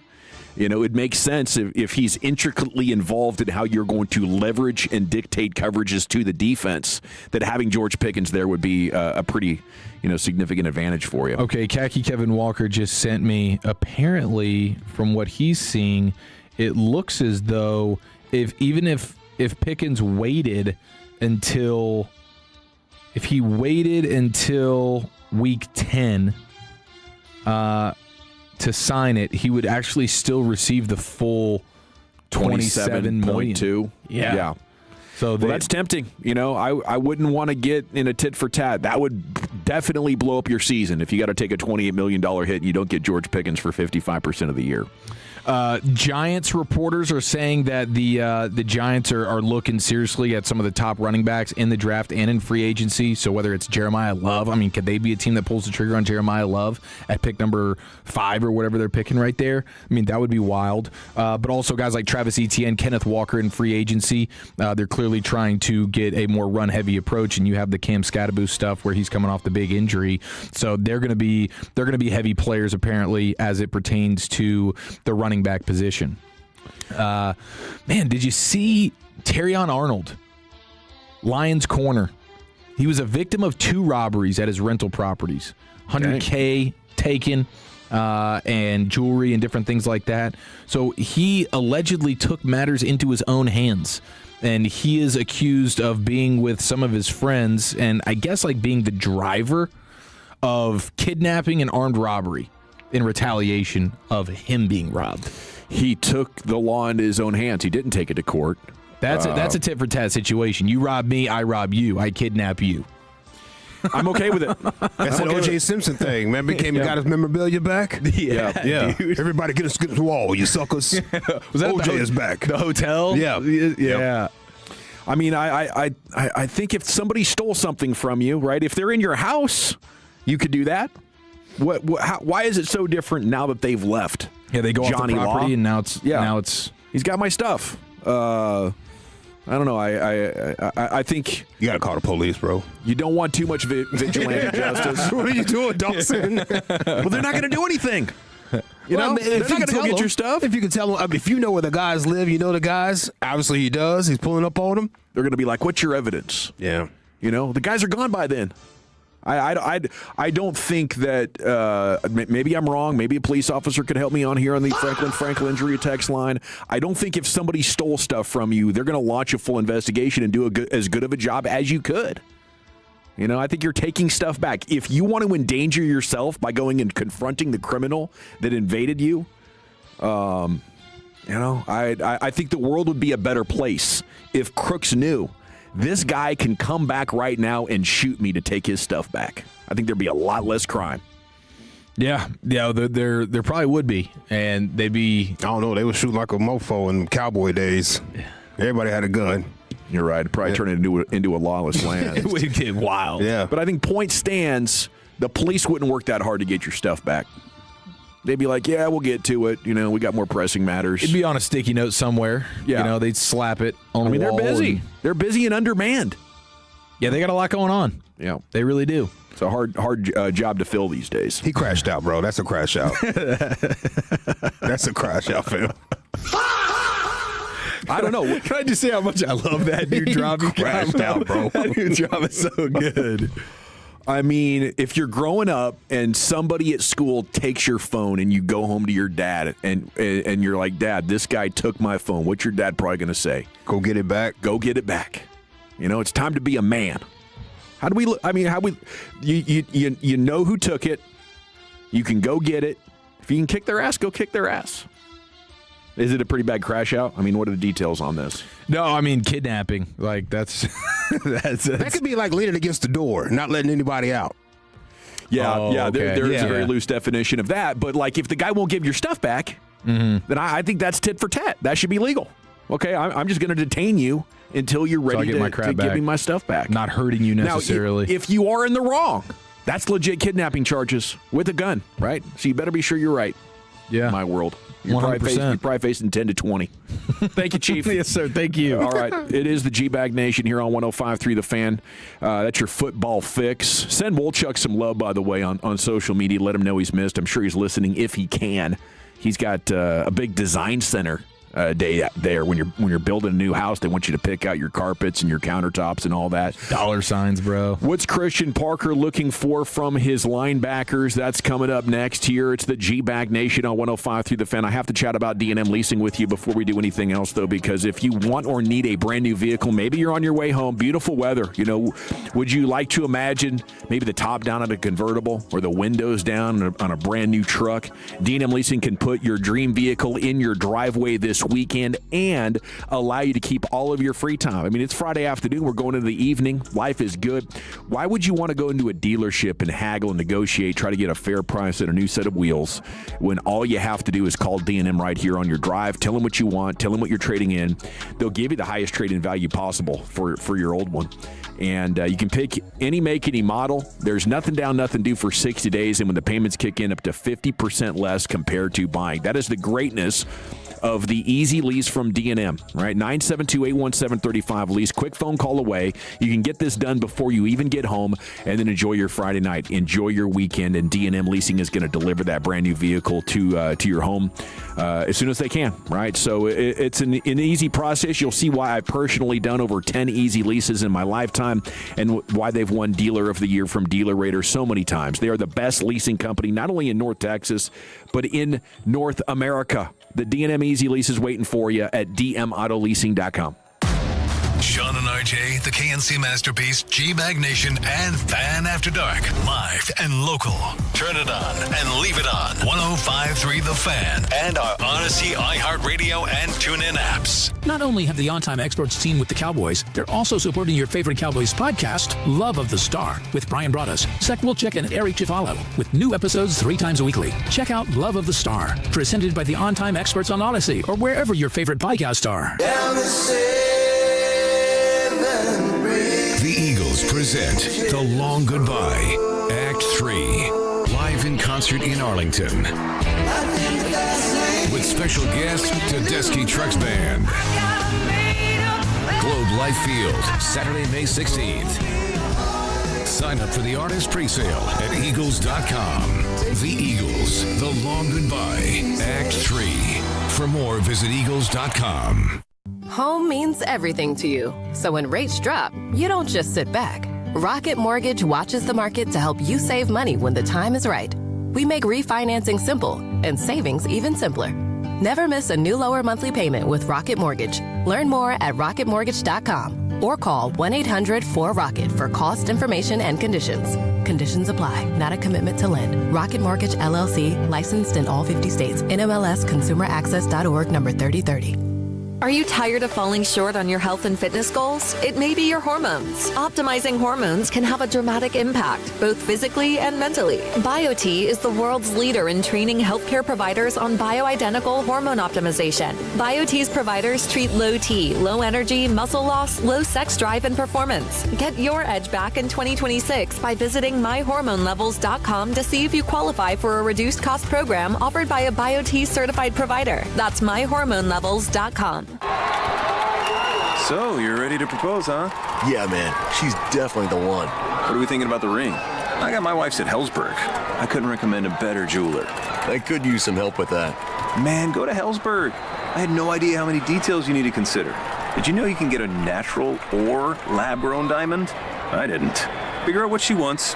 Trust me, they'll make it happen. Start your story with Hellsberg. Shop in store or at hellsberg.com.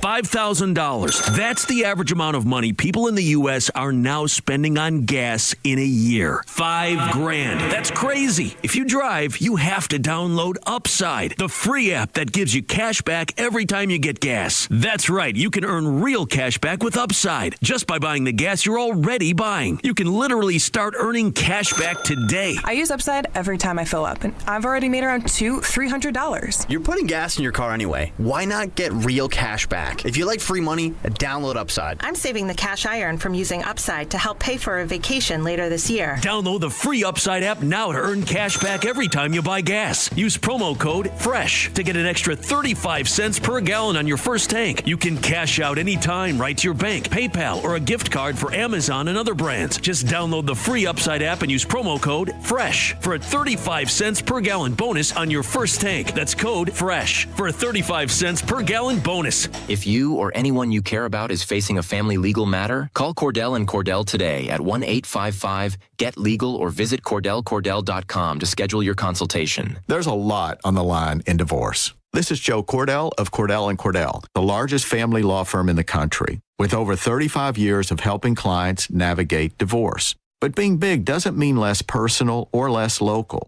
Our attorneys live and work in your community, and as neighbors, they understand the challenges your families face. Divorce touches all areas of your life. Your home, savings, retirement, and of course, kids. So when you find yourself facing divorce, you need a partner you can count on. Visit KordellCordell.com to schedule your consultation. If you or anyone you care about is facing divorce, contact Cordell and Cordell today. With over 100,000 clients served, we understand the challenges you're facing on a personal level. Call Cordell and Cordell today at 1-855-GET-LEGAL. That's 1-855-GET-LEGAL. Dallas, Fort Worth, and St. Louis. My name is Whitney Allen, and I'm a widow. My husband, Ryan, died. We never thought we'd ever have to use life insurance, but the unexpected happened. With Ethos, signing up was fast and 100% online. You can get a quote in seconds, apply in minutes, and get same-day coverage. No medical exams, and you can get up to $3 million worth of coverage. I'm grateful we were prepared. Get your free quote at ethos.com/radio. That's ethos.com/radio. Paid spokesperson. Time spent on application may vary. Online health questions required. If you love sports, this is the show for you. It's You Better You Bet with me, Nick Costos. Weekday mornings 9 to noon Eastern on the free Odyssey app and YouTube at The Costos. Bringing you the biggest NFL news, guests, and notes from the offseason while getting you ready to win the madness of college hoops. It's You Better You Bet with me, Nick Costos. Live and interactive Monday through Friday, 9 a.m. to noon Eastern. Presented by BetMGM. Download the Odyssey app and listen from anywhere for sports talk from people who love sports. Hey, it's Chiafalo. Think Verizon, the best 5G network, is expensive? Think again. Bring in your AT&T or T-Mobile bill to a Verizon store and they'll give you a better deal. Now, what to do with your unwanted bills? Maybe turn them into a paper airplane headed to see you never. AT&T and T-Mobile. Jokes aside, their best 5G network has you covered with the most ways to save on plans, streaming, and phone deals. So just bring in your bill to your local Verizon store and they'll give you a better deal. Must provide a postpaid consumer bill within the past 45 days in name of the person redeeming the deal. Additional terms apply based on Root Metrics Best 5G Network Award US 2H 2025. All rights reserved. This segment of The Fan is brought to you by Kalshi. Trade on anything. Basketball is in full swing, and now you can trade the game in all 50 states on Kalshi, from the pros to college. Don't miss your shot on the hardwood. Download the Kalshi app and use code FAN to get $10 when you trade 100. KALSHI. Kalshi. Trade on anything. It's a Fan Football Friday on 105.3 The Fan. Sponsored by Blue Nail Roofing and the On Time Experts. All right, welcome back. Christian Parker, Cowboys defensive coordinator, was on with Shan and RJ this morning. We have highlights. What's he looking for? What does Brainworks mean? Segment's brought to you by the Frankels. If you've been injured in a car or truck wreck, call the Frankels first, 214 or 817-333-3333. There's never an out-of-pocket cost. They only get paid when you win. The Frankels are the go-to car and truck wreck attorneys in Dallas. Yeah, Tex, I know it's illegal to do that. I'm saying it shouldn't be illegal. And if you send the police over to investigate because you think somebody or you know somebody stole your property, they're going to be like, where's the property? And the guy's going to say, I don't know where it is, man. I don't know what you're talking about. Of course I didn't steal that. So if you know, and the guy's got it right now, and I just think it should be legal. Not that it is legal. Certainly I wouldn't advise anybody to do that right now. Police! I mean, how is it different from the guy is in your house? You know he took it, right? In Texas, hell, you can kill the guy if he's on your property. He's running away, he's in your front yard, you can kill him, right? That's just like, to me, the inconsistencies of the laws that I find interesting from time to time. I'm kind of curious of how they found out. Like, how did he get arrested for this? How you get charges? You were in my house stealing. Did you tell on me? Yeah. I guess we're both in trouble now. That's crazy. You should have just let me have my stuff. Criminals snitching out here? All righty. It's time now for some Christian Parker audio in the G-Bag Nation. We got when evaluating player, this is cut 4. What does Brainworks mean? I mean, I think you just see that in the player. You know, when their brain works, you just see them progressing through things, eye discipline, communication. During the down, you see those wheels turning almost, but it's not slowing them down. So when you say somebody's brain works, you can just watch the tape and know that they're a very cerebral player with instincts. Now, I think that obviously this really applies at linebacker. This really applies at safety. It can apply to your corners, especially if you're playing zone. But to me, this is huge, you know. And I don't think that, especially on this defense with the way Christian Parker, I believe, wants to play it. I don't think you should be making any sacrifice here. This is kind of like the point guard duties, right? Like, I can tell the guy who's in my face what he's trying to do, but I also have this sixth sense or this ability to pay attention to multiple things at the same time and track those players. I think the more of those kind of guys you can get, the better. Yeah, 100%. And I love that he focuses on that, and he clearly has an ability to just watch a guy on tape and sense that he understands what's going on around him. Like some guys, especially in college, can get by with just being the most athletic dude on the field. But when you can put it all together and you are still a great athlete, but it's obvious that you know exactly where to be, and okay, the offensive player went one way, so I know exactly what's coming my way. You see it in coverage all the time with linebackers, that it's just so frustrating. Like they just go guard an area, they cover an area in coverage, and they're not actually covering anybody. Yeah. They're just dropping to a spot, and quarterbacks are way too good for that. I mean, even in college, they're too good for that. So like seeing the guys that understand like the route concepts and dropping into coverage and knowing like, okay, this guy's going away from me, they're not all going to that one side. So, like, identify a guy that's in coverage or a guy that's running a route and get underneath him. And there's just so many linebackers that are just guarding nothing in coverage, and you get picked apart. Yeah. And in today's game, where so much of it is about the simulated pressures and changing that picture for the quarterback post-snap, you got to be on the same page as your teammates and then collectively working based on what the offense is doing to take away those gaps. And it's becoming more of an intellectual pursuit playing defense, at least in the better systems. The old way of doing it, just beat your guy. I think that is becoming more and more a thing of the past. Number 5, who is one player you've coached that you say, I want my teams to play like this? I would say when I was in Green Bay, Tramon Williams was probably the first one I was around in the DB room. He was so experienced. So we had him at nickel, and Tramon had seen every route concept in the world by then. So when 2 went out, he knew 1 was going quick. When 3 blocked, he knew the route was going 12 plus. Like a lot of those different intricacies of route detail, some of them I learned from him when I was actually in Green Bay as quality control. And then I would say at corner, Pat Surtain, just it's like things move in slow motion for him when he starts seeing things develop. He's never in a hurry, but you can tell that the wheels are turning. And Justin Simmons and Kareem Jackson, both of them at safety, just had a really good feel for that, especially a good feel off of each other. Their chemistry was significant. And then, to Philly the past 2 years, Cooper DeJean's probably the fastest processor I've coached. Once something happens, his feet and his brain are connected. He can just react and go get it, and his confidence is precise. He just knows what he's looking at. So you can tell him something Tuesday during the week or whatever, he goes and finds it. So what about Nakobe Dean? Oh, Nakobe Dean, he's a very quick processor as well. He does a lot of work in the film room during the week. So those things trigger fast for him too. I mean, the best thing about this with Christian Parker could end up being that he can help you find those guys. Right. He knows what to look for. He has significant experience bringing them in. I think Patrick Surtain is just so athletically blessed that it gives him that calm. His ability to be right up on a guy and hit him and then somehow still backpedal. And then you pair that with the, insanely high football IQ that he has and the ability to process and everything. If you could find that combination of traits, I'm willing to trade everything you got to find just one of those guys in this year's draft. Yeah, and I love, he starts with Tramon Williams, and that's Tramon Williams a little bit later on in his career, and you're thinking, okay, is this something where it's like the older player kind of understands it, but then he starts dropping in young guys, Cooper DeJean. So it's like it's possible to find guys in the draft that are built this way. Okay, so number 7, we were talking earlier about this with Broaddus. When you say you want your front to attack, does that mean linebackers playing downhill? Here was Christian Parker with Shan and RJ. Well, they have to play more downhill than flow stack and tracking the ball. I think when you can play the attack front on the D-line perspective, you can go with quicker, faster guys. They don't have to grind blocks as much. They don't have to hold double teams because they're jetting up the field. Right. Which means that your linebackers, there still is an element because they have to play, play action pass. Usually those fronts are associated with true spot drop zone coverage. Okay. You think about like San Francisco, for example, the things that Fred Warner does in space and things like that. But when you do it that way, sometimes with certain run schemes and certain things like that, I just feel like there's a space. So if somebody gets kicked out, then things can wind back. And you have to, the resources, those teams that are really good in that front, you look on the front 7, it's like 3-4 first rounders. Sure. You got to pay to play for that. Okay.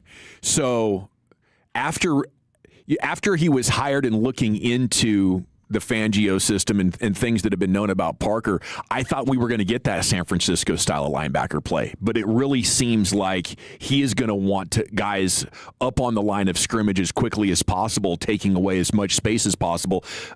I don't know, unless they believe that strongly in their 3 defensive tackles. Like, we're going to be able to take that space away and free up our linebackers to drop more.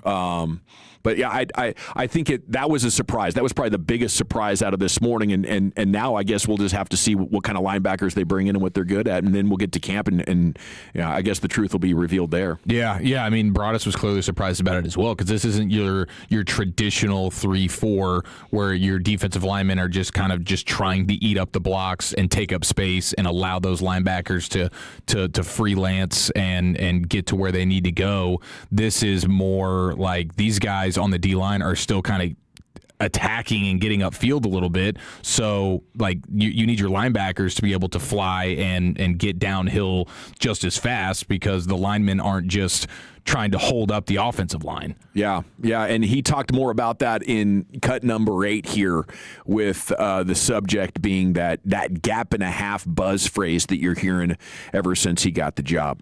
So you want to have an attacking mindset in your primary gap. So you want to create knockback in that primary gap, but you're not just finishing up. You just that's your primary. When the ball shows up in another location, then you have a secondary gap. Right. So it's primary, secondary, and typically the secondary gap is shared with somebody else's secondary gap.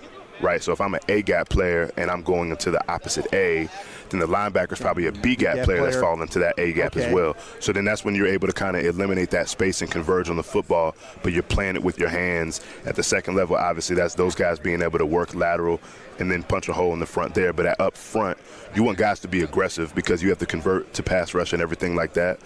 So when you think about, like, this is when I was in Green Bay with KC, he was the best nose in football, in my opinion, at doing this style, because he plays with good length and he has a good anchor. Quentin Williams, this is how he played at Alabama. This is what Saban does in the mint front and everything else with that. You're getting guys off the ball, but it's just how you play the blocks in the run game in terms of just constricting that space and being able to use your hat and hands to arm over and fall back into another gap. Yeah, so you need coaches willing to accept the challenge of teaching that, because that's kind of trying to get the best of both worlds. Like with Quinn and Marinelli, and then Zimmer and Eberflus, it's been, hey, blaze into that gap as quickly as you can, get up the field, try to go get the quarterback.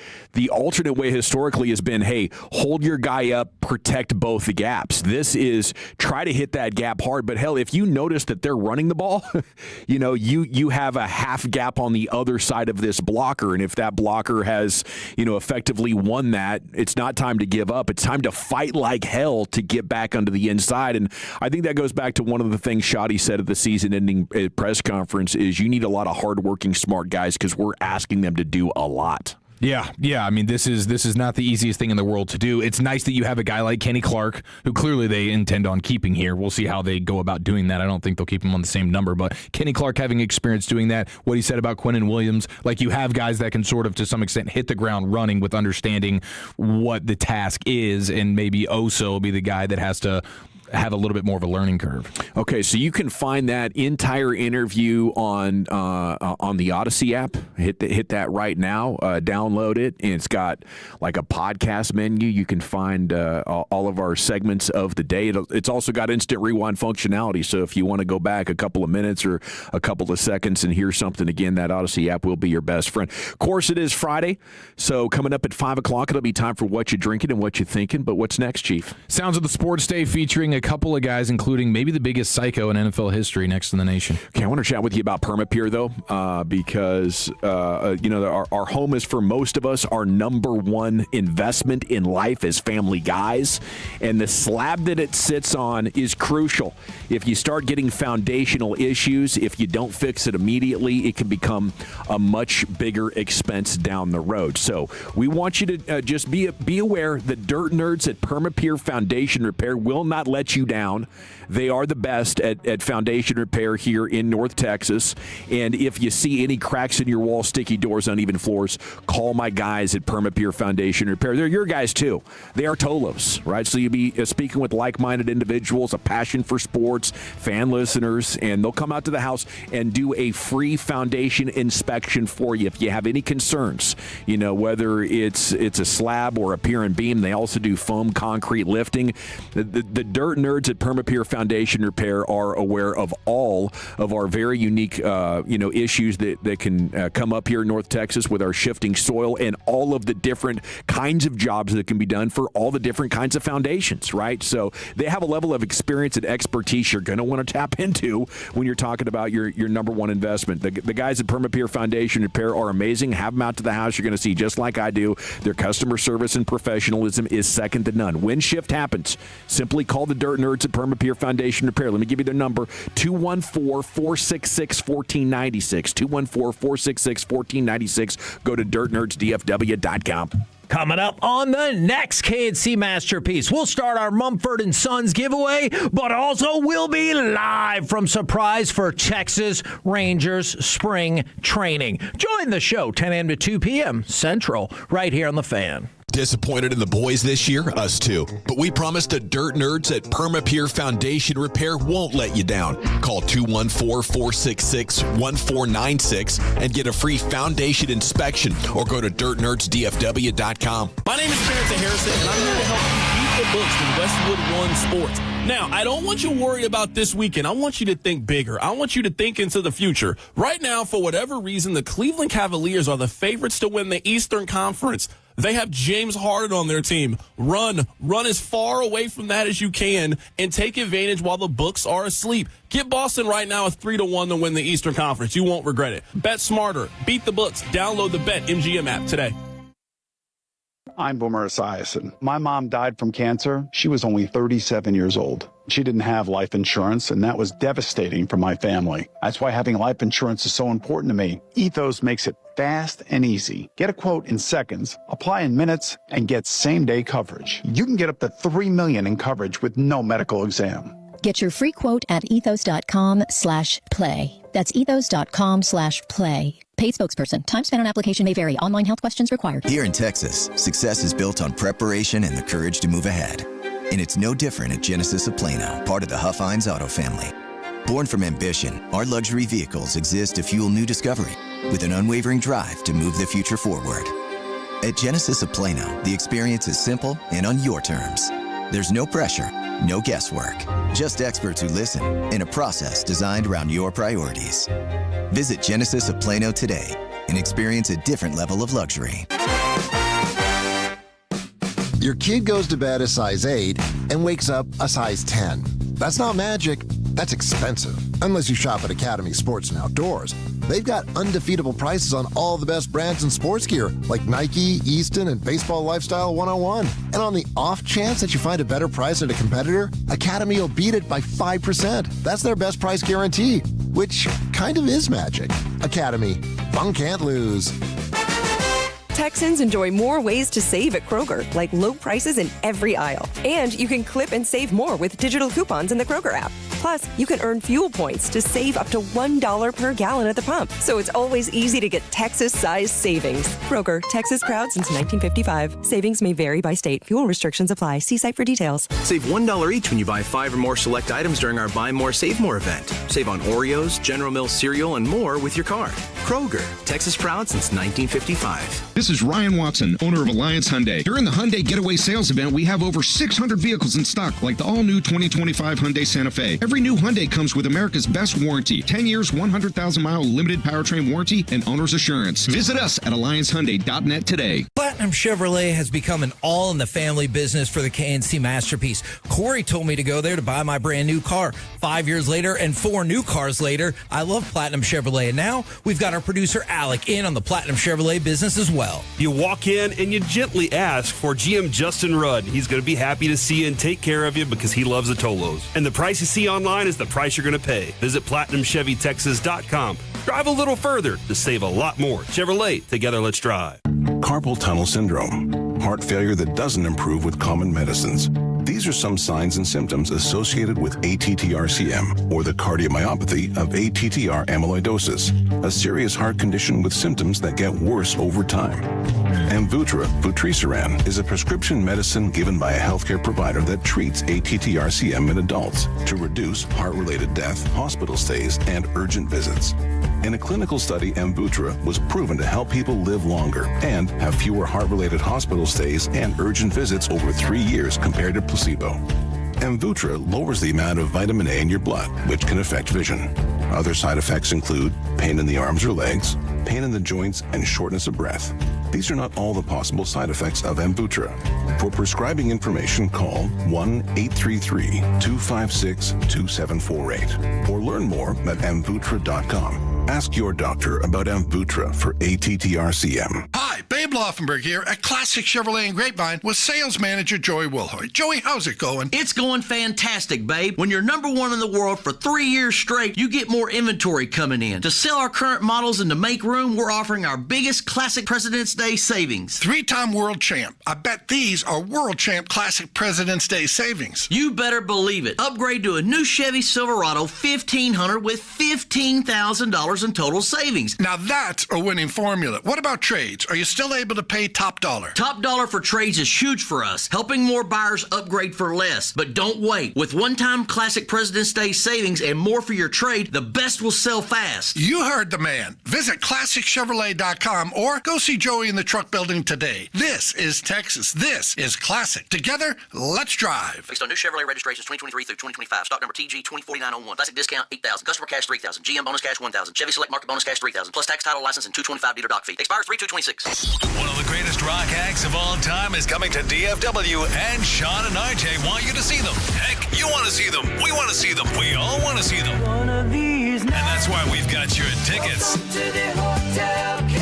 Listen starting Monday in the 7 a.m. and 9 a.m. hour for your chance to see the Eagles at Globe Life Field. Just one of the many reasons to turn it on and leave it on. 105.3 The Fan. If you are in the market to upgrade your vehicle, get to Classic Chevrolet and Grapevine. Back-to-back #1 Chevy dealership in the world 3 years straight, and they've got more new Chevys than anyone in that all-prices sale.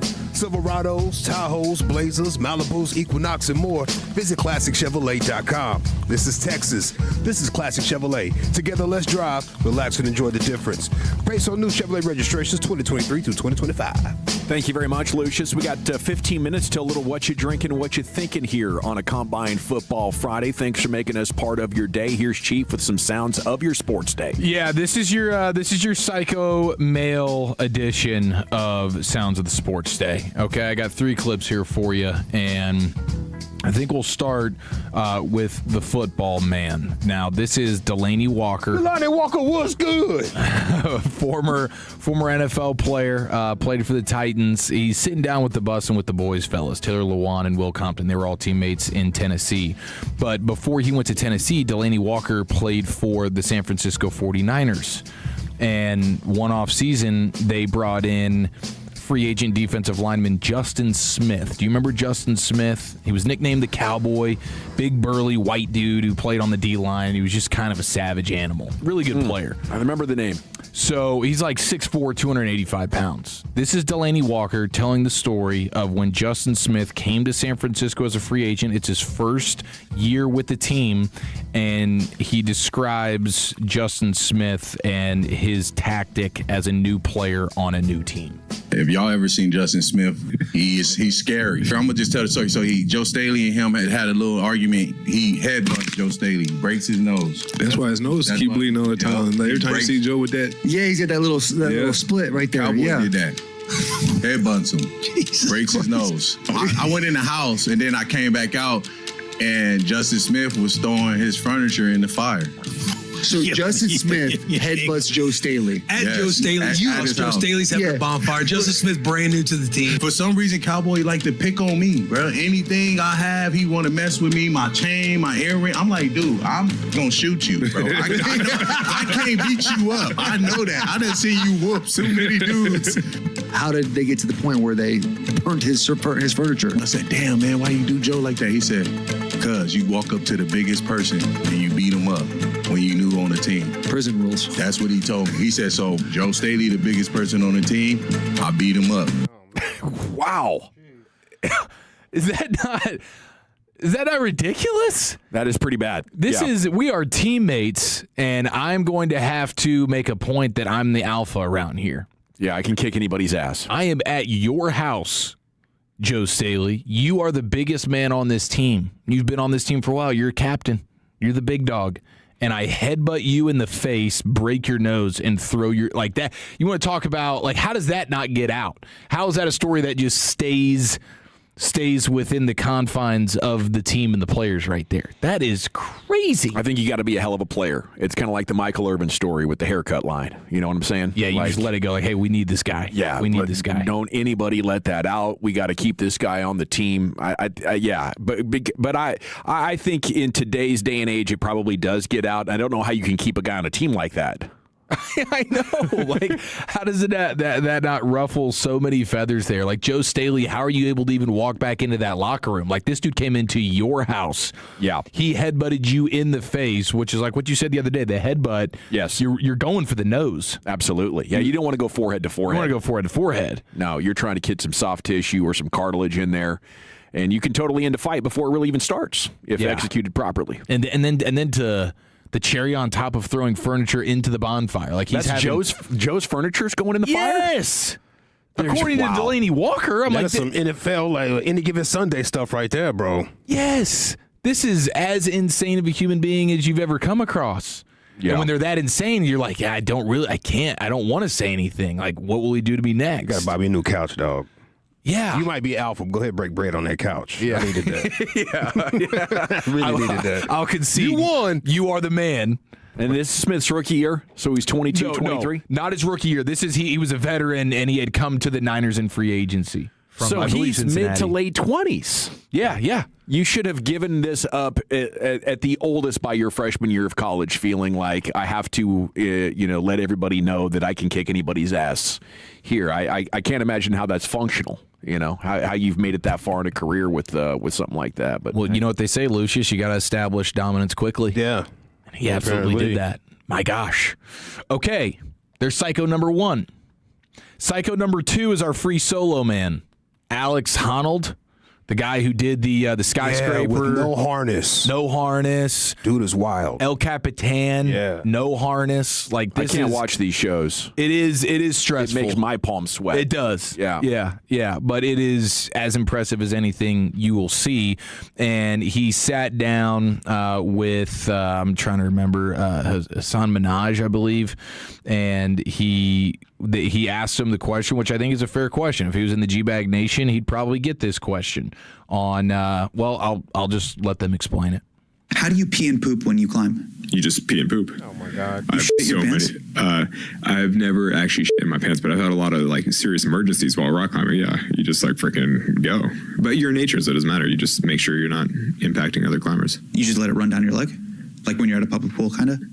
No, a little different. But there have been some drastic. I mean, there's been like one-handed hanging off the side of a cliff taking a dump. You've done that? Yeah, a couple times. I mean, when things go sideways. So you were doing what Tom Cruise is doing in Mission Impossible 2, but you were dropping a number 2? Yeah, a couple times.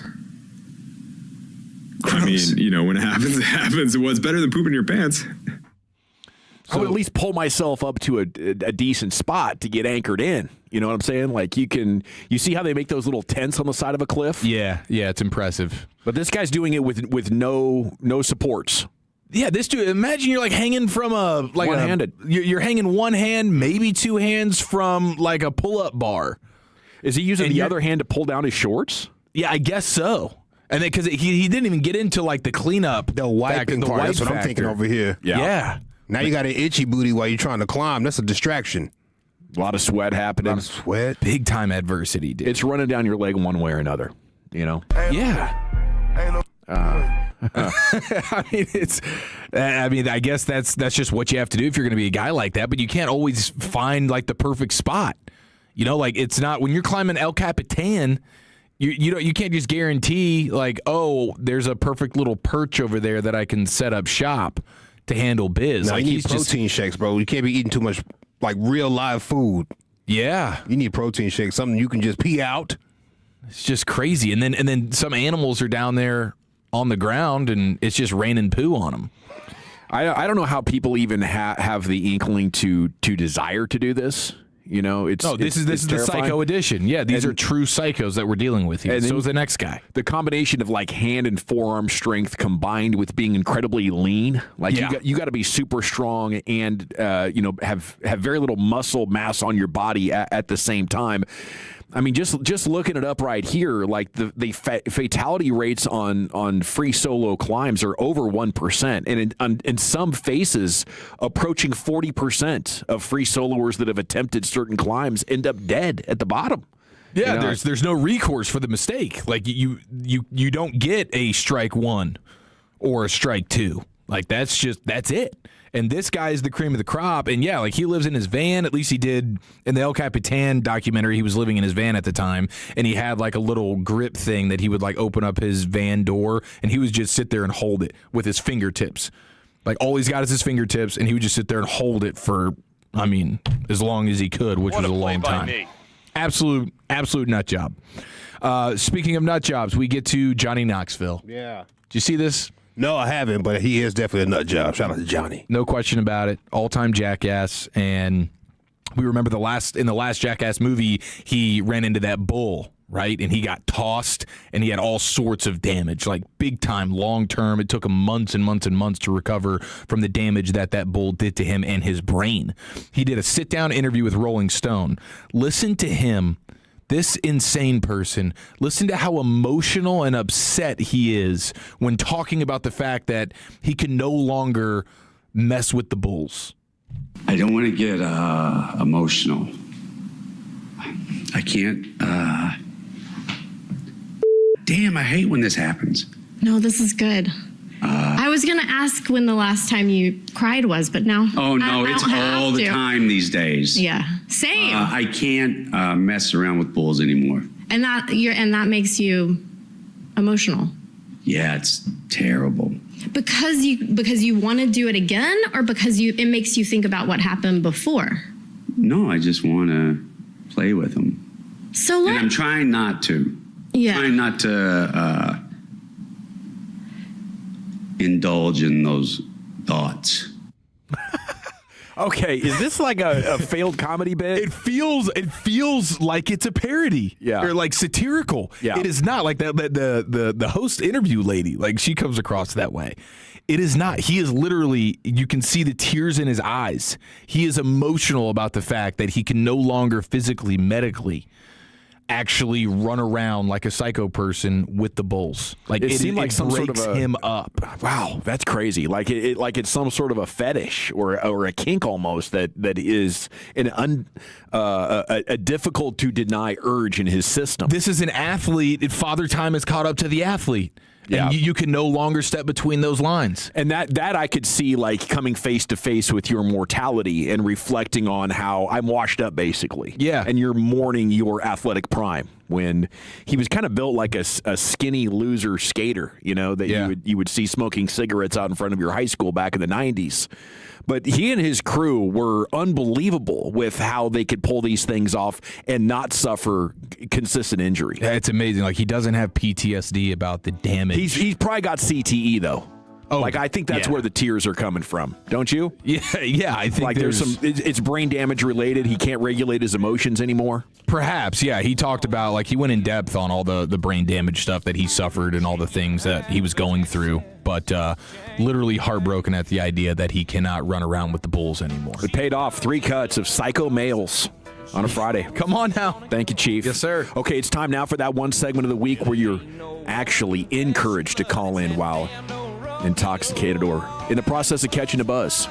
It is time for What You Drinking and What You Thinking next here on 105.3 The Fan. But Tolos. Tolo means turn it on and leave it on.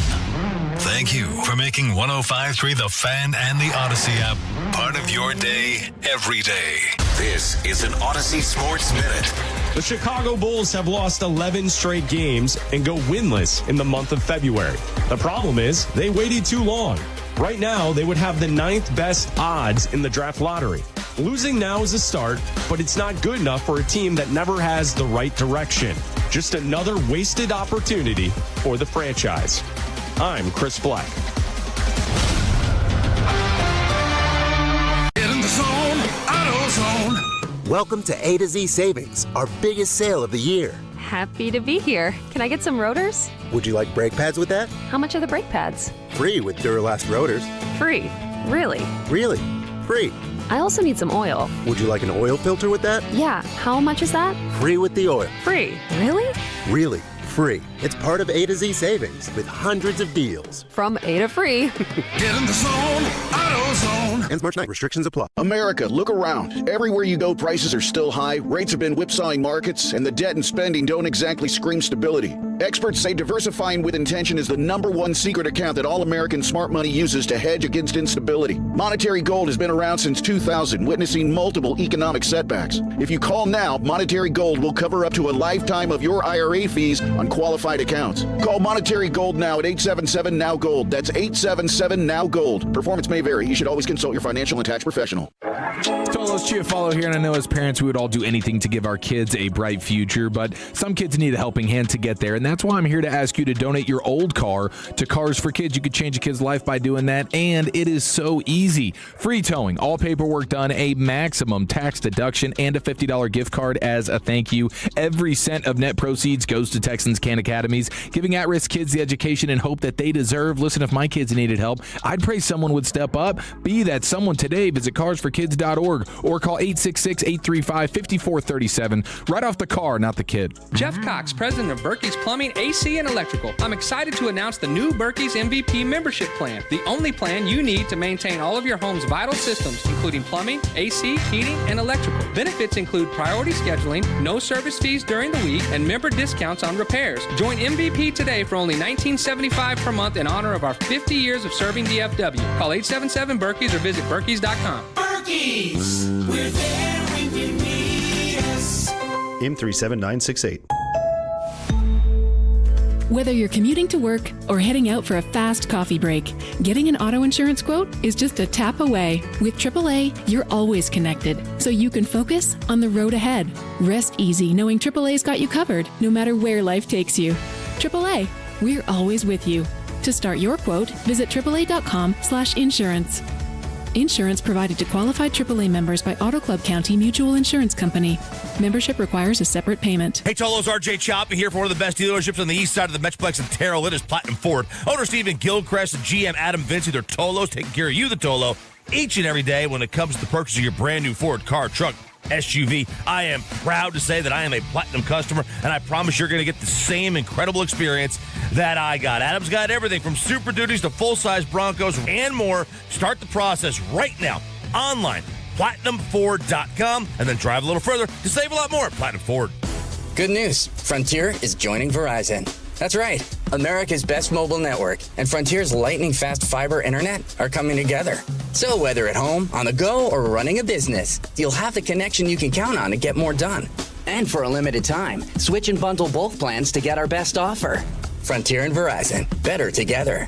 Visit Verizon.com/Welcome Frontier to learn more. Based on Root Metrics U.S. Root Score Report second half 2025. Not an endorsement. All rights reserved. The results may vary. Service availability varies. Terms apply. Gavin Dawson here from Men's T Clinic. It is time here in 2026. Mention me with your first appointment. Get a free in-body composition analysis and a free B12 shot. If you're tired of feeling off, low energy, weight gain, lost drive, you are not alone. 1 in 5 men has low testosterone. So what is next? Let's stop the cycle. Do what I did. Call Men's T Clinic, the local experts in testosterone and total male wellness. Real labs, real data, personalized plan. 972-GO-MEN'S-T. Men'sTClinic.com. Get back to being you with Men's T.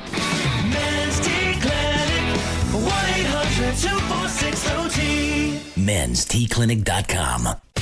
This is the exclusive home of Dallas Cowboys football. KRLD-FM and HD1, Dallas-Fort Worth. Let's go, Cowboys. An Odyssey sports station. Driven by our D&M Leasing Studios. You're rolling with the G-Bag Nation on 105.3 The Fan. Here we go. It's hour 4 of the G-Bag Nation on a Friday. That means it's time for what you're drinking and what you're thinking. You can also text into the show at 877-881-1053. Phone lines are open. Lucius will get you screened up, and after we go around the room, talk about what we're drinking and thinking, we will get to your phone calls. Currently, I'm about halfway through my second 20-ounce Diet Coke of the day. I'm thinking, of course, about the Cowboys putting the non-exclusive franchise tag on George Pickens. We got the news early this morning. Jory Epstein, Yahoo, was the first to break it. And then the story evolved over the next couple of hours to the non-exclusive tag, which means other teams can get in there and negotiate with George Pickens. I guess the benefit for the Cowboys is they save close to $1 million on it being the lesser of the two tags. But Brad Sham joined us earlier and said maybe George Pickens hadn't earned the exclusive franchise tag because of being late and some of the discipline things that happened throughout the course of the season. But it'll be really interesting now because it does open up the possibility of other teams getting involved and maybe making him an offer, and maybe a trade becoming more likely than what we had imagined. So thinking about George Pickens, would like to get your thoughts on that. Obviously, you have Mavs and Grizzlies tonight. Could be a tank off.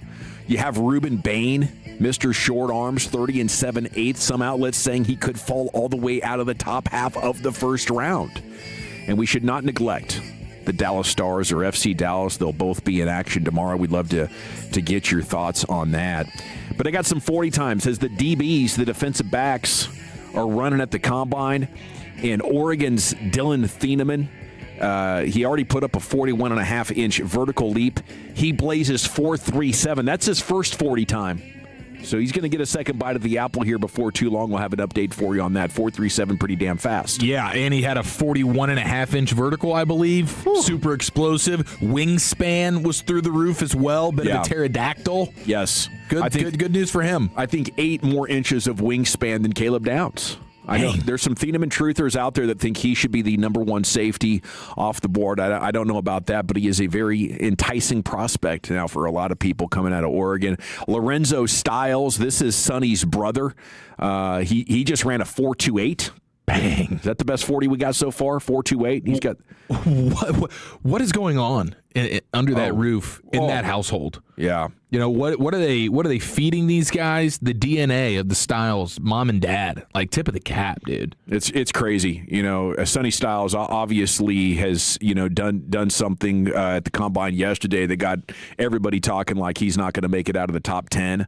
I don't know if his brother Lorenzo is going to be a drafted prospect. I don't even know if he's there on his own merits or it's because he's Sonny's brother. But he ran a 4.28, fastest 40 so far. Robert Spears Jennings of OU, a defensive back, 4.32. And then Traden Stukes, a name we've been hearing more about, has put up a 4.34 as we continue on this Combine Football Friday. And the G-Bag Nation will keep you updated. What are you drinking and what are you thinking, Chief? I'm drinking some original C2O coconut water, and the electrolytes are just through the roof on this thing. Okay, so game changer if you're feeling dehydrated. The coconut water, 10 out of 10. And I'm thinking, I actually am hoping that if anybody's done this before, they can give me some tips. I think I'm going to smoke a beef cheek for the first time this weekend. Okay. Beef cheek. Beef cheek is crazy. Beef cheek, bro. What is that? I think it's mouth cheek. Okay. I don't know for sure. I think it's more face cheek than back cheek, but nonetheless, I see the videos of it and it just looks unbelievable. Like it just looks like it's pulling apart, like just melting down, basically. So if you've ever smoked some beef cheek, let me know. Is it top or bottom, and how do you do that? So what are you going to do with the beef cheek once it's cooked? I'll mix it up. Oh, you mix it up into something? I think it'll kind of like pull. Okay. I think it'll kind of pull, and we'll probably go tacos. I'll just, bowls, egg bowls and stuff like that. Just mix it up. Now, how big is a beef cheek? This one, I don't know if they vary in size. I think mine is like maybe 3 pounds. Okay.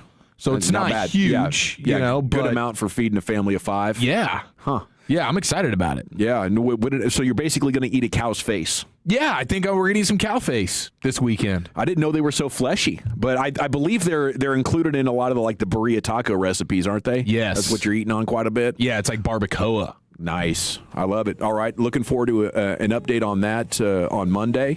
The phone lines are open for you at 877-881-1053. Let's go to the Pimp Cup, find out what Lucius is drinking and thinking. You confused me there a little bit there, Mr. Dawson, when you asked Eric, so what are you going to do with it after you cook it? Yeah. Yeah, I wonder what the play is. I'll keep that between me and the cheek. Oh, my God. I am drinking Topo Chico while I still can. Picked up 2 12-packs last night. Are they going out of business, Joe? Well, I heard they're not going to have any for the summer.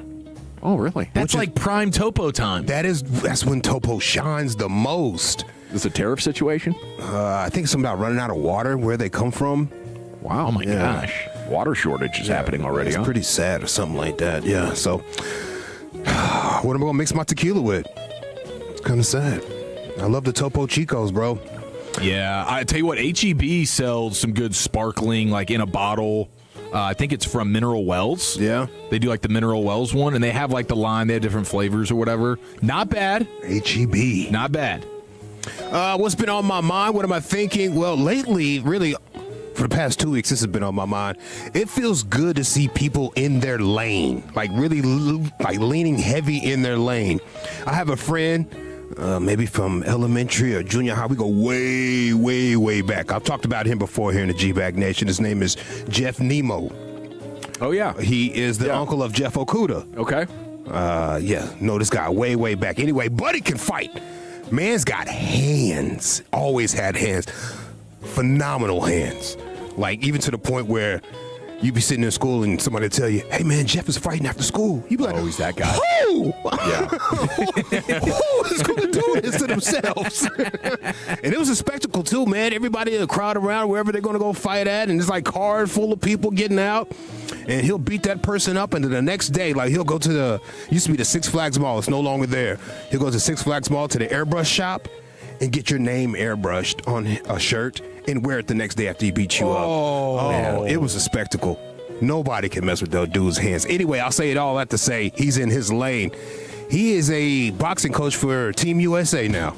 Very nice. Come on, bro. You talking about leaning in your lane. Yeah. Shout out to that man. Boxing coach representing Grand Prairie, Team USA. Was he a youth boxer?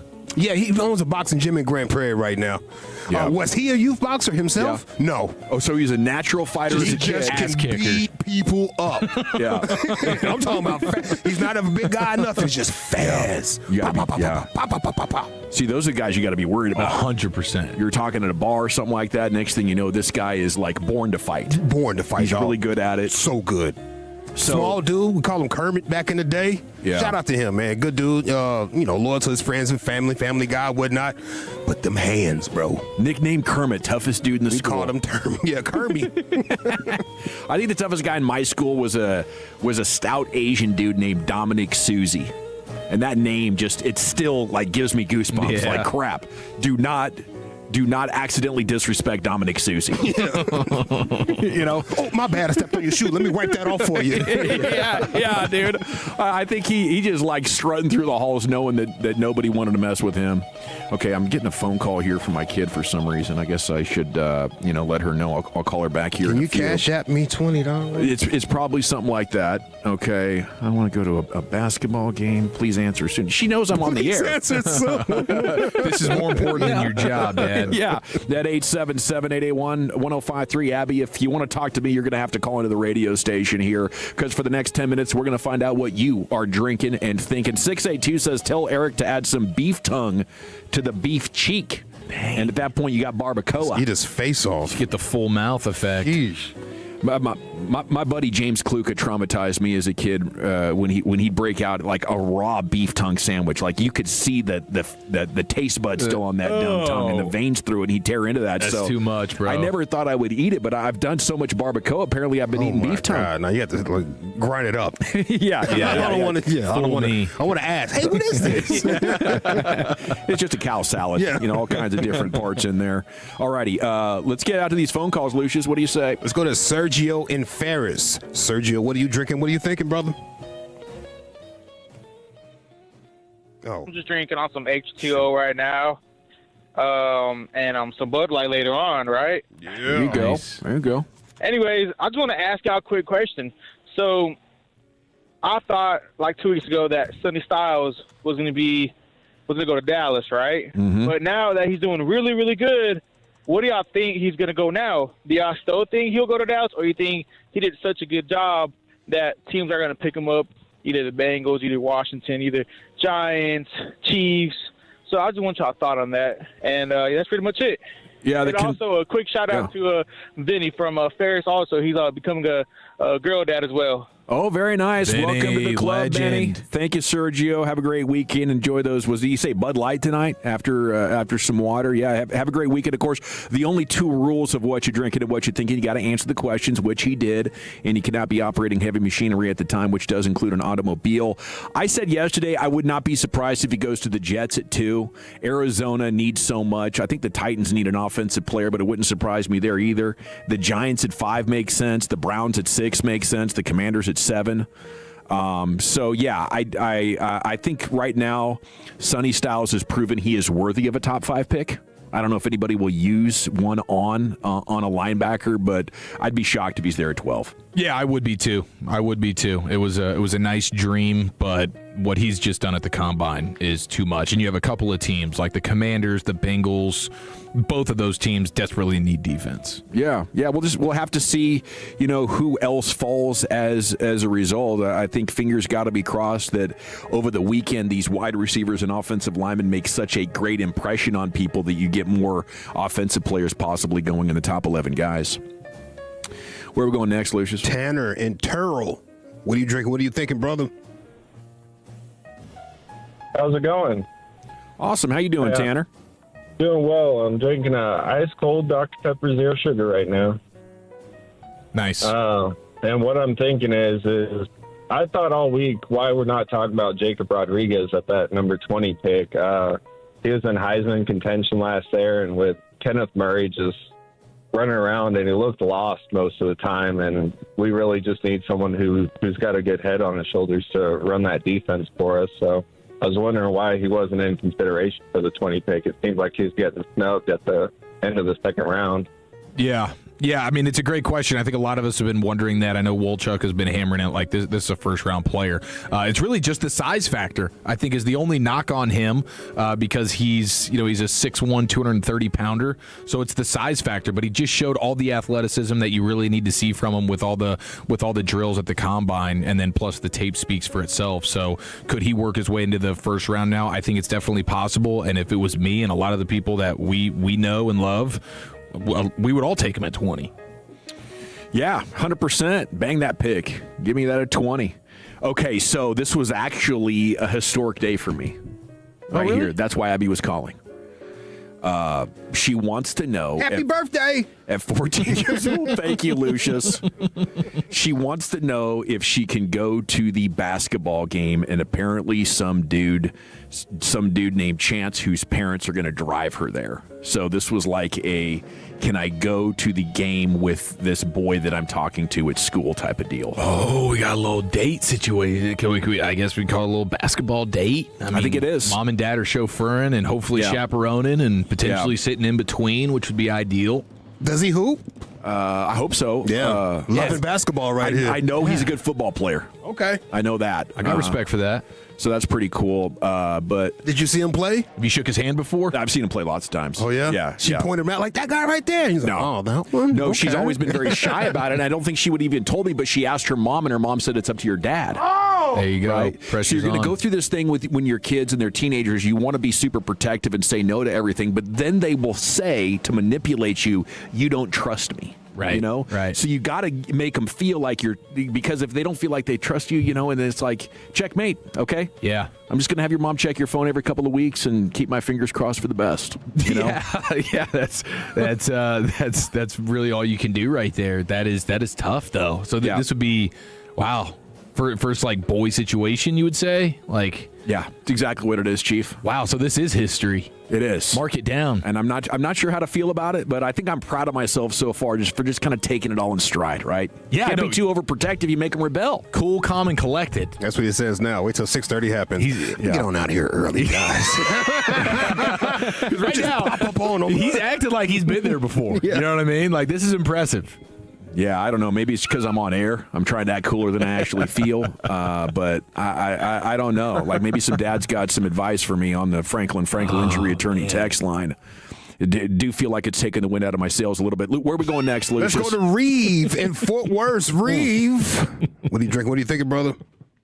Hey, what's up? Y'all can hear me? What's up, Reeve? What you drinking? What you thinking? Hey, I'm drinking some water right now. Gonna be hitting some Tito's later. Just want to keep it real quick. You know what I mean? Don't want to take up too much time. Long time listener, first time caller. So everybody knows, like, it's talks with Dallas sports, just like how they really make you feel confident in the next season. But what do you feel like is going to be the biggest upset in Dallas sports next season? You know what I'm talking about, like as far as like baseball, basketball, football, hockey? What's going to be the biggest upset, the biggest shocker that we can foresee over the next calendar year, Reeve? It's a very creative question. Mavericks finding a way to get into the playoffs next season? Like Mavericks being a playoff team next season? They do enough in the offseason?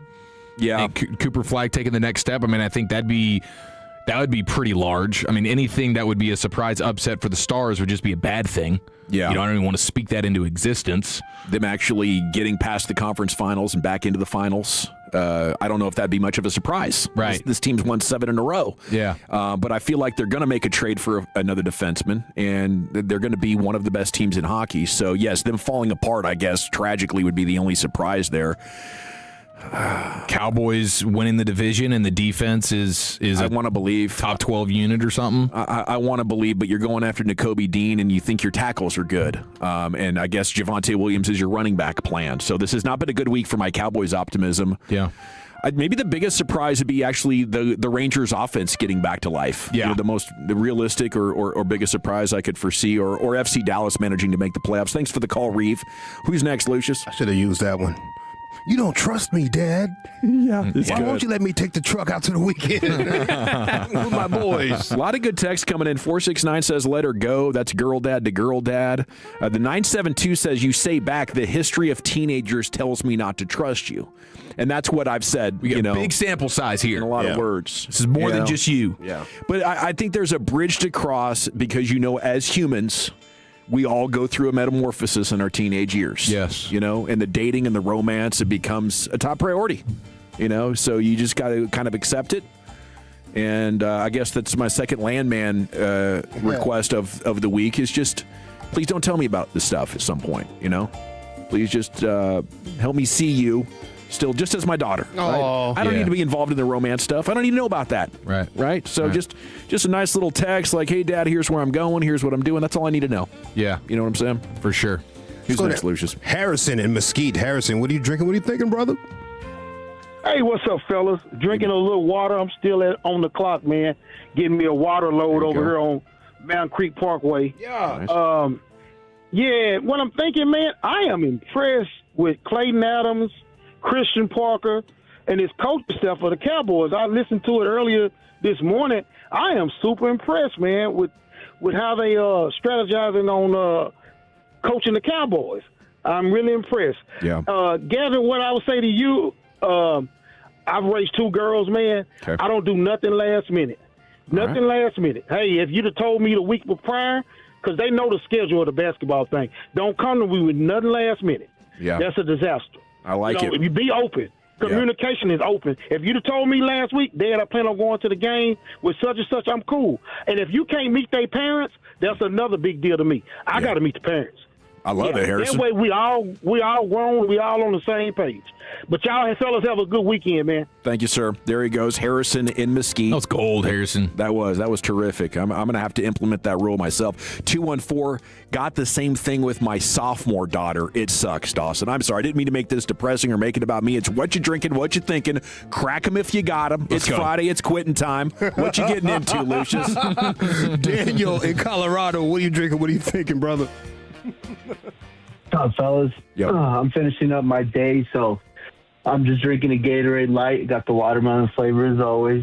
What I'm thinking is, Dawson, I got a couple of things for you, man. I've been holding this one in for a little bit. Haven't been able to call in. But, man, if you sitting on that toilet and you think you go number 2, man, you got to have that wipe. Yeah. You got to have that wipe, man. Fair. But secondly, it was my birthday this past Sunday, so my wife surprised me with some Stars tickets. We're going to go fly out to Dallas and catch our first Stars home game. Where do you park, man? Where's the best place to park after you said you got out quick? I'm trying to park there, man. Now I think I only got out quick because I left with like 40 seconds to go and I kind of jogged to it, okay? But I was in the Comerica garage on level 5 heading towards 6.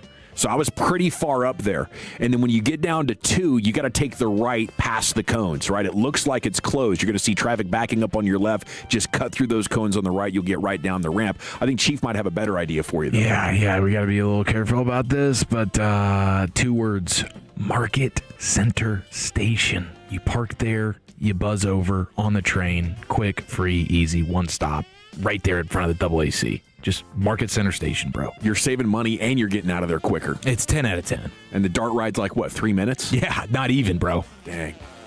Any more calls, Lucius? Yeah, 2 more right here. Let's go to Hunter in Fort Party Worth. Hunter, what are you drinking? What are you thinking, brother?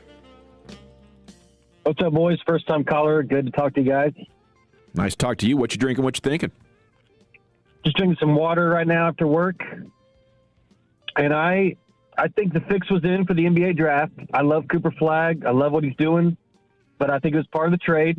And not only that draft pick, but I think this next draft was part of the trade. So we'll get number 1 overall.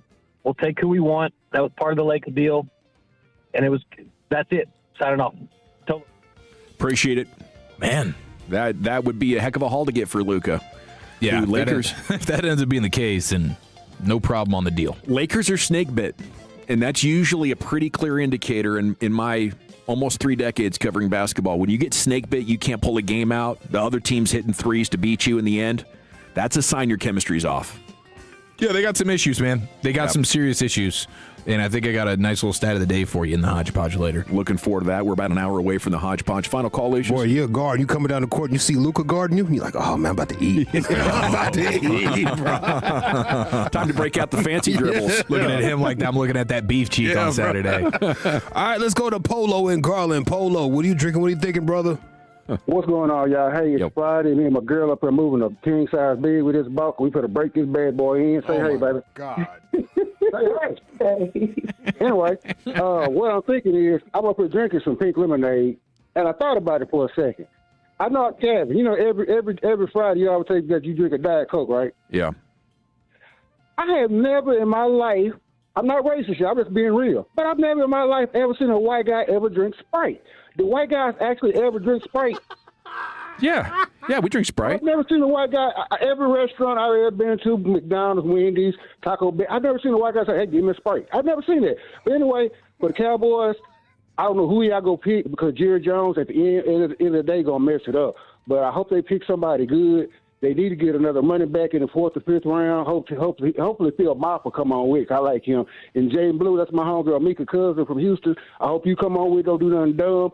As far as the Mavericks go, keep on taking lose to everybody I want to lose to. Let Musa, I can't think of that black guy named the African dude, Cisse Subaduba, whatever his name is. Let him run point guard. I love you, Gavin. And if you put like this, every man out there, if you raise your daughter right, she's going to come home being right. So you ain't got to worry about it, Gavin. Thank you, buddy. Bye. Have a great night. Have a great weekend. There he is, Polo in Garland.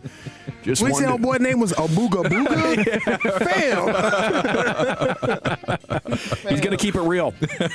You don't punish me, fam. Did we get through an entire list of what you're drinking and what you're thinking without anybody drinking liquor? No Rodeo Ron, no Big Jim, who usually got his 2 fingers of bourbon or something like that. No, I think Tim it was all Carthage. sober people. But hey, there's still plenty of time to go. So hopefully you guys can find a way to take a load off and get hammered a little bit later on. All righty. We got the G-Bag of the Day and LA Live coming up for you on the other side here. It's the G-Bag Nation on 105.3 The Fan. I want to chat D&M leasing with you before we do anything else, though, because if you want or need a new vehicle, it is Friday afternoon. We're going into the weekend. If you want to keep all of your free time, right, you need that work-life balance, and you also need or want to get a new vehicle, call D&M right here, and they're going to make your dreams come true. Any make, any model, what vehicle is going to make you happy, car, truck, SUV, foreign, domestic, it doesn't doesn't matter because D&M Leasing has access to anything and everything. And it's a phone call away. So call them, tell them what you want, then go back to enjoying your Friday night. Maybe you want to watch the Combine on TV. Maybe you got a hot date yourself coming up tonight. You're gonna take your date to a basketball game, right? That sounds like an awful lot of fun. Maybe you're gonna take them to the hockey game over the weekend. Again, you don't want to be wasting your time sitting in dealership lobbies waiting for your turn to talk to the manager and do all that. You don't have to. Just call D&M Leasing, place your order like you're ordering dinner. They'll deliver it to you.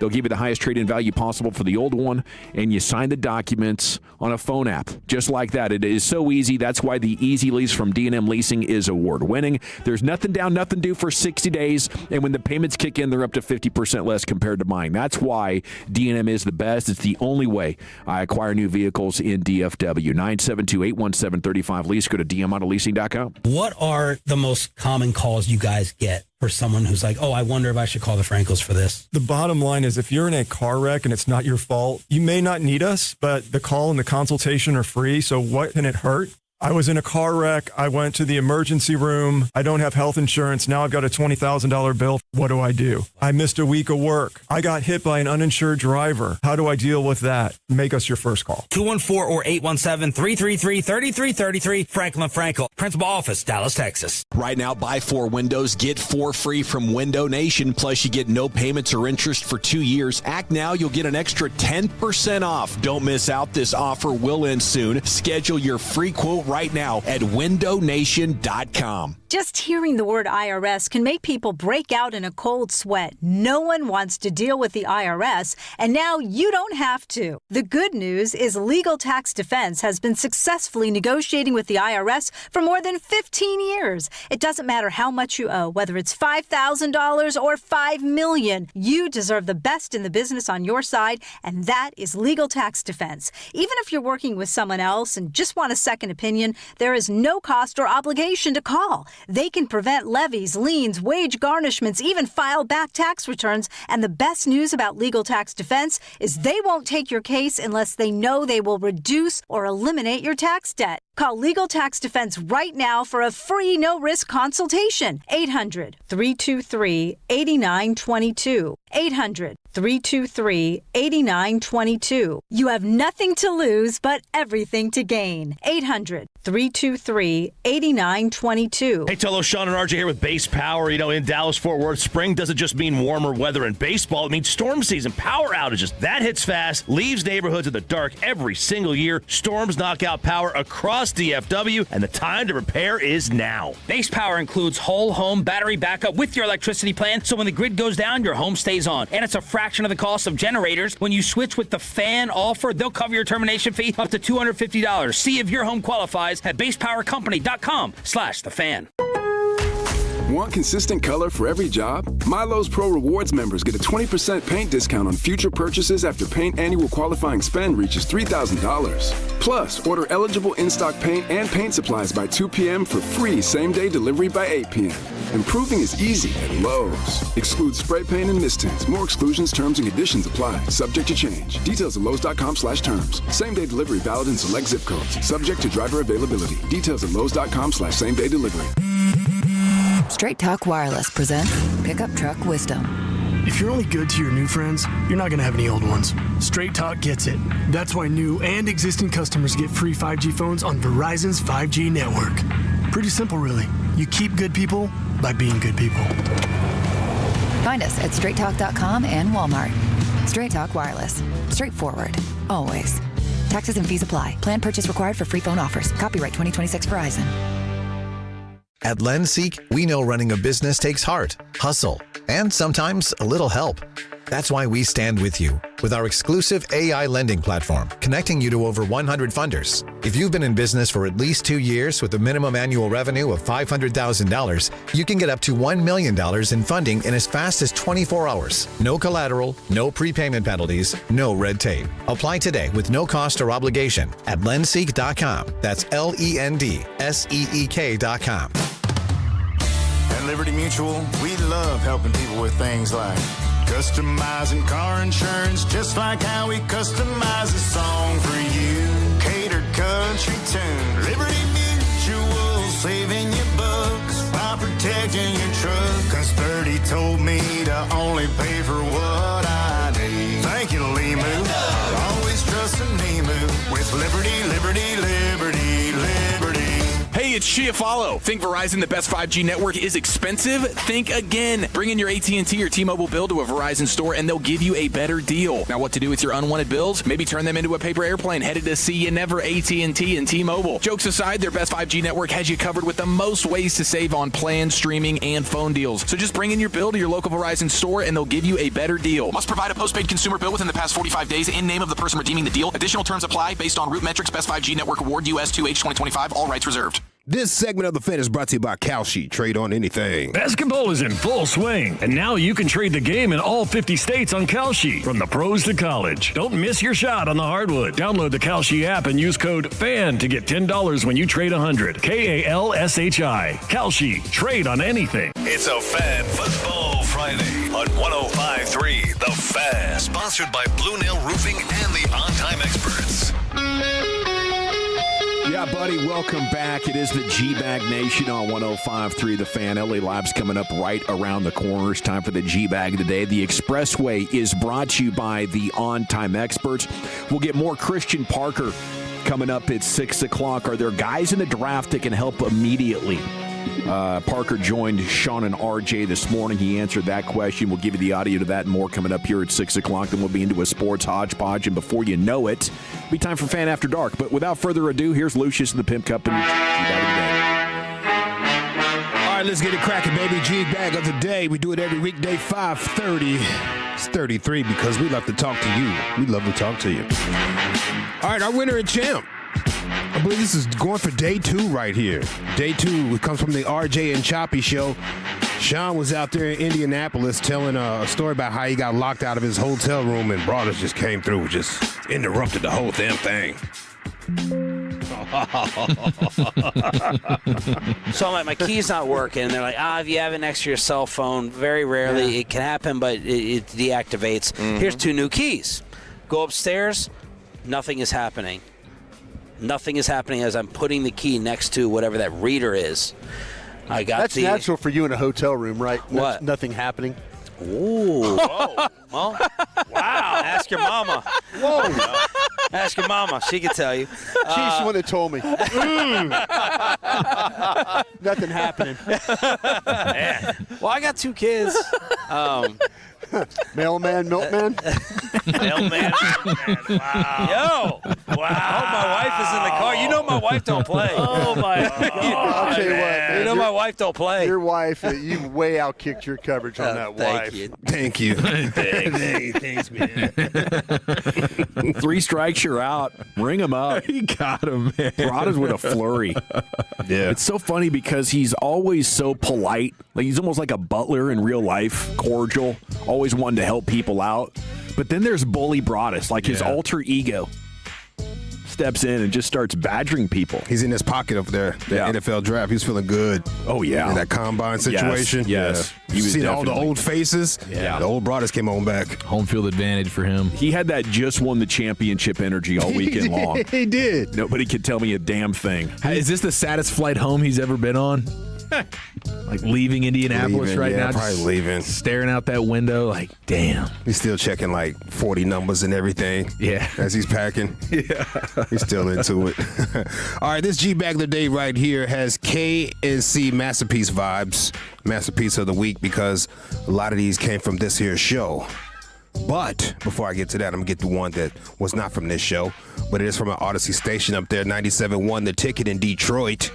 It's a guy named Mike Stoney Stone. Mike Stoney Stone. Mike Stone. He has a song for Team USA Hockey.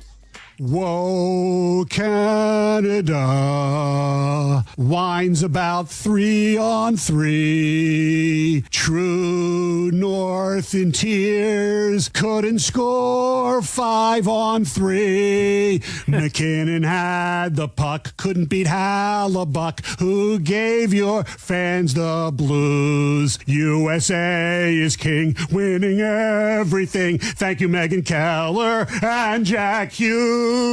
God keep your land. gold medal and tariff-free. Whoa, Canada, silver for he and she.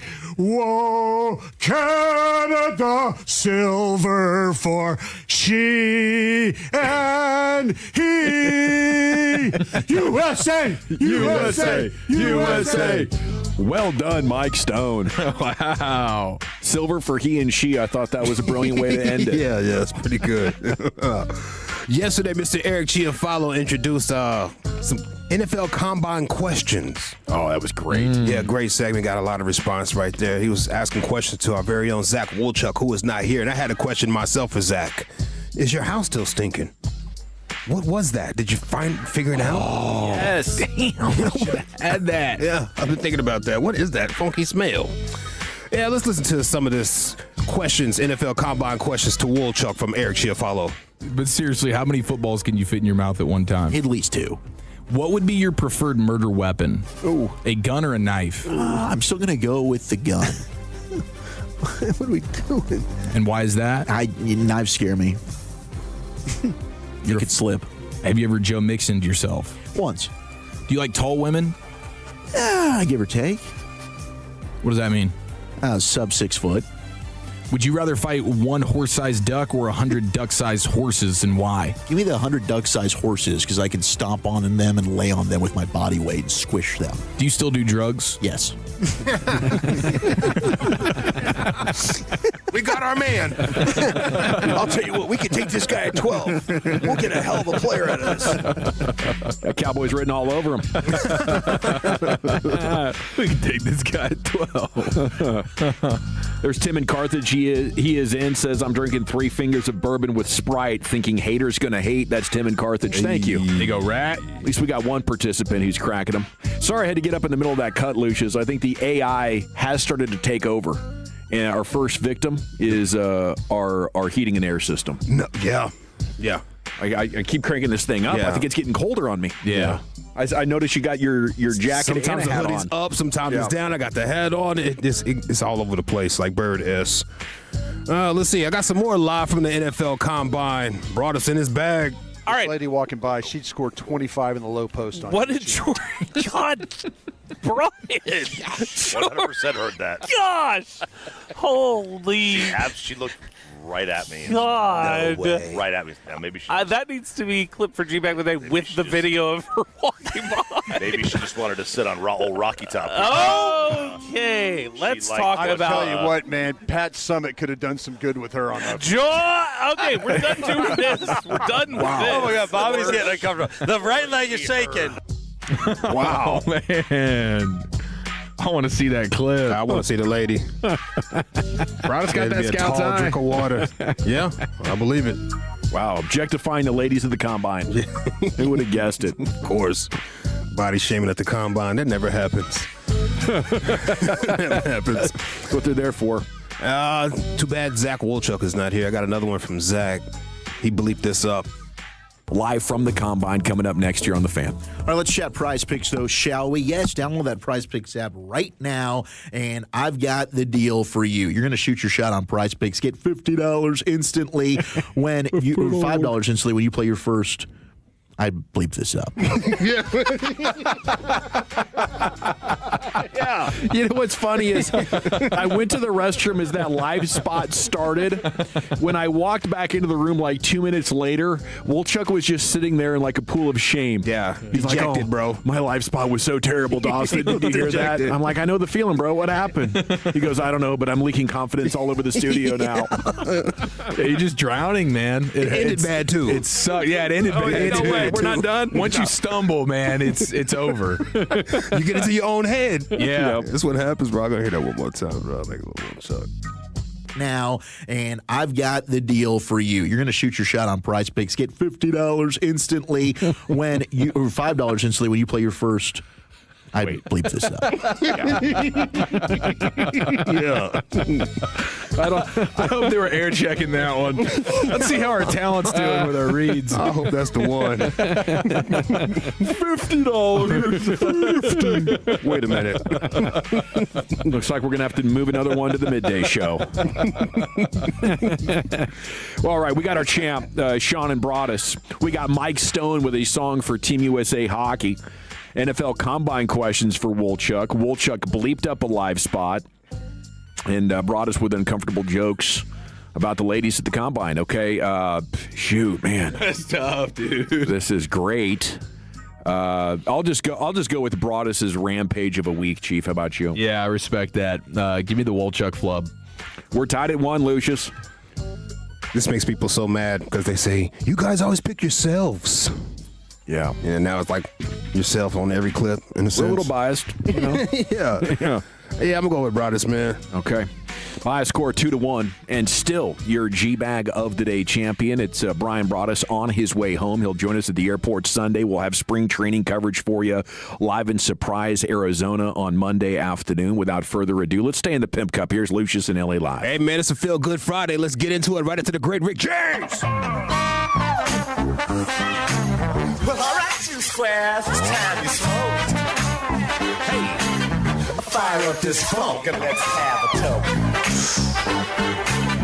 It'll make you dance to some of everything. Everybody get high. Lucius, we love you, bro. 5:45 to 6 p.m. That's my jam. I try to leave work on time just to hear you. That is my entertainment for the afternoon. You keep me high, you keep me happy, keep me in the Pimp Cup, dude. Yeah. Live updates every day. I love it.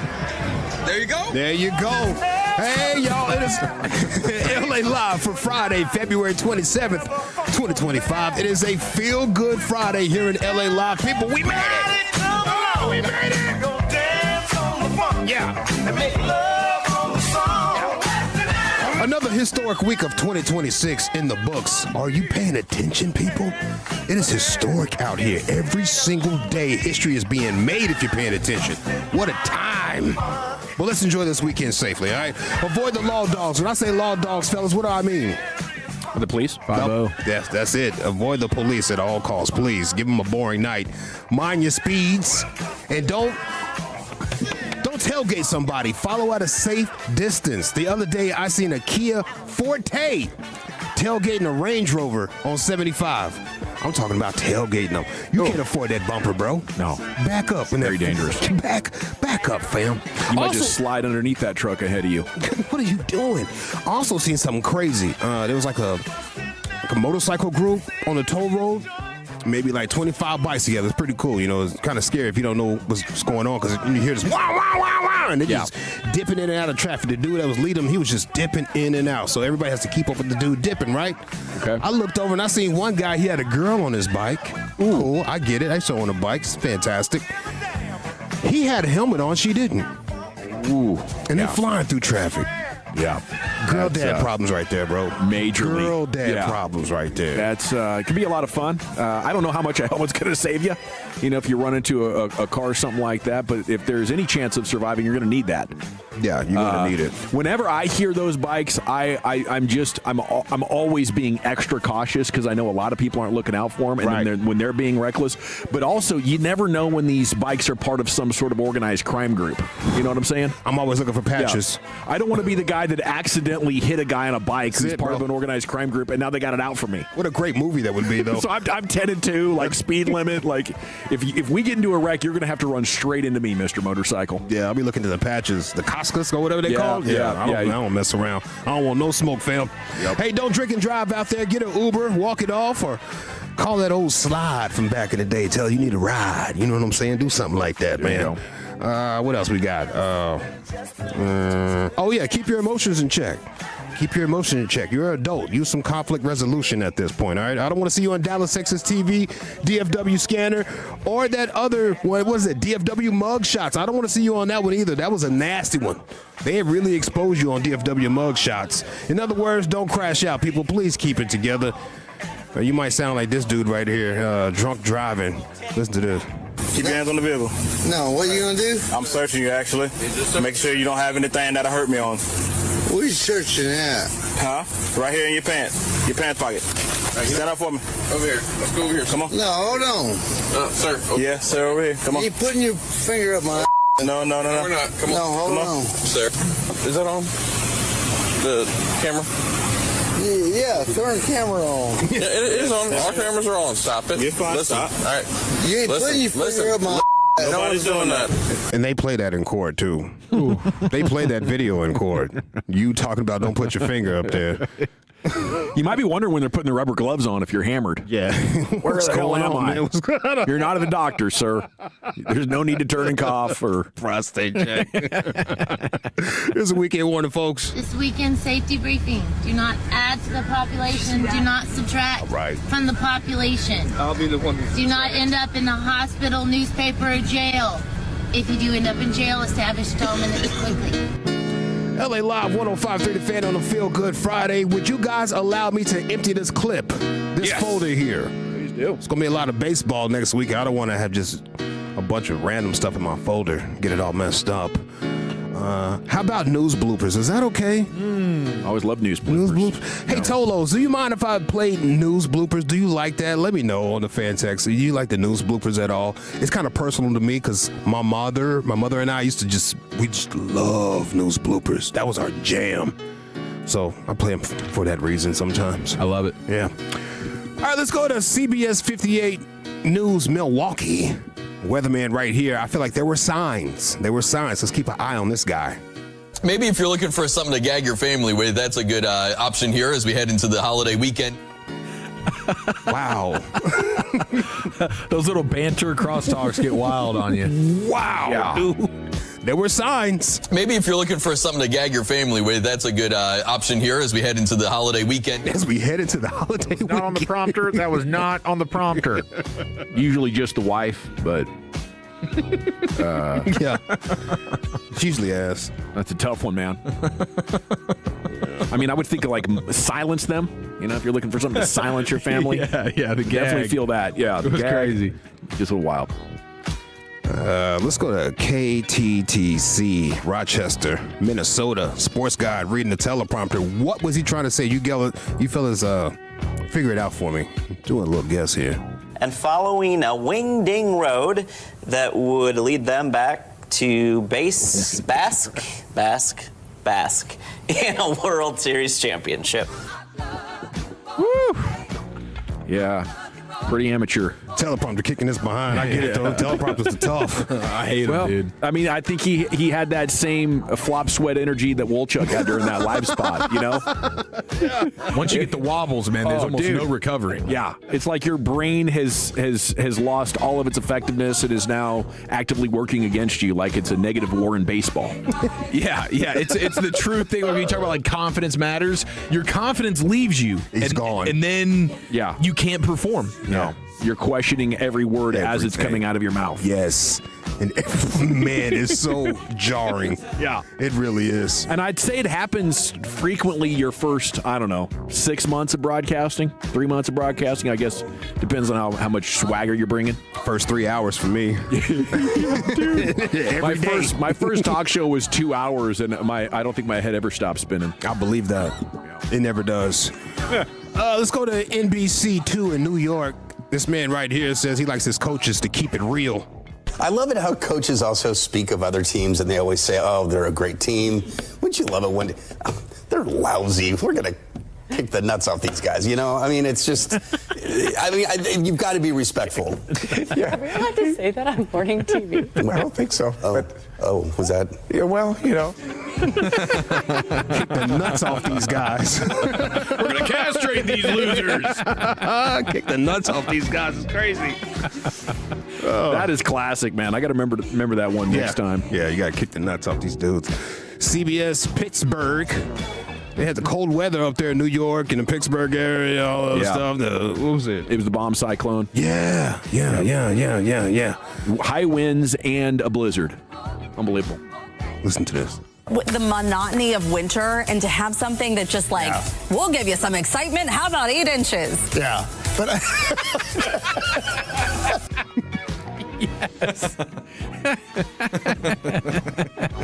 This is not your normal 4 to 6 inches. It'll give you some excitement right here. Meal deal. Whoa! Showing up right here. Okay.